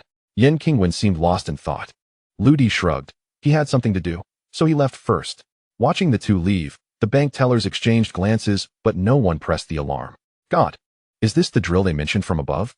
One person beat 6 special forces? It was over in less than 3 minutes? Was that kid our special police from Haishi? So cool. I really like this kind of cop. Boom. The ruins of the lounge suddenly exploded. Gray Bear stormed out in a rage. His eyes were bloodshot as he surveyed the battlefield. But where was Lu Di? You little brat, don't let me catch you again. 10 minutes later, a large number of personnel arrived at the scene. Some were clearing the rubble, while others were carrying the injured out on stretchers. Tisk tisk. Behind old man Black Mountain, an elderly man in a Zhongshan suit stroked his chin, sighing. Old Hey, you were bragging about how powerful your soldiers were before. To be honest, I was a bit scared back then. Heh, ISNT at the case now that I just showed up 5 minutes late. And your soldiers were taken down by a brave civilian? This means your big soldiers couldn't even defeat him, and you failed at disguise too? Old man Black Mountain's face turned purple with anger. Duan old ghost, shut your mouth. This is an accident. An accident? Uft. Duan Hua. Then the head of the Haishi Special Operations Group sneered. In our Haishi, this is not surprising at all. Civilians are brave. Our police are braver than the special forces. It's a good thing you fell to a civilian. Otherwise, if you really fought my super soldiers, I'm afraid your big soldiers would be too weak and accidentally get hurt. I can't take responsibility for that. Haha. Duan Hua was feeling delighted. This kid who suddenly appeared was giving Haishi a good reputation. Old man Black Mountain was nearly humiliated to tears. Haha. Gray Bear was also shaking with anger. Indeed, he was a proud member of Tianlu. He had never experienced such humiliation. If that kid dared to appear in front of him again, he would definitely break his arms and legs. At this moment, Old Man Black Mountain stopped speaking. He kept watching the video of the earlier battle. His expression grew increasingly serious. This kid, whether in physical strength or reaction speed, is definitely S-class. Moreover, his grappling techniques, special tactics, and even disarmament methods are all superb. Old Man Black Mountain's expression flickered. His code name is Black Mountain, but in the military, he also has another nickname, Fire Eye. As long as he glanced over a battle, the strengths and weaknesses would become clear at a glance. After all, even the formidable Tianlu organization completely trusted his judgment. Tap. Old Man Black Mountain gently tapped the keyboard. The image froze on a close-up of Lu Di. The old man stared silently. Then, he extended a hand. And Gray Bear immediately bent down. Gray Bear, I give you 12 hours to find this kid, Black Mountain pondered. Yes. Gray Bear frowned slightly, unable to help but ask. Instructor, are you going to recruit him? Black Mountain shook his head slightly. You've been hit by him, don't you realize? To send you flying. His strength is simply astonishing. This kid is probably the kind we've been looking for. He not only qualifies for military service, but he might even take over my job in the future. Old Man Black Mountain let out a sigh. Moreover, the most important thing is that with him, our plan in the group can truly be carried out. What? Gray Bear trembled slightly. Next to him, Duan Hua, who had been listening intently, suddenly perked up. Oh, old hey, why the hurry? Since you've come to my Haishi, you should at least give me a chance to be a good host. How about this? I'll book a table for dinner tonight. Stewed rooster, your favorite dish, and Gray Bear. You come too. Let us have a drink. Drink your grandma. Duan old ghost. I want tea, let this go with you. After saying this, Old Man Black Mountain stood up and left without looking back. TCH, if you don't want to drink, then don't. Why throw a tantrum? Duan Hua watched Black Mountain walk away, suddenly putting away his smile. He waved his hand, and a middle-aged police officer immediately ran over. Director's son, I give you 10 hours to find that kid in the footage. Though old Ghost Black's temper is stinky, his judgment is absolutely spot on. The people he chooses are all military gods. Since this kid is from Haishi, we absolutely cannot let old Ghost Black take advantage of him. You find him for me. I want him to join my team. I want him to become the god of war in my super police group. Old Ghost Black wants to snatch him? No way. Humph. Lu Di, you're famous now. While driving back to the Yen family manor, Lu Di suddenly heard the mischievous laughter of the demon child. Demon child, speak properly. According to my detection, at least 4 computer terminals are currently searching for your information, and the images they have are from your fight in the bank. Lu Di sighed lightly, helplessly saying, Demon child, there's a poem I don't know if you've heard? What? After the matter is done, I leave quietly, hiding my achievements and fame. Got it. I'll handle it now. At this moment, in front of the computer, Black Mountain and Gray Bear were waiting for the face comparison results. Suddenly, they were taken aback. The computer screen went black, and the technicians rushed to fix it. After some fuss, although the computer restarted, all video materials related to that young man in white had disappeared without a trace. What happened? Can our computer also be hacked? Old Black Mountain was stunned for a few seconds and quickly shouted, Gray Bear, draw me the face portrait first. Meanwhile, on the return trip, Duan Hua was enjoying the photo he had secretly taken of that formidable young man in white. Suddenly, his phone alerted him that the photo had been deleted. Damn it. That old Ghost Black dared to mess with my phone. At the banquet in Kyoto, Yan Hongzin, the richest man in Haishi, was lying on a lounge chair on the terrace, overlooking the night view of Kyoto. Sir, take a look at this information. It's quite interesting. The old butler handed him a document. The sales leaderboard for the medical equipment department of Yingzi Group. First place, Yan Qingwen, Lu Di, amount 2 billion. A trace of surprise flashed across old Yan's face. 2 billion is not a small number. even for Yingzi Group. And it's a single order. Sir, the third miss has been performing excellently recently. The old butler smiled slightly. What kind of ability does Wenwen have? As her father, I know her well. Ah Fu, can't you see the focus of this matter? Old Yin sat up straight, intrigued. Of course, sir, the focus is on Mr. Lu Di. The old butler slightly bowed and said, Mr. Lu's great talent is evident. Even I, old Ah Fu, can see it, let alone you, sir. Ah Fu, old Yin sighed. I'm getting old. I don't have many years left. In the days to come, no matter how much I do to stabilize the Yin family's foundation, it may not be as valuable as bringing a talented person to our Yin family. And Lu Di is that person, a once-in-a-lifetime opportunity. Moreover, he is far more than just a talent. As you said, he is a great talent of this generation. Sir, I understand your meaning, but... The old butler Ah Fu hesitated for a moment and said, however, based on my observation, Mr. Lu Di seems uninterested in our Yin family, even somewhat dismissive. I know that. Old Yin smiled slightly. Someone as outstanding as Lu Di is bound to be proud of his talent. He is still too young. I naturally have a way to make him calm down, understand humility and etiquette, and grasp this rare development opportunity for the Yin family. As Old Yin spoke, his eyes were firm. The butler Ah Fu, who had followed him for nearly 30 years, was slightly surprised. It had been at least 10 years since he had seen the master so eager to accomplish something. Ah Fu, you go do two things, Old Yin pondered. First, send a message back to the group that the marketing work for the home medical equipment project will be fully entrusted to Wenwen. Sir, do you want to reconsider? Ah Fu was somewhat surprised. The home medical equipment project is one that our group has invested nearly 10 billion in, developed for 3 years, and just launched. It is also a key strategy for our entire group, concerning our revenue for the entire coming year. The third miss has only been working for 3 years. Isn't it a bit risky to hand it over to her? Old Yan's expression flickered. I certainly can't rely solely on Wenwen. I am betting on that kid Lu Di. Have you forgotten? Lu Di said he liked Wenwen. They have been together all day and just secured a 2 billion order, right? Ah Fu understood. The old butler realized. If you directly seek Mr. Lu Di's help, he might refuse, so you used this strategy to surround Wei and save Zhao. Old Yin chuckled. Fortunately, my daughter is outstanding and has charmed that little brat Lu Di. Ah Fu secretly nodded. Sir, what is the second thing you mentioned? Second, in 5 days. I will rush back to Haishi and host a banquet at my Yin family manor. Old Yin stood up, hands behind his back, looking at the distant scenery. Coincidentally, the sons of 2 old acquaintances of mine have returned from overseas this year and have achieved remarkable results. Moreover, they both liked Wenwen in the past. I want to create an opportunity for them. These 2, Wiang Finjiu, Wenwen, and Lu Di, a gathering of young talents. Although Lu Di is excellent, he is still quite different from them. Young people love to compare. I believe that when Lu Di meets them, he will naturally recognize his shortcomings and feel threatened. This will inspire his fighting spirit and willingly accept the olive branch of our Yin family. Of course, I, Yin Hengzhen, will also provide Lu Di with enough support and space to let him achieve great things. The butler Ah Fu nodded dumbly, realizing the master was indeed far-sighted. That's not enough? Old Yin smiled slightly. Coincidentally, an old friend of mine is coming to Haishi recently on official business. He is a true military tycoon.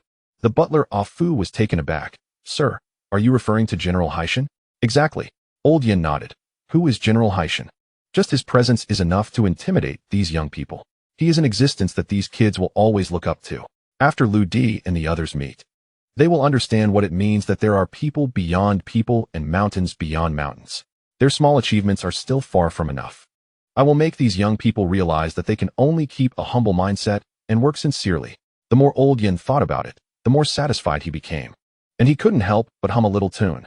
Oh, by the way, Ah Fu, since General Haishan can come, don't forget to invite Duanhua. They are old comrades.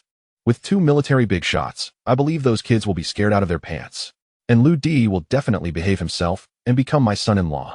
At the Yin family manor, Lu Di and Yin Qingwen had just entered the hall when they smelled a burnt smell. Following the scent, they arrived at the kitchen. As soon as they pushed the door open, the kitchen was filled with smoke, making it hard to open their eyes. Hee, third sister Lu Di. As the smoke cleared, they saw Yin Kai and Yin Xingxin, 2 little girls, standing in the kitchen with their faces blackened. On the table in front of them was a tightly covered plate. We took a full 2 hours to make dinner for Lu Di. Cough cough, what are you doing? Yin Qingwen frowned and asked.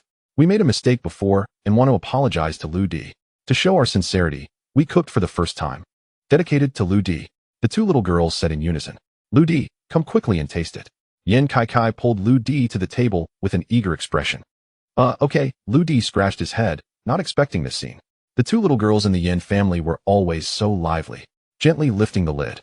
A puff of black smoke rose like a wisp of a ghost. What is this? Lu Di stared blankly at a plate of black charcoal in front of him. Golden egg fried rice, just like you taught me, but I cooked it a little too long. The two little girls stuck out their tongues. Lu Di, we really tried our best. We hope you won't hold it against us. You just have to take a bite. Ding. Benz. Purine detected. One of the world's most recognized carcinogenic toxins. It not only exists in coal smoke and exhaust from cars and tractors, but also in burnt food. Like the burnt rice in front of you. Hearing the prompt from the system, Lu Di instinctively took 2 steps back. Stop. I forgive you. Haha, that's good, Lu Di. Enjoy your meal.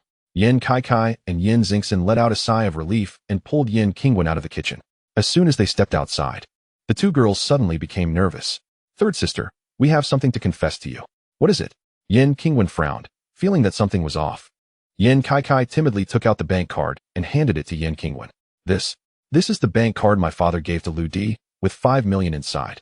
Untouched, left in the sunroom on the 5th floor. What? Yin Qingwen's eyes widened in surprise. Yin Kai hesitated and said, and a few days ago, right when Lu Di just got the card, he put it there. It was me and Xingxin who secretly hid the card. What? Yin Qingwen was even more astonished. So, Lu Di never intended to take our family's money from the start, and he isn't the kind of person we thought he was. It was me and Xingxin who wanted Lu Di to be misunderstood and then kicked out. Yin Kai said with a complicated expression. What? Yin Qingwen's mind was a bit dazed. Scenes flashed through her mind. Lu Di astonishingly bought 200 sets of clothes at once, spending 200,000. Lu Di casually swiped his card to buy a top luxury lighter, spending 1 million. Lu Di tilted his head and smiled, telling himself that he left 4 million for his grandfather. Yin Qingwen was somewhat stunned. If he didn't take this card, where did he get his money? Wasn't Lu Di previously a poor person living off part-time jobs?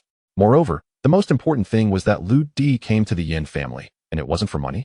What was he after then? Did he really mean what he said, that he was after me? Impossible. Lu Di would practically work to make me angry every day. Yin Qingwen shook her head vigorously, confused and her heart in turmoil. Looking at the changing expressions of her third sister, Yin Kai awkwardly said, moreover, Lu Di is actually very wealthy. What do you mean by very wealthy? Yin Qingwen raised an eyebrow. Lu Di might have 100 million or 200 million. Yin Kai counted on her fingers. Suddenly, she froze. She originally wanted to tell Yin Qingwen how much assets Lu Di actually had.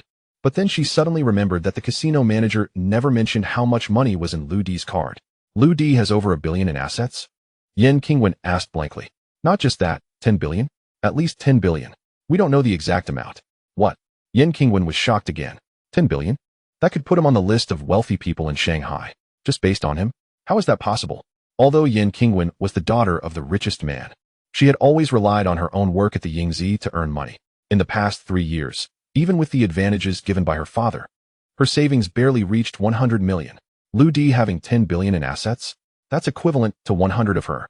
Thinking of Lu Di's stingy demeanor, Yin Qingwen couldn't connect the dots. First, try the fried rice. How did you find out about this? Yin Qingwen asked, somewhat incredulous. The two little girls stammered. Suddenly, Yin Kai had a flash of inspiration and said, we went to a friend's casino before, and we saw Lu Di gambling big. Betting 10 billion at once. You saw it with your own eyes? Yes, third sister. The two little girls dared not look up. Yin Qingwen was in a daze. Gambling 10 billion? What a crazy act. What does this indicate? It shows that Lu Di's wealth is far beyond 10 billion. That man who wouldn't waste even 3 yuan on an ice cream cone? The man who only wore a 200 yuan white shirt? A person who has been doing part-time jobs for 3 years? Is this a joke? Yin Qingwen instinctively touched her handbag, which still contained the 30,000 she intended to give Lu Di. She actually worried that he had no savings and no money for food? How ridiculous. Why did he do this? Was he trying to see me make a fool of myself? In an instant, Yin Qingwen felt a pang of embarrassment. Gradually, a gloom settled over Yin Qingwen's heart. She couldn't help but frown. Lu Di, so young, possesses such vast wealth while hiding it from the Yin family and spending freely outside? Yin Qingwen suddenly recalled Lu Di's earlier discussion about economic policies at the dining table, which astonished everyone. And the bizarre scene where Lu Di made a direct 2 billion deal with Li Dahai from the charity hospital. All these indicated that Lu Di could never be an ordinary person. Various strange signs made it hard for Yin Qingwen to understand. She even felt a hint of fear. What exactly did he want? Third sister, don't think too much. Ludi isn't a bad person. When father comes back, we'll tell him. The two little girls tried to salvage the situation, feeling somewhat guilty. Because they were afraid of their father's and third sister's reprimands, they intentionally made the casino incident vague. Little did they know, they dug a pit for Ludi again. Yen Qingwen numbly shook her head. At this moment, the two little girls in Yen Qingwen's eyes could only be described as naive. 10 billion. Can one casually possess that? Willing to be a driver for the Yen family? Ludi was shrouded in mystery. How could he be ignored like this? Kai, I remember there's a top detective in your detective organization. What's his name, Xiao? Yen Qingwen pondered. Yes, Xiao Xinyun, a renowned private detective in Daxia. Third sister, are you going to find him? Exactly, help me contact him. I want to ask him to investigate Ludi's background. No matter what he charges, I won't bargain. But he must give me a detailed investigation of that guy. Yen Qingwen said, her eyes flashing with a cold light. Third sister, I think this isn't good. I believe Ludi. Yen Kai said softly as if she had done something wrong. What good is believing? Have you forgotten that guy Chiu Baiming? Forgetting the pain after the scar heals. How did we treat him back then, and how did father treat him? How did Chiu Baiming treat us? Yen Qingwen shouted. The two little girls stiffened at the mention of that name, their bodies feeling as if they had fallen into an ice cave. Their eyes filled with terror. Chiu Baiming. They almost forgot about that evil man who was kindly taken in by their father. In the end, he even tried to seize the Yen family's assets and wanted to take over third sister. Although he was ultimately sent to prison by their father, he was still a nightmare that the Yen sisters could never shake off. It was precisely because of him that the Yen sisters were initially unwilling to accept Ludi. I had already started to trust Ludi, but knowing this, I have to be cautious. For everyone's safety, Ludi must be investigated first. If I really misunderstood Ludi, I will sincerely apologize to him. Yen Qingwen cautiously glanced toward the kitchen. For now, let's act as if nothing happened and not expose Ludi. Yen Qingwen said, absent-mindedly leading the two girls back to the kitchen. The moment they opened the door, a rich aroma hit them. Ludi stood with his arms crossed, smiling at the three girls. On the table in front of them were 3 large plates of golden fried rice, fragrant and mouth-watering. Ladies, you've been whispering for so long. You must be tired. How about trying my golden fried rice first? Wow, that's great. We can taste Ludi's amazing cooking again. The two little girls rushed forward. Yen Qingwen looked at the outstanding-looking, amiable man in front of her with some doubt. Are you a good person or a bad person? The author has something to say. Yesterday's chapter underwent some adjustments. It was too lengthy, so it was split into 2 chapters. There are some changes in detail. Everyone can savor it. Thank you. Next, Ludi will be high energy. Please look forward to it. 46. The joke of the internet master O. Ludi. This plate of fried rice is different from before. Yen Kai and Yen Xingxin suddenly lifted their heads from the plate, their expressions strange. At this moment, Yen Qingwen also took a bite. This fried rice was definitely a masterpiece of culinary art, rich and fragrant. However, after chewing, there was a slight bitterness hidden in the rice. Of course, I changed the seasoning, so the taste must be different. Ludi stretched out his palm, and a white fruit the size of a peanut lay quietly in his hand. This is called ginkgo, the seed of the ginkgo tree. Although it has a slightly bitter taste, it has the effect of detoxifying and reducing internal heat. Ludi picked up the ginkgo and smiled slightly. For young ladies like you, who are always troubled and suspicious, inevitably anxious, and with strong internal heat. Today, I'm making this ginkgo fried rice to help cool your hearts. Yen Qingwen slowly frowned. Ludi, what do you mean? Ludi chuckled, gently peeling the ginkgo to take out the pale yellow inner bud. This inner bud is the most bitter part of the ginkgo and must be removed before eating, otherwise, it cannot be consumed. Ludi curled his lips. It's like a person. If he is constantly misunderstood, he can't help but feel resentment. He originally wanted to help, but after being insulted repeatedly, he becomes bitter and naturally turns away. Yen Qingwen then understood, glaring angrily. Ludi, you eavesdropped on our conversation. I was busy cooking just now. I did hear it, but it wasn't eavesdropping. I can only tell you that people are different. Ludi shrugged. Yen Qingwen's frown deepened. Ludi, what exactly are you trying to say? I mean, can you all stop misunderstanding me? Yen Qingwen was taken aback, unsure how to respond. Ludi, you. But I do things from beginning to end. Once I resolve this matter, I won't stay in the Yen family for even a moment. Ludi said and left gracefully. Yen Qingwen stared blankly at Ludi's back, speechless.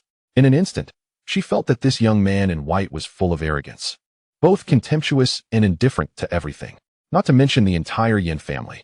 It seemed that everything was beneath his notice. Yen Qingwen murmured, could it be that I really misunderstood him? Of course, But rest assured, as a man, one must have a broad mind, with enough capacity. Not like women who only need to have a big chest. Ludi's voice echoed from afar. Yen Qingwen's expression changed from red to purple. Sighing, Ludi returned to his room. It seemed it was time to do some of his own things. Demon Child, our plan can begin. Ding. Top-level marketing, thinking integration in progress.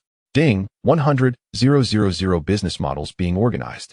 In an instant, the business plan in Ludi's mind became clearer. Step by step, the strategies were closely linked, with no omissions. Ludi smiled slightly.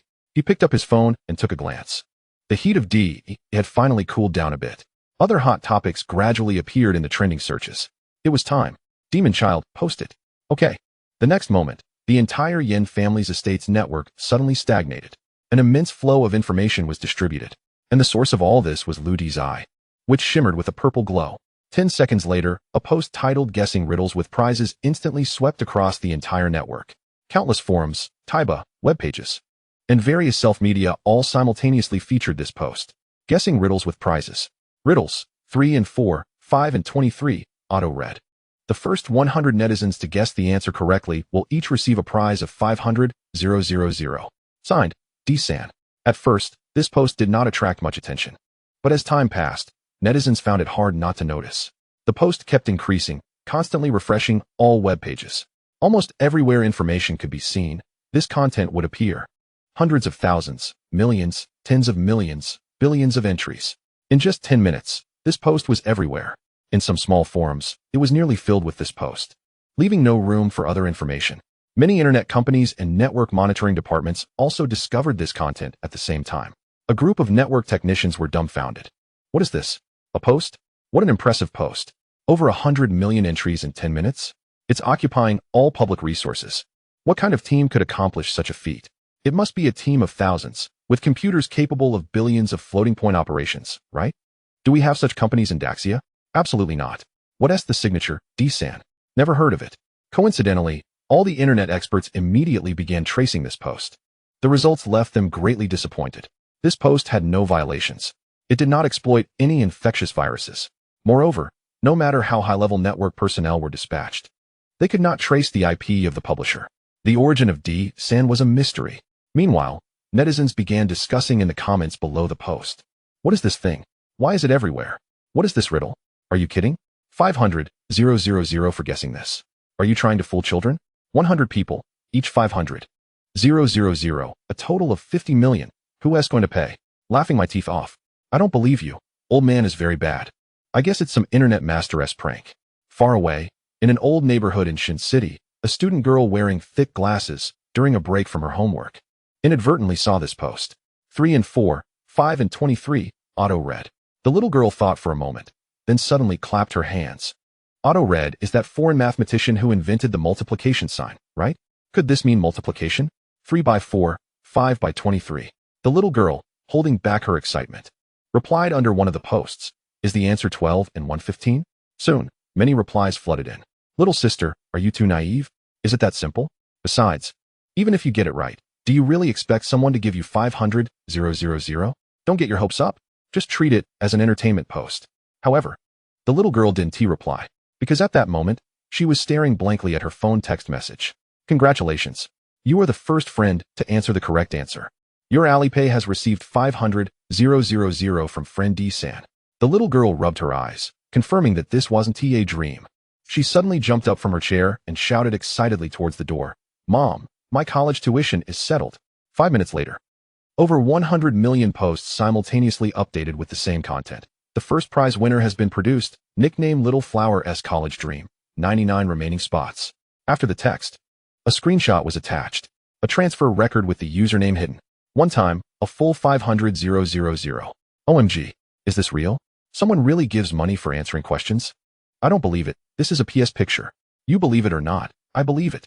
By the way, what is the answer? What did Little Flower answer? In an instant, the comments on the post surged. But the vast majority of netizens were still confused because there were too many posts. No one knew where the first prize winner had posted the answer. Lu D, lying on the bed, smiled meaningfully. Let it fry, let it fry. The hotter, the better. In his view, it was all the operation records of the demon child. 100 million posts had been sent out, and they were still rapidly increasing. The number of comments below the post was growing at a speed of tens of thousands per second. Undoubtedly, this was definitely a post that shocked the entire internet. The guessing game with prizes is bound to become a new hotspot. This night is destined to be sleepless. For hours later, the topic discussion has reached an unprecedented height. Hundreds of millions of posts and comments. The answer to the riddle has already spread. Almost the entire nation is participating. Tens of millions have guessed that the answer is 12,115. Some even dug up the life history of mathematician Otto Reed thoroughly. At exactly midnight, when many were about to sleep, Lou D ordered the magical child to transfer 99 payments of 500,000 in prize money all at once. Then he posted the screenshots. The prizes for 100 people are in place. Online comments exploded again. This is actually true. They really gave out money, and my friend is one of the winners. Damn. I regret not participating. I already guessed the answer long ago, but didn't submit it. You upstairs, stop bragging. 500,000 for answering a math question? I can't believe it. By the way, who is this Emperor 3, and what does he want? Is Emperor 3 a fan of the singing god Emperor 1? But where did Emperor 2 go in between? Looking at the diverse comments in the comment section, Lou D smiled playfully. Everything is developing according to his plan. Magical child. Prepare the second question. Soon, the mysterious account named Emperor 3 posted again. Guessing game with prizes 2. The answer to the previous round is the riddle for this round. Bonus hint. Do you believe there is another you in this world? The first netizen to successfully guess the answer wins a prize of 100 million. Signed, Emperor 3. The whole internet was in an uproar. He posed another question, and this time the prize is actually 100 million. My God, 100 million. What kind of trick is this? A rich person's game? Creating a century-old riddle? The answer to the last round was 12,115. Is this the riddle? What can you guess from 12,115? Stop talking nonsense. Hurry up and think of an answer. Quickly check the information, get 100 million, and rise to the top. This time, no one doubted the authenticity of the prize. Instead, everyone stared eagerly at that 100 million prize. However, this time, the question is not that simple. Countless netizens scoured various materials, but found no reliable answer. Even the consumer complaint hotline 12115 was inexplicably harassed countless times. Netizens went crazy. The internet exploded. Unable to sleep. They were shouting wildly in their hearts. What exactly is 12115? As long as you can answer correctly, this could be 100 million. However, few realized what a successful online event this was. It attracted enormous attention. Originally dominated by Emperor 1, the trending search now has half turned into a guessing game with prizes. A mysterious person manipulated tens of thousands of accounts, posting over 100 million posts in 10 minutes. The guessing game posts attracted 800 million internet users, with a prize of up to 100 million, equivalent to 21st prizes in a lottery. 2020 internet events. Following the singing god Emperor 1, the riddle master Emperor 3 has appeared again. Hot topic. Do you believe there is another you in this world? Thousands of scholars organized overnight discussion groups just to solve the second riddle. In the following hours, Emperor 3's posts surged in popularity again. Strange and varied answers emerged. Even though it was already late at night, the post's views and replies were unstoppable. It was even shared abroad.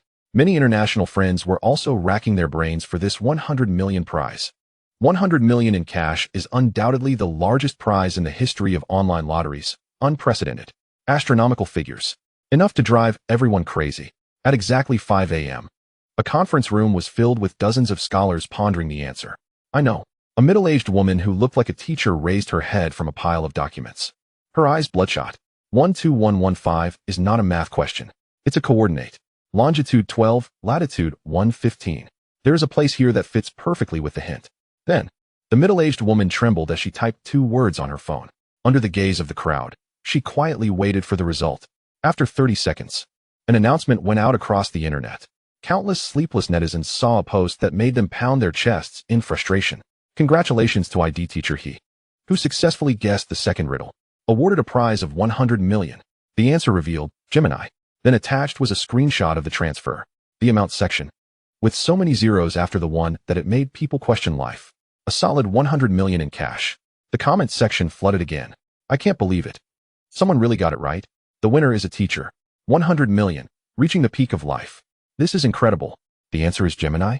What does that mean? Why? Why? I want to know why. This night, a national interaction. The cause is just one. The massive posts from the mysterious account named Emperor 3. and the more than 100 million cash he wildly distributed. The second round of guessing has ended. Countless netizens sighed. While regretting not winning the prize, they couldn't sleep, wondering if there would be a third round of riddles. And the original instigator of all this had already gotten up early and climbed to the mountain peak. Ahead was the slowly rising morning sun. While watching the data surge like waves, he calmly stroked his chin. He slowly said, "Magical child, it's about time to get into the main topic. Because I didn't update on time today, am I going to be scolded to death?" The author feels guilty and will now present a chapter, staying up late to make up for it today. You can read it first or wait until tomorrow morning. I swear I won slack off. Please forgive me. 48 Another self in the forum. People are refreshing the webpage over and over again. Finally, 10 minutes later. Emperor 3 updated again. Hello, stranger. You are like a star in the galaxy. Though there are thousands of similarities, there is a slight difference in brilliance. Sometimes you stand out, but are regarded as an oddity. Sometimes you pour out your emotions, but are met with indifference. You can only sigh in loneliness. The coordinates 12N115E have a good place, the Gemini Atoll. The world tells us that everything exists at least in pairs. I believe that somewhere in the world, there is someone just like you. Someone who can understand every thought you have. She or he will know your mood with just a glance. Understand your thoughts with just a few words. The 3 riddles of this round do not have a prize, but they can help you find a soulmate. A warm-hearted confidant who truly understands you. At the end of this text, there is a delicate QR code. And a question. Do you believe there is another you in this world? When this post was published, the forum suddenly fell silent. Until 5 minutes later. The countless netizens immersed in this text finally awakened. This passage resonated with my heart. Is there really such a person? I wish my other half were someone like this. There's actually a place called Gemini Atoll. So poetic. There's a QR code behind his post. Does he want us to scan it? I don't care. I want to try. Due to the unprecedented popularity of Emperor 3's first 2 posts, the third post was also highly sought after. Although the QR code in the post did not clarify its purpose, it made netizens even more curious. Hundreds of millions of people picked up their phones to scan. In a single apartment in Haishi, a young man with messy hair and a lethargic spirit scanned the QR code from the forum. His phone popped up a prompt asking if he wanted to download the app Gemini. Yes. A young man took a bite of the already cold instant noodles. When he looked at his phone again, the software had finished downloading. The download speed was so fast. He gently tapped the screen. The software launched instantly. Without a hint of lag, its speed surpassing 99 of the software on the market. After a simple and exquisite opening animation, there was only a dialog box prompting him to enter a user nickname. Nickname? Interesting. Could this be a chat app? The young man entered his commonly used online name, Heartless Person. The Gemini system is analyzing your personality, 110. The young otaku scoffed in disdain. Analyze my personality? I haven't entered any information. How can you analyze? Nowadays, these online apps are all unreliable, just playing tricks. User personality analysis complete. Friends in front of the screen. Is this you? 1. You appear confident on the outside, but you have an anxious side inside. 2. You desire to be liked, and your need for recognition is too strong. 3. Sometimes you have impractical thoughts. 4. You have exceptional inspiration, and there are many who rely on you. 5. You are overly strict with yourself. 6. Once you like someone, to meet their expectations, you sometimes force yourself. 7. You have failed due to hasty decisions. If you had just waited a bit then, things would have been much better. 8. You are honest, but have faced many misunderstandings. 9. You have regretted your decisions. Whenever you hesitate, you worry about whether your decision is right or wrong. 10. When you feel lost, you want to ask your friends for advice. But deep down you already have a thought, just waiting for affirmation. The young otaku stared wide-eyed, reading each line. The more he read, the more shocked he became. This sounds just like me. This is exactly what I am. This system understands me better than my best friends do. Of course, the Gemini system understands everyone. Now we will match you with new friends who resonate with you the most. Immediately, the phone screen began to scroll, countless avatars flashing by quickly. The young otaku's heart began to race with excitement. He stared intently at the phone screen. Could it really be like the post said? Could it help me find a true confidant? Ding. User matched successfully. Partner ID, Heartbreaker. Her name is Heartbreaker. I'm Heartless Person. What a coincidence. The young otaku nervously clicked on her avatar. Female, 23 years old, Gyeongbei District. It's a girl. The otaku's breathing quickened. The girl's avatar was of the female lead from a foreign niche film Rose Corner, named Lillian. And his own avatar was the male lead, Adelaide. There shouldn't be many people in the country who know this film. Could she also be a fan of niche films? The young otaku's eyes glistened with tears. I must get to know her. I can't let this opportunity slip by. Since the breakup, he had been lost for 2 years. Never had anything made him feel such a strong desire. Hello, my name is Zhengxiang. I'm a bit introverted, so I don't talk much, but the otaku edited his chat content, feeling that he was incredibly awkward. But the other party sent a message first. Hello, my name is Lu Xiaoyan.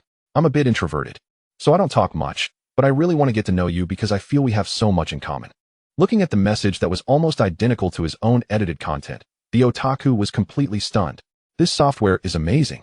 No face to show, I broke my promise. 49 business genius in today's internet market. Shopping and socializing are almost indispensable services for everyone. In terms of shopping, Daxia's Ali has always been the industry leader. But there are still newcomers like Jingdong and Pinduoduo who are rising, sharing the market. In the social field, the market demand is far larger than shopping. Yet there is only one giant, the Penguin Company. There isn't even a second. Whether it's QQ or WeChat, they always maintain a dominant position. It's not that no one has tried to challenge this field.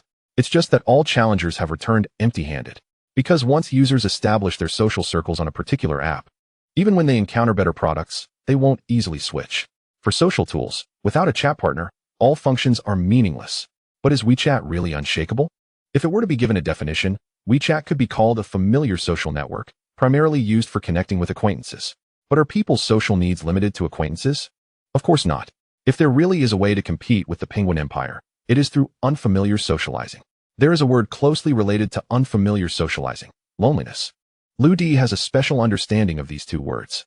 In the past 3 years, Lu Di went from a favored child to a part-time waiter.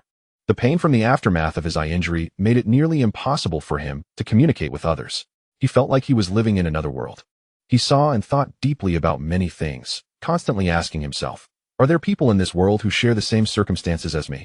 This question has no answer. But Lu Di also realized that life is hard, and happiness is even harder. Everyone wants a confidant with whom they can be open and heartfelt. No matter how introverted or reclusive your personality is, deep down, everyone wants to break through their existing circles and meet new friends. Lu Di realized this was an opportunity to create a whole new internet business empire. 3 days ago, Lu Di gradually refined this idea. His understanding of human nature, combined with the powerful analytical functions of the Magic Child, led to the birth of the Gemini app, specializing in unfamiliar socializing. Design, programming, development, back-end support. Tasks that would take ordinary people months to complete were done overnight by the Magic Child. The subsequent riddle contest was a grand promotion for the Gemini app. At this moment, this young man from humble beginnings was gazing at the rising sun from the mountaintop, embarking on his first entrepreneurial venture, aiming at the Penguin Group. In the back-end data, the download and registration numbers for Gemini were skyrocketing. Driven by immense curiosity, everyone wanted to check it out. In 10 minutes, downloads surpassed 1 million. In half an hour, it exceeded 10 million. In 1 hour, it approached 100 million users. Every netizen who registered was deeply impressed by the system's personality analysis.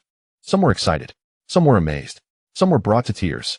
No one expected that the first to touch their hearts and articulate their inner worlds would be a mobile app. However, the next step was even more surprising. They would discover that among the vast sea of people, there really were one or several strangers who shared their aspirations and resonated with them. Under Emperor 3's post, comments surged again. This software is really special. It can analyze me and hit my emotional points. I've lived for 25 years. Being treated as an oddball for 25 years, never imagining that there could be someone in this world who shares my tastes. Haha. I met a buddy from Zishan on Gemini, and after chatting for 3 minutes, we hit it off like old friends. My wife initially didn't want me to download it, but unexpectedly, she met a new girlfriend here. Now she supports me, saying this is a truly good platform for making friends. Although I met someone of the opposite sex on Gemini, it was a complete soul resonance with no ulterior motives. What you guys have is nothing compared to this. Through Gemini, I discovered that Xiaomei upstairs has been secretly in love with me. I'm so happy and excited. I found my first love after 5 years. We still get along so well. This app is amazing. I will invite all my friends to join and use it for a lifetime. Looking at these comments, Lu Di smiled with relief. The analysis from Modo is incredibly powerful, almost capable of observing everything. On the Gemini platform, all illegal information is first avoided, and secondly, it maintains a high level of purity, preventing any morally questionable relationships from occurring. If the unfamiliar social business of Gemini wants to last long, these are the 2 principles that must be followed. Meanwhile, major internet companies, as well as network experts and economists, finally noticed this overnight sensation the Emperor 3, and the Gemini app. This is terrifying. In just 1 hour, downloads exceeded 100 million, an unprecedented achievement. Moreover, a large number of users are still downloading. At this rate, in less than 3 hours, Gemini could rise to the top of the download charts. In an economic research institute, an elderly professor in his 60s stared intently at the data on the screen, his lips trembling slightly. This Emperor 3 is extraordinary. 2 rounds of lottery, one round costing 50 million, the other 100 million, totaling 1.5 billion. This number looks huge, but it has brought immeasurable exposure to the Gemini app. Using conventional methods, there would be no clear price to get a software to over 100 million users. Hundreds of millions, billions, or even tens of billions are all possible. Not to mention, it only took one night, and the reviews are overwhelmingly positive. The marketing strategy is light but effective, the technical means are superior, and the grasp of market demand is so accurate. He is simply a business genius. At the headquarters of Penguin Group, executives quickly gathered in the conference room. The overnight upheaval made them feel a real sense of crisis. A middle-aged man adjusted his glasses and asked the marketing director, "What is the background of this Gemini?" "Mr. Lee, the owner of this app is a tech company called Creator, which has just been registered. A newly registered company can have such strength?" The man referred to as Mr. Lee said sharply, "There must be someone supporting this Creator behind the scenes. Go ask Kandu and Ali. Tell them that this kind of thing doesn't need to be hidden. Fair competition." The marketing director wiped the sweat from his forehead, nervously saying, "Mr. Lee, I have already inquired, and those 2 companies are also on edge. They are afraid that Gemini will encroach on their business." Furthermore, the sales director, unable to look Mr. Lee in the eye, said, "Since Gemini went online, our user count has dropped by 4, and it's still declining." "What?" Mr. Lee stood up abruptly. "For overnight? We have never had this happen before.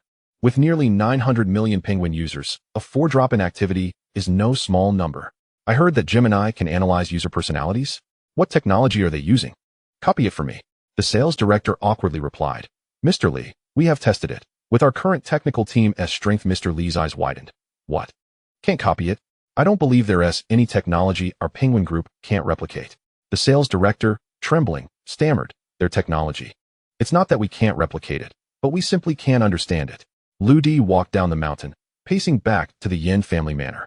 In the short 20 minutes on the way, Gemini's users had already surpassed 200 million. It doubled, and the growth trend remains unstoppable. Although Gemini is completely free now, Lu Di doesn't mind, because the core of internet thinking is user supremacy. To be precise, it's user-based supremacy. Gemini is now a viral sensation online, and its features have been deeply recognized by everyone. Therefore, continuous user growth is inevitable. What Lu Di needs to do is quietly wait for the development of Gemini. Unfamiliar social interactions are just one of Gemini's core highlights. Essentially, it is still a social network. In the future, Gemini will gradually grow into a real social platform through the route of finding kindred spirits, a platform that can compete with Penguin and that users cannot abandon. By then, with a sufficient user base, there will be multiple ways to monetize: games, financial management, shopping, video platforms, live streaming, and everything else. The derivative value of Gemini will have infinite possibilities. Most importantly, the core code and core technical functions of Gemini are unmatched. Thinking of this, Lu Di pondered, "Moto, since Gemini is already online, we at least need an office location. After all, this is not just one person, but a company." Moto replied, "Small matter. What are your requirements?" Lu Di thought for a moment and smiled. "It needs to be high-end enough, impressive enough, and intimidating enough. The tallest building in Haishi, Rongtung Building CBD, the top 3 floors 87, 88, and 89, with a small golf course and a helicopter landing pad on the rooftop. A total of 532 square meters, for 100 workstations, for independent meeting rooms, 13 independent offices, an independent coffee bar, an independent restaurant, and a 300 square meter modern decorated CEO office. Business center-level office decoration, professional security, 24-hour access control. In the same building, there are 5 branches of Fortune 500 companies and 16 listed companies. Is Mr. Lu satisfied?" Lu Di smiled slightly and bought it. "Also, I have already selected 3 marketing directors, for design directors, 6 network engineering directors, as well as HR supervisors, customer service, and 200 senior programmers from 100,000 resumes online, totaling 330 excellent employees. I am communicating with them using a virtual identity. After all, daily work still needs to be handled by someone. The relevant procedures for the Creator company have also been applied for registration and will be approved within 3 days. I have also ordered company supplies and renovations online. 30 seconds ago, I bought the office address in Rongting building at a price 10 higher than the market, and the contract is being signed. After listening to Moto's arrangements, Lu Di couldn't help but sigh. Moto, it's good to have you, otherwise, I would be really overwhelmed. However, I definitely want to be stationed at the creator company often. Although we don't lack talent, we lack someone we can trust. Lu Di thought for a moment, raised his hand to take out his phone, and dialed a number. Hangmao Mall, GOG clothing store. While counting the merchandise and preparing to open for business, Ajia's phone suddenly rang. Hello, Lu Di. Why did you suddenly think of calling me? Ajia wiped his sweat and smiled. Ajia, I remember you told me in college that you had a dream of starting a business? Wanting to punch Google and kick Microsoft? On the other end of the phone, Lu Di also laughed. Yes, who hasn't had dreams? But that was in the past. Why are you bringing that up? I remember you had a poster hanging by your bed that said, don't waste your days. Youth will not come again? Doesn't that mean you should stick to your dreams? Lu Di paused and said solemnly, I started a company. Everything is ready. Do you want to come over and join? Ajia suddenly fell silent. Lu Di suddenly reminded him, letting Ajia, who had given up a bright future for a flashy woman, have his thoughts stirred. Some things that had been dormant in his heart for a long time reignited. Lu Di didn't speak, just patiently waited. He knows that Ajia is a smart person, and he is clearer than anyone else about whether he and Sun Lily have a future. It's just that Ajia is stubborn by nature and is not willing to give up easily on anything. After a long time, Ajia slowly said, Are you sure I can do it? I know your talent best. Good. Listening to Ajia slowly say this word, Lu Di let out a sigh of relief. This kid Ajia has finally come to terms with it. Ajia, what are you dazed about? Hurry up and pack up the goods. We are about to open. In the GOG store, Sun Lily impatiently shouted at Ajia, who was staring at his phone for a long time. Ajia slowly turned around, his eyes flashing with an unprecedented expression. He straightened his back, exuding an aura that was completely different from that of the sycophantic little clerk before. Sun Lily, I have served you for 3 whole years, yet you have never given me a smile. Today I quit. Ajia said as he kicked away a pile of clothes in front of him and walked out proudly. When he reached the door, he suddenly stopped, slowly turning back. He said, Also, Sun Lily, the name Ajia is no longer something you can call. You better remember this. I am Zhang Tanjia. Lu Di, let's set off early. Important guests will be visiting the company today. Lu Di, who was stretching his muscles in the Yin family manner, suddenly heard Yin Qingwen's voice from behind. Turning around, he was taken aback. Yin Qingwen was approaching with a lunchbox. She was wearing a delicate black dress today, not tying her hair in a ponytail, but letting her long hair fall over her shoulders. Her demeanor was more mature and coldly elegant. Most importantly, she was wearing makeup. In Lu Di's impression, Yin Qingwen had always been barefaced. This kind of strong woman seemed not to care about her appearance and looked down on dressing up. It seemed that today's guests were indeed quite important. Lu Di shook his head and sent a message to Ajia. See you at 4 p.m. at Rongting building. In the car, Yin Qingwen placed the lunchbox next to Lu Di. You left in a hurry today, so you probably didn't have time to eat. These are buns made by Sister Lu. Yin Qingwen's voice came softly. What's going on today? Your personality has changed drastically? Lu Di replied with a smirk. No good deed goes unpunished. It's either a scheme or a theft. Steal your ghost. Knowing you can eat, there are 30 buns here. It will stuff you to death. Yin Qingwen said irritably. Haha woo. Lu Di grinned, driving the luxury car with one hand while eating buns with the other. I wonder if this is the image of a successful man in your eyes? Sharp-tongued, Yin Qingwen turned her head, looking helplessly out the window. Energy supply detected. DNA optimization increased by 0.2. Energy supply detected. New human physique refinement value increased by 0.1. 5 minutes later, all 30 buns were swept away by Lu Di. Yin Qingwen had long been accustomed to such scenes. After a brief silence, Yin Qingwen finally asked, Lu Di, where did you get so much money? Lu Di thought for a moment and tilted his head. I partnered with friends to start a company called The Creator. Company? The Creator? Yin Qingwen sighed. That name doesn't sound very reliable. Lu Di, if you need any help, you can tell me. If you want me to trust you, then you also need to trust me. You really don't need to keep pretending to be strong. Yin Qingwen's tone was unexpectedly gentle, as if she was trying hard to give the man in front of her some face. She had carefully inquired about Yin Kaikai and Yin Xingxin's experiences in the casino last night. Lu Di was gambling in the casino, talking about bets worth hundreds of millions. However, throughout, no one had seen him actually take out money. In such underground casinos, nothing is formal. Who knows what that 1 billion or 10 billion represents? After all, hearing is false, seeing is believing. 100 billion in cash deposits is too shocking. Yan Qingwen really couldn't believe it. Or rather, it just didn't make sense for such a thing to happen to Lu Di. Tisk tisk, what's wrong with this woman today? Has she turned over a new leaf? Lu Di scratched his head. If you say that, I actually have a few secrets to tell you. Yan Qingwen suddenly became interested. What secrets? I can sing pretty well. Lu Di grinned, cleared his throat, and prepared to sing a song. Ahem. Yan Qingwen immediately wilted. Thanks, I don't want to listen. You should focus on driving. At Yingzi Group, today was different from usual. On the way upstairs, many employees were looking forward, seemingly anticipating the arrival of someone they admired.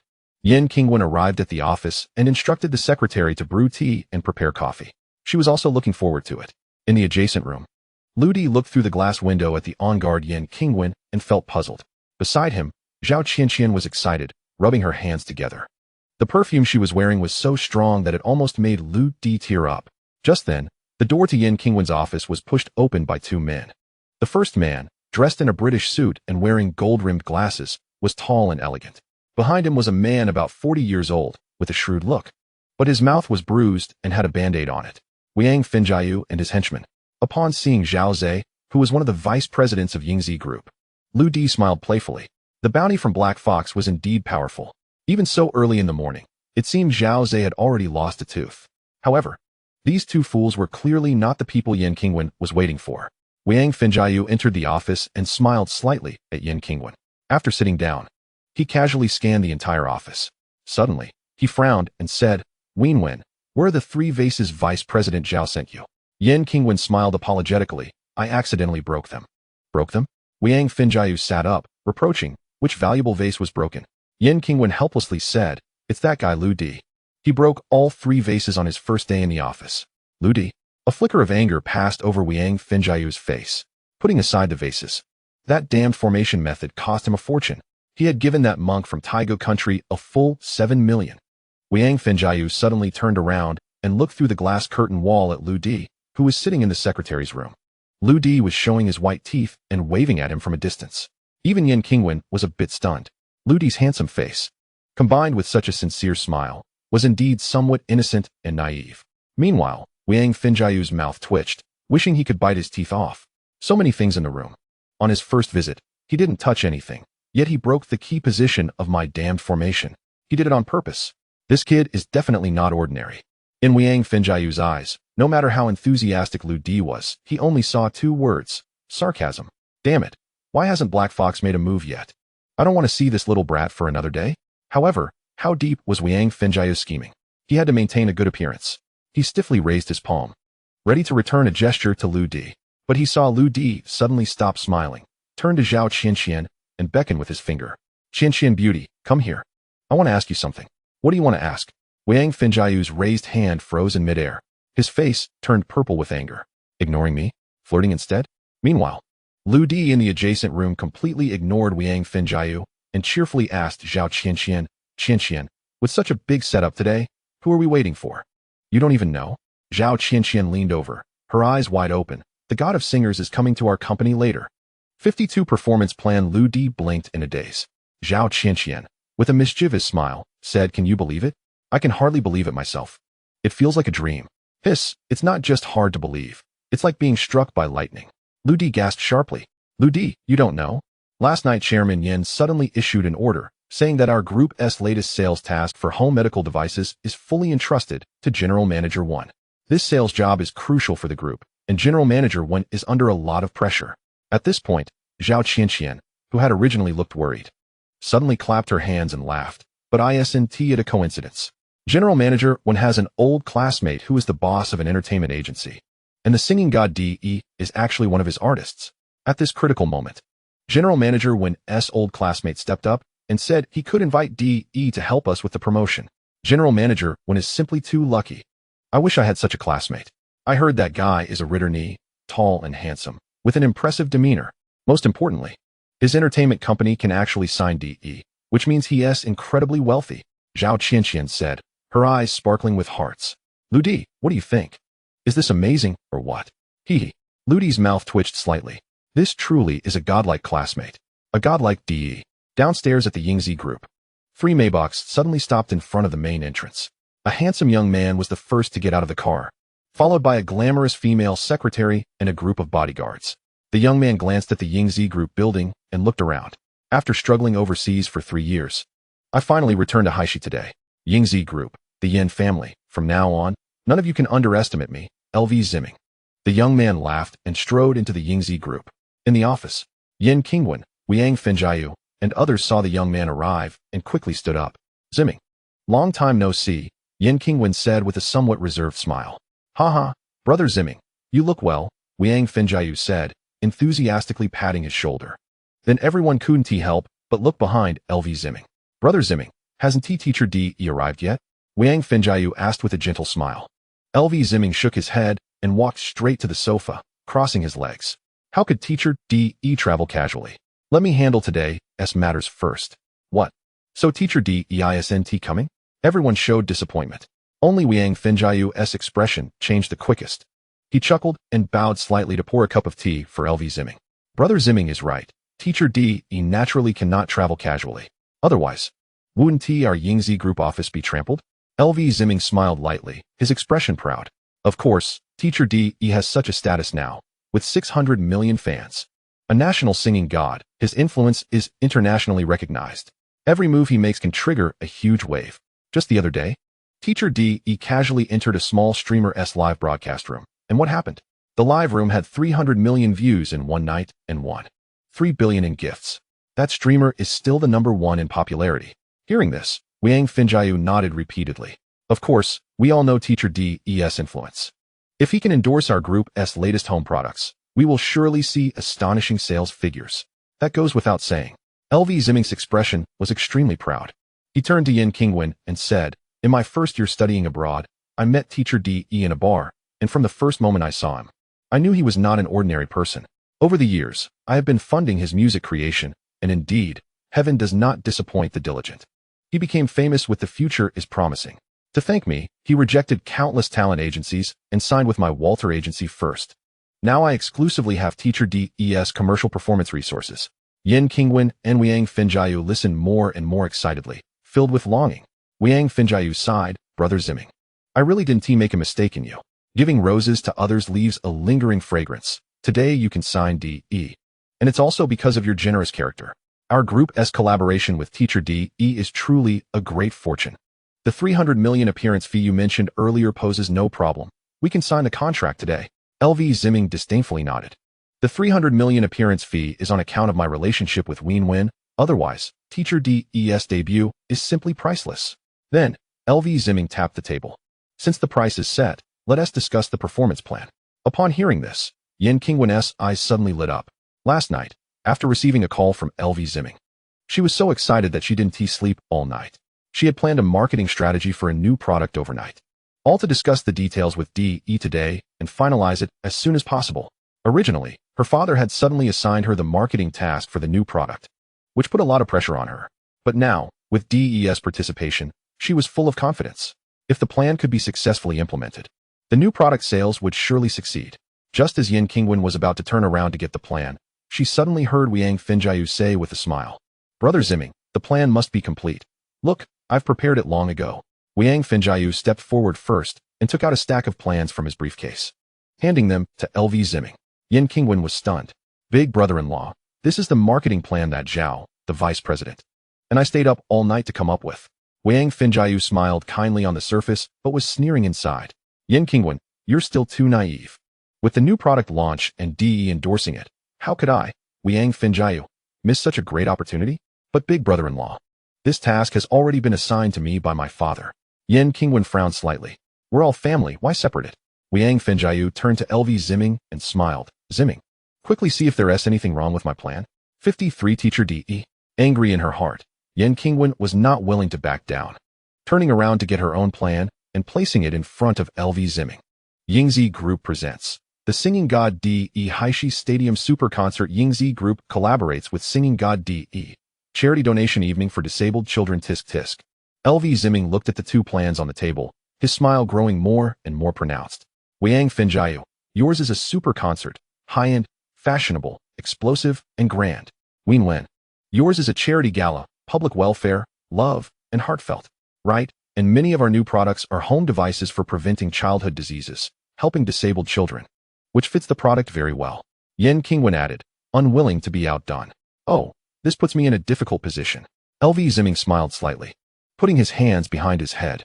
You guys in the Yin family Haven Tea reached a consensus internally, and you rushed to call me over? The reason I'm here today is that your old man invited me to your Yin family's banquet in 4 days. I specifically asked him about your situation, Wen. And that is how I learned about your group's promotion of new products. Old man, Yin said there's a young talent pursuing you fiercely lately? He suggested we young people meet at the banquet to exchange ideas? LV Zimming chuckled wickedly. Wen, are you not planning to reconsider me? I pursued you crazily for 2 years back then, and I still can't forget you. Then, LV Zimming pointed at the plans on the table. Wen. If you agree to continue developing with me, then I will unhesitatingly choose your charity gala today. After saying that, LV Zimming's gaze unabashedly scanned Yen Qingwen's figure. Only then did Yen Qingwen realize. It turns out that Lu Zimming still harbors such thoughts. Lu Zimming was infamous as a playboy during his university days. Yen Qingwen glanced at the alluring female secretary behind Lu Zimming. Her chest was subtly leaning against Lu Zimming's shoulder. Lu Zimming, this late chair, has not changed his nature even now. Yen Qingwen said coldly.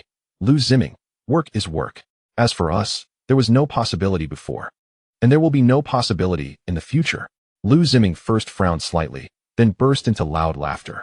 In his heart, Yen Qingwen's aloof demeanor only stimulated his desire to conquer even more. Since that's the case, I will have to think carefully about these 2 proposals. As for when I can confirm, let's wait until the banquet of the Yen family. But tell me, if old Master Yen finds out that I rejected Wen's proposal, will he be very disappointed? Lu Zimming smiled meaningfully. Yen Qingwen's face turned gloomy. Speaking of which, is the talented young man old Master Yen mentioned currently in the company? I can't wait to meet him. Lu Zimming casually said, with a mischievous smile. Ding. Suddenly, a crisp metallic sound echoed in the quiet room. Everyone turned to look, only to see a young man in a white shirt leaning against the corner. He used a shiny Zippo lighter in his hand to light the cigarette in his mouth. What the hell? Is this guy human or ghost? When did you come in? Lu Zimming was startled and swore. Who smokes like a ghost? Are you blind? Lu D, with a cigarette in his mouth, casually sat down on the nearby sofa. What did you say? Lu Zimming was instantly furious and was about to get up. Lu D flicked the ash from his cigarette and said loudly, I am the talented young man mentioned by old Master Yen. And my current position is a driver for Yingzi Group. What? A driver? Lu Zimming wanted to be angry and laugh at the same time. You dare to call yourself a talented young man, and you're just a driver. Yet you dare to call me blind? Lu D shrugged and smiled. That's right. I seriously suspect that there's something wrong with your eyes. You just registered an entertainment company 5 days ago, and you dare to say you've signed DE? Are you sure you didn't sign the uncle next door? Just because you say he's DE, he's DE? Lu D said, casually exhaling a puff of smoke. Today, I will sit here and see what kind of person your so-called teacher DE is. Humph. Lu Zimming laughed instead of getting angry. I know some of you will definitely doubt me, so before I set out, I specially asked teacher DE to record a video. Today, I will let you open your eyes and see the true face of teacher DE. Lu Zimming said as he took out his phone. He played a video for everyone. In the video, a side profile of a man in a white shirt was sitting in front of a piano. His long fingers gently pressed the keys, and the accompaniment music of the future is promising began to play. Then that person slowly opened his mouth, and a power that had been forgotten for a long time suddenly surged back in the unexpected night. The future is promising. Although it was just 2 lines of lyrics, the beautiful tone and ethereal high notes were simply intoxicating. Although the volume of the video was very low, it could still be heard that this sounded very similar to the voice in the DE video. Then, the young man slowly turned his head. His face was exceptionally handsome. He smiled, and his voice was crisp and ethereal. Hello, friends of Yingzi Group. I am the singer DE. Regarding the cooperation and promotion of products, I will leave it entirely to Brother Zimming to decide. I look forward to meeting you. Everyone was stunned for a long time. So this is what the singing god DE looks like. Clean and good-looking, like a neighbor boy. Humph. Lu Zimming put away his phone and looked at everyone with an expression that said, who else but me? How about it? Aren't you grateful to me for being able to see DE's face? Lu D nodded repeatedly. This imitation is well done. Just as the video was playing, Magic Boy had already analyzed the results. 1 original voice, 99 synthesized sounds. The true identity of that kid in the video is just a third-rate Music Academy student. He is simply an imitation of DE made with tuning software. Lu D clicked his tongue. Mr. Lu, I have to admire you. Humph. Now you know the gap between us, right? Amidst the envious gazes of everyone, Lu Zimming once again swaggered and sat down. Zimming is indeed outstanding. DE is just his little brother. The future is limitless. I want to make a deal with you, Mr. Liu. Liu D suddenly spoke up, his expression cheerful. Humph. Do you want De's autograph or a photo? Liu Ziming said proudly. Speak. What kind of deal? Let's agree. If I find out that your DE is fake, should I break your left leg or your right leg? Liu D looked at Liu Ziming with a smile, casually sitting, exuding dominance. You. For some reason, Liu Ziming felt a pang of anxiety looking at Liu D in front of him. Such provocative words made him unable to get angry. Instead, he felt a shiver down his spine. The prepared words all slipped his mind. Liu D, what nonsense are you talking about? This is too unreasonable. The evidence is right in front of you. Why are you making trouble? Ziming is our important partner. You have no right to meddle here. Liang Fenjiu stood in front of Liu D with a righteous expression. Yan Qingwen also had a helpless look on her face. Although she always felt something was strange about the DE in the video, and she even had the same thoughts as Liu D. She couldn't let Liu D make a scene like this. She pursed her lips and said, Liu D, you don't need to worry about the performance. Didn't we agree yesterday to deliver the equipment to Grandpa Ta? You should go now. The earlier you go, the earlier you come back. All right. Liu D shook his head and smiled. When he looked back at Liu Ziming, his gaze suddenly became sharp. He said word by word, I am very much looking forward to your concert. And he implicitly agreed to break the right leg. Minor adjustments were made after the accident. 54 like-minded. In Grandpa Tua's free hospital, in a dilapidated 3-story building, Liu D, who had just delivered the medical equipment, stood quietly. On the shabby sofa, Grandpa Ta, holding half a bottle of Urquatu, had already drunk to a rosy face and was a bit tipsy. This scruffy old man with a lot of stories was not only Liu D's lifesaver, but also the only person Liu D truly respected in his life up to this point. He was both kind-hearted and unworldly. Grandpa Tua, I really don't understand how to be as calm as you. Liu D suddenly asked. Yelling? Grandpa Tua opened one eye. Glancing sideways at Liu D, did you get bullied outside, or were you mistreated? Liu D smiled slightly, just a bit confused. Sigh, living a life. Human feelings in the world are the hardest to reason with, because once you truly start to reason, it's like splitting the family over drinks, tasteless. You just think too much and constrain yourself. Grandpa Tua said, I am old and weak, so my temperament is naturally stable, but you're young and should dare to fight. Once that fire in your heart is released, you will naturally feel relieved. How could I dare? Liu D shook his head slightly. You don't dare? Grandpa Tua laughed heartily. Took a sip of Urquatu. In the past 3 years, you've endured level 9 pain and worked 3 jobs in a restaurant. Yet you could still smile and come back to take care of the kids. If others don't understand you, does Grandpa Tua not understand you? Deep down, you are one word, ruthless. Grandpa Tua's casual words stunned Liu D. That's right. He had once fallen into low valleys and despair. When he struggled hard, he saw no hope. What exactly supported him to persist? Liu D already had the answer in his heart. It was that fierce determination to bite through steel teeth, to burn bridges, and to look straight ahead. If one is too kind-hearted and forgets this fierceness, isn't it worse than before? I, Tuayi, am not blind. Even with my little toe, I can tell that you've been thriving lately, kid. However, I, Tuayi, lazily reclined and swept away the peanut shells on the broken table with my foot, revealing a character sketch. I have another piece of wisdom. Be ruthless when needed, and avoid when necessary. Knowing when to advance and retreat is the mark of a great general. After all, there are some troubles in this world that, once entangled, lead to a deep quagmire that you can't shake off. Liu D glanced at the portrait on the table, and the young face depicted was unmistakably his own. Liu D was puzzled and exclaimed, Isn't this you little brat? The bank youth being searched for by various military forces? Haha, Liu D scratched his head helplessly. Haha, your head. I'm going to sleep now. If there's nothing, you can scram. Tuayi's character was well known to Liu D. Watching him squint and fall asleep, Liu D said no more and turned to leave. Just as he reached the door, he heard Tuayi's voice come from afar. Right and wrong. Merits and demerits are in the human heart. Good and evil are weighed by yin wang. Why is there such a saying? Because everyone's inner cultivation, experiences, and perspectives are different.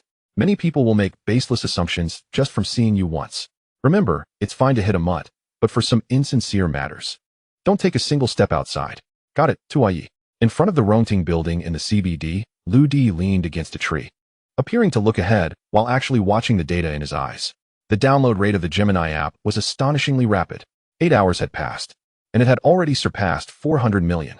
Moreover, user activity remained high. In just one day, it achieved what Penguin had accomplished in 5 years. But that was far from enough.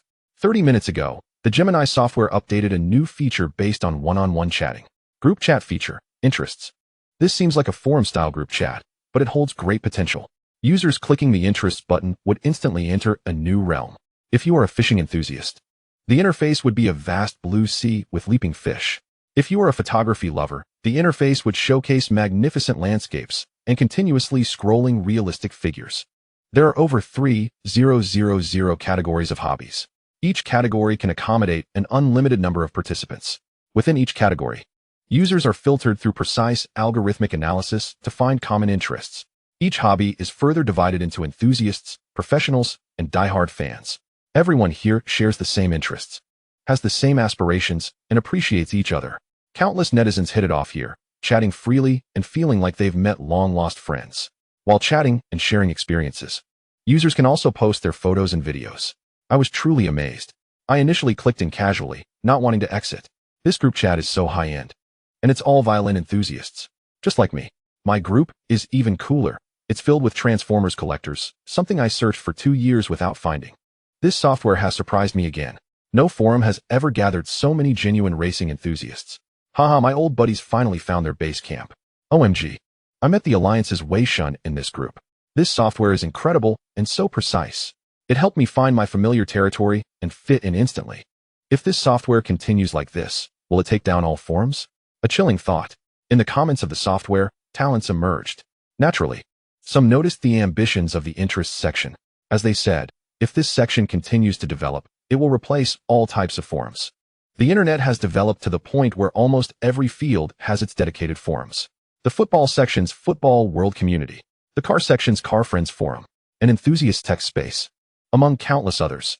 Some of these forums even have a massive user base. But the pain point of these forums is that they cannot accurately find and attract users. And this problem does not exist for Gemini. The powerful computing of the Demon Child can clearly identify user preferences through just a few steps of information capture and instantly categorize them accurately. This programming is a technology that others in the industry cannot match. Everyone has their interests and wants to communicate their passions with like-minded individuals. This is a fundamental aspect of human nature and the core of interest development. Once all the hobby sections under interest stabilize, Gemini will also master the discourse power in various fields. After all, from a merchant's perspective, if your target customers are all gathered in a particular forum, then the advertising resources in that forum must be a battleground. If an automotive group launches a new off-road model, they will definitely come to the Interests Off-Road e-Family section for promotion. If a mobile manufacturer launches a new phone, they will surely promote it in the Interests Mobile Expert section, and so on, gathering customer resources from various fields, controlling the authority of discourse in various areas. This is Ludi's true goal in building interests. I'll continue later tonight. Don't wait up, rest early, and check on the toilet tomorrow morning. 55 CEO Ajia, Penguin Group headquarters. In the large conference room, the senior executives of the entire group gathered. The atmosphere was exceptionally oppressive. Lee Daodi, the vice president of the group's business, frowned at this moment. On the big screen was a 30-page analysis of the new features of the Gemini app. Mr. Lee, this new interest feature of Gemini has transformed their customer service from one-on-one to one-to-many. The appeal of their product is no longer just finding soulmates. It has also attracted a group of customers with similar interests. The ability of this group to pull each other in is very frightening. This feature has only been online for 30 minutes, and their users have surged again, nearing 600 million. They are not far from catching up to us. Enough. Lee Daodi raised his hand, impatiently stopping his subordinate's report. Have we found out who is behind Gemini?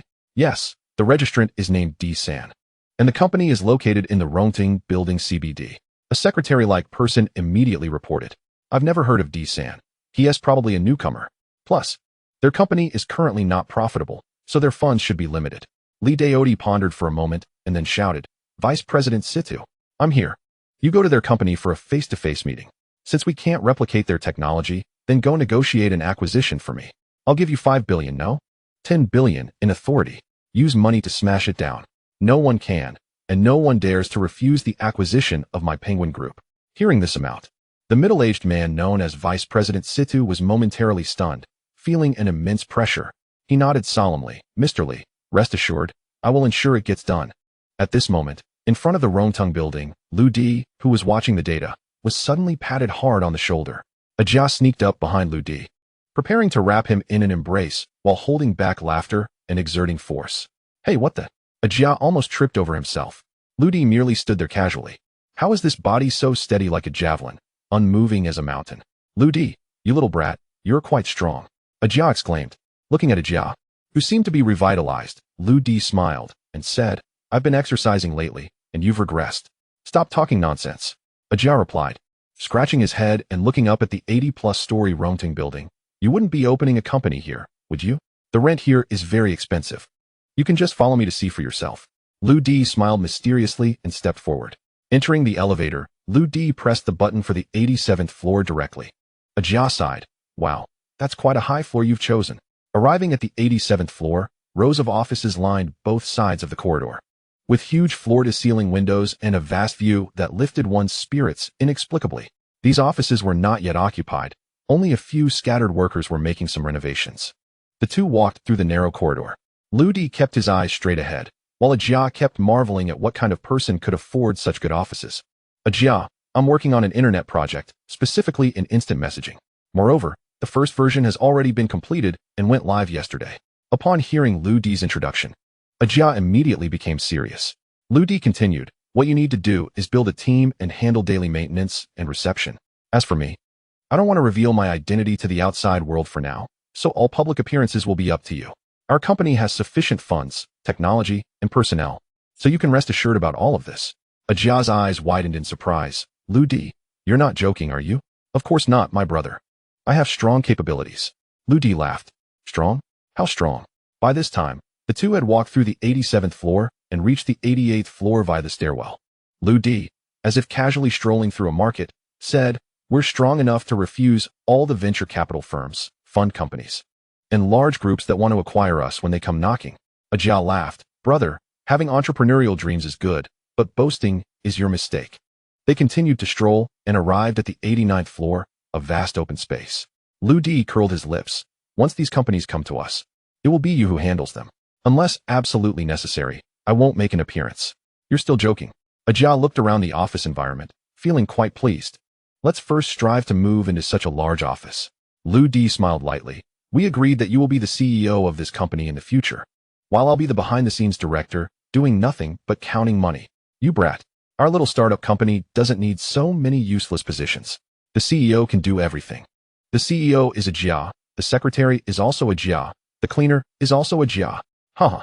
Years of friendship had left no barriers between them. Amidst laughter, they reached the vast rooftop terrace. It was the size of a football field, equipped with a helicopter pad, a small golf course, and an infinity swimming pool. It was simply luxurious to the extreme. Tisk tisk, the evil capital. Although Ajia cursed, his eyes were filled with longing. Ajia, we've known each other for 7 years, right? Lu Di continued walking. You are one of the few people in this world I can fully trust. Of course, you have always been my most unconditional supporter. Whether in my highs or lows, you have never looked down on me. Nonsense. Who else would treat you like this besides me? Just one call from you, and I dropped everything to come. Ajia blinked his slightly moist eyes. Stop getting sentimental. Just say it directly. Is it because you don't have enough money? My savings of 150,000 are ready and can be transferred at any time.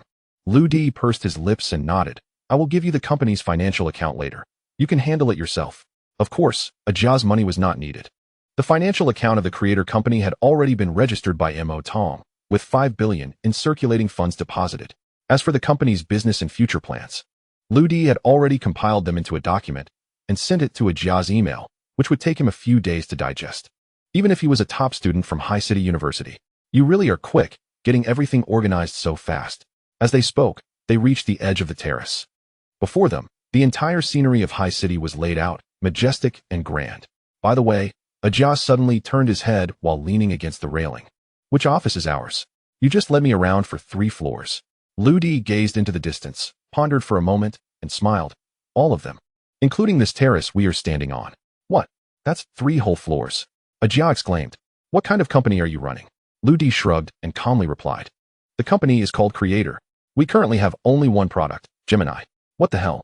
Ajia exclaimed again, nearly losing his balance and almost falling off the 89th floor. I know I'm slow with updates. People joke that the most confident author updates late at night. You see, I often update at 3 a.m., working hard. I need a little time to adjust my pace. Thanks to all the old friends for sticking around. Strong characters need no proof. On the top floor of the Rongting building, Lu Di and Jia talked for a full 2 hours. From the promotional network with rewards to the Gemini app going live and gaining 600 million users to launching the interest feature. Of course, Lu Di concealed the part regarding Mo Tong.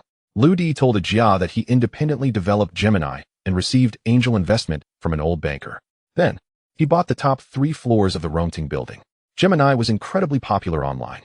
Jia not only knew about it, but was also a loyal user of Gemini. Moreover, Jia was a top student from High City Commercial University, so he naturally understood the commercial value of the Gemini app. However, as he listened to Lu Di's step-by-step narration, Jia's mouth dropped wider and wider. For a whole hour and a half, he couldn't close his mouth. He didn't know how many gusts of wind he had swallowed from the 89th floor.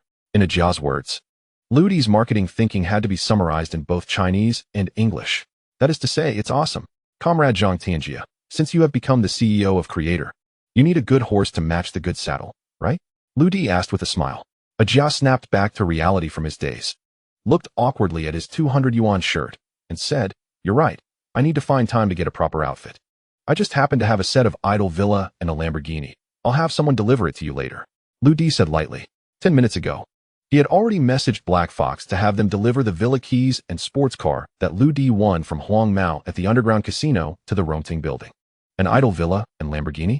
Jia stared blankly at Lu Di, squeezing out a few words from his throat. Yeah, they are idle. Then, Lu Di patted Jia, who was still in a daze on the terrace, and stood up to leave. He knew Jia would probably need a few days to digest this. People could never have imagined that the future tech mogul Zhang Tianjia, who would amaze the entire world, began his journey as a creator in the small terrace of Rongting building in High City, completely bewildered. Of course, it was with the help of that mysterious man whom Jia revered as a deity, known as Di San. 20 minutes later, Lu Di drove a luxury car slowly down the streets of High City. Sitting in the back seat, Yan Qingwen looked grim. The invitation for Di to assist in promoting the group's new product was now hanging in the balance due to Wang Fenjiayu's sudden interference. This left Yan Qingwen, who was taking on such a significant task for the first time, with a furrowed brow. Lu Di, stop for a moment. Yan Qingwen's voice suddenly came. Lu Di asked in confusion, aren't we still heading to the estate? No hurry, I need you to handle something first today. Yan Qingwen raised her head and said softly, Father wants to prepare a banquet in the manor in 4 days. There will be several young elites and some prominent figures from the older generation attending. Father's intention is for you to accompany me. Yan Qingwen hesitated for a moment and continued, I know you only have this kind of clothing, but in that kind of occasion, your casual attire might be a bit inappropriate. I mean no offense, I know a bit about those people, and they tend to judge by appearances. I'm just afraid you might be looked down upon. Yan Qingwen pointed to a very high-end bespoke suit shop outside the window, forcing a smile, and said, this is the top suit shop in Haishi. I want to gift you a suit. Oh, I see. Lu Di nodded meaningfully. Let's consider this as you thinking of me. Thank you. However, these noble banquets are inherently about comparisons of strength and status. If you truly are weak, no amount of embellishment will help you avoid being ridiculed. If there are some outstanding individuals who look down on others because of their superiority, then they are even less worthy of respect. For the sake of Mr. Yan, I will naturally attend, but whether in rags or in luxurious attire, I will respond to those who respect me, and I will punish those who insult me. I want to regard the schemes of a few noble heirs. Yan Qingwen sighed deeply. Lu Di, can you please not be so extreme? Even if something happens, my father and I will defend you. I just want you to dress a bit more formally. Thank you for your kindness, but that's unnecessary. Lu Di smiled faintly. Miss Yan, remember, a strong person does not need to prove themselves. After that, Lu Di stepped on the accelerator, and the luxury car sped away without stopping in front of the suit shop. In the back seat, Yan Qingwen felt a bit stifled with anger, but still tried to adjust her emotions. Lu Di, it's fine if you don't want the suit. I've prepared a gift for you, and I hope you can accept it. Lu Di was really a bit confused.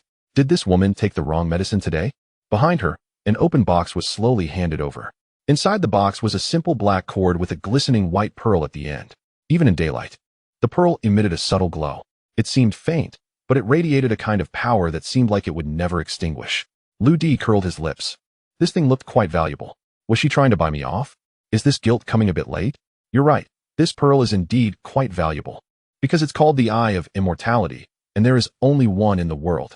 Yan Qingwen's expression suddenly dimmed, and she said softly, Lu Di, I've thought a lot about you these past few days.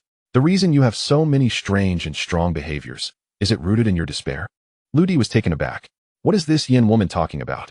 Even if you pretend to be indifferent every day, that fact is ultimately impossible to hide. Yin Qingwen said sadly, your eyes are going to go blind. Lu Di was speechless for a moment. This woman really has a knack for connecting the dots. The eye condition had long been cured by the demon child, and he had almost forgotten about it. Lu Di, I hope you don't lose confidence. I can't do much, but this eye of immortality is for you. Its only precious quality is that no matter how long it's buried, it will never extinguish. I sincerely hope you can, like it, never fall into darkness. Hiss. Yin Qingwen's words, which were not fully understood, really gave Lu Di goosebumps. He was slightly moved. You're quite annoying, just put the thing down. The Yin family manor is located in the Xiu mountain area of western Haishi. The terrain is high, and even in the scorching summer, there is a cool breeze. It is a well-known summer retreat in the vicinity. In the early morning, the lawn in front of the main building of the Yin family manor had already set up sunshades and European-style long tables with cold dishes. A dozen servants stood respectfully. The richest man in Haishi, Yin Hengzin, had returned to the manor a day earlier. Apart from the Yin family's second young lady, Yin Saiwen, who was far abroad, the other 4 young ladies of the Yin family had all arrived. Of course, there was also the son-in-law, Wiang Fenjiu. Today was the day the Yin family invited guests. Old Master Yin was sitting inside the cool pavilion, squinting at the young man in a white shirt and jeans, who looked out of place among the surrounding suits and formal attire. Ah Fu, I'm here. I don't know why, but the more I look at Lu Di, the more I like him. Don't you think his unique spirit is somewhat similar to my youth? Old Master, I feel that Mr. Lu seems a bit restrained today. He doesn't seem very comfortable. Old Master Yin sighed. It's hard for Lu Di. He comes from a poor background, and he naturally hasn't experienced such a scene. With so many outstanding individuals gathered, he will inevitably feel a bit nervous. However, this is something every young person must go through. I sincerely hope he can grow quickly and support the Yin family on his own. In the distance, Lu Di stood under a tree, his gaze somewhat vacant. No wonder Ah Fu misunderstood. Lu Di looked like he was dazed from afar. He was checking the data for Gemini. In the past 3 days, Gemini's download numbers had already surpassed 800 million. It was just a step away from the long-established Penguin Group. Most importantly, the interest-based section had been a great success. Over 3,000 hobby sections were bustling with activity. On Gemini, 90 of users, a full 7.2 billion people, had found their hobby affiliations. The outcry from various hobby forums on the internet had become countless. In just 4 days, Gemini was about to force them into a corner. Meanwhile, the creator and CEO, Ajia, had been extremely busy these days. Work had entered the right track. Staff were on duty, and the company was in trial operation. They had rejected over a dozen investment companies. Companies wanting to place paid ads in the interest section had already formed long queues. Gemini app, D-San, Zhang Tianjia. These names frequently appeared in major financial headlines. In less than a week since its launch, the creator had already received numerous titles. The most promising company of the year. A star enterprise of the Great Xia. The most competitive company internationally. This was just the first step of a long journey. Lu Di smiled slightly, closing the data in his eyes. When he looked back at the courtyard, a Mercedes-Benz S-Class and a Range Rover had already driven in and stopped in front of the main building. Lu Ziming and another young man wearing gold-rimmed glasses got out one after another. Ziming has met Uncle Yin. Tianqing has met Uncle Yin. The two approached Old Master Yin, slightly bowing, showing great politeness. Haha, Ziming, Tianqing, I've been waiting for you for half a day. Wiang Fenjiu was extremely enthusiastic, giving both of them a big hug, and then standing beside Lu Ziming. Lu Di, come here. Old Master Yin waved to Lu Di. These two are the sons of my old friends. They have just returned from abroad, each one successful and exceptional. Haha, let me introduce you. Wiang Fenjiu smiled heartily, directly putting his arm over Lu Ziming's shoulder. This is Lu Ziming, president of Huate Entertainment.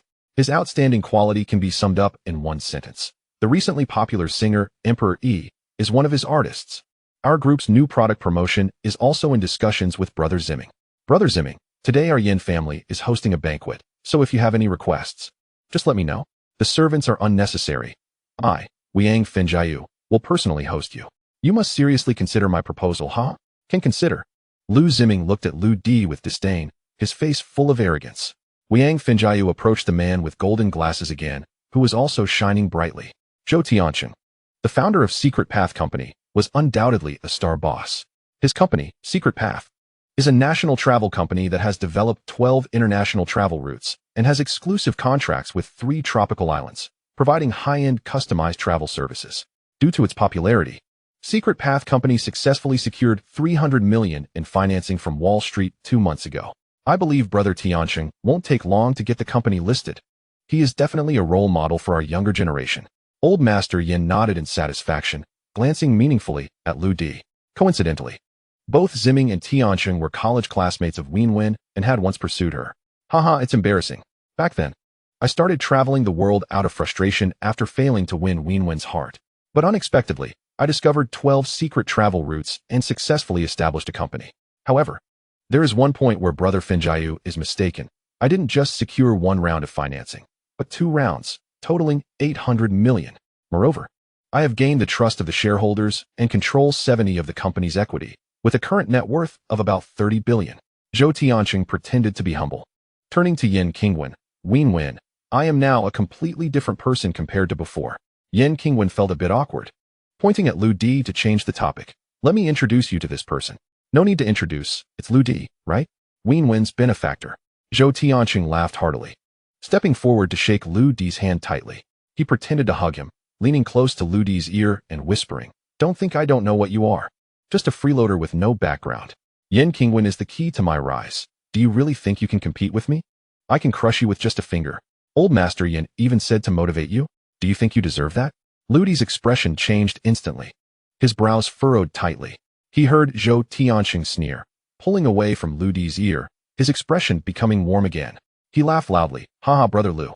We have a long way to go. Let's take our time getting to know each other. Ouch, that hurts. The next moment, Zhou Tiancheng's expression froze, his face turning from red to purple. One could hear the cracking sound of bones being squeezed from the hand Lu Di was holding. Today, I will update continuously. But now I need to sleep. Please, dear readers, wake me up with 5-star reviews. 58 made him feel ashamed. Sorry, I rarely shake hands with women. Lu Di squinted and smiled, releasing his grip. Zhou Tiancheng staggered back repeatedly, his pained expression twisted. You. Zhou Tiancheng's face turned red, looking ready to explode. Brother Tiancheng, since it's your first time at the manor, let me show you around.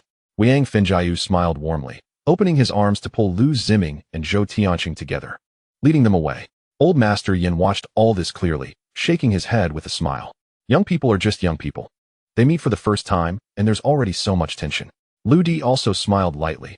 Old Master, to be honest, I don't see much tension between these young talents because the gap in our levels is just too great.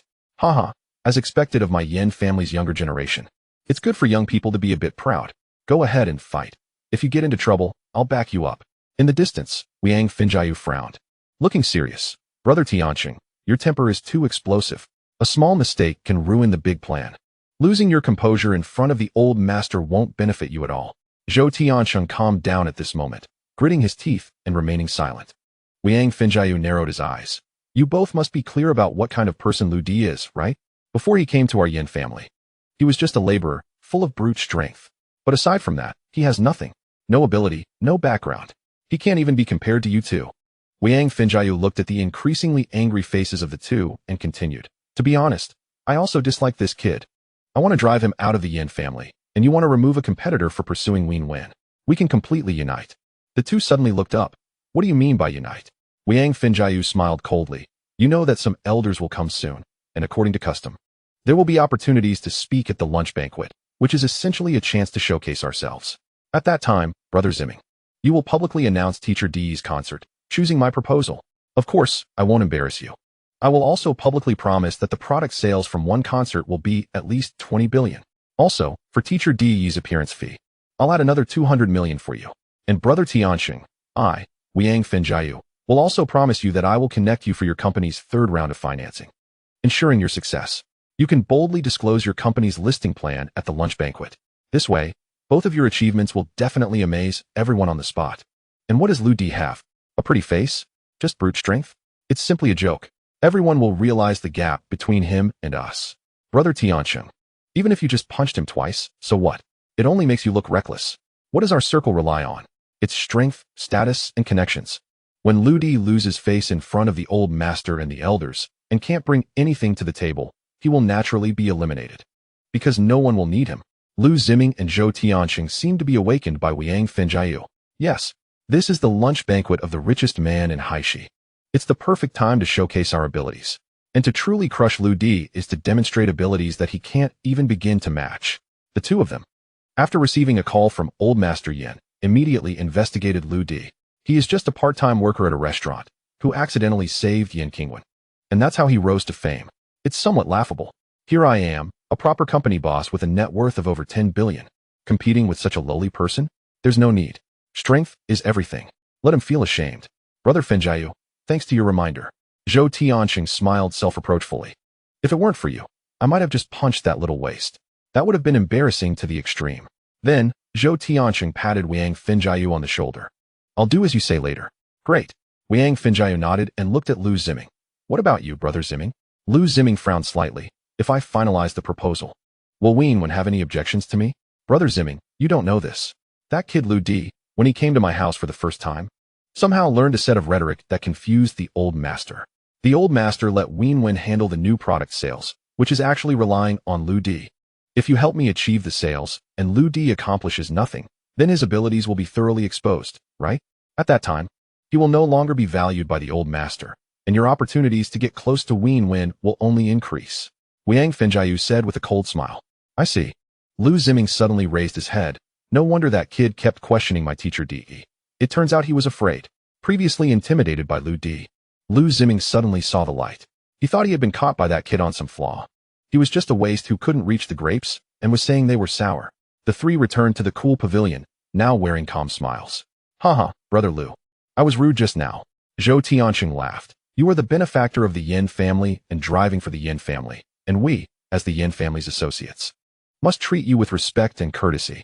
This speech was flawless. It emphasized Lu Di's lower status. He emphasized his identity as a member of a prestigious family again. And it even seemed like he was apologizing. It's better not to have such polite exchanges with a few rich young masters.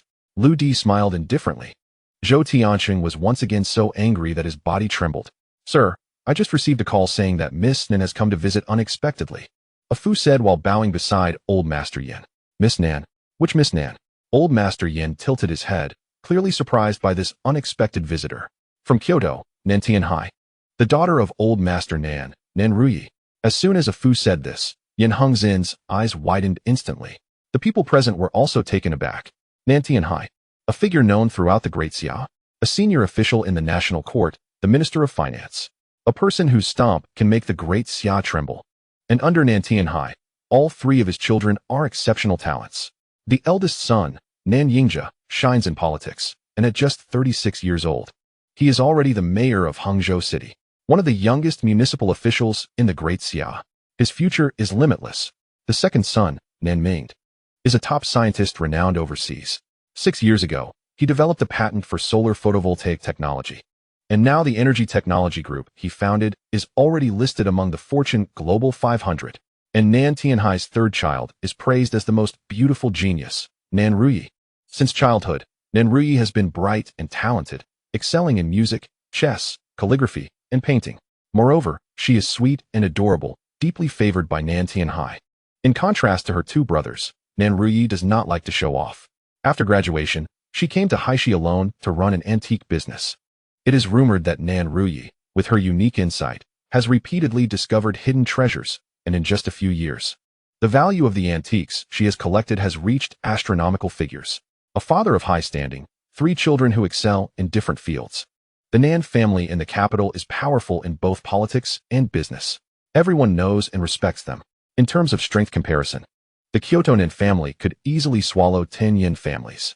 A Fu, are you sure it's Miss Nan who has come? Old Master Yin asked excitedly. Sir, Miss Nan conveyed that the generals from Haishan and Director Duan coming later are close friends of her father, but because Old Master Nan cannot leave the capital, she specially arranged to come and greet the 2 elders and you. So that is how it is. Old Master Yin nodded dumbly. Just then, a very low-key Audi sedan drove into the Yin family estate. Old Master Yin, who had always remained still regardless of who arrived, suddenly tensed up.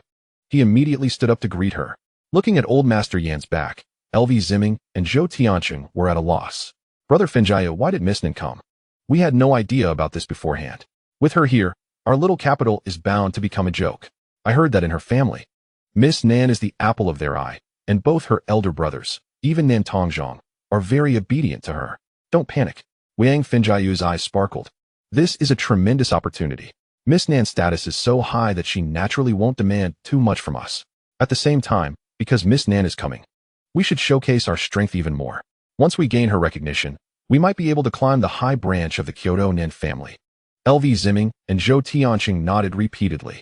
Humph. Wang Finjiu glanced at Lu Di, who was doing nothing, and coldly snorted. This stepping stone. We must make full use of today. Let us go. We'll welcome Miss Nan and must present our best selves. The Audi slowly came to a stop. The driver, wearing white gloves, quickly got out and opened the left rear door. The next moment, a long, pure white leg slowly stepped out of the car through the slit of the black Cheongsam. Her high heels, adorned with matte diamonds, emitted a low-key yet dazzling glow. Just that one leg that stepped out made all the men present feel dizzy. She stepped out of the car, smiling at everyone, with a perfect figure that rivaled top international models. Her long, smooth hair cascaded over her shoulders, with light makeup and a touch of bright red lips. She was both elegant and stunning. Wang Finjiu and the others felt their hearts race. Such a woman, with an astonishing background and unmatched beauty, is simply the dream woman of all men. Uncle Yan, hello. Ruyi came uninvited. I hope you won't blame me. She spoke, her voice like a lark, melodious and captivating. Haha, Miss Nan, you're too kind. Your presence brings glory to our Yin family. Old Master Yin slightly bowed. Uncle Yin, I wonder if Uncle Haishan and Uncle Duan have arrived? Nan Ruyi asked gently. Oh dear, those two might still be on their way. Miss Nan, let me introduce you to a few young people present today. Old Master Yin chuckled. Just call me Ruyi, uncle. All right, Ruyi, this is my nephew LV Ziming. And this is my nephew Zhou Tianqing. Hello, Miss Nan. LV Ziming and Zhou Tianqing were so flattered that they nearly bowed 90 degrees. Wang Finjiu, however, maintained his elegance. Looking at LV and Zhou, he coldly snorted in his heart. Two insignificant guys. Then, Wang Finjiu tidied his hair, extended his hands, and walked forward with a smile. Hello. Miss Nan, I am Wang. But Nan Ruyi did not move her hands at all. She merely glanced at each of them and smiled in acknowledgement. Wang Finjiu awkwardly withdrew his hands, the corners of his mouth twitching slightly. No wonder, with Miss Nan's status, and being a girl, her delicate hands are not something to be casually touched. Then, Old Master Yin introduced the four daughters of the Yin family one by one. Nan Ruyi smiled and nodded at each. Suddenly, Nan Ruyi's extremely elegant smile froze on her face, because she saw a familiar figure, a white shirt, jeans, and somewhat enchanting purple artificial eyes. Mr. Dier. Her long lashes trembled slightly. Nan Ruyi's heart roared. The leather handbag in her hand instantly slipped to the ground. My name is Lu Di, D for younger brother. That figure seemed to have stepped from darkness into light. Approaching, he smiled gently. Nan Ruyi's body stiffened. This is indeed Mr. Dier. He used his real name? Looking at Lu Di's pure smile, Nan Ruyi's thoughts raced. How clever she is. Mr. Dier naturally did not want to expose his identity. Thousands of words stopped at her lips, and Nan Ruyi slightly nodded. Hello, Mr. Very good. Lu Di nodded slightly, looking at the stunning girl before him with a smile. Nan Ruyi, daughter of Nan Tianhai, the third young lady of the Nan family. Countless people admire her, countless people love her, the proud daughter of heaven. She is Old Master Nan's beloved pearl. Also, the obedient and lovely little sister in the eyes of the two young masters of the Nan family. But no one would expect that she is also the true leader of the underworld in Haishi, the Black Fox. For years, she has been standing behind the puppet Black Fox in the guise of a maid, the true Black Fox, the leader of the Black Fox gang, controlling thousands of thugs, owning hundreds of casinos and bars, controlling the underground market rewards, involved in all underground businesses in Haishi. Indeed, the Kyoto Nan family produces geniuses. Each one is extraordinary. And this third young lady, Nan Ruyi, is perhaps a genius beyond measure. To outsiders, she appears elegant and aloof. But in reality, her heart is extremely rebellious. Coming to Haishi to do business is just a facade. 6 years ago, she used her high intelligence to single-handedly establish the Black Fox gang. And all the while, she maintained her secret identity, making the Black Fox gang grow bigger and ultimately dominate the underworld of Haishi. No one in the underworld knew she was Miss Nan. And no one in the Nan family knew she was the Black Fox. What a remarkable woman. In Nan Ruyi's eyes, all of this was just a game. Shedding the identity of a good girl and indulging in a game of unrestrained release. Transforming into a gangster. Without any concerns, she could be ruthless or heroic. and could also expand her territory. How interesting. Nan Ruyi had always reveled in it. But everything changed the moment she met Lu Di. The man in white appeared before her like a deity. He effortlessly shattered everything and casually spoke every one of her secrets. An absolute crush. Nan Ruyi once believed that no one in this world could conquer her. But that thought ultimately dissipated the instant she met Lu Di. At this moment, everything in the Yin family estate had turned into an illusion in Nan Ruyi's eyes. In her view, only that grinning man in white remained. It was as if he was everything. Miss Nan, are you all right? Wang Fengjiu gently called out. For some reason, Nan Ruyi had been in a daze for a full 2 minutes. Miss Nan, would you like to come with me to the gazebo to rest for a while and have a glass of water? Wang Fengjiu asked again. Nan Ruyi gently shook her head and said, no need, I'll just follow Mr. Lu Di.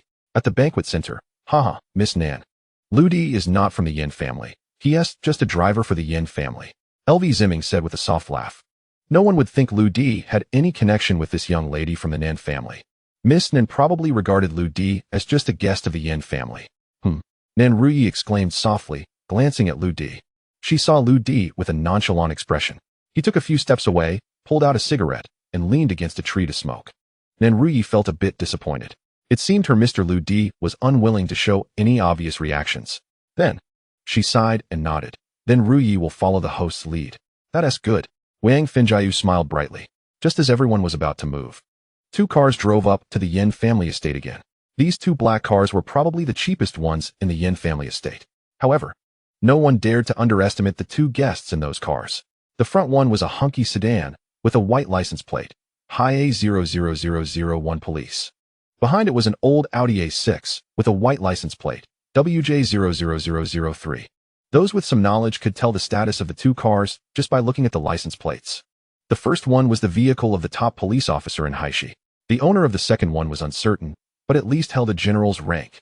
The 2 cars slowly came to a stop. An old man with dark skin, looking like a strong elder, first stepped out of the Audi. Immediately after, a man in a Zhongshan suit, around 60 years old with a square face, quickly exited the hunky. Old hey, I finally caught you. You need to explain to me what happened to my phone. The leader of the special operations team, Duan Hua, hurried forward and patted the shoulder of the Black Mountain general. Black Mountain walked with his hands behind his back, not looking back, and disdainfully said, Old Ghost Duan, can you be a bit more composed? This isn't your home. A dignified national cadre throwing a tantrum. Aren't you afraid of being laughed at by the younger generation? Black Old Ghost, you can skip compensating for the phone, but tell me, have you found that kid or not? Duan Hua stood in front of Black Mountain, pretending to ask seriously. Old Ghost Duan, don't think I don't know you're trying to steal my soldiers and extract information from me. Dream on. If outsiders heard this conversation, they would probably be shocked.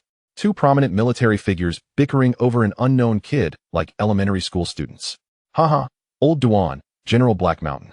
Long time no see. Old Master Yin laughed heartily, greeting them warmly from a distance. The 2 big shots smiled knowingly at Old Master Yin. I said, you rich landowner. Why do you insist on making a fuss over useless appearances? Duan Hua looked at the display of the Yin family estate, slightly curling his lips. Old Duan, after decades of friendship among the 3 of us, how can we not have the proper display? Haha. Old Master Yin laughed heartily, saying that there is also a distinguished guest today. The 2 big shots followed Old Master Yan's gesture to look over. Is it the daughter of Minister Nan, Little Nan? The 2 big shots were also taken aback. That's right, it is indeed Miss Nan. Today, my Yin family estate is truly star-studded, with many distinguished guests. Old Master Yin boasted. At this moment, Nan Ruyi had also stepped forward. Uncle Black Mountain, Uncle Duan, Ruyi sends her regards to both of you. She slightly bowed, saying that her father had heard that both of you were gathering in Haishi and specifically arranged for her to come and pay her respects. Oh, good. The Black Mountain General's voice was like a bell, thanking Minister Nan for his concern, and also thanking our clever Little Nan. I'm very happy today, Little Nan. Also send my regards to Minister Nan. I will personally visit him in Kyoto later. Haha. Duan Hua was also very happy. Looking at Nan Ruyi with appreciation. Look at our Ruyi, truly a woman who changes every 18 years. Now you are really beautiful. You are working hard in Haishi. And you might encounter some troubles. Just tell Uncle Duan, no need to trouble Minister Nan. Wang Fengjiu and others watched this with envy. The top police officer in Haishi. A military general. These are all figures who can cover the sky with one hand. Miss Nan is indeed Miss Nan. At such a young age, she can directly converse with such big shots. Moreover, The attitudes of those two big shots towards Miss Nin are also very respectful. Not far behind a tree, Lu Di leaned back, taking in the last puff of his cigarette. A bitter smile. 2 liters, if you knew that the beautiful, cultured Miss Nin standing before you was the elusive underground boss of Haishi, the Black Fox, what would you think? Lu Di extinguished the cigarette and slowly emerged from behind the tree. Old Master Yin, Black Mountain, and Duan Hua were walking toward the gazebo. Old Yin, I must say, your estate is indeed impressive. The Black Mountain General sighed. Black Old Ghost, let me tell you, not only is Haishi beautiful, but it is also full of talented people. Saying this, Duan Hua picked up the thermos cup in his hand, took a sip, and suddenly exclaimed, Duan Hua's eyes widened in shock, staring fixedly at the tree below. Uffed. A mouthful of tea sprayed out. That's the kid from the bank. He is from the Yin family? Duan Hua's eyes went blank as he stepped forward. Old Duan, what are you doing? Black Mountain shouted angrily. Following Duan Hua's gaze, his expression instantly froze. He instinctively grabbed Duan Hua's arm. You stop right there. Feeling Black Mountain's iron grip, Duan Hua panicked. Black Old Ghost, let go of me. Black Mountain refused to back down. No way. The strange behavior of the two left Old Master Yin bewildered. Suddenly, the Black Mountain General smiled cunningly and said to Old Master Yin, Old Yin, are there many young people at this banquet today? Hurry up and introduce them to me. Subsequently, Old Master Yin was almost dragged by the 2 big shots to a group of young people. However, while Old Master Yin introduced others, the 2 big shots were absent-minded. Only when it came to Lu Di did they show intense interest. The Black Mountain General kept murmuring, Lu Di? Good name. Chivalrous? Good. Yin family driver? Good. Want to pursue Win-Win? Good. Everyone was stunned. What happened to the Black Mountain General and leader Duan? In the end, the Black Mountain General tightly gripped Duan Hua's arm and laughed. Old Yin, since these are all young people, let's let the young ones chat among themselves. The 3 of us old fellows will go over there and play some chess. I have something to say to you. Right? I also have something to say to you. Duan Hua added. 10 minutes later, Old Yin sat dazed in front of the chessboard. Just moments ago, Black Mountain and Duan Hua had fired off questions like a rapid-fire cannon. They had asked at least dozens of questions, all about Lu Di. Old Yin looked at the young people in confusion. Some things still couldn't escape his keen eyes. Wang Finjiu and LV Ziming looked at Lu Di with disdain, as if they were ready to declare war at any moment. The young lady from the Nan family frequently glanced at Lu Di, her expression complex. Meanwhile, the 2 big shots in front of him were digging deep into Lu Di's background. It seemed that today's banquet center had suddenly turned into Lu Di. Old Yin, it's been 10 years since we last played chess, right? Black Mountain suddenly asked. Old Yin nodded, puzzled. Black Mountain grinned. Then if I win, I will make a request that you can't refuse. At that moment, there was still some time before the luncheon. In the distance, 2 super big shots were accompanied by the prominent young lady from the Nan family. This was a once-in-a-lifetime opportunity. Wang Finjiu's eyes twinkled as he chuckled. Everyone, there are many entertainment options at my Yin family's estate. We can have some fun and pass the time. Great. I already knew Brother Finjiu was a retired archery champion. How about we go to the archery range and let him perform for us? LV Ziming chimed in. Wang Finjiu's expression froze. He instinctively glanced at Lu Di, his face turning sour. Let's skip that performance. Then, Wang Finjiu straightened his chest. But I heard Brother Ziming is a well-known equestrian expert. And Brother Tiancheng is a top shooting expert? How coincidental. My Yin family's estate not only has a dedicated horse arena and racehorses, but also a shotgun shooting range. Why don't we have a competition? After Wang Finjiu finished speaking, he looked meaningfully at LV Ziming and Zhou Tiancheng. The 2 guys instantly understood. Brother Finjiu was indeed a good helper. He deliberately created an opportunity for them to showcase their skills.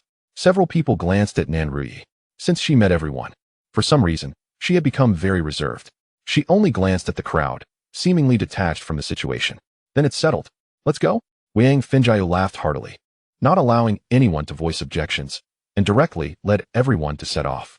At the racetrack, as soon as everyone saw the strong black steed in the stable, their eyes lit up. Good horse.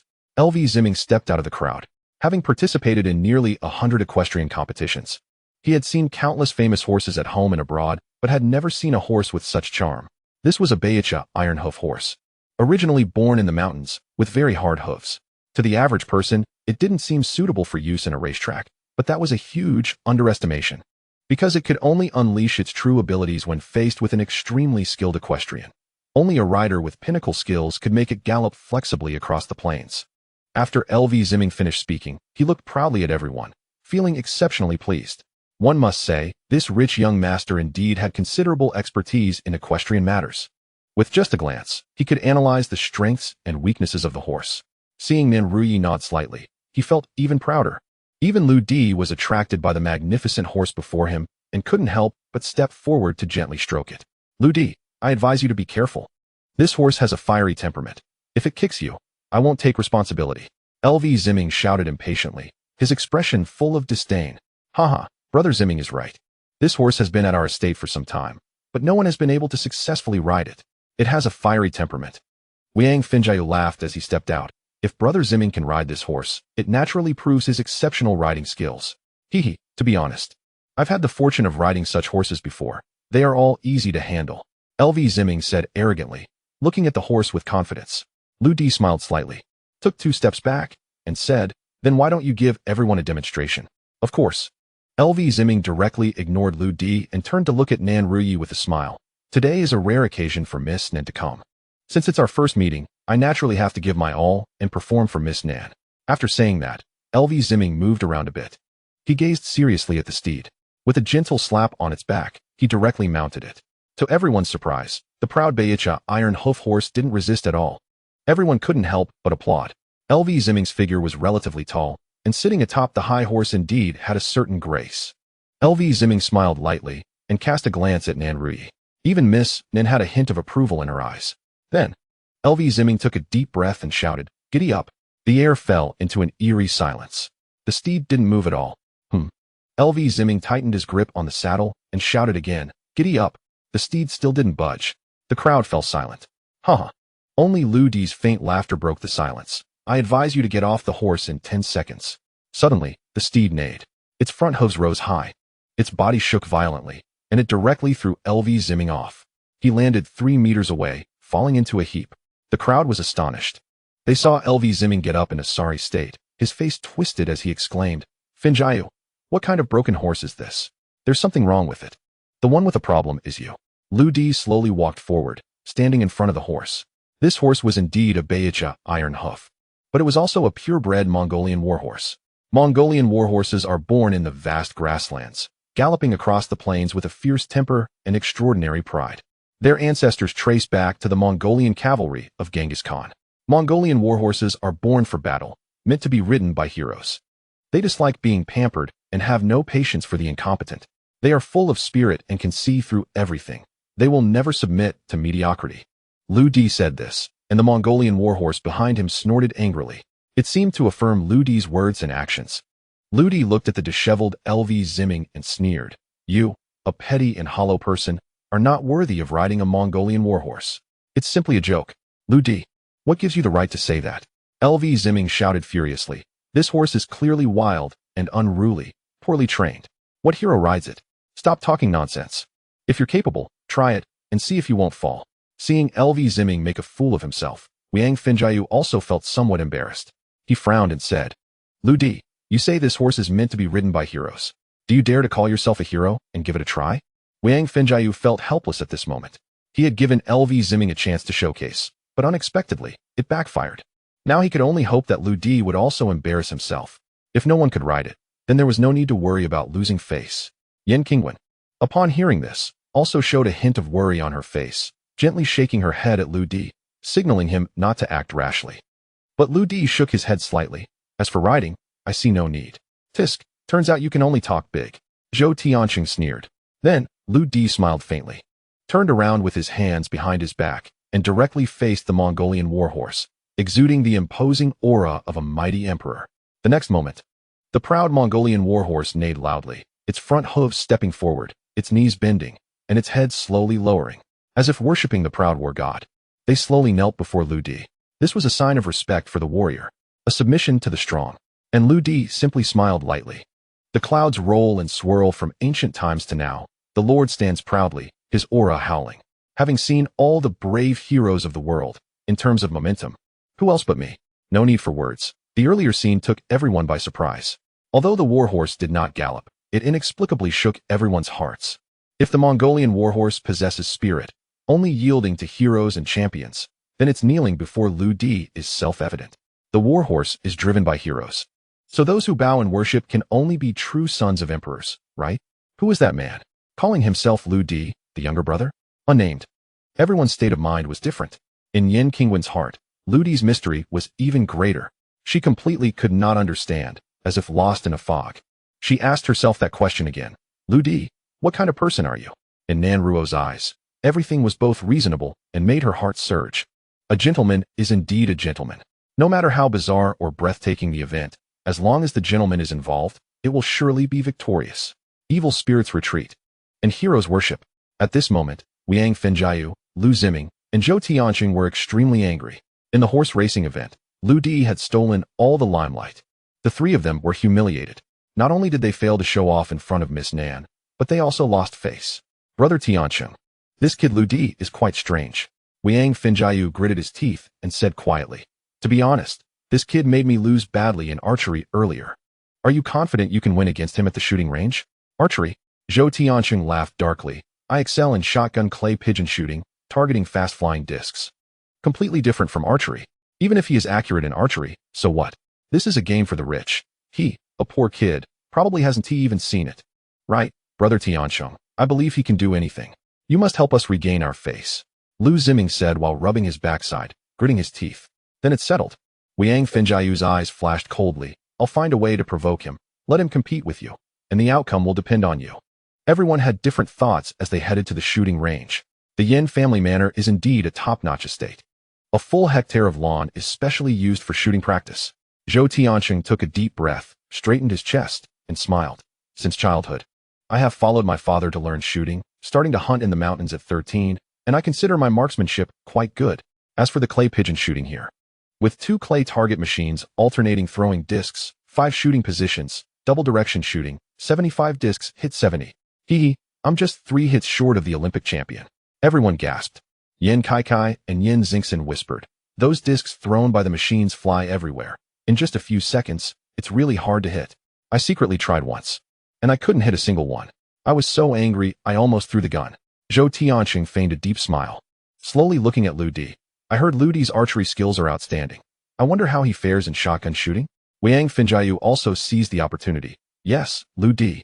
With your talent, why not join the competition? Ding. Mastery of the 12-gauge double-barreled shotgun completed.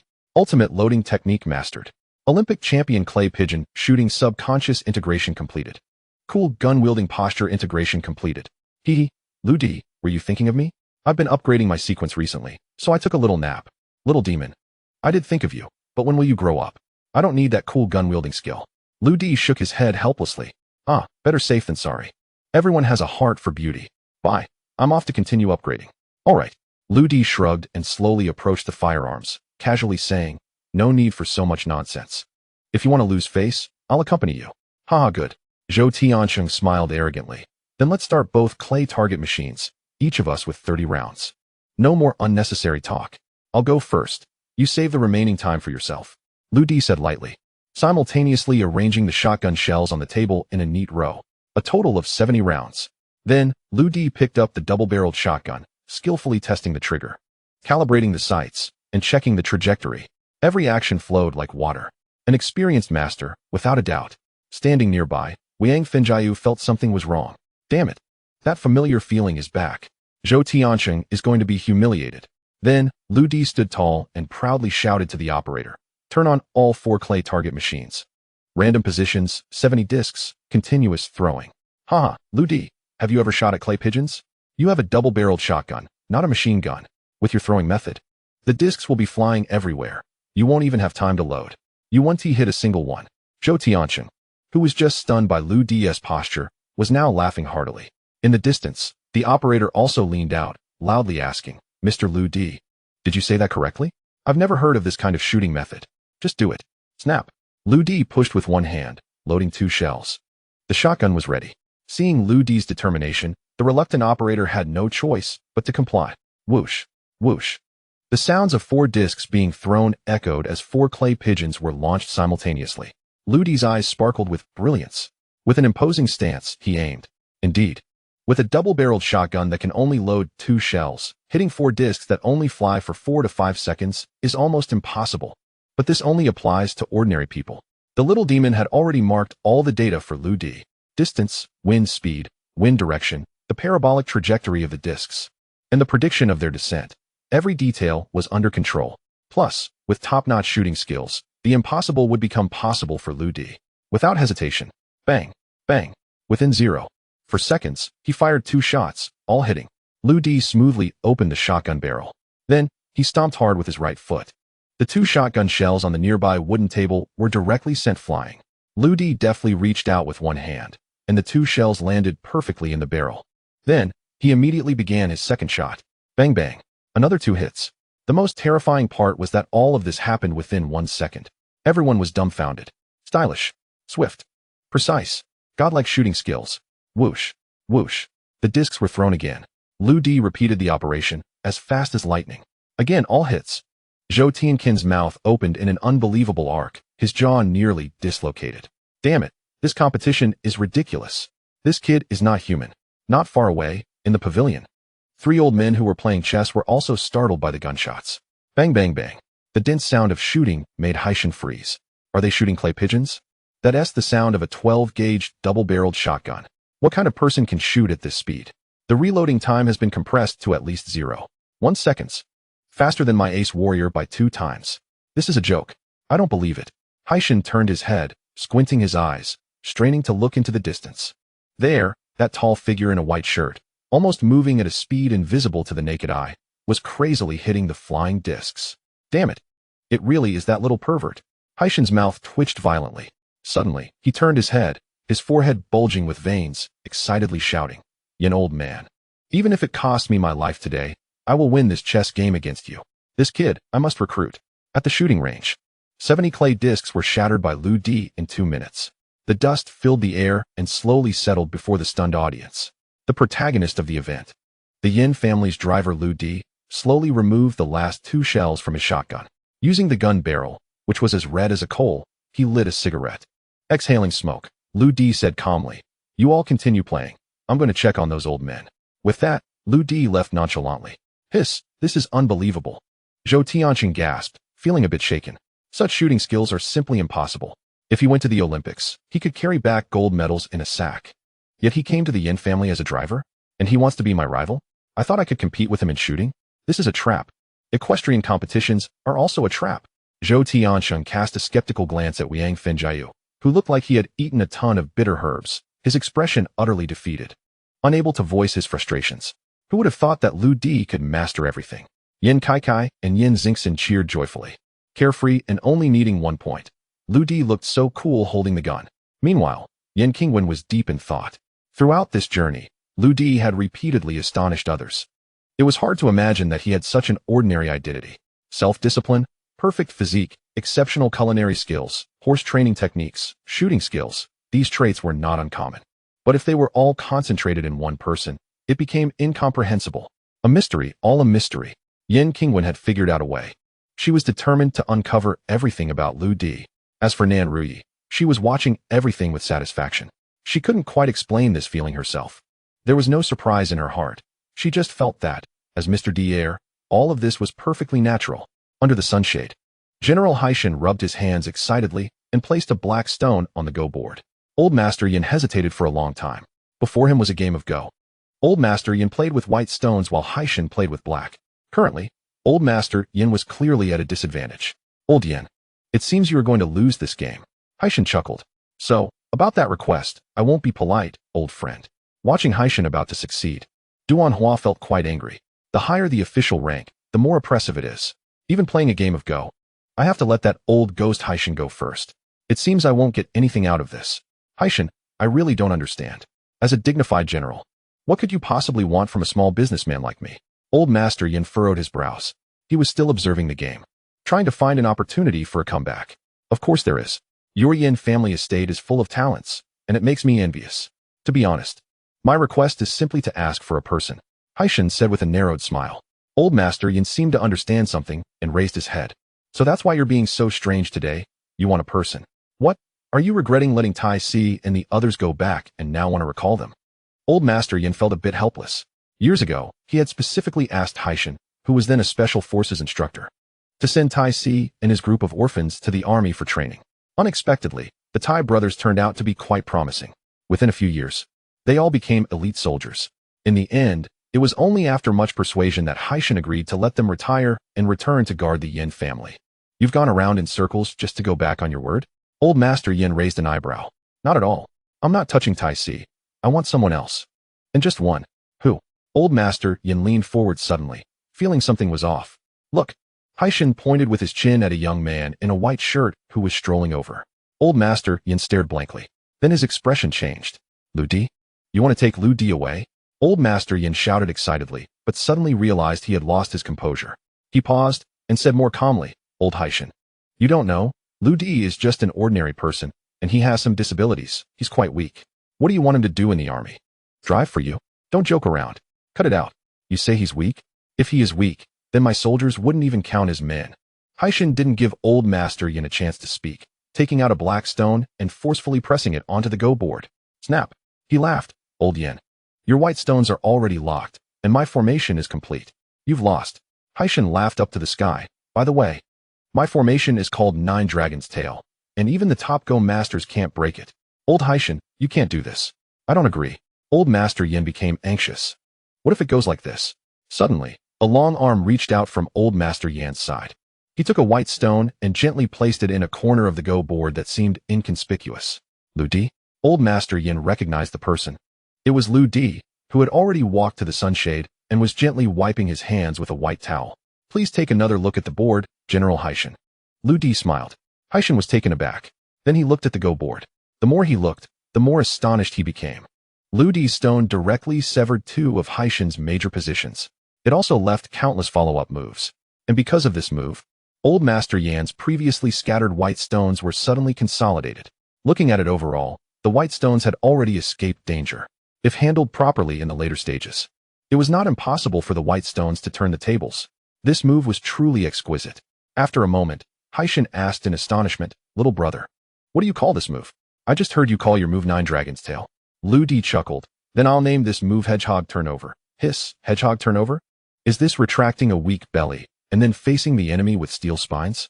Little brother, impressive. Duanhua suddenly exclaimed. General Haishan also became spirited.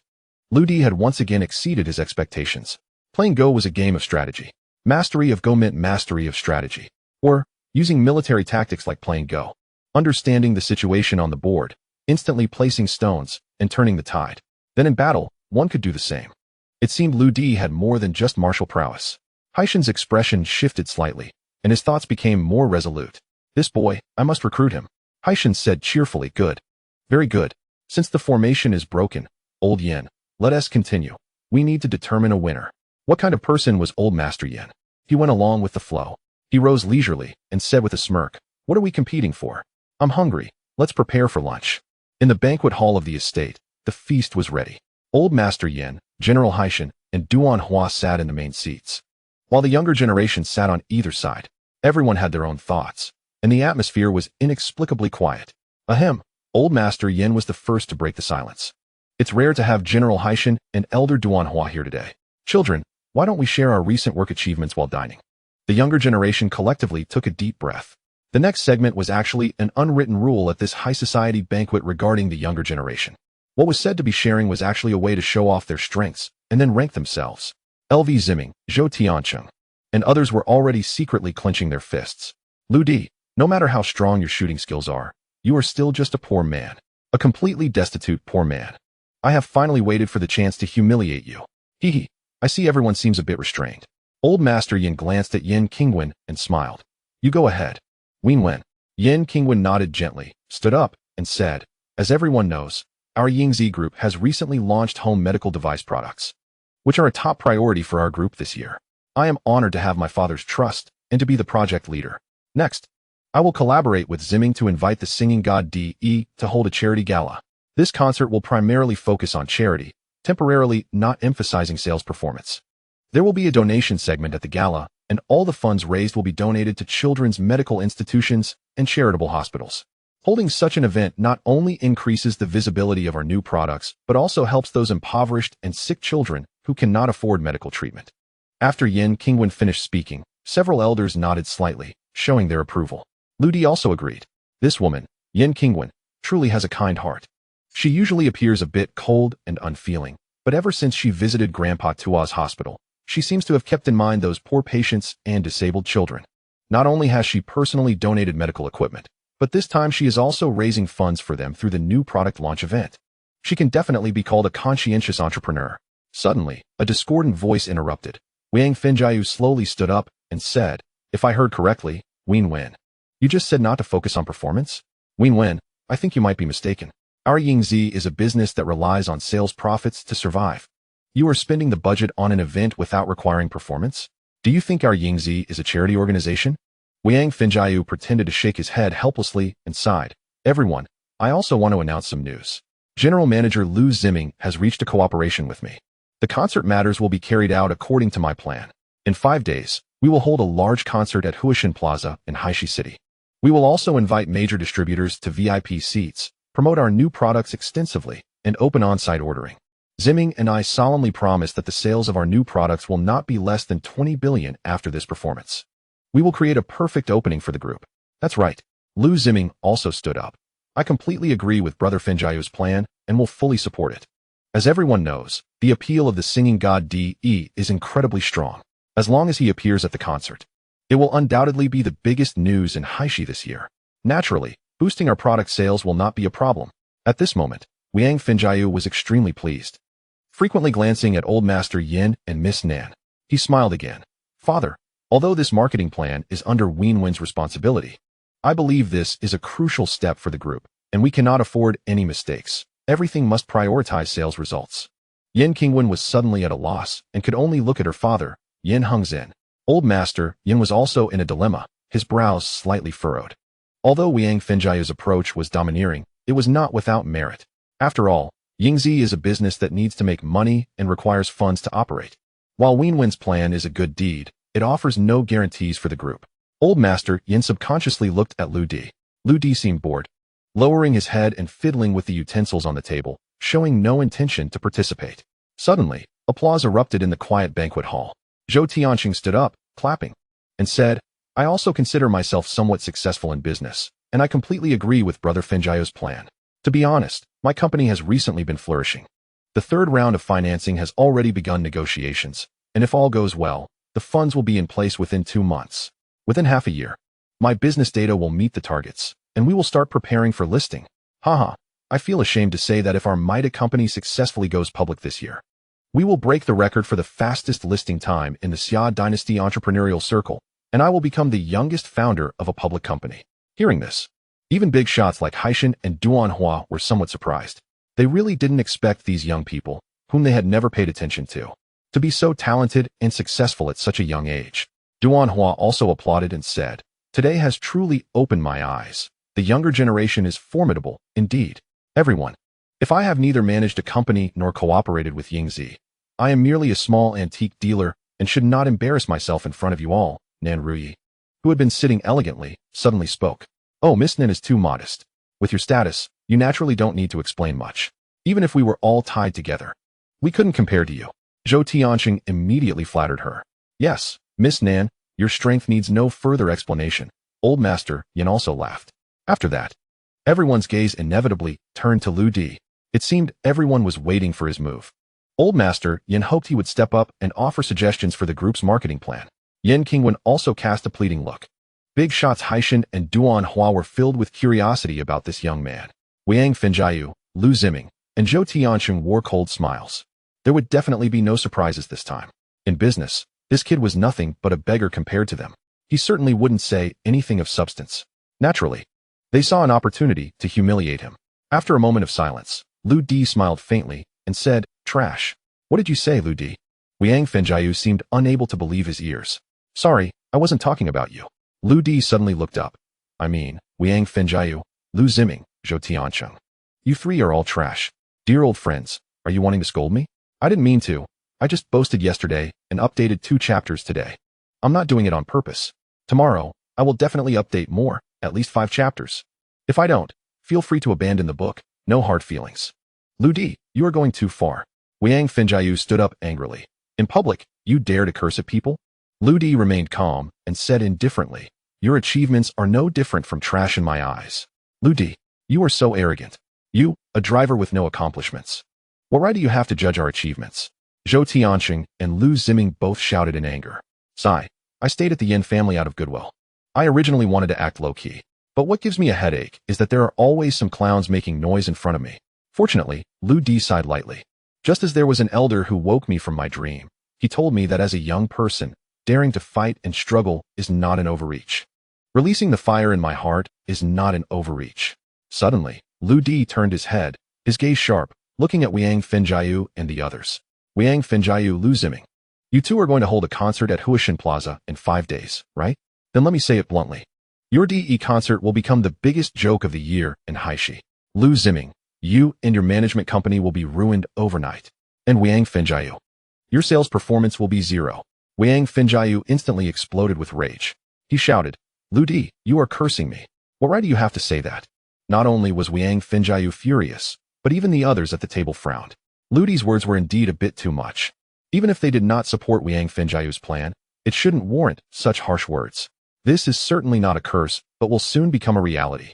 Lu Di smiled lightly, because I have decided to support Wenwen's plan and help her hold a charity donation gala, and it will be held on the coastal street, 1 kilometer away from Huishan Plaza, simultaneously with you. When the time comes, the audience will naturally flock to our concert. And we won't have to spend a single cent on the budget.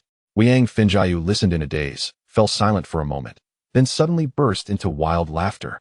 Brother Lu, don't blame me for looking down on you. Wiang Fenjiu stifled his laughter and said, Seaside Street? There are only a few dilapidated buildings there. How can that compare to the luxurious Huishan Plaza? It's 1 kilometer away from us, and hosting an event at the same time? The audience will flock to your place? Is your concert even more popular than DES? The funniest part is you say you don't spend any budget? Are you not even setting up a stage? Can you tell me on what basis? Can you tell me where you get the courage? At this moment, Yin Qingwen was also stunned by Brother Lu. She stared blankly at him, not knowing what to say. Is Brother Lu crazy? Haha. Zhou Tianqing laughed heartily. Brother Lu, are you so hit by seeing Brother Ziming and the others excel that you're babbling nonsense? I suggest you calm down and accept it gracefully. Brother Lu turned to look at the laughing Zhou Tianqing and said slowly, Next is you, Zhou Tianqing, you black-hearted businessman. Your lousy travel company, 12 travel routes. 3 exclusive islands. Not one has a legitimate origin. You're clever. Those 12 routes are indeed original, but the roads destroy farmland, damage natural relics. Even force locals to work for free for you. And those 3 originally beautiful tropical islands have been ravaged by your large-scale development. Now a mess, litter everywhere. Native residents full of complaints. I think your so-called 2 rounds of financing were used for official business collusion. How can a black-hearted company like yours go public? Where's justice? Zhou Tianqing was suddenly shocked. He never expected this. How does Brother Lu know these company secrets? Could it be that he planted a spy? Zhou Tianqing pointed at Brother Lu, stammering, Brother Lu, you're talking nonsense, slandering me. I'm going to sue you for defamation. Defamation or not is no longer important. Brother Lu flicked his sleeve and said, because within 24 hours, your company will be completely bankrupt. Don't you like to compare achievements? I estimate that within an hour, you'll owe 500 million. If I casually take out 100 yuan, wouldn't that mean I have more assets than you? Hearing Brother Lu's words, Zhou Tianqing's mood felt like riding a roller coaster. When his company's dark secrets were exposed, his mood hit rock bottom. But when Brother Lu said bankruptcy and 500 million debt, his roller coaster suddenly soared. This kid must be talking nonsense, right? Did he accidentally guess my secrets? Haha. Brother Lu, I don't know what to say. I even feel a bit sorry for you. I advise you to let go quickly and return to your rural hometown.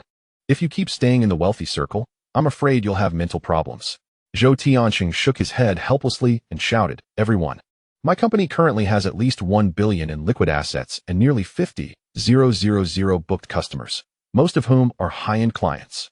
The only headache we have now is being too busy. We can't handle all the customers. As for Brother Lu's words, just listen and ignore them. He has been stressed out today and is quite pitiful. It's impossible for my company to go bankrupt. 66 said nothing and smoked. Brother Lu still smiled lightly and looked again at Wiang Fenjiu. And you hypocritical son-in-law of the Yin family. Is it my turn now? Wiang Fenjiu shook his head and smiled bitterly. He put on a caring expression and softly said to Brother Lu, Brother Lu, say whatever you want. Your brother-in-law is listening. Don't keep it all bottled up inside. Wiang Fenjiu's expression clearly showed he didn't want to argue with a madman. No matter what Brother Lu said against him, no one would believe it. Instead, they would sympathize with Wiang Fenjiu. But where was Vice President Zhao today? Didn't he always stick by the brother-in-law's side? Brother Lu didn't directly point at Wang Fengjiu, but asked, Vice President Zhao? This is a Yin family gathering. Naturally, he wouldn't show up. Brother Lu, your words are nonsensical and disconnected. What are you talking about? Wang Fengjiu said impatiently. Oh, Brother Lu nodded lightly. I'm not talented, but I know a little face reading. Please, brother-in-law, pass a message to Vice President Zhao. Tell him his forehead is darkened, and he will soon suffer a blood-related disaster. Wang Fengjiu was helpless. Vice President Zhao accidentally got hit yesterday, broke a tooth. The whole company knows. No need for your mysterious talk here. No. I want you to tell him. Brother Lu grinned. Not only did he have a blood disaster yesterday, but he will also have one tomorrow. For the next month, he will have blood disasters every day. What? Wang Fengjiu widened his eyes angrily. I say, in the coming month, he will be trapped between life and death, living in hell. Because he heard things he shouldn't and did things he shouldn't angering people he shouldn't. Brother Lu narrowed his eyes and said coldly, for your sake as a Yin family son-in-law, I'm kindly warning you. If you don't rein yourself in, the next step is self-destruction, ending up the same as him. These words suddenly made Wang Fengjiu shudder. He suddenly realized that what happened to Zhao in the past 2 days was very strange. Accidents happened every day, either hit by a car, flower pots falling, or mysteriously being beaten up. Losing a tooth every day? It was getting more and more abnormal. Especially in the last 2 days, Zhao had become somewhat neurotic, especially afraid to go out, fearing another accident would take another tooth. Wang Fengjiu looked at Brother Lu with a strange gaze, horrified inside. Could all this happening to Vice President Zhao be Brother Lu's doing? Could the hired killer plot have been exposed? That would mean his own conspiracy was exposed. But how did Brother Lu know all this? Would he deal with me next? Taking a tooth every day? What a ruthless method. Thinking of this, Wang Fengjiu suddenly felt icy cold all over, his head ringing. When he looked at Brother Lu, his body trembled uncontrollably. He had long forgotten to refute Brother Lu's words. Enough. Elder Yin stopped him with a sigh, shaking his head. Brother Lu, what is wrong with you today? All nonsense. I'm very disappointed. Yin Kai also complained. Brother Lu's problem is acting up again. Blowing hot air. How could your concert be more popular than DES? DE is a super popular king, our idol. Undefeated. He also said Tianqing's company would go bankrupt? Impossible. We all line up to go on North India tours. Uncle Yin. Zhou Tianqing bowed to Elder Yin and said, I think Brother Lu is suffering from some psychological issues because of low self-esteem. If he keeps talking nonsense, it might make the elders and Miss Nen laugh at us. I propose we ask Brother Lu to leave so he can calm down. Brother Lu smiled helplessly. I haven't finished speaking. No more. Wang Fengjiu shouted courageously. You're just talking nonsense, a fool's dream. Seeing all the outstanding young talents here, you're jealous and mock them one by one. It's really hard for you. Every time you see someone, you come up with an incredible set of slanders, never repeating yourself. You mock me, Ziming, and Tianqing, fine. But next, are you going to slander Miss Nen as well? Do you know what identity Miss Nen has? Hee. Zhou Tianqing said with a hint of mockery. To be honest, I'm a bit curious. For someone as impeccable as Miss Nan, what kind of words can you come up with, Lu Di? Regarding Miss Nan, Lu Di glanced at the stunning beauty in an exquisite kipao sitting across from him, who had been as calm as still water and was about to speak. Lu Di, be cautious with your words. Miss Nin is not someone you can comment on. Elder Yin also said coldly. All right, fine. Lu Di stopped speaking and instead took out a cigarette from his pocket and put it in his mouth. However, Lu Di did not look for a lighter. Instead, he crossed his arms in front of his chest and tilted his head slightly. Lu Di, you have some nerve. Zhou Tianqing had just complained halfway when his expression suddenly froze. He saw that throughout the banquet, Miss Nin Ruyi, who had remained silent and indifferent to worldly affairs, suddenly stood up. She gently pushed her chair away, gracefully walked around half a dining table, and came to Lu Di's side. She rummaged through her handbag and pulled out a lighter. Snap! Her slender fingers pressed the lighter, and a flame flickered. In the next moment, Nan Ruyi slightly bent her body, shielding the flame with one hand while extending the lighter towards Lu Di with the other. Huh! Lu Di lit the cigarette, and smoke billowed. Meanwhile, Nan Ruyi extinguished the flame and quietly stood behind Lu Di. Zhou, help. Miss Nan, what are you doing? Why did you light a cigarette for him? Everyone blinked hard, confirming they weren't seeing things. The renowned Nan family from Kyoto, everyone admired the Nan family's young lady.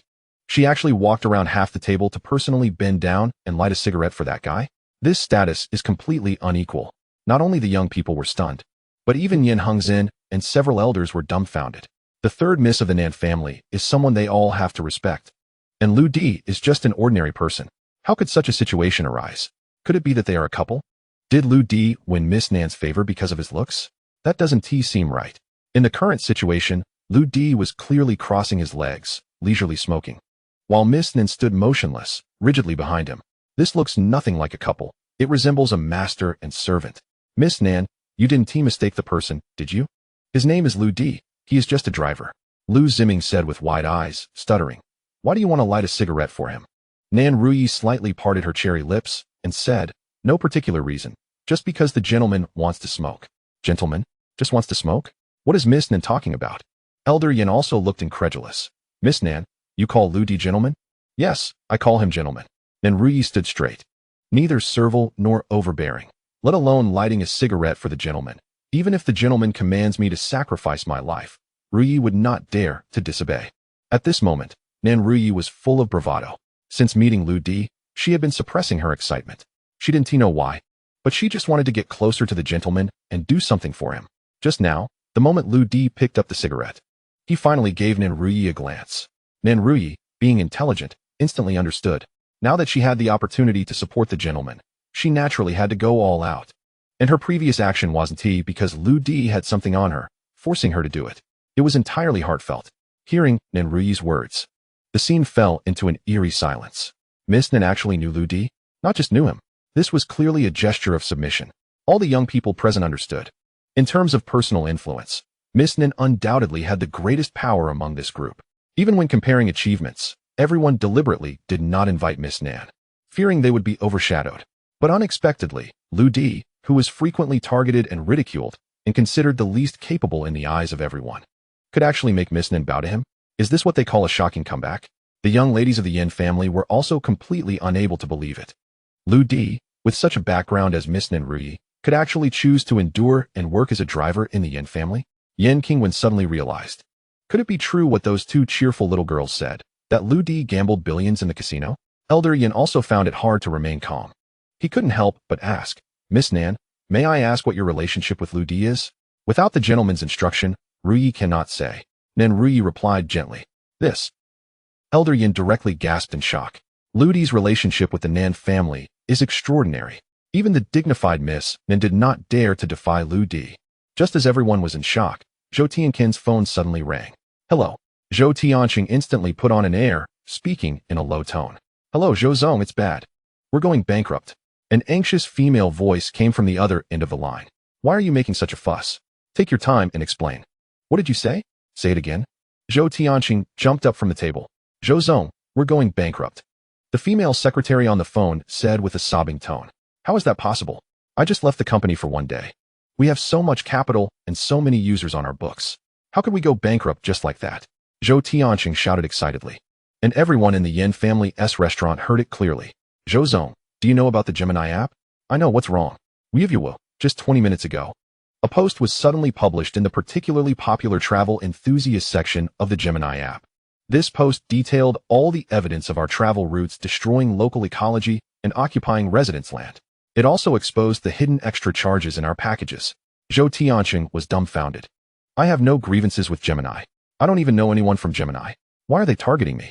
After a moment, Zhou Tianqing reacted and said urgently, but this level of exposure would at most ruin our reputation. How could it lead to bankruptcy? Are you exaggerating? The voice on the phone sounded somewhat desperate. Zhou Zong, the most fatal part is that while exposing us, the Gemini travel section also directly released 120 brand new travel routes, spread across the globe. All are first releases, and every single one is an unknown beautiful scenery. Most importantly, they are completely free, simply providing benefits to users. Their routes are both safe and environmentally friendly, far better than our packages. Almost all of our nearly 20,000 customers who have paid deposits have initiated refund requests in the last 10 minutes. The company's money has been used by you to smooth relationships, eat, drink, and have fun. How can we have money to refund them? Now many people are causing trouble at the company. Zhou Zong, you must come and save me. The secretary suddenly screamed as if interrupted by someone, only to hear someone angrily shout, You liars, you dare to scam me out of my honeymoon money with my wife. Return it. Beep beep beep. The phone hung up. Zhou Tianqing sat there in a daze, his face ashen. The entire banquet hall fell into silence again. Zhou Tianqing felt as if struck by lightning, silently collapsing. The others exchanged glances, all with expressions of disbelief. Just a moment ago, Zhou Tianqing was still full of vigor, boasting about his company's listing plans. In the blink of an eye, everything turned to ashes, and the company was on the verge of bankruptcy. The most shocking part was that this was exactly what Lu Di had just predicted. Suddenly, the disheartened Zhou Tianqing reacted and yelled hysterically, "Lu Di, is all of this you're doing? Tell me, what is your relationship with Gemini? I don't believe they would target me for no reason." Upon hearing this, everyone instantly connected all the dots. Gemini, the recently emerging social media app, it has repeatedly created miracles. In just 1 week after its launch, it has already amassed 800 million users. There seems to be a trend of it competing with giant companies like Penguin Group. Its developer and founder is known as the most mysterious programming and business genius. Could it be that Lu Di is related to him? Nen Ruyi's expression remained calm, but her heart was tumultuous. The gentleman asked us to call him Di. Hearing that the founder of Gemini is named Di San, along with the singing god Di, Nen Ruyi couldn't help but shiver. Such a talent. It's beyond our comprehension. As for the truth, Nen Ruyi didn't dare to probe further. Coincidentally, the current CEO of Gemini, Zhang Tianjia, is my university classmate. Lu Di smiled calmly and said slowly, "What Lu Di said is true. Jia is indeed the CEO. But what Lu Di didn't mention is that he himself is the true founder of Gemini. He is also the one who goes by the name Di San, the real mastermind behind the creation. It really is you." Zhou Tianqing shouted angrily, then suddenly paused. "Why didn't I see you contacting anyone just now? Your downfall today is the result of your own wrongdoing. I don't need to contact anyone." Lu Di certainly doesn't need to contact anyone, because currently, the core program of Gemini is entirely under the control of Mo Tong. No matter what changes Lu Di wants to make to Gemini, he just needs to think about it. You are too much. Since I've lost my way to survive, you shouldn't think you can live either." As Zhou Tianqing said this, he suddenly rushed towards Lu Di in a frenzy. Lu Di remained unperturbed, seemingly having no intention of even getting up. Whoosh! Bang! A dazzling flash of color swept past. Behind them, Nen Ruyi retracted her long, beautiful legs and stood quietly again. Zhou Tianqing was kicked back 3 meters by Nen Ruyi's kick and crashed into the side, losing consciousness. From the moment Lu Di saw Nen Ruyi, he knew. This young lady from the Nan family is far from as weak as she appears. Coming from the Nan family and controlling the underground forces in Haishi, how could she possibly be someone who can't even handle a chicken?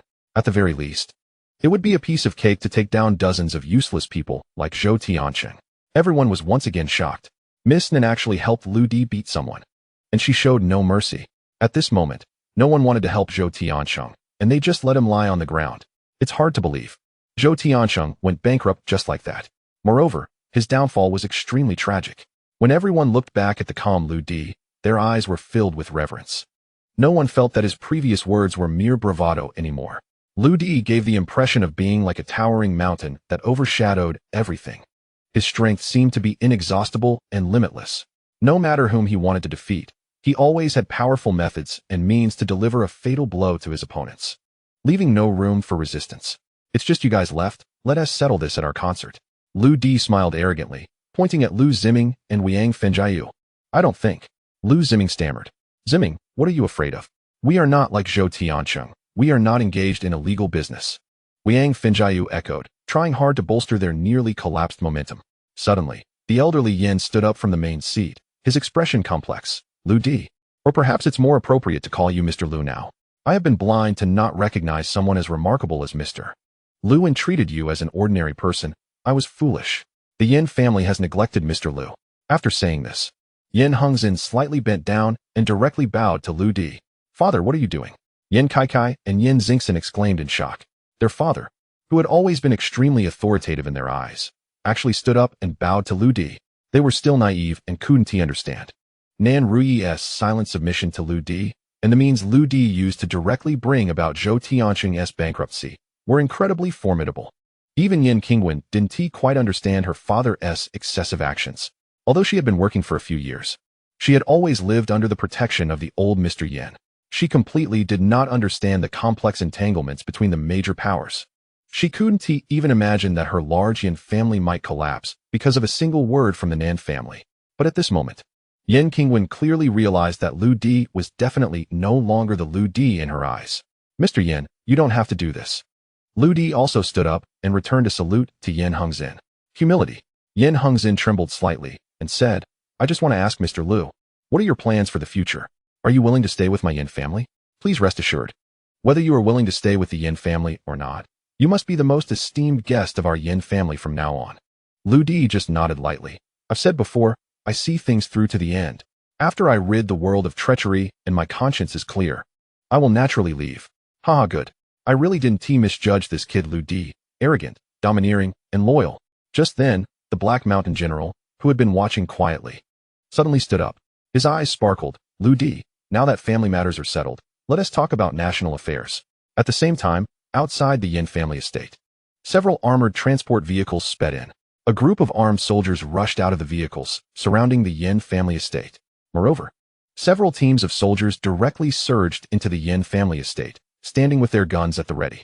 The Black Mountain General laughed heartily. I'm not talented, but I currently hold a national-level conscription order, and all those I value must obey unconditionally and join the army with me. Even if Commander Nantianhai personally comes, he has no right to stop it. It's a bit late, just one chapter left. For those who haven't slept, thank you for your support. Brother 69, Black Old Ghost, you are too ruthless. You actually called in troops? The leader of the Haishi Special Operations Group, Duan Hua, stared wide-eyed at everything, feeling a bit dazed. He ruthless? I, Black Mountain, have come this far because of this kind of momentum. Black Mountain looked at Duan Hua proudly. You know this kid has strength very well. If he acts up, can I stop him? Then, Black Mountain turned to old Mr. Yin. Old Yin, let your juniors leave. They have no right to know what happens next. At this point, old Mr. Yin was also left with no choice. He had anticipated that Black Mountain would try to win Lu Di over, but he didn't expect it to be in such a manner. Old Mr. Yin waved his hand, and the servants and Yin family members inside the house retreated in confusion. Only Nanruyi hesitated for a moment. Lu Di smiled gently. No problem. Yes, sir. Nanruyi had no choice but to leave as well. After a moment, only old Mr. Yin, Black Mountain, Duan Hua, and Lu Di remained in the room. Black Mountain General, if I remember correctly, you didn't win that game just now, did you? Lu Di smiled. Black Mountain instantly became cheerful and sat casually, laughing. Kid Lu Di, I have to give it to you. Your clever ideas are indeed numerous. You've left those little kids in a daze, and I find it quite enjoyable. Lu Di curled his lips. No matter how you put it, I don't want to go to the army. Not going to the army is good. How about joining me as a police officer? Duan Hua immediately seized the opportunity. Duan Hua, step aside. Black Mountain slowly stood up, his expression serious as he approached Lu Di, exuding a commanding presence. Lu Di, kid. Black Mountain frowned. The younger generation is here. Consider this a request from me. Black Mountain's expression was bitter. Black Mountain General, what are you? Lu Di was directly left speechless. Let me be honest with you. Although I cherish talent like my life, I really wouldn't go to such lengths for just one person. General Haishin continued with a bitter smile. Actually, I wanted you to go and die. Go die? General Haishin, your way of speaking is truly subtle. Lu Di was stunned again. Oh, you old devil Haishin. Can you speak properly? Duan Hua walked over with a look of collapse and softened his tone to Lu Di. Our military has a long-planned project that for ordinary people is nothing less than a death sentence. But for you, it might be a chance for success. Lu Di raised an eyebrow, willing to hear more. But General Haishin waved his hand. No. This is a national secret. If you hear it, you have to come with me. Then I want to listen. Ah, you're killing me with anger. At this moment, outside the Yin family estate, a short old man wearing a white tank top and black shorts was walking slowly with a pigeon-toed step. But the main gate of the Yin family was already surrounded by a group of armed soldiers. Sir, this place is under martial law. Please take your walk elsewhere. A soldier said sternly. Kid, take a look at these things. After you finish, can you let me in? The old man grinned. Turned out the inside of his worn tank top. The armed soldiers were somewhat amused and helpless, so they lowered their heads to look. That look was no small matter. It made the soldier shiver and immediately salute the old man. On the old man's worn tank top hung dazzling medals. 2 third-class merits, 2 second-class merits, 1 first-class merit, 1 special-class merit, and 1 special honor medal. These are all from treating the kids on the battlefield. The old man grinned again. The soldiers shouted loudly. Long live the old hero. What hero nonsense? Just let me in. I want to see some friends. Please wait a moment. I'll notify them. Inside the Yin family banquet hall, General Haishin was already red-faced and furious. Lu Di, I tell you, whether you want to leave or not, you have to leave today. Otherwise, don't even think about leaving the Yin family's gate. Old Hey, can you give him some time to think? Duan Hua said helplessly. No, sigh. As the richest man in Haishi, Old Yin had nothing to say at this moment, and could only sigh quietly on the side. Xiao Heizi. Suddenly, an old and steady voice came from the door. General Haishan's ears perked up. Called me Xiao Heizi? He turned back. His expression changed drastically, then became extremely excited. Big brother, why are you here? Duan Hua and Old Yin looked over at the sound. Their expressions changed, and they both shouted, Big brother. Lu Di also turned to look. Then he stood up respectfully. Master Tua? Master Tua, real name Chu He, nickname Chu Huata? 30 years ago, a dominant figure in the medical field, a doctor with a benevolent heart and great compassion. At his peak, he repeatedly created medical miracles. Later, he followed the Daxia troops to fight in foreign countries, saving countless soldiers and breaking countless enemy biochemical conspiracies. He was also considered a brother by frontline soldiers Haishan, Duan Hua, and Yin Hengzin at that time. He saved their lives several times. Being the oldest, he was always respectfully called Big Brother by the three. Nearly 40 years of friendship among the four. A few years ago, Master Tua left several medical patents to Yin Hengzin, then suddenly went into hiding and became a volunteer doctor.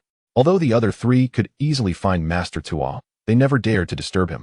At this moment, Master Tua, hands behind his back, walking with a pigeon-toed step, slowly came to the seat Lu Di vacated. He bent down and sat directly. He only said one word, wine. Haishan and others hurriedly served Master Tua 3 glasses of various foreign and red wines. Master Tua only wrinkled his nose and didn't touch them.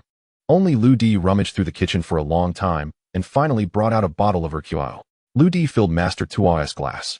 Master Tua then raised the glass and drank it all in one gulp. Then, Master Tua slowly said, Little Lu Di usually helps me clean the hospital. No one can take him away. Haishan was stunned for a full 3 minutes. Only then did he realize one thing. So Lu Di is Master Tua's disciple? But Haishan still couldn't help but speak. Big brother, I have a forced conscription order. Please give me some face. Hee, no face given. 70 new technology. This Daxio 1-star general, the old man codenamed Haishan, the chief instructor of the Tianluo team in the secret Eastern Sword Unit, had nothing more to say now. He stood at attention in frustration in front of the table, no longer making a sound. What can I do? Even if I ordered 6 fully equipped squads to surround the Yin family estate, so what? Even if I carry the national forced conscription order, so what? If Big Brother doesn't give face, a tiger must lie down, a dragon must coil. Old Hey, I don't understand. Why do you want to take Lu Di away? Now, even Big Brother disagrees. Old Yin saw that Big Brother agreed with his stance and immediately lost his temper, lightly scolding. Old Hey, why don't you withdraw the men quickly? If someone didn't know, they think I, Yin Hengzin, committed a crime. Haishan shook his head bitterly. Old Yin, you really don't recognize a great man when you see one. Do you really think Lu Di is an ordinary person? Or just an ordinary person with top family connections? Old Yin was stunned. Isn't? Haishan sighed and said slowly, You know the level of soldiers under my command, right? I do. Old Yin said seriously. For Haishan himself, their decades of friendship allowed occasional jokes. But when it comes to Haishan's soldiers, they are absolutely elite troops. Each one a master. Not to mention the strength of Tai Si and others. Old Yin was clear about it. They are walking combat machines. Yin Old Master sincerely admired Haishan's training methods and his powerful troops. My new recruits had a little misunderstanding with Lu Di before. Pausing. Haishan's face was bitter. A squad of 6 people, 43 seconds, all taken down by Lu Di. Then he punched away my 3rd strongest squad leader. What? Old Yin, who was about to sit down, suddenly froze, almost missing the chair. Don't look at the fact that I called 6 squads today. If it were a barehanded fight, these dozens of men might not be able to stop Lu Di. Haishan said again helplessly. Hearing this, Old Yin looked at Lu Di with shock. He knew very well that taking down 6 of Haishan's men in 43 seconds could only be described as terrifying combat power. He looked thin and even a bit delicate. No matter how you look at him, he couldn't be connected to those muscular war machines. Lu Di, this guy? Proficient in national economy, made the daughter of the Nan family bow down, and with one understanding could destroy a company worth billions.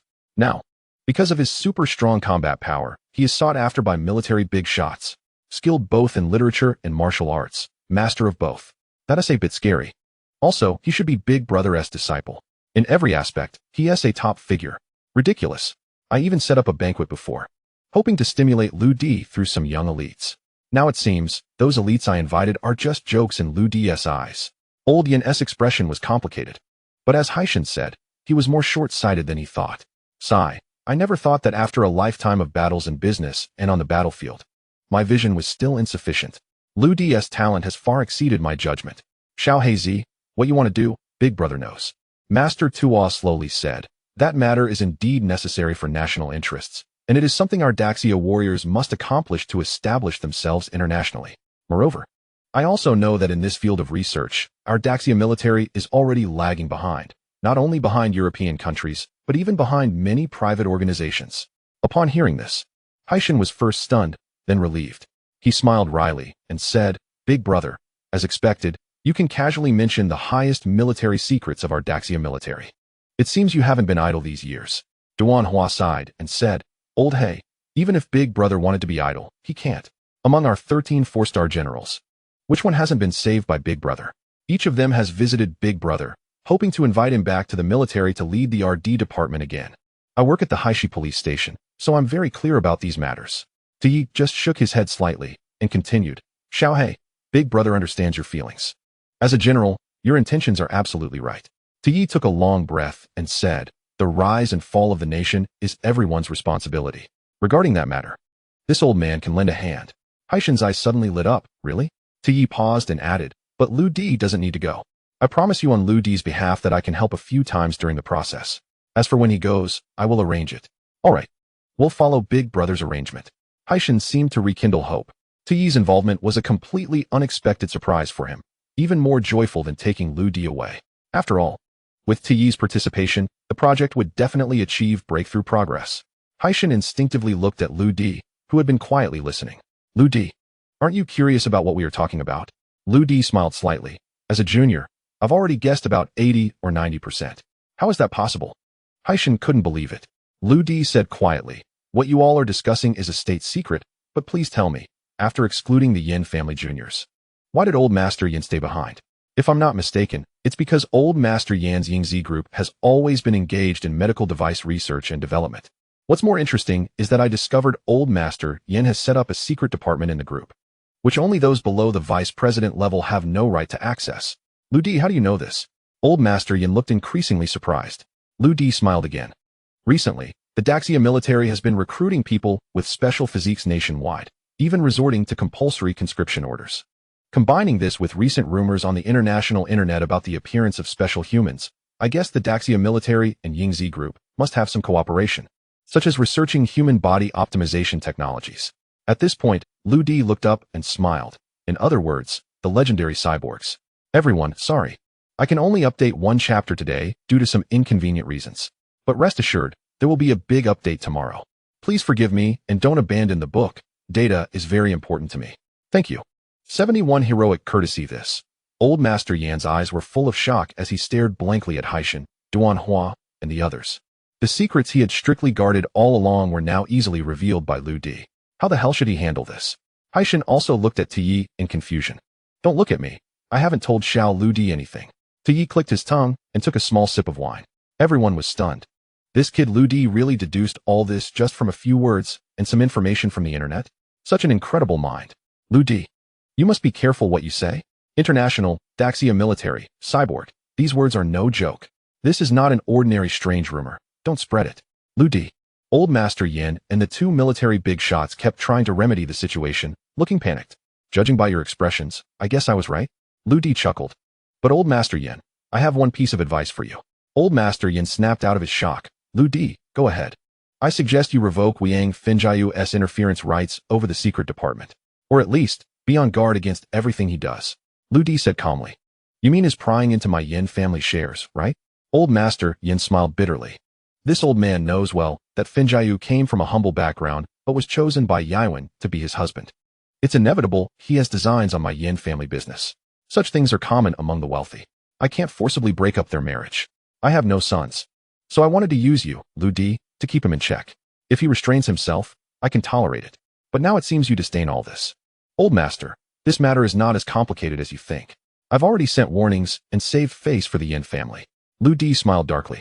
If Wiang Finjiu dares to do one more outrageous thing, I'll make sure he suffers eternal damnation. Old Master Yin shivered. Lu Di, it can't be that serious. Lu Di didn't answer Old Master Yin, but looked at General Haishan. He smiled. Regarding the bank matter, I was reckless. The soldiers all covered their faces, so I couldn't identify them. Haishan was temporarily speechless. It's not a matter of recklessness. Others would need the ability to be reckless like that. Besides, how could a normal person see through their disguise? General Haishin's mouth twitched. I really admire your observation skills. With your talent, it's a waste not to join our transformation program. Cough, cough. Tuyi coughed and stood up slowly. Regarding the military experiments, I vouch for Lu Di. He won't leak any secrets. I'm tired now. Lu Di, escort me back. Yes, Tuyi. Big brother, why don't we go back with you? We can discuss the plan in more detail. Haishin hurried forward. Annoying you.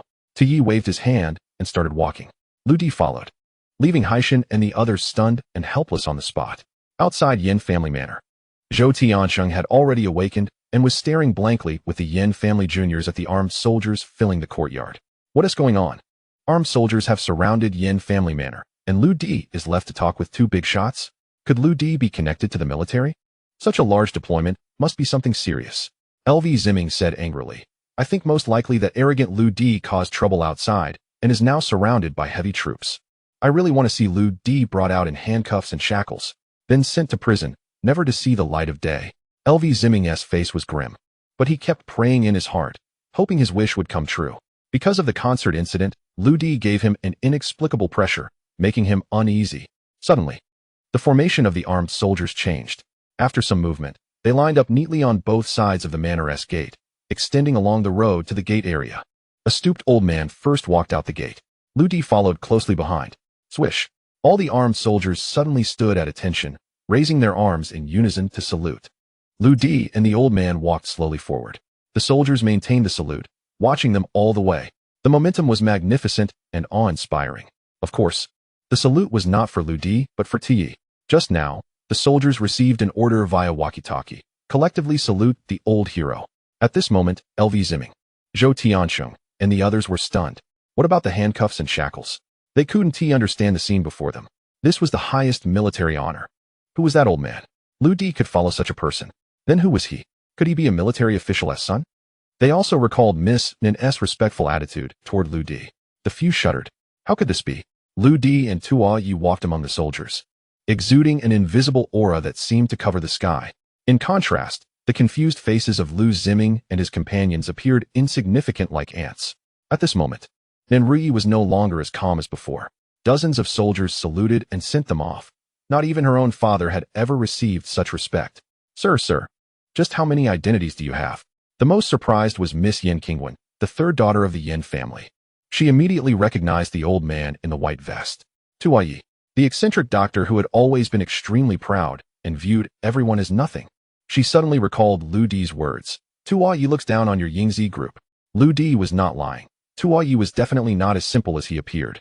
If Tuyi was an extraordinary figure, then what kind of person was Lu Di, whom he regarded as his own? Yin Qingwen fell into deep confusion once again. What was even more astonishing was that behind Tuyi and Lu Di were the imposing Haishin and Duanhua, who dared not even breathe, along with the elderly Yin patriarch at the very back.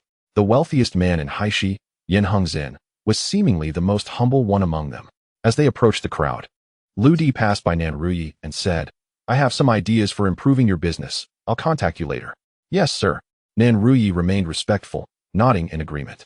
Then, the old and the young slowly walked down the mountain in plain view, and no one dared to stop them. General Haishin's expression was hard to describe. He waved his hand, and all soldiers boarded the armored vehicles, preparing to withdraw. On the mountain road, Lu Di nodded to Tuyi and said, Thank you for helping me out. Hee, kid, do you think I don't know your abilities? Even if I didn't come, could they really trap you? Tuyi chuckled. Then what about you, Tuyi? Lu Di was a bit puzzled.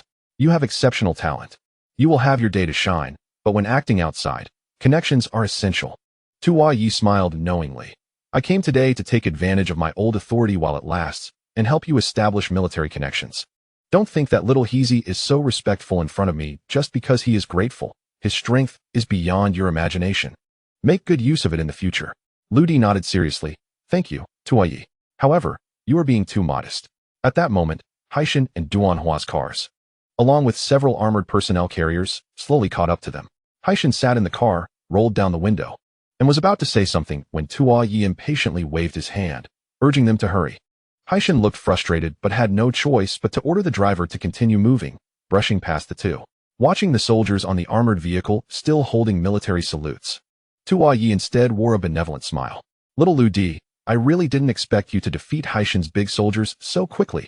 Tuo Yi nodded in satisfaction. Your progress has exceeded my expectations. Lu Di truly didn't know how to respond. 3 years ago, Lu Di was saved by Tuo Yi. After waking up, the strange old man was full of excitement. He said Lu Di was the chosen one. Later, after a thorough investigation, it turned out Tuo Yi discovered Lu Di had a special constitution, with genes vastly different from ordinary people. If Lu Di's physique could continue to improve or receive corresponding external assistance, he would likely grow into an extraordinary existence, the so-called genius of physique. In other words, Lu Di himself was the 001 talent. But in reality, over the past 3 years, Lu Di felt no different from others. He even had an additional headache as a side effect. The strength Lu Di possessed today was all thanks to the adjustments made by the demon child.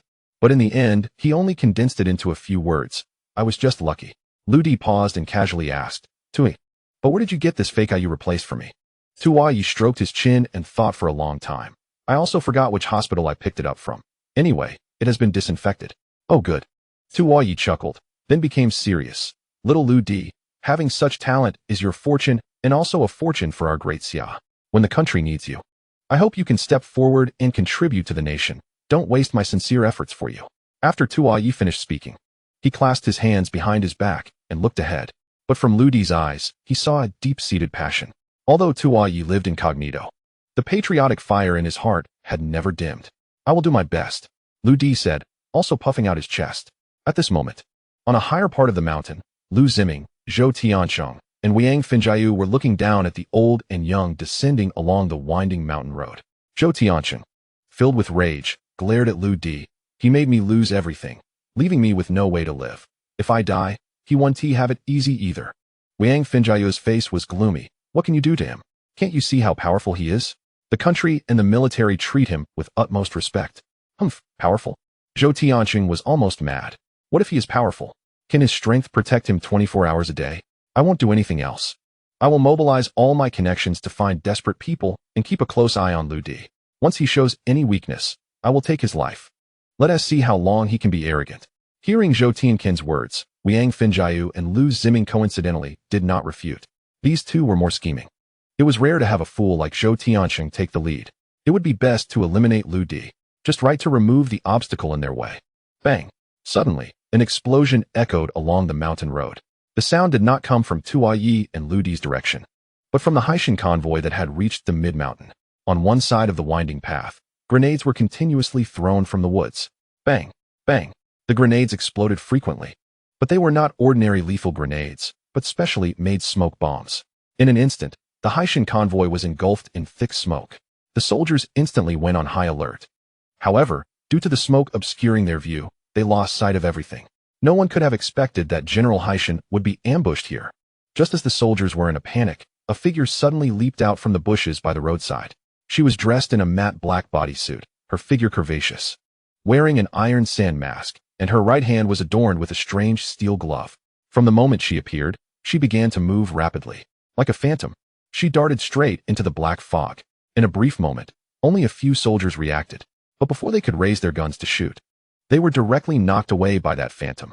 In an instant, the phantom had reached the front of Haishan's Audi. Her steel-gloved right hand flashed with electric light as she reached for Haishan's car door. It was unimaginable.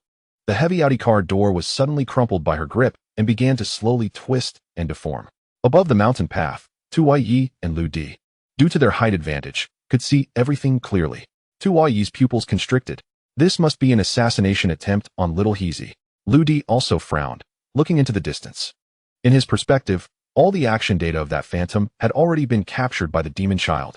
Speed, strength, reaction time, all beyond the realm of ordinary people. Moreover, her figure was clearly that of a woman.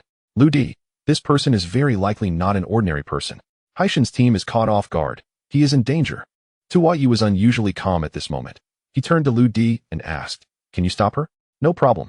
Then, Lu Di's eyes suddenly became incredibly sharp. He slowly lowered his body, his muscles gradually tensing, bones cracking like a fully drawn bow. In the next moment, the ground trembled slightly. Lu Di shot up like a cannonball. Between the two mountain paths, the height difference was about 7 to 8 meters, and the width difference was over 10 meters. Lu Di leaped across half a mountain path. With another leap, he was already above the battlefield. At this moment, Next to the Audi, that shadow suddenly exerted force, and the car door was violently ripped off. Then, she swung it hard, and the door disappeared without a trace. In the next moment, a fist from inside the car, accompanied by a whistling wind, suddenly attacked the shadow. Bang! The fist of Haishin was firmly grasped by the shadow, unable to move. A flash of light, and another dagger appeared in the shadow's other hand. Haishin was in imminent danger. At a critical moment, a white figure descended from the sky. He landed on the roof of the Audi, and all the glass shattered instantly. Then, Lu Di frowned and instantly threw a punch. The shadow was stunned to see Lu Di. She was only taken aback for less than half a second. It was already too late. Lu Di's fist came crashing in like a storm, with nowhere to dodge or escape. Boom! The shadow was punched in the shoulder, spitting blood, and flew back several meters, directly falling into the trees in the mountains. Lu Di, who had just thrown a punch, was momentarily dazed. He didn't pursue the attack. Demon Boy. After the comparison just now, this person's body data is nearly 95 similar to hers. Then, a name slowly appeared in Lu Di's perspective. Utter shock. Go search. Don't let her run away. At this time, General Haishin had already stepped out of the car, immediately ordering the soldiers to search the bushes. Those who fully witnessed the battle included not only Tua Yi, but also the higher-ranking Liang Fenjiu, Zhou Tiancheng, and L.V. Ziming. At this moment, Zhou Tiancheng rubbed his eyes vigorously, and the scene before him had not changed. Lu Di stood on the roof of the Audi like a god of war. Imposing and majestic. I didn't just see things, did I? That kid Lu Di jumped over 10 meters from one mountain path to another. Then, like a superhero, he punched that assassin flying. Is this some kind of movie? L.V. Ziming also came back to his senses at this moment. You didn't see it wrong, Tiancheng. Didn't you say you wanted to die together with this freak? You were going to wait until he was alone and kill him? Zhou Tiancheng said in horror. I didn't say that. I take back what I just said. I admit it, I'm scared. I can't handle Lu Di. You two take care of yourselves. As Zhou Tiancheng spoke, he rolled and crawled towards his car. He wanted to leave here. Never to have anything to do with the Yin family again. He never wanted to see Lu Di again, because that Lu Di was simply a devil. Lu Di, are you okay? Haishin approached, staring blankly at the other mountain path that was over 10 meters high. He looked Lu Di up and down again. This kid is even more exaggerated than he imagined. I'm fine. Lu Di easily jumped down from the already wrecked Audi. General Haishin, do you know who tried to assassinate you? Lu Di asked with a furrowed brow. I have fought for half my life, have many enemies, and assassination attempts are common. But I still don't know which faction she belongs to. Haishin thought for a moment, but based on her clothing, she should be a member of an international assassin organization. But which faction specifically is unknown. Lu Di slowly nodded, saying nothing. It was at this moment that Tua Yi leisurely walked down from the mountain path. He had a smile on his face as he said, Haishin, you owe young Lu Di a life. I will remember this life-saving grace. Haishin nodded at Lu Di. 10 minutes later, a soldier returned with a report. They searched the nearby bushes and did not find the assassin. She has escaped. Quickly clean up the battlefield. And don't let the outside world know about this. Haishin's face was now covered with a layer of gloom. This assassin is getting stronger each time. This time, she almost took his life. The most terrifying thing is that this assassin is clearly not an ordinary person. It seems that the opposing faction's research has far surpassed that of the great Xia. Haishin subconsciously cast a pleading glance at Tua Yi. Tua Yi sighed softly, I understand. I will hurry. General Haishin, don't you think it's strange that such a thing happened in the Yin family manner? Lu Di suddenly asked. 74 difficult Yin family Lu Di, you definitely don't need to doubt old Yin. I am a person who is naturally hated, being assassinated wherever I go. My subordinates will quickly launch an investigation, and besides, such professional assassins will never appear in the same place again once they fail a strike. Don't worry. The Yin family manor is safe. While saying this, Haishin was also moving his wrist, which had just been twisted by the assassin. I really admire General Haishin's calm demeanor in such a situation. Lu Di responded, still frowning. The soldiers brought by Haishin were swift. In less than 30 minutes, the scene was handled, but almost no useful evidence was found. Haishin was indifferent about this. He said, there is only one reason for the assassination attempt against him, which is to stop the Great Xia military's experimental plan. Rather than wasting time looking for the murderer, it is better to focus on advancing the research. After sending Tua Yi back to the hospital, Lu Di returned to the Yin family alone. In the room, Lu Di was trying to sort things out. In his perspective, the images of the female assassin kept replaying. After the demon boy analyzed the nearby cameras and information, the assassin's appearance became extremely clear, completely consistent with the previous prediction. Gradually, Lu Di relaxed his frown. With a helpless smile, so-called modified humans? The affairs of the Yin family seemed to be more troublesome than I imagined. The next morning, Lu Di was exercising in the courtyard as usual. Yin Qingwen slowly walked out of the door. Upon seeing Lu Di, her eyes instinctively dodged. She walked straight to the garage, seemingly intending to drive herself. Wenzong, where are you going today? Lu Di asked with a smile. Yin Qingwen smiled awkwardly. Mr. Lu Di, I can't let you be the driver anymore, my father said. You are now a distinguished guest of the Yin family. Distinguished guests and duties are not related. Lu Di bent down to sit in the driver's seat, turning back with a smile. I have something to tell you today. Yin Qingwen bit her lip, but finally nodded to Mu Yan's psychological clinic. On the way, Yin Qingwen in the back seat took out that metal ballpoint pen again, clicking it repeatedly. She looked tense. Lu Di smiled gently. Miss Yin, is there something anxious bothering you? Lu Di, to be honest, I really want to know who you are. I also want to know how much I misunderstood you before. Yin Qingwen said, somewhat lacking in confidence. Little did she know that Lu Di only pondered for a moment. Yin Qingwen immediately added, if you don't want to say, it's okay. I think I have no right to ask. Lu Di shrugged and smiled. Identity is indeed an interesting thing. Between having and not having, the treatment is indeed different. After a long time, Yin Qingwen finally could not help but ask again. About you saying you would hold a concert simultaneously with my brother-in-law. That should be a joke, right? Lu Di raised an eyebrow. Mr. Lu, do I look like someone who jokes? Actually, Yin Qingwen kept clicking the pen. You really don't have to be so persistent. My abilities are insufficient, and the plan is not good enough. In terms of marketing the new product, losing to my brother-in-law, I have no complaints. Although I know your background is extraordinary, no one's influence can surpass DE when it comes to public concerts. I'm afraid whatever we do will be in vain. Yin Qingwen lowered his eyes. Though he compromised verbally, his eyes were filled with unwillingness. Don't overthink it. I'm doing this for myself first, and secondly to support a good cause.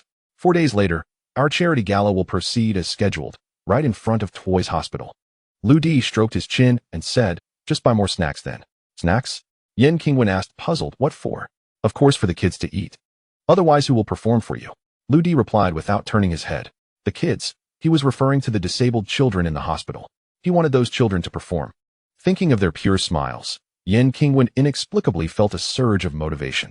All right, let's just treat it as a party for the children. Forget about the performance competition. Soon, the vehicle arrived at the destination, Mu Yin Psychological Clinic, the top private psychological clinic in Haishi. After getting off, Yin Qingwen felt a bit embarrassed. Lu Di, I trust you. That's why I brought you here.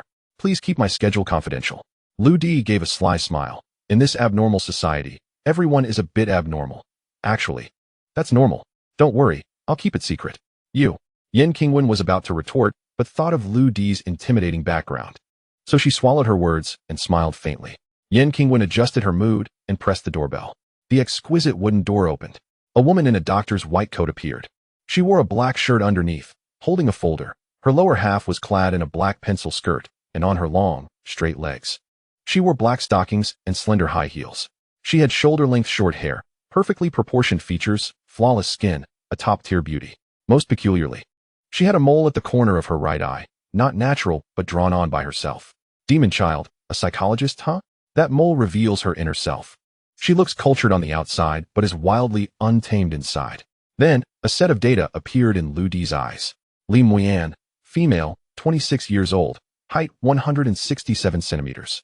Weight 49 kilograms, PhD in psychology from Gallen University, well-known psychological counselor in Haishi, Yin Qingwen's close friend, owner of Muyan Psychological Clinic, top-level psychological counselor, top-level hypnotist. Hobbies, puzzles, and adventures. This woman had quite a presence on social networks. When you're here? Li Muyan smiled slightly, greeting Yin Qingwen. Suddenly, she noticed Lu Di standing beside and asked, who is this? Yin Qingwen felt a little embarrassed. I told you about him. He's Lu Di. Lu Di? Li Muyan instantly showed interest, eyes scanning Lu Di up and down. Then she couldn't help but lick her lips, her eyes fiery. Hypnotized by 75? The two entered the clinic. Until Yin Qingwen entered a consultation room alone, ready to start the session. Li Muyan kept unabashedly eyeing Lu Di like a beast spotting fresh meat. Lu Di felt chills in his heart. Eventually, Lu Di was assigned to a private lounge. Yin Qingwen's consultation would take an hour, attended by Li Muyan. While waiting, Lu Di looked around the psychological clinic through the glass. It was a two-story European-style building facing the street. Inside were high-end solid wood furnishings and novel, interesting ornaments. The floor was covered with thick, soft carpet. making walking relaxed and comfortable. Lu Di nodded slightly. Such an environment indeed helps ease the mind and makes hypnosis easier. Lu Di was curious. Why would Yin Qingwen come to a place like this? Mental illness? Demon child. Lu Di, I found something on Wild Doctor's computer. Wild Doctor? Yes. That woman just now. Alright, what did you find? A file about you. Then, a file unfolded in Lu Di's view, containing 2 photos of him, seemingly recent candid shots. There were also many records of Lu Di's behavior. Extremely able to eat, wearing 200 yuan street stall clothes, splurged 1 million on lighters, donated to charity hospitals. Loving towards disabled children, threateningly to high to close a 2 billion deal, excellent driving and shooting skills, made the daughter of a top family in the capital bow down. Had close ties with military bigwigs. After each event, there was a professional behavioral analysis, examining Lu Di's motives, psychological triggers, and everything. At the end of the document was a carefully designed hypnosis plan targeting Lu Di. Tisk tisk. Lu Di felt a chill down his back. That psychologist is analyzing me. Judging by the tone in these records, the provider must be Yin Qingwen. Demon child, check if there are any records on Yin Qingwen. Already checked. Yin Qingwen has come here at least 3 times a month for 3 years, but only clock-in records, no medical case info. Seems deliberately secretive. However, from the data on her computer, this doctor is a legit professional. Legit doctor. Ding ding ding. At that moment, there was a knock on the door. Then, Li Muyan walked in carrying a cup of coffee. Lu Di frowned slightly. Why are you out already? It's been less than 20 minutes. Li Muyan put down the coffee and pointed to the consultation room opposite the door. Through frosted glass, a figure could be faintly seen lying comfortably on the sofa. Already fast asleep. Ween Wen has been under a lot of mental stress recently. I helped her relax a bit. Let her rest for a while. Li Muyan said while staring fixedly at Lu Di, slowly approaching. Then, Li Muyan sat directly on the coffee table opposite Lu Di. Her slender legs and black stockings rested on the armrest beside Lu Di. The garter and lace trim at her upper thigh were partially exposed, seductive and alluring. Lu Di smiled slightly inside. Hypnosis plan step 1. Disturb my mind. Mr. Lu, you're so handsome. Li Muyan pursed her lips and smiled charmingly. Honestly, most men really can't resist. Mr. Lu, you're Ween Wen's driver. You must be tired. Want to relax your mind and have a good rest? Our clinic has a special service that uses psychological guidance to induce deep sleep, achieving complete physical and mental relaxation. Lu Di smiled inside. Plan step 2. Disguise hypnosis as a deep sleep service. Mr. Lu, you don't know, this service usually costs 6,000 yuan. But today, for Ween Wen's sake, I'll offer you a free trial. How about that? Li Muyan said, pressing a remote on the table. At the same time, curtains slowly descended on the glass walls of the lounge, transforming it into a private space within 2 minutes. Dim yellow light, tempting red lips, sexy stockings. Li Muyan bit her lip lightly. Mr. Lu, how about it? Hee, a temptress. Any normal man at this point would have surrendered and been manipulated, right? Lu Di smiled faintly, expression unchanged. All right. Li Muyan secretly chuckled. All men are the same. Well then, Mr. Lu, please lie down in whichever position you find most comfortable. Li Muyan even gave Lu Di a flirtatious wink. Then, she took out a metal pocket watch from Healy Mu. Yen came to Lu Di's side and slowly sat down, a captivating fragrance wafting over. Mr. Lu Di, please focus on this pocket watch. Snap. The pocket watch opened. Instead of hands, the dial displayed a black and white patterned face. Hee, with Li Mu Yan's enchanting smile. The dial began to slowly rotate, the patterns instantly becoming bizarre and chaotic, making one feel drowsy. Lu Di was very clear in his heart. She had already begun the hypnosis. Ding.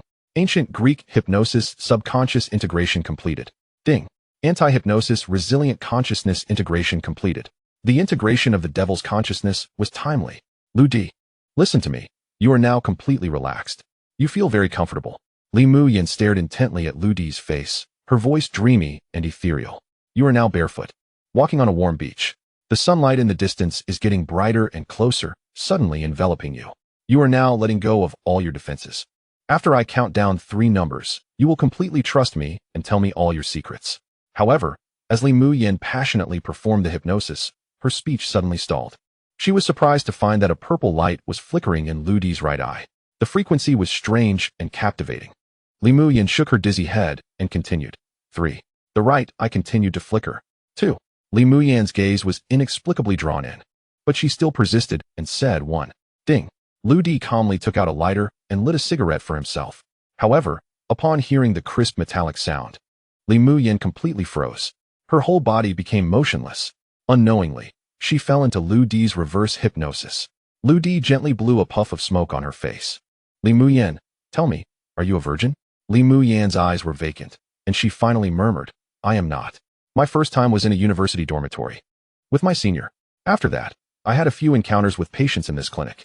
Stop. Lu Di rubbed his forehead. He only wanted to confirm whether Li Muyan was hypnotized, not to know these details. Tell me truthfully, why did you formulate a hypnosis plan for me? Lu Di gently tilted and comfortably lay on the sofa. It's Wen Wen. She is too curious about you. She wants to know your secrets. She provided me with your information, wanting to find an opportunity for me to hypnotize you and ask about your matters. But for some reason, she suddenly changed her mind last night. She decided to respect you and wanted me to abandon the plan. However, after reading your information, I became very interested in you. I was too curious. I wanted to know everything about you. So, after she fell asleep, I couldn't help but come to find you, wanting to implement the hypnosis plan. I have no ill intentions, just simply want to understand other people's secrets. I couldn't help it. Li Muyan, like a zombie, blurted out all the truth. Lu Di felt a bit helpless. How absurd. Then he asked, why did Yan Qingwen come to your clinic? She has a problem. A psychological illness. She has a passive personality hiding disorder. Her subconscious will hide her true personality and only show some personalities she herself doesn't like, which is what people commonly refer to as split personality. Every time she presses a ballpoint pen, she is fighting against the illness. Hiss. Lu Di gasped. So that's how it is. This girl is sick, showing an annoying side. It sounds tragic. So how is she doing now? Lu Di couldn't help but ask. It's difficult. She subconsciously feels that her true personality is not liked by others, so she can never truly express herself. She needs affirmation from others. Lu Di asked again, how did this illness form? There are two possibilities. One is that she is extremely strong-willed, but has never been affirmed by others, leading to distortion. The other is congenital, with multiple personalities in her genes. At this moment, Li Muyan answered Lu Di without reservation. Lu Di frowned and pondered for a moment. Yan Qingwen's online name is Wen Wen wants to strengthen herself. Coupled with her inherently extreme personality, it is likely that both factors contributed to Yan Qingwen's current state. Lu Di couldn't help but feel a twinge of sympathy for this poor young lady from a wealthy family. Please do your best to treat her. Okay. Lu Di extinguished the cigarette and suddenly said, also, don't have any ideas about me in the future. Remember, I am a man you will never conquer, my personality. Then, borrowing the hypnosis knowledge in his mind, Lu Di fabricated a bunch of nonsense. Finally, he implanted a consciousness in Li Muyan. Lu Di has been successfully hypnotized by her. She obtained a result. Lu Di is just an ordinary person who knows a few impressive friends. Ding. Lu Di gently closed the Zippo. Li Muyan blinked hard and woke up from the hypnosis. Ah, I slept so comfortably. Lu Di pretended to just wake up, stretching comfortably. Li Muyan's expression changed. She glanced at Lu Di in a panic, nervously saying, Mr. Lu, you rest first. I have things to do. Then, Li Muyan, feeling guilty, left the lounge and ran to the next room to wake up Yan Qingwen. Wen Wen, wake up. I just successfully hypnotized Lu Di. What? Yan Qingwen's face showed some displeasure. Muyan, didn't I tell you not to do that? I couldn't help it. A smile flashed across Li Muyan's face. Don't you want to know what exactly is going on with Lu Di?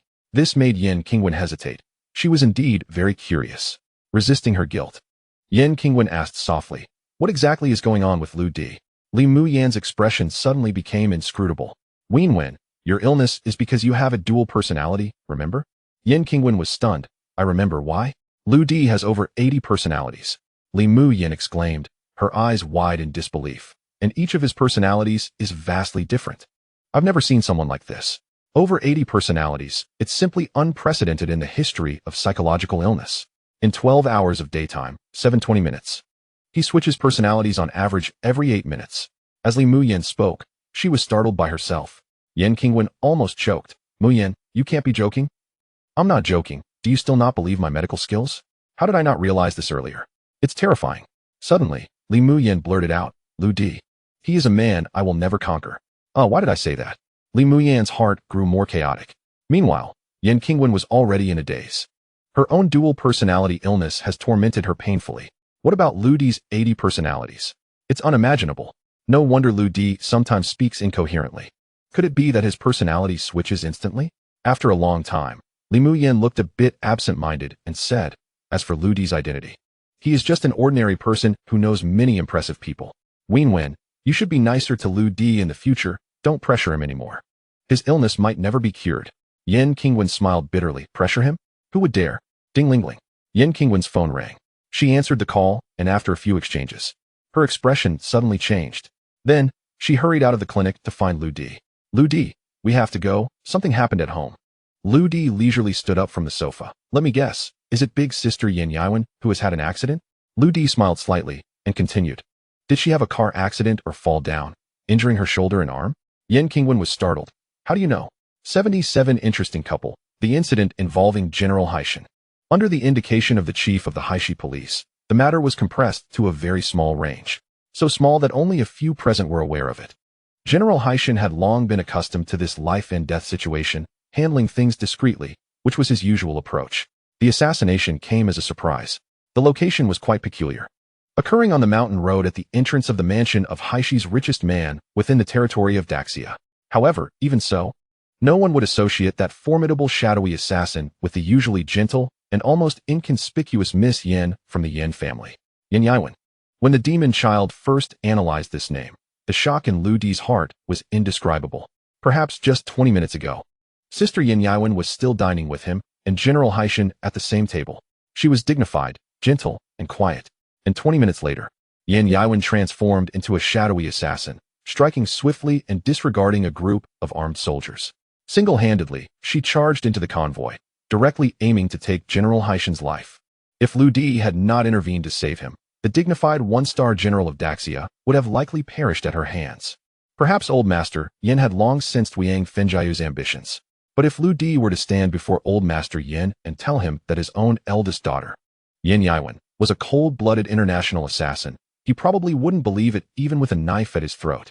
After the assassination incident, Lu Di ordered the demon child to thoroughly investigate the matter.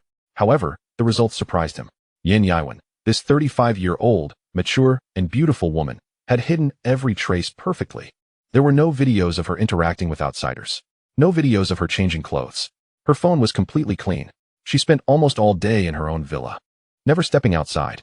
Her only point of suspicion was her studying abroad in fashion design 3 years ago, during which she stayed in Europe for an entire year. Lu Di was puzzled. As an international assassin, how did she communicate with her contacts?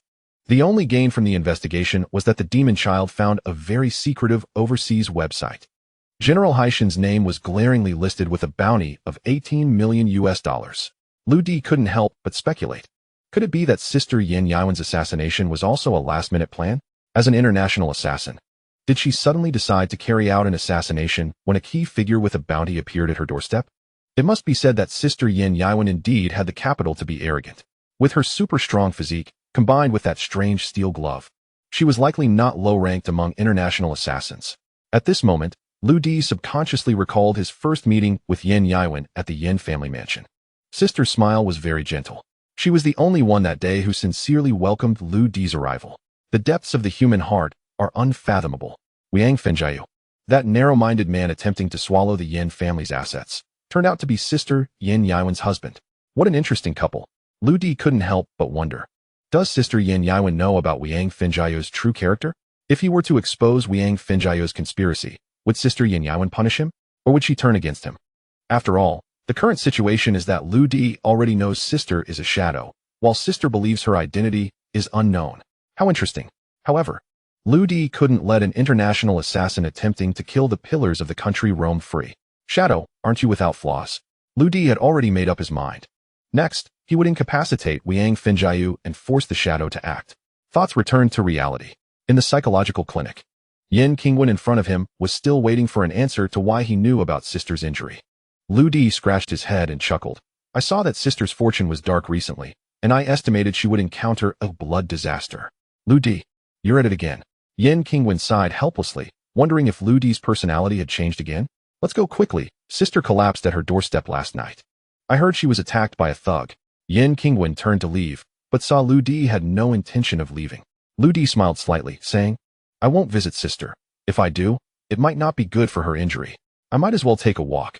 Perhaps I can find that thug. Yan Qingwen hesitated.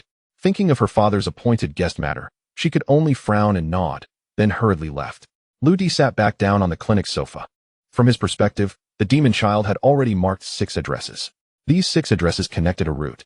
It was the only completely camera-free route between the assassination site of General Haishan and Sister Yin Yaiwen's villa. Moreover, all 6 addresses were sparsely populated areas with no cameras within a kilometer. Liu Di speculated that Sister Yin Yaiwen's equipment was likely hidden among these places. Liu Di didn't plan to go out looking for it himself, but sent these 6 addresses to Tai Si. The Tai brothers, elite warriors, were naturally adept at searching for such items. Just as Liu Di waited quietly, he saw Lim Nguyen push the door and enter. She was holding a fruit platter and looked at Liu Di with a smile. Liu Di couldn't hide it from you. You are the most handsome person I have ever seen. Lim Nguyen's face turned slightly red, her chest rising and falling. Liu Di frowned slightly. Why isn't my implanted consciousness thorough enough? Am I not the man she can never conquer? Is she here to challenge the impossible? Liu Di suddenly remembered that this woman enjoyed puzzle adventures. Could it be that I couldn't dissuade her, and she was preparing to go head-to-head with me? Liu Di. Shall we add each other as Gemini friends? Lim Nguyen said, taking out her phone. Liu Di sighed helplessly. Considering your support for my product, fine. Oh, Liu Di. Your Gemini nickname is Emperor 3, pretending to be a tech genius. Aren't you afraid of being banned? Liu Di smacked his lips. To be honest, if my account could be banned, I'd have to perform a self-cooking show. Haha, Liu Di, you are really funny. Ding. Liu Di's phone rang with a text notification. Tai Si, Mr. Liu, we found the items. Liu Di smiled contentedly. He raised his hand to reply. Keep it secret and store it well. I will need it after the concert. 78 The eve of the concert. In the next 3 days, the Daxia internet was almost dominated by 2 hot topics. First, regarding the Gemini app. In just 10 days since its launch, the user growth rate made the Penguin Group tremble. Even more surprising was its immense influence. A day ago, a well-known travel company, Mitu, which had already secured financing, was large in scale, and was expected to go public by the end of the year, suddenly went bankrupt after an exposure post was published by Gemini app in its travel section. All the incriminating evidence against Mitu was entirely grasped and revealed by Gemini. Although Mitu had 12 exclusive travel routes, Gemini directly released 120 for free, with quality far surpassing Mitu. Gemini's actions made all entrepreneurs fearful. It made all internet companies look up in awe.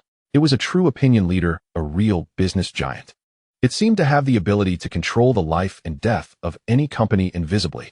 All netizens flocked to it, and had 100 trust in Gemini. If Gemini wanted to target any company, like they did with Mitu, it only needed one guiding statement. The other party might instantly collapse. There would be no chance of recovery. This is the power of leadership. This is what the people desire. Many unscrupulous bosses are trembling at night, afraid that when they wake up the next day, they will see their company's dark secrets exposed on Gemini.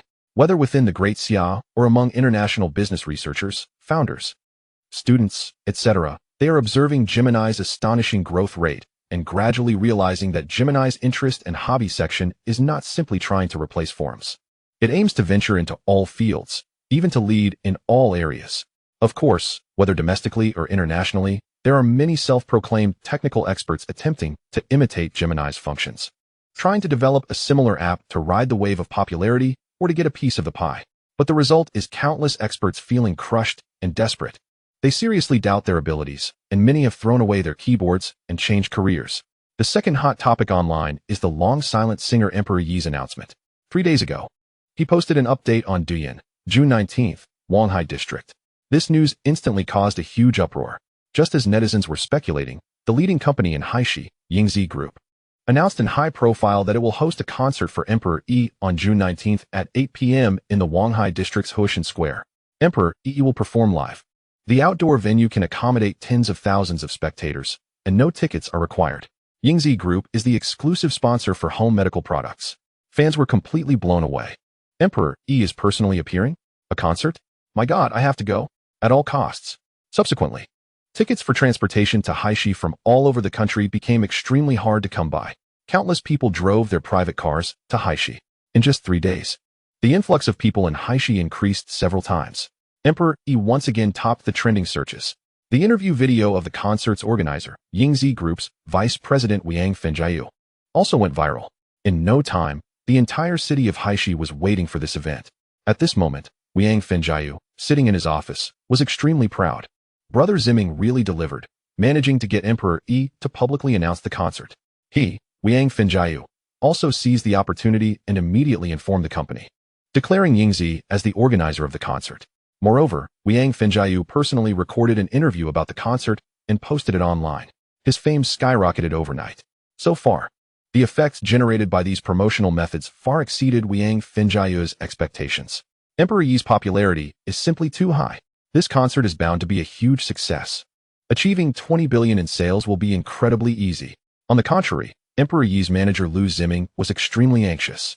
What the hell? How did Emperor Yi send a message? June 19th, Wanhai District. Is he really coming? But now, Lu Ziming had no choice. The arrow was on the string and had to be released. Wang Finjiao from Yingzi Group was also red-eyed. He was determined to make this concert happen. Lu Ziming could only order his subordinates to repeatedly adjust the sound equipment to ensure that the performance would go off without a hitch. At the same time, Lu Ziming had also received the advance payment from Yingzi and prepared an escape plan in advance. If Emperor Yi really didn't show up, that would be fine. If he did appear, it would be a matter of real versus fake, and he might confuse the two. However, if the fake Emperor Yi was exposed on the spot, Lu Ziming would not hesitate to run away. On June 19th, at 3 p.m., the day before the concert, at the Yen family manor, Tai Si and others were busy loading goods onto a truck. Snacks, nutritional products, toys, daily necessities, enough to fill half the truck. Yen Qingwen stood dazedly to the side. When she saw the message released by Emperor Yi, she knew that her brother-in-law's concert was bound to be a success. Achieving 20 billion in sales would be a piece of cake. She herself had completely lost the battle.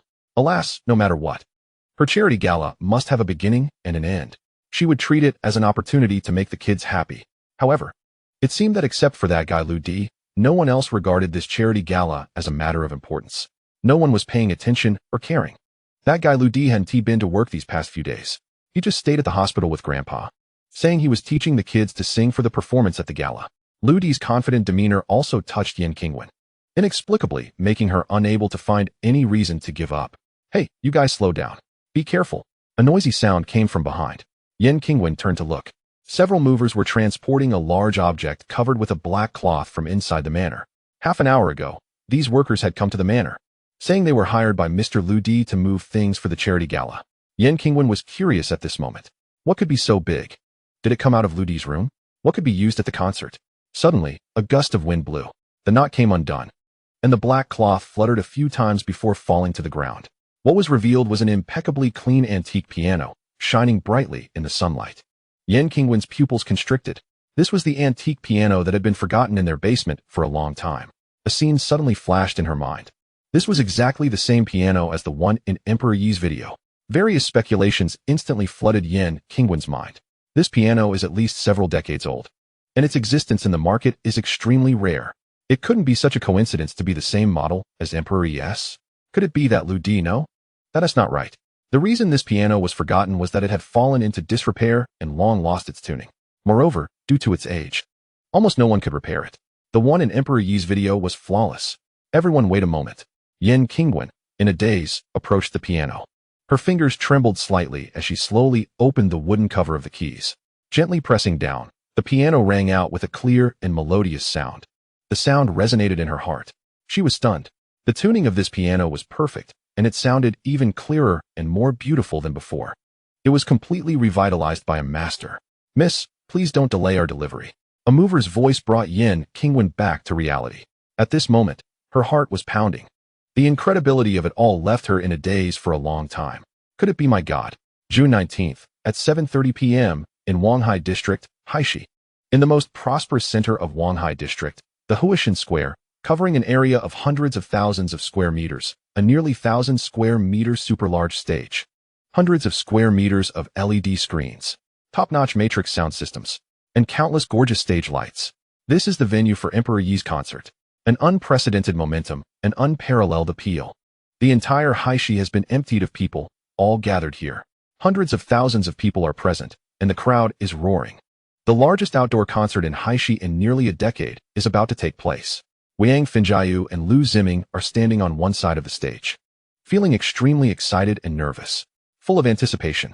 At the same time, 1 kilometer away on the coastal road of Wanhai District, it was strangely quiet. There was not a single person.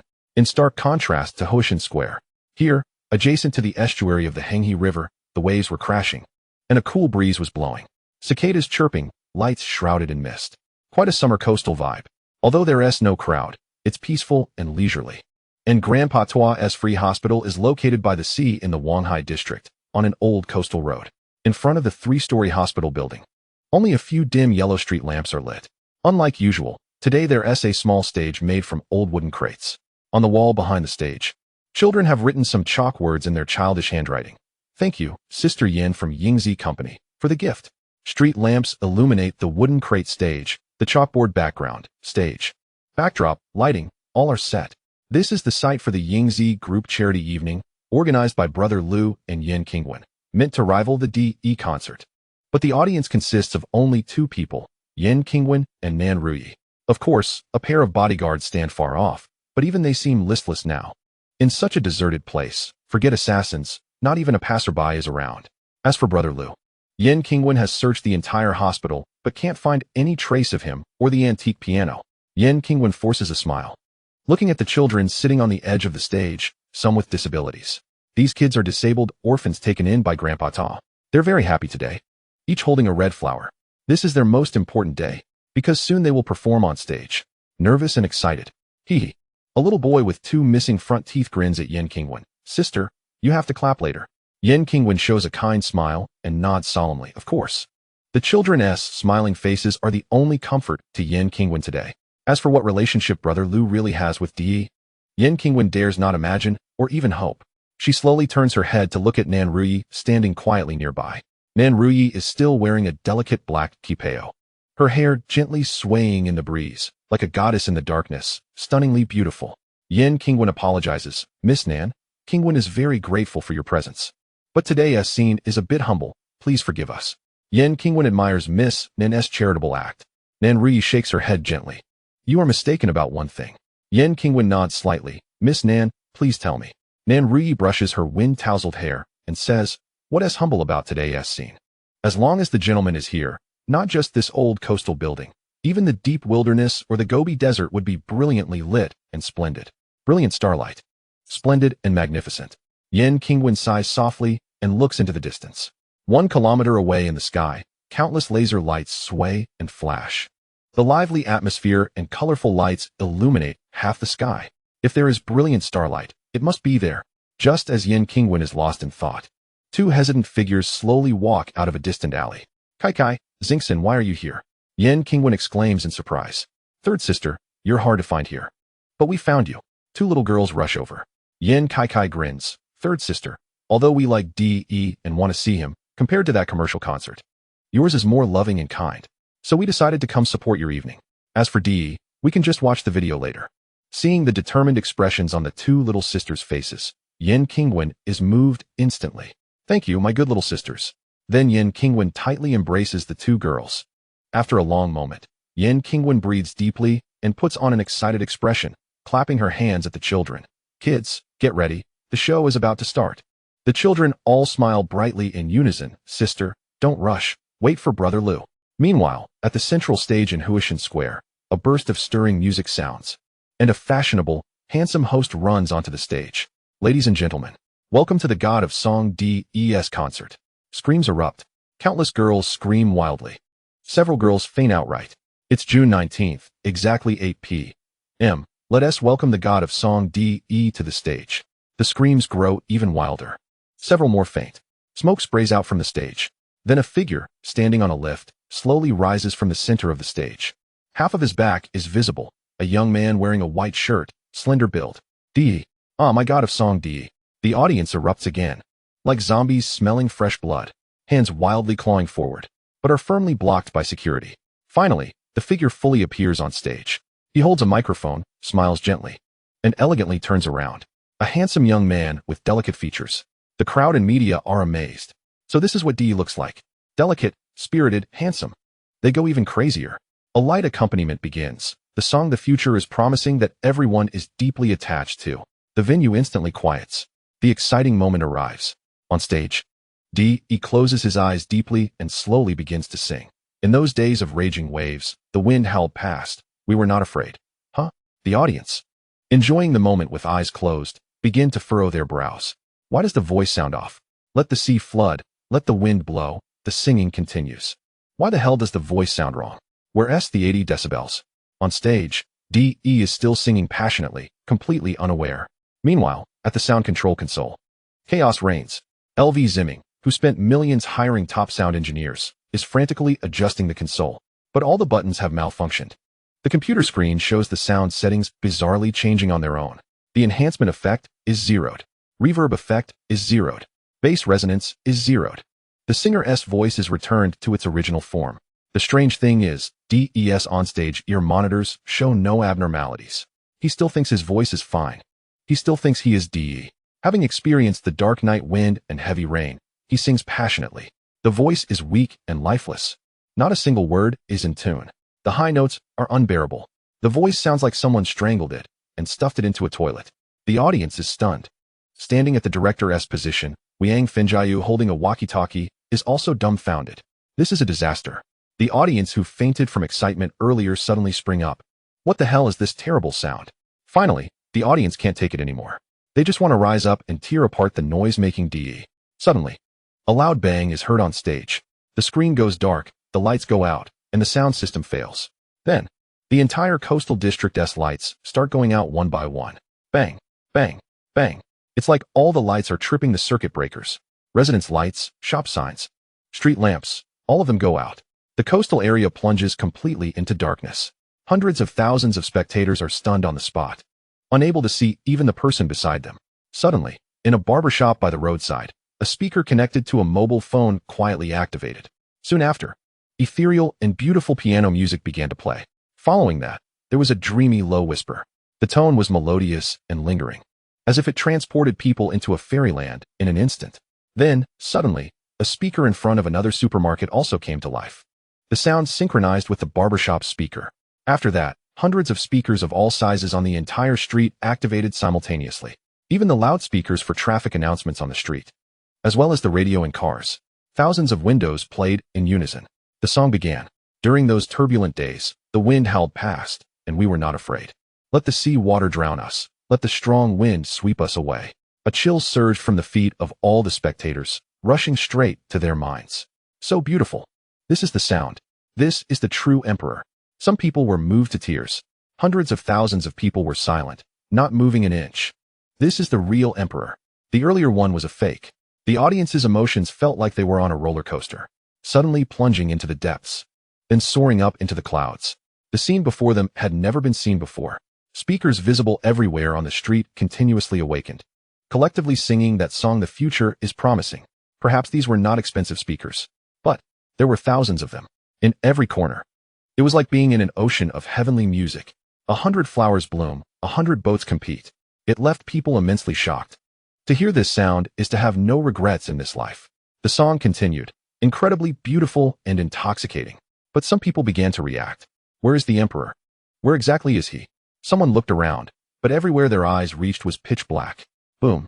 A sudden drumbeat entered everyone's mind. Not far away, a streetlight, as if someone had turned on the power switch, suddenly lit up. The crowd's attention was drawn, but there was nothing under that streetlight. Boom. The drumbeat sounded again. The next streetlight suddenly lit up. The crowd widened their eyes. Boom, boom, boom. One streetlight after another lit up. They slowly formed a line. Boom, boom, boom. The streetlights continued to illuminate. This road gradually became clear. It twisted and turned, passing through tall buildings, through narrow alleys, faintly connecting to the distance. The locals in Haishi knew very well that it was by the sea. It was an old street that had few visitors. There were only a few dilapidated low buildings there. The other lights in the coastal area remained off. Only this string of streetlights formed a line, like a brilliant necklace resting on black velvet. It was guiding the direction, guiding the crowd. It seemed that its endpoint was the place people longed for. Experiencing the dark night wind and the deep rain, the wings of the night beating and the waves rising on the street. I was in a state of high contemplation about the direction of the wind, the extension of the night, and the outcome of the blooming flowers. A power long forgotten suddenly surged back in an unexpected night. The future is promising. Among the thousands of speakers, the emperor's song continued. The crowd was in a dreamlike state, looking at this endless bright road ahead. They all stepped forward in unison. Hundreds of thousands of people discarded the luxurious and splendid grand stage. They began their longed-for dash. Majestic and grand. Wherever they went, the future is promising accompanied them. As if guided by the divine, it was also the direction of their hearts. Everyone, without exception, discarded all worries and walked towards that unknown, heart-pounding, mysterious place. Finally, they understood why the review had blocked, as there was a term in the previous version that probably couldn't be released. I am who I am. In front of the free hospital of Tuayi, it seemed like an independent world, the lights still on. A group of children solemnly stepped onto the stage. Among them, one child had lost his legs. It was Yin Kai, and Yin Xingxin helped him lift the wheelchair up. The children were beaming with innocent smiles, each holding a red flower, waiting. Yin Qingwen looked at the children and smiled. Then she turned and frowned. Where's Lu Di? Is he making the children wait? Just as Yin Qingwen dialed Lu Di's unanswered phone repeatedly, she suddenly froze. Buzz. A slight tremor came from under her feet. What is happening? Is there an earthquake? Buzz. The ground trembled again, rumbling. It felt like there was muffled thunder deep underground. Yin Qingwen clearly sensed that the ground was shaking. Boom. A drumbeat sounded. In the distance, the streetlights that had just inexplicably turned off suddenly lit up. Then they lit up in a row. So many people. Yin Qingwen's expression shifted from frustration to panic. In front, the originally empty street suddenly surged with a dense crowd. And it kept coming, like a vast army marching towards its goal. In an instant, the street was filled with people. Countless. It seemed there were tens of thousands. Yin Qingwen's phone fell to the ground with a thud. What is happening? The children on stage were also shocked. A little boy nervously rubbed his hands and whispered, Brother Lu Di said many people would come to see us. But I didn't expect so many. A few pure-hearted children obviously didn't understand. This was not just a lot of people. This was over 100,000. Even the world's top superstar couldn't attract so many people at once. Not to mention the thousands of media outlets among them. This was simply a spectacle that drew the attention of the masses, the world's attention. Yin Kai and Yin Xingxin were also stunned. Could it be that the emperor has arrived? Only Nan Ruyi managed to suppress her surprise in time and turned to a bodyguard beside her, saying, Notify everyone to protect the stage and the children. As she spoke, the crowd surged forward. At this moment, The Future is Promising had already finished playing. The densely packed crowd surrounded the free hospital tightly, and in the distance, every narrow street was also packed with people. Where's this? Who guided us here? Shouldn't we be seeing the emperor? Why are there only some children? Is that a stage? So simple. People came back to their senses. They began to observe the situation around them. Although they only whispered softly, the voices of nearly 100,000 people piled up together created waves like a roaring sea. A deafening sound. Watching the subtly restless crowd, Nan Ruyi couldn't help but worry. If a riot broke out, the small 3-story free hospital would be trampled flat in an instant. Suddenly, a weak electrical sound arose. In a corner of the free hospital's rooftop, a yellow light bulb placed on the ground began to flicker intermittently. A figure in a white shirt sat in front of an antique piano. Against the backdrop of the starry sky, he flickered in and out of the dim light. All eyes were drawn to him in an instant. In a corner of the old small building, the yellow light illuminated a 2-meter circle of light. In the hazy light, that figure appeared thin yet upright, tranquil and soothing. It was like an independent existence in the vast world, yet full of stories, an aerial stage. Finally, the light stopped flickering and lit up completely. Below, it was the emperor. The figure slowly began to speak, and in an instant, all the speakers synchronized to broadcast. Everyone suddenly fell silent. They widened their eyes, staring unblinkingly at that small patch of light in the air. A new song, I Am Who I Am, is dedicated to everyone. That figure did not turn around, did not make any movements, just spoke softly. The emperor? A new song? The audience was bewildered. They didn't know what to do. After all, they had just experienced a fake concert, a fake Dai. But coincidentally, everyone held their breath. They had an overwhelming expectation in their hearts that this figure before them was the real Dai, the one who could bring them heavenly sounds once again. Even if it was in the most rudimentary venue, in any place where a performance seemed impossible, he couldn't bear to interrupt anyone who claimed to be Dai. This was the charm of the divine singer Dai. In the next moment, 10 fingers moved gracefully, and the crisp sound of the antique piano rang out. The piano was high, and the person was high. The beautiful piano melody echoed in the air, seemingly forming a ladder of musical notes that reached the starry sky. Everyone was instantly captivated by this melody. The sound of the piano was like a sprite dancing, its steps growing faster and the pitch rising continuously. When everyone was lost in thought, he began to sing. It was still that voice, like a heavenly sound, striking directly at the heart. Everyone closed their eyes simultaneously, no longer making a sound. I am who I am among the stars. Only one star is the dimmest, and that is me. Lost in the clouds, confused and aimless. Not knowing where to go. In this vast world, no one is waiting for me. I am who I am among the stars. Only one star is the brightest. And that is me, lightly laughing at the red dust, one of a kind, walking freely between heaven and earth. In this vast world, no one can stop me. It sounds really good.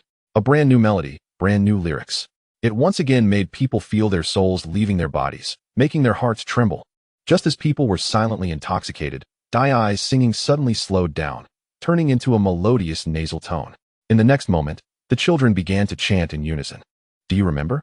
The moment a flower blooms, or the brilliant streak of a meteor. When it's time to leave, the way ahead is always a vast distance.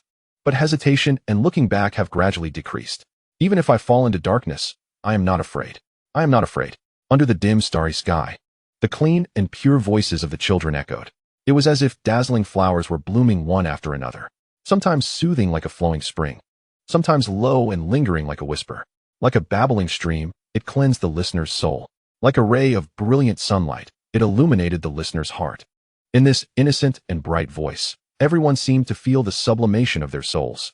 It was an indescribable feeling, full of power, full of hope, full of courage. Once again striking at the heart, people opened their eyes. A group of disabled children stood neatly on the extremely rudimentary stage. They had no sense of inferiority. They had no sense of fear, only hearts that, like sunflowers, always faced the sun. I am not afraid. I am not afraid. The children puffed out their small chests and sang earnestly. Even though they were battered and scarred, they still feared nothing. Their eyes shone with light, piercing through all darkness.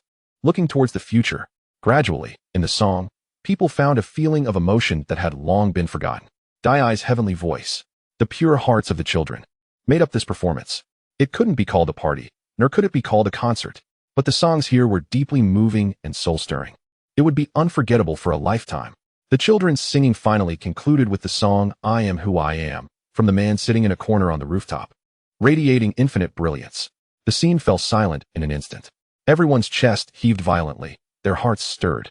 The children were also catching their breath, tears welling in their eyes. People didn't dare to applaud, afraid of breaking the rare taste of this moment. It seemed that what they had just heard was not a song. Rather, it felt like a knock on the soul. Dai, he truly is Dai. No explanation needed. Just this opening, everyone was instantly captivated. People secretly felt fortunate that this trip to Haikau didn't end in ruin the moment the fake Dai was exposed. People also felt grateful that the real divine singer Dai did not stand by and watch. In the dilapidated three-story building, Grandpa Tuo reclined on the sofa, feeling inexplicably moved after listening to the song, I Am Who I Am. He knew Lu Di and the children's story all too well. He empathized deeply with their hardships and hopes. Of course, this song also resonated in Grandpa Tua's heart, who hasn't slowly transformed from confusion and helplessness into a more open-minded attitude.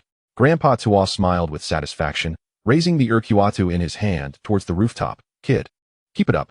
On sight, Yen Kaikai and Yen Xingxin were extremely excited. They clasped their hands together in front of their chests, hoping. Dai, will you turn around? Will you let us see your face? Of course, those with such thoughts were not just the two of them. Almost everyone present was looking forward to that moment when he would turn around. However, due to their deep respect for Dai, no one took a step forward. Yen Qingwen once again took out that ballpoint pen from her pocket, but she didn't press it. She stared intently at the figure above. Her heart was in chaos. That piano was undoubtedly from her own home. That figure was certainly Dai. Moreover, that figure did indeed resemble Lu Di. Could Lu Di really be Dai? He still hadn't appeared. This singing contained so many stories. How could it be something Lu Di could sing? If it were Lu Di. Yen Qingwen gently bit her lip. In an instant, she felt ashamed. Could the man on the rooftop, who everyone looked up to, be the one who saved her 3 years ago? Could he be the driver who lived in her basement and was treated coldly by her? If it really was him, she truly wouldn't know how to face him. Under the quiet night sky, everyone had different thoughts. Finally, a low and magnetic voice came from the rooftop. Here is a free hospital, specifically for treating patients who can't afford medical care. Here lives a group of suffering children who have become homeless after facing persecution. This is a place that is both highly regarded and ignored. Ignored due to the coldness of human feelings. Noticed because there are still some kind-hearted people extending a helping hand, bringing warmth. Today, I am here to thank those who harbor kindness. At the same time, I want to call on everyone to start from the heart and live with kindness. The figure on the rooftop spoke slowly, his tone calm, but somehow able to strike directly at the heart. All the audience then shifted their gaze to the dilapidated three-story building before them. There was no sign, but through the windows, they could vaguely see rows of hospital beds inside. Outside the door, 7 or 8 children with big watery eyes stood on a shabby stage. Some had lost an arm. Some seemed to have fingers twisted into strange shapes. Others had lost their legs and could only sit in wheelchairs. It was they who had just collaborated with Dai to sing a soul-stirring song. People could imagine that these children were probably lured from the mountains by some criminal gangs, violently disabled, and then pushed onto the streets to beg, merely sacrifices to achieve their profit goals. Looking at the innocent faces of the children, the audience felt a sudden tug at their hearts. The children were so pitiful. This hospital was so full of love. The few childish chalk writings on the background wall caught everyone's attention. Thank you, Sister Yin from Yingzi Company, for the gift you gave us. Everyone was suddenly touched. Yingzi Company should refer to Yingzi Group. Sister Yin must be one of the daughters of the Yin family. It seems she has helped this hospital. Originally, people were very disappointed with Yingzi Group because of the Huishan Plaza concert. But now, their hearts suddenly felt relieved. A big company or a large family naturally includes all kinds of people, both good and bad. Some have ill intentions, trying to deceive and cheat. Others are kind-hearted and quietly do good deeds. Even wealthy families are made up of people. There are bad people, but there are also good people. Emperor Di also has a great love in his heart, is not moved by money, and attends charity events for goodwill. You led us here today, and we will not stand by idly.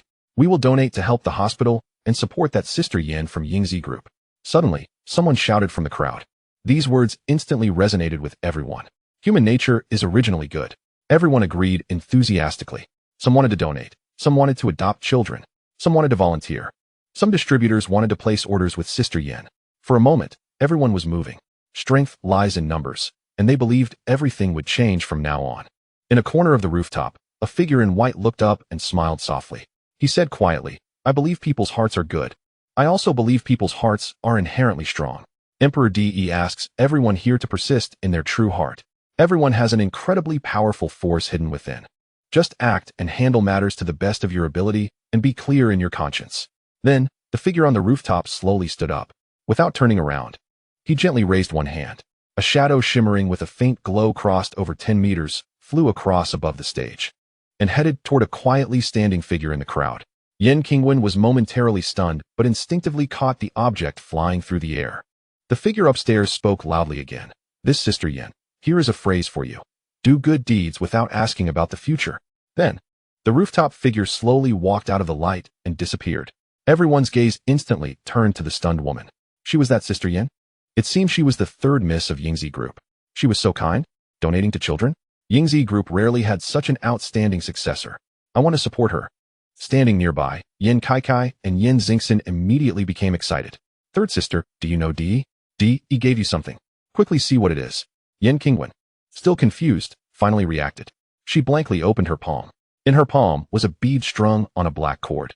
In the pitch-black night, the bead looked like a star, emitting a faint light alone.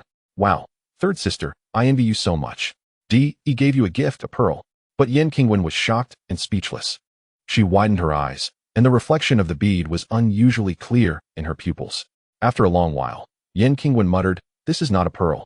It's called the Eye of Immortality. Do good deeds without asking about the future. Eye of Immortality? Yin Kaikai tilted her head, thinking, why does that sound a bit familiar?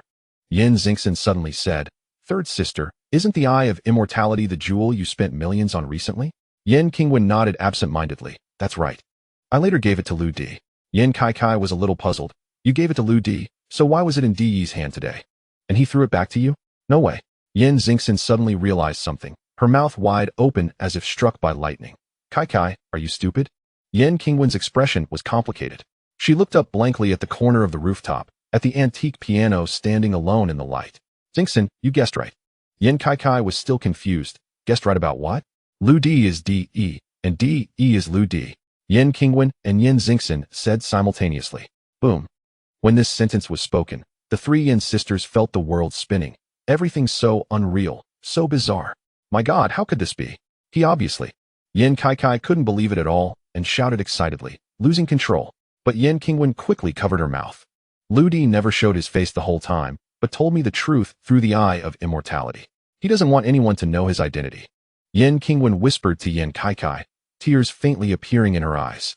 If she had to describe her feelings now, it was more touched than shocked. Lu Di entered the Yin family as a lifesaver and was very low-key in daily life. When facing injustice, he only smiled lightly. But his light smile and his silence weren't because he was powerless, but because he was too strong. He just wanted to quietly do everything well. Over the past few days, Lu Di's strength has been unbelievable to everyone, powerful like a myth. Unreal. And today, Lu Di proved himself again. He was excellent. He was the much-admired singing god Di. He was not moved by money, nor bowed to any forces. He acted from the heart, using his own strength to help the weak and promote kindness. The shock in Yan Qingwen's heart was too strong. Raised in comfort all her life, she had never looked up to anyone before. But Lu Di's deeds made her completely convinced, without a word to say. Do you know why we always misunderstood Lu Di before? Yan Qingwen's voice trembled. Why? The two young girls also had hollow eyes, immersed in shock. Because compared to him, we are not even on the same level. He is powerful, excellent, almost omnipotent.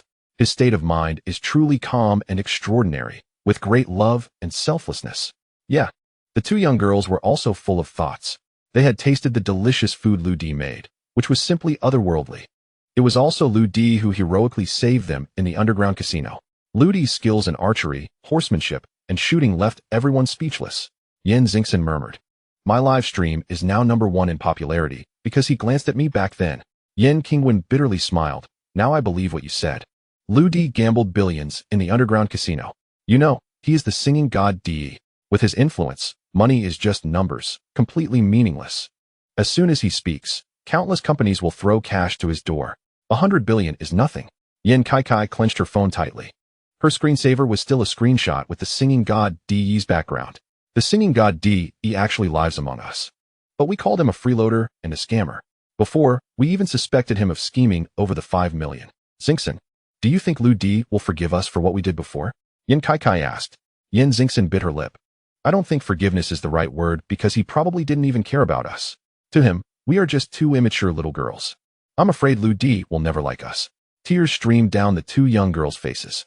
This was regret, sadness, a deep sense of inferiority. They unconsciously combined the voice like a heavenly sound and the back figure of Di, who fascinated people deeply, with Lu Di. That's right. Lu Di has always been so excellent. He is so handsome. He has never done anything to hurt us. He has never ignored our requests. Yin Kai and Yin Xingxin inexplicably heard two voices in their minds. I stay in the Yin family just to have a clear conscience.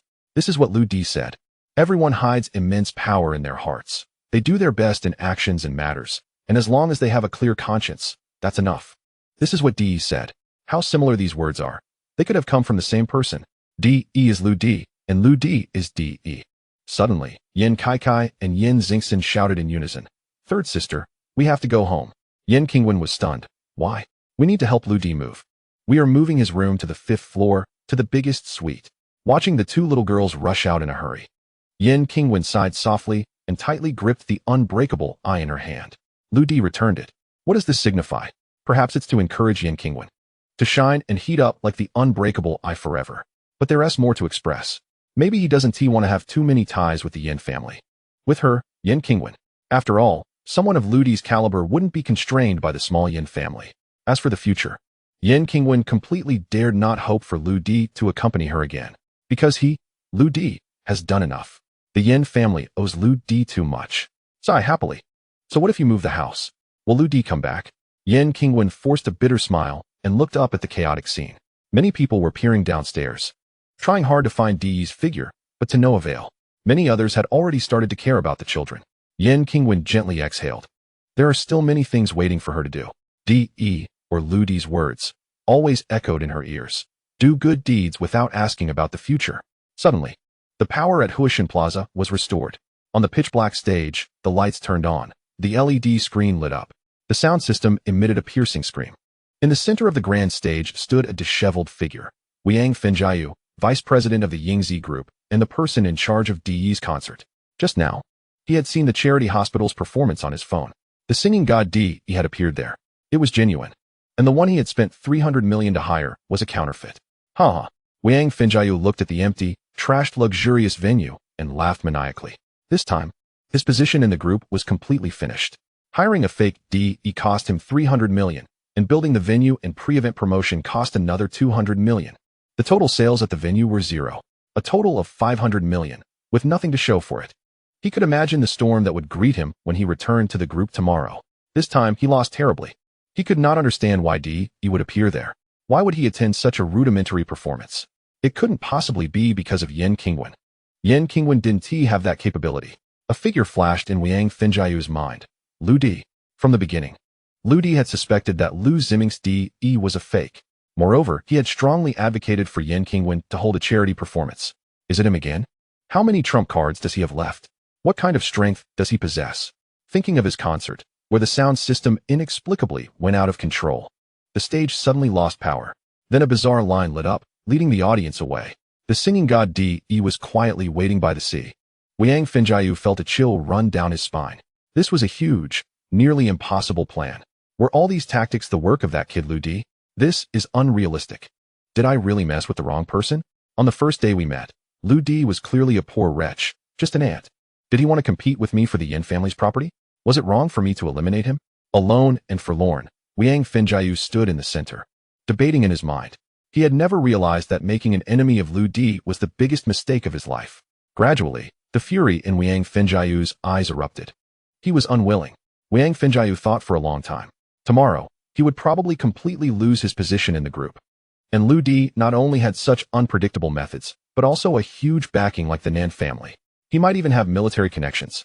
The assassination order from the underworld had also not received any feedback. There was no other way. I will fight him to the death, Wang Fenjiu thought through gritted teeth. Clenching his fists tightly. Crack. The walkie-talkie in his hand was crushed. Lu Di, you will never expect that I also possess extraordinary combat strength. I have hidden it for so long. You force me. Suddenly, with a grim expression, Wang Fenjiu froze. Several images flashed in his mind. Lu Di pulling back an 80-pound bow, Lu Di taming a wild horse, Lu Di's abnormal shooting speed. Damn, Lu Di cannot be judged by common sense. I can't be inferior to him in strength, can I? Wang Fenjiu's mouth twitched. Damn it. Then, Wang Fenjiu gritted his teeth fiercely. Even if I have to risk my life, I will fight you. Lu Di, I may not be able to defeat you now. You just wait, in 2 days. I will break all your bones. With bulging veins, Wang Fenjiu cast a cold glance around the venue. Lu Di, you can live a few more days. But where did that bastard Lu Ziming run off to? At the back of Huishan Plaza, in a dark little alley, 2 disheveled figures were desperately fleeing. One of them was holding a bag full of cash. Thud. One person slipped and fell next to a trash can. This person seemed to have twisted their ankle and couldn't get up. He pleaded, Brother Ziming, please help me, don't leave me behind. We agreed before that I would impersonate DE, and once we made money, we'd split it 70-30. Now that things have been exposed, you can't just abandon me. These two were the fake DE and Lu Ziming. Lu Ziming tightly clutched the bag in his hand and spat at the fake DE. Go to hell. You didn't practice your singing well and relied entirely on tuning. Look at what you sang. What a load of crap. If you could have pulled it off, I could have argued with them a bit, and we wouldn't have to run.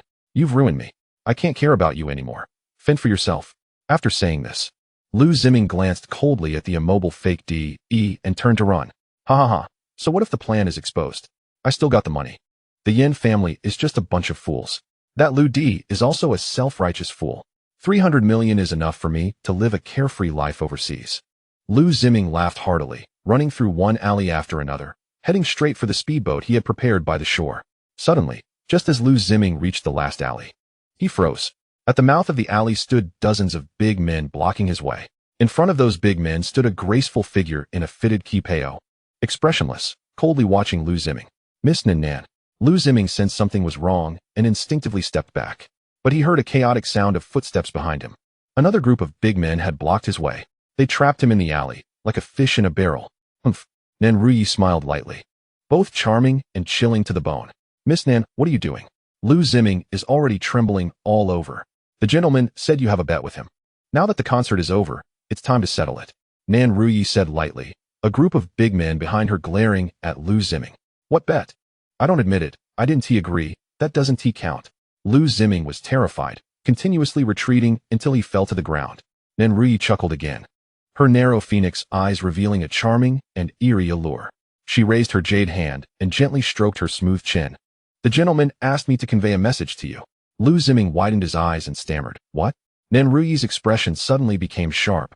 Her arm waved, and a group of big men rushed forward. The gentleman said, default your right leg.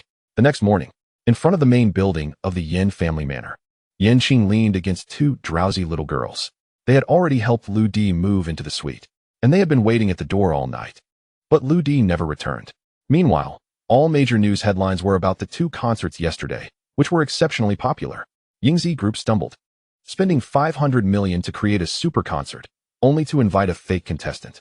The song God De appeared at a small welfare home by the sea, attracting 100,000 spectators, an unprecedented momentum. The song God De's new song, I Am Me, once again topped major charts. The song God's new song, sung with disabled orphans, moved thousands to tears. The actions of the song God De sparked a strong social response, focusing on missing children and begging children. Relevant departments began a vigorous crackdown on roadside begging, vowing to completely eradicate criminal gangs. A charity campaign. Millions nationwide donated to charity hospitals to help impoverished patients. Bang! In the Yingzi Group office, a shareholder slammed a newspaper heavily in front of Wang Fengjiu. On the newspaper, there were 2 side-by-side pictures. On one side, on the luxurious stage of Huishan Plaza, only Wang Fengjiu stood in a disheveled state. On the other, on the rooftop of a dilapidated 3-story building, a figure in white was focused on playing the piano, with countless spectators below. The headline of the newspaper, Yingzi Group's hasty actions led to a loss of 500 million, not as good as 1 person and 1 piano from DE. Vice President Fengjiu, you need to explain this to me, the shareholders said angrily. TCH, Wang Fengjiu shrugged, looking indifferent as if he was a dead pig not afraid of boiling water. Explain? What is there to explain? I'm blind. Fengjiu, what kind of attitude is this? You've disappointed me too much. Old Master Yin sat in the main seat, frowning. Thankfully, there was also Wenwen's performance. She and Lu Di helped us recover a lot of losses. Lu Di? That two-faced guy? Wang Fengjiu sniffed. If it weren't for my preliminary hype, would so many people go to see their crappy performance? Fengjiu. Old Master Yin's face turned red. I'll say it again. You better correct your attitude. Wang Fengjiu still shrugged. His mind was filled with his revenge plan. As for the group's status and performance, he no longer cared. As long as he could get rid of Lu Di, he wouldn't be afraid of losing everything. Fengjiu, I see you're not in good condition.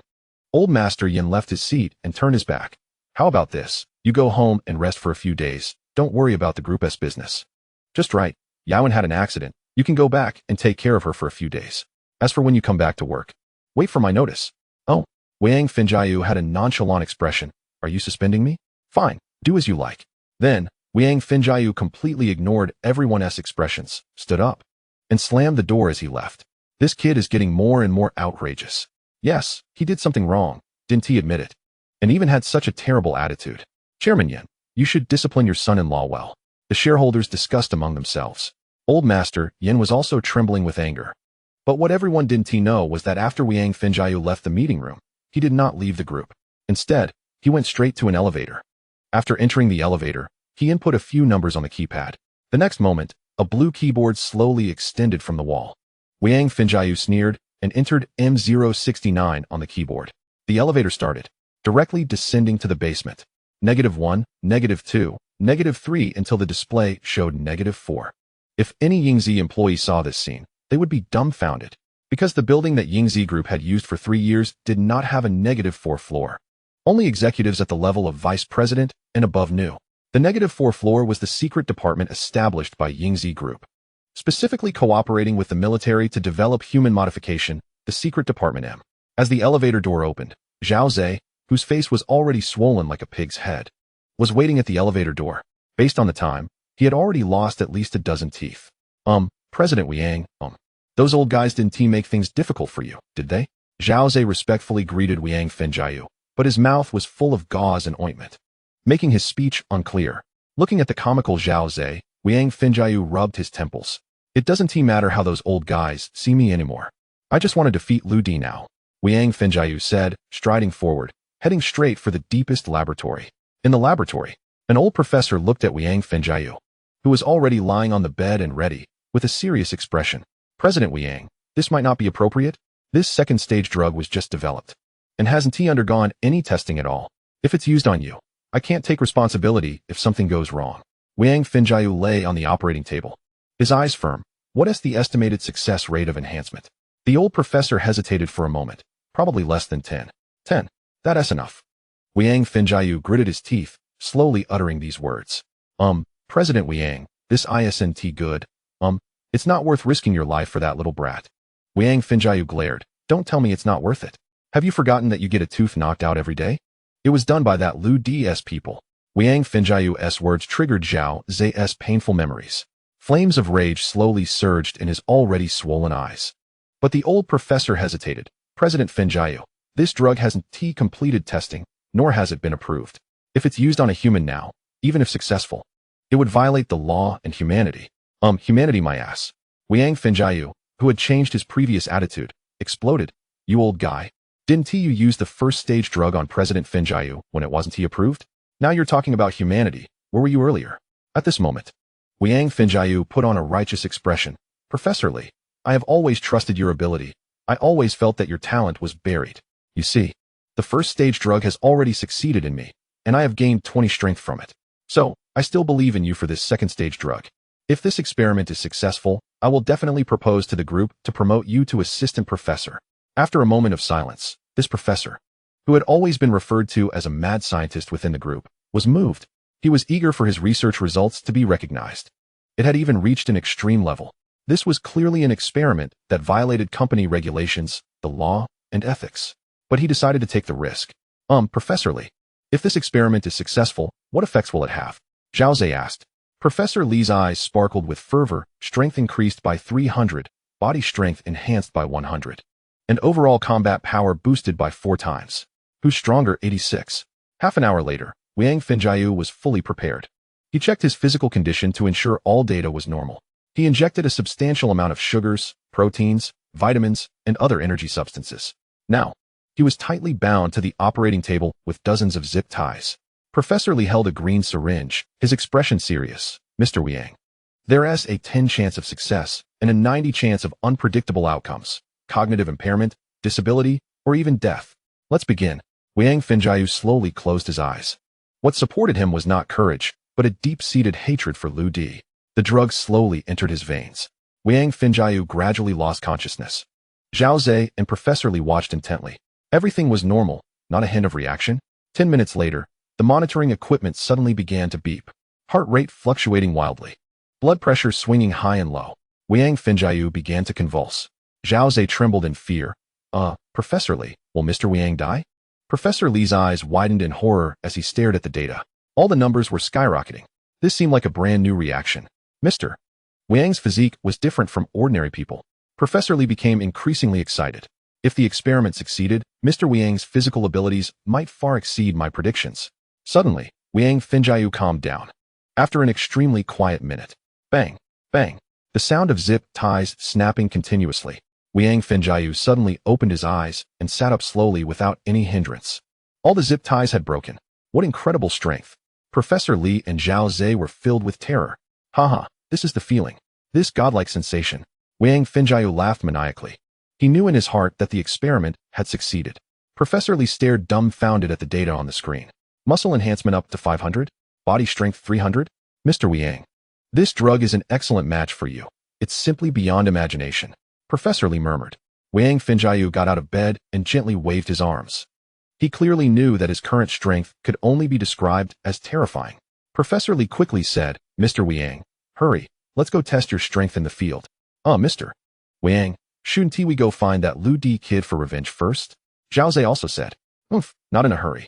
Wang Fenjiu's eyes glinted coldly. I already have a better plan. I can't let that kid off too easily. If I just defeat Lu Di alone, it won't only be hard to explain later. But it's also too boring. I want to cripple him in front of everyone. Make him bleed and kneel before me, begging for mercy. As Wang Fenjiu spoke, he pinched the operating table with one hand. Creak. The corner of the steel surgical table was actually crushed, leaving 5 fingerprints. On the top floor of the Yingzi group, a group of shareholders were still discussing the follow-up marketing of the new product. Bang. The conference room door was pushed open forcefully. Wang Fenjiu, with a face full of enthusiasm, stood at the door. Fenjiu, what are you doing? Old Master Yin glared. Are you dissatisfied with your position and want to cause trouble? Father, I succeeded. The second phase drug we developed for the military has succeeded. Old Master Yin couldn't believe it. What? How is that possible? Wang Fenjiu quickly approached Old Master Yin, grasping his hand excitedly. Father, I just experimented with the drug on myself, and the experiment is complete. Fenjiu, you are too reckless. Do you know the consequences if the experiment fails? Father, I know, but for the group, I am willing to take the risk. Fortunately, heaven rewards the diligent. I succeeded. Wang Finjiu's face was filled with excitement and righteousness. At this moment, Zhao Zhe also rushed in holding a stack of data. 10 minutes later, the shareholders of Yingzi Group were shocked. The data report indeed showed that the experiment was successful. Good heavens. I didn't expect that the problem that troubled us for 2 years has finally been solved. Finjiu has made a great contribution this time. His spirit of being willing to sacrifice everything for the company is enough to compensate for that concert incident. Once this drug succeeds, our group's contract with the military will be secure. This is a long-term cooperation. Our group's position in the industry will soar. The shareholders were intensely discussing. Their gazes towards Wang Finjiu became very appreciative. Father, I wonder if General Haishan and Director Duan are still in Haishi. Why don't we invite them to witness the research results together? Wang Finjiu proposed. Old Master Yen, still unable to believe that the second phase experiment had succeeded, because it was much faster than he imagined. But the evidence was right in front of him. He numbly nodded and made a phone call. 2 hours later, General Haishan arrived at Yingzi Group via a special helicopter. Director Duan had arrived an hour earlier. Everyone gathered on the 4th basement floor. This was a room of nearly 1,000 square meters. The walls were all made of steel plates. In the center of the space, 2 huge physical testing machines were placed. Wang Finjiu, wearing gold-rimmed glasses, stood elegantly in the center of the field. General Haishan stroked his chin, questioning. Old Yen, are you sure the experiment was successful? And on your son-in-law? Old Master Yan's eyes sparkled with light. You'll find out if you try. General Haishan turned and shouted. Gray Bear. Yes. The man who came with General Haishan, the leader of the Tianluo group, stood nearly 2 meters tall, muscles bulging, living up to his name. Gray Bear? Bang. With a loud noise, the numbers on the strength testing machine quickly climbed, finally stopping at 200 kilograms. Even world-class boxers only have a single punch strength of around 150 kilograms. Tianluo truly lives up to its name. Every soldier is the limit of humanity. Haha, it's my turn. Wang Finjiu elegantly took off his glasses and removed his British suit. He took a deep breath, and with one punch, bang, the strength testing machine in front of him trembled violently. The numbers soared. The final display screen changed. Everyone was shocked. This either exceeded the machine's measurement range, or he broke the machine's sensor with one punch. General Haishan also gasped. A normal person is stronger than my soldiers? Is this the effect of the second phase drug? The ultimate of the ultimate. Our Daxia finally has its own research results. The people of Yingzi Group were also stunned. This was several times stronger than the effects they had imagined. Suddenly, General Haishan eagerly said, Gray Bear, Finjiu, you two should have a match. I want to see the practical effect. Gray Bear frowned. Based on the earlier strength test results, defeating this kid seemed a bit difficult. Haha. Wang Finjiu laughed madly. Everyone, forgive me for being blunt, but Commander Gray Bear should not be my opponent. However, isn't there a younger generation in our Yen family estate that you military leaders have high hopes for? Why don't we find him and have a showdown? Old Master Yen suddenly realized, you mean Lu Di? Nonsense. He is just an ordinary person, no matter how strong he is. How could he be your opponent? Are you trying to cause a fatal incident? Old Yen, General Haishan shouted, taking a few steps forward. I don't think so. That kid Lu Di is a little abnormal. I am quite looking forward to seeing who is superior when he faces such a modified person. Old Master Yen is also a bit anxious. Old Hey, why are you also starting to act recklessly? I'm not acting recklessly. Haishan waved his hand. Even if Lu Di can't defeat Feng Yu, at least I can know his limits. Old Yen, don't worry. I will have the grizzly bear keep an eye on the situation. Nothing will go wrong. Let's call Lu Di over now. Wang Finjiu smiled and nodded, agreeing that Haishan's decision was correct.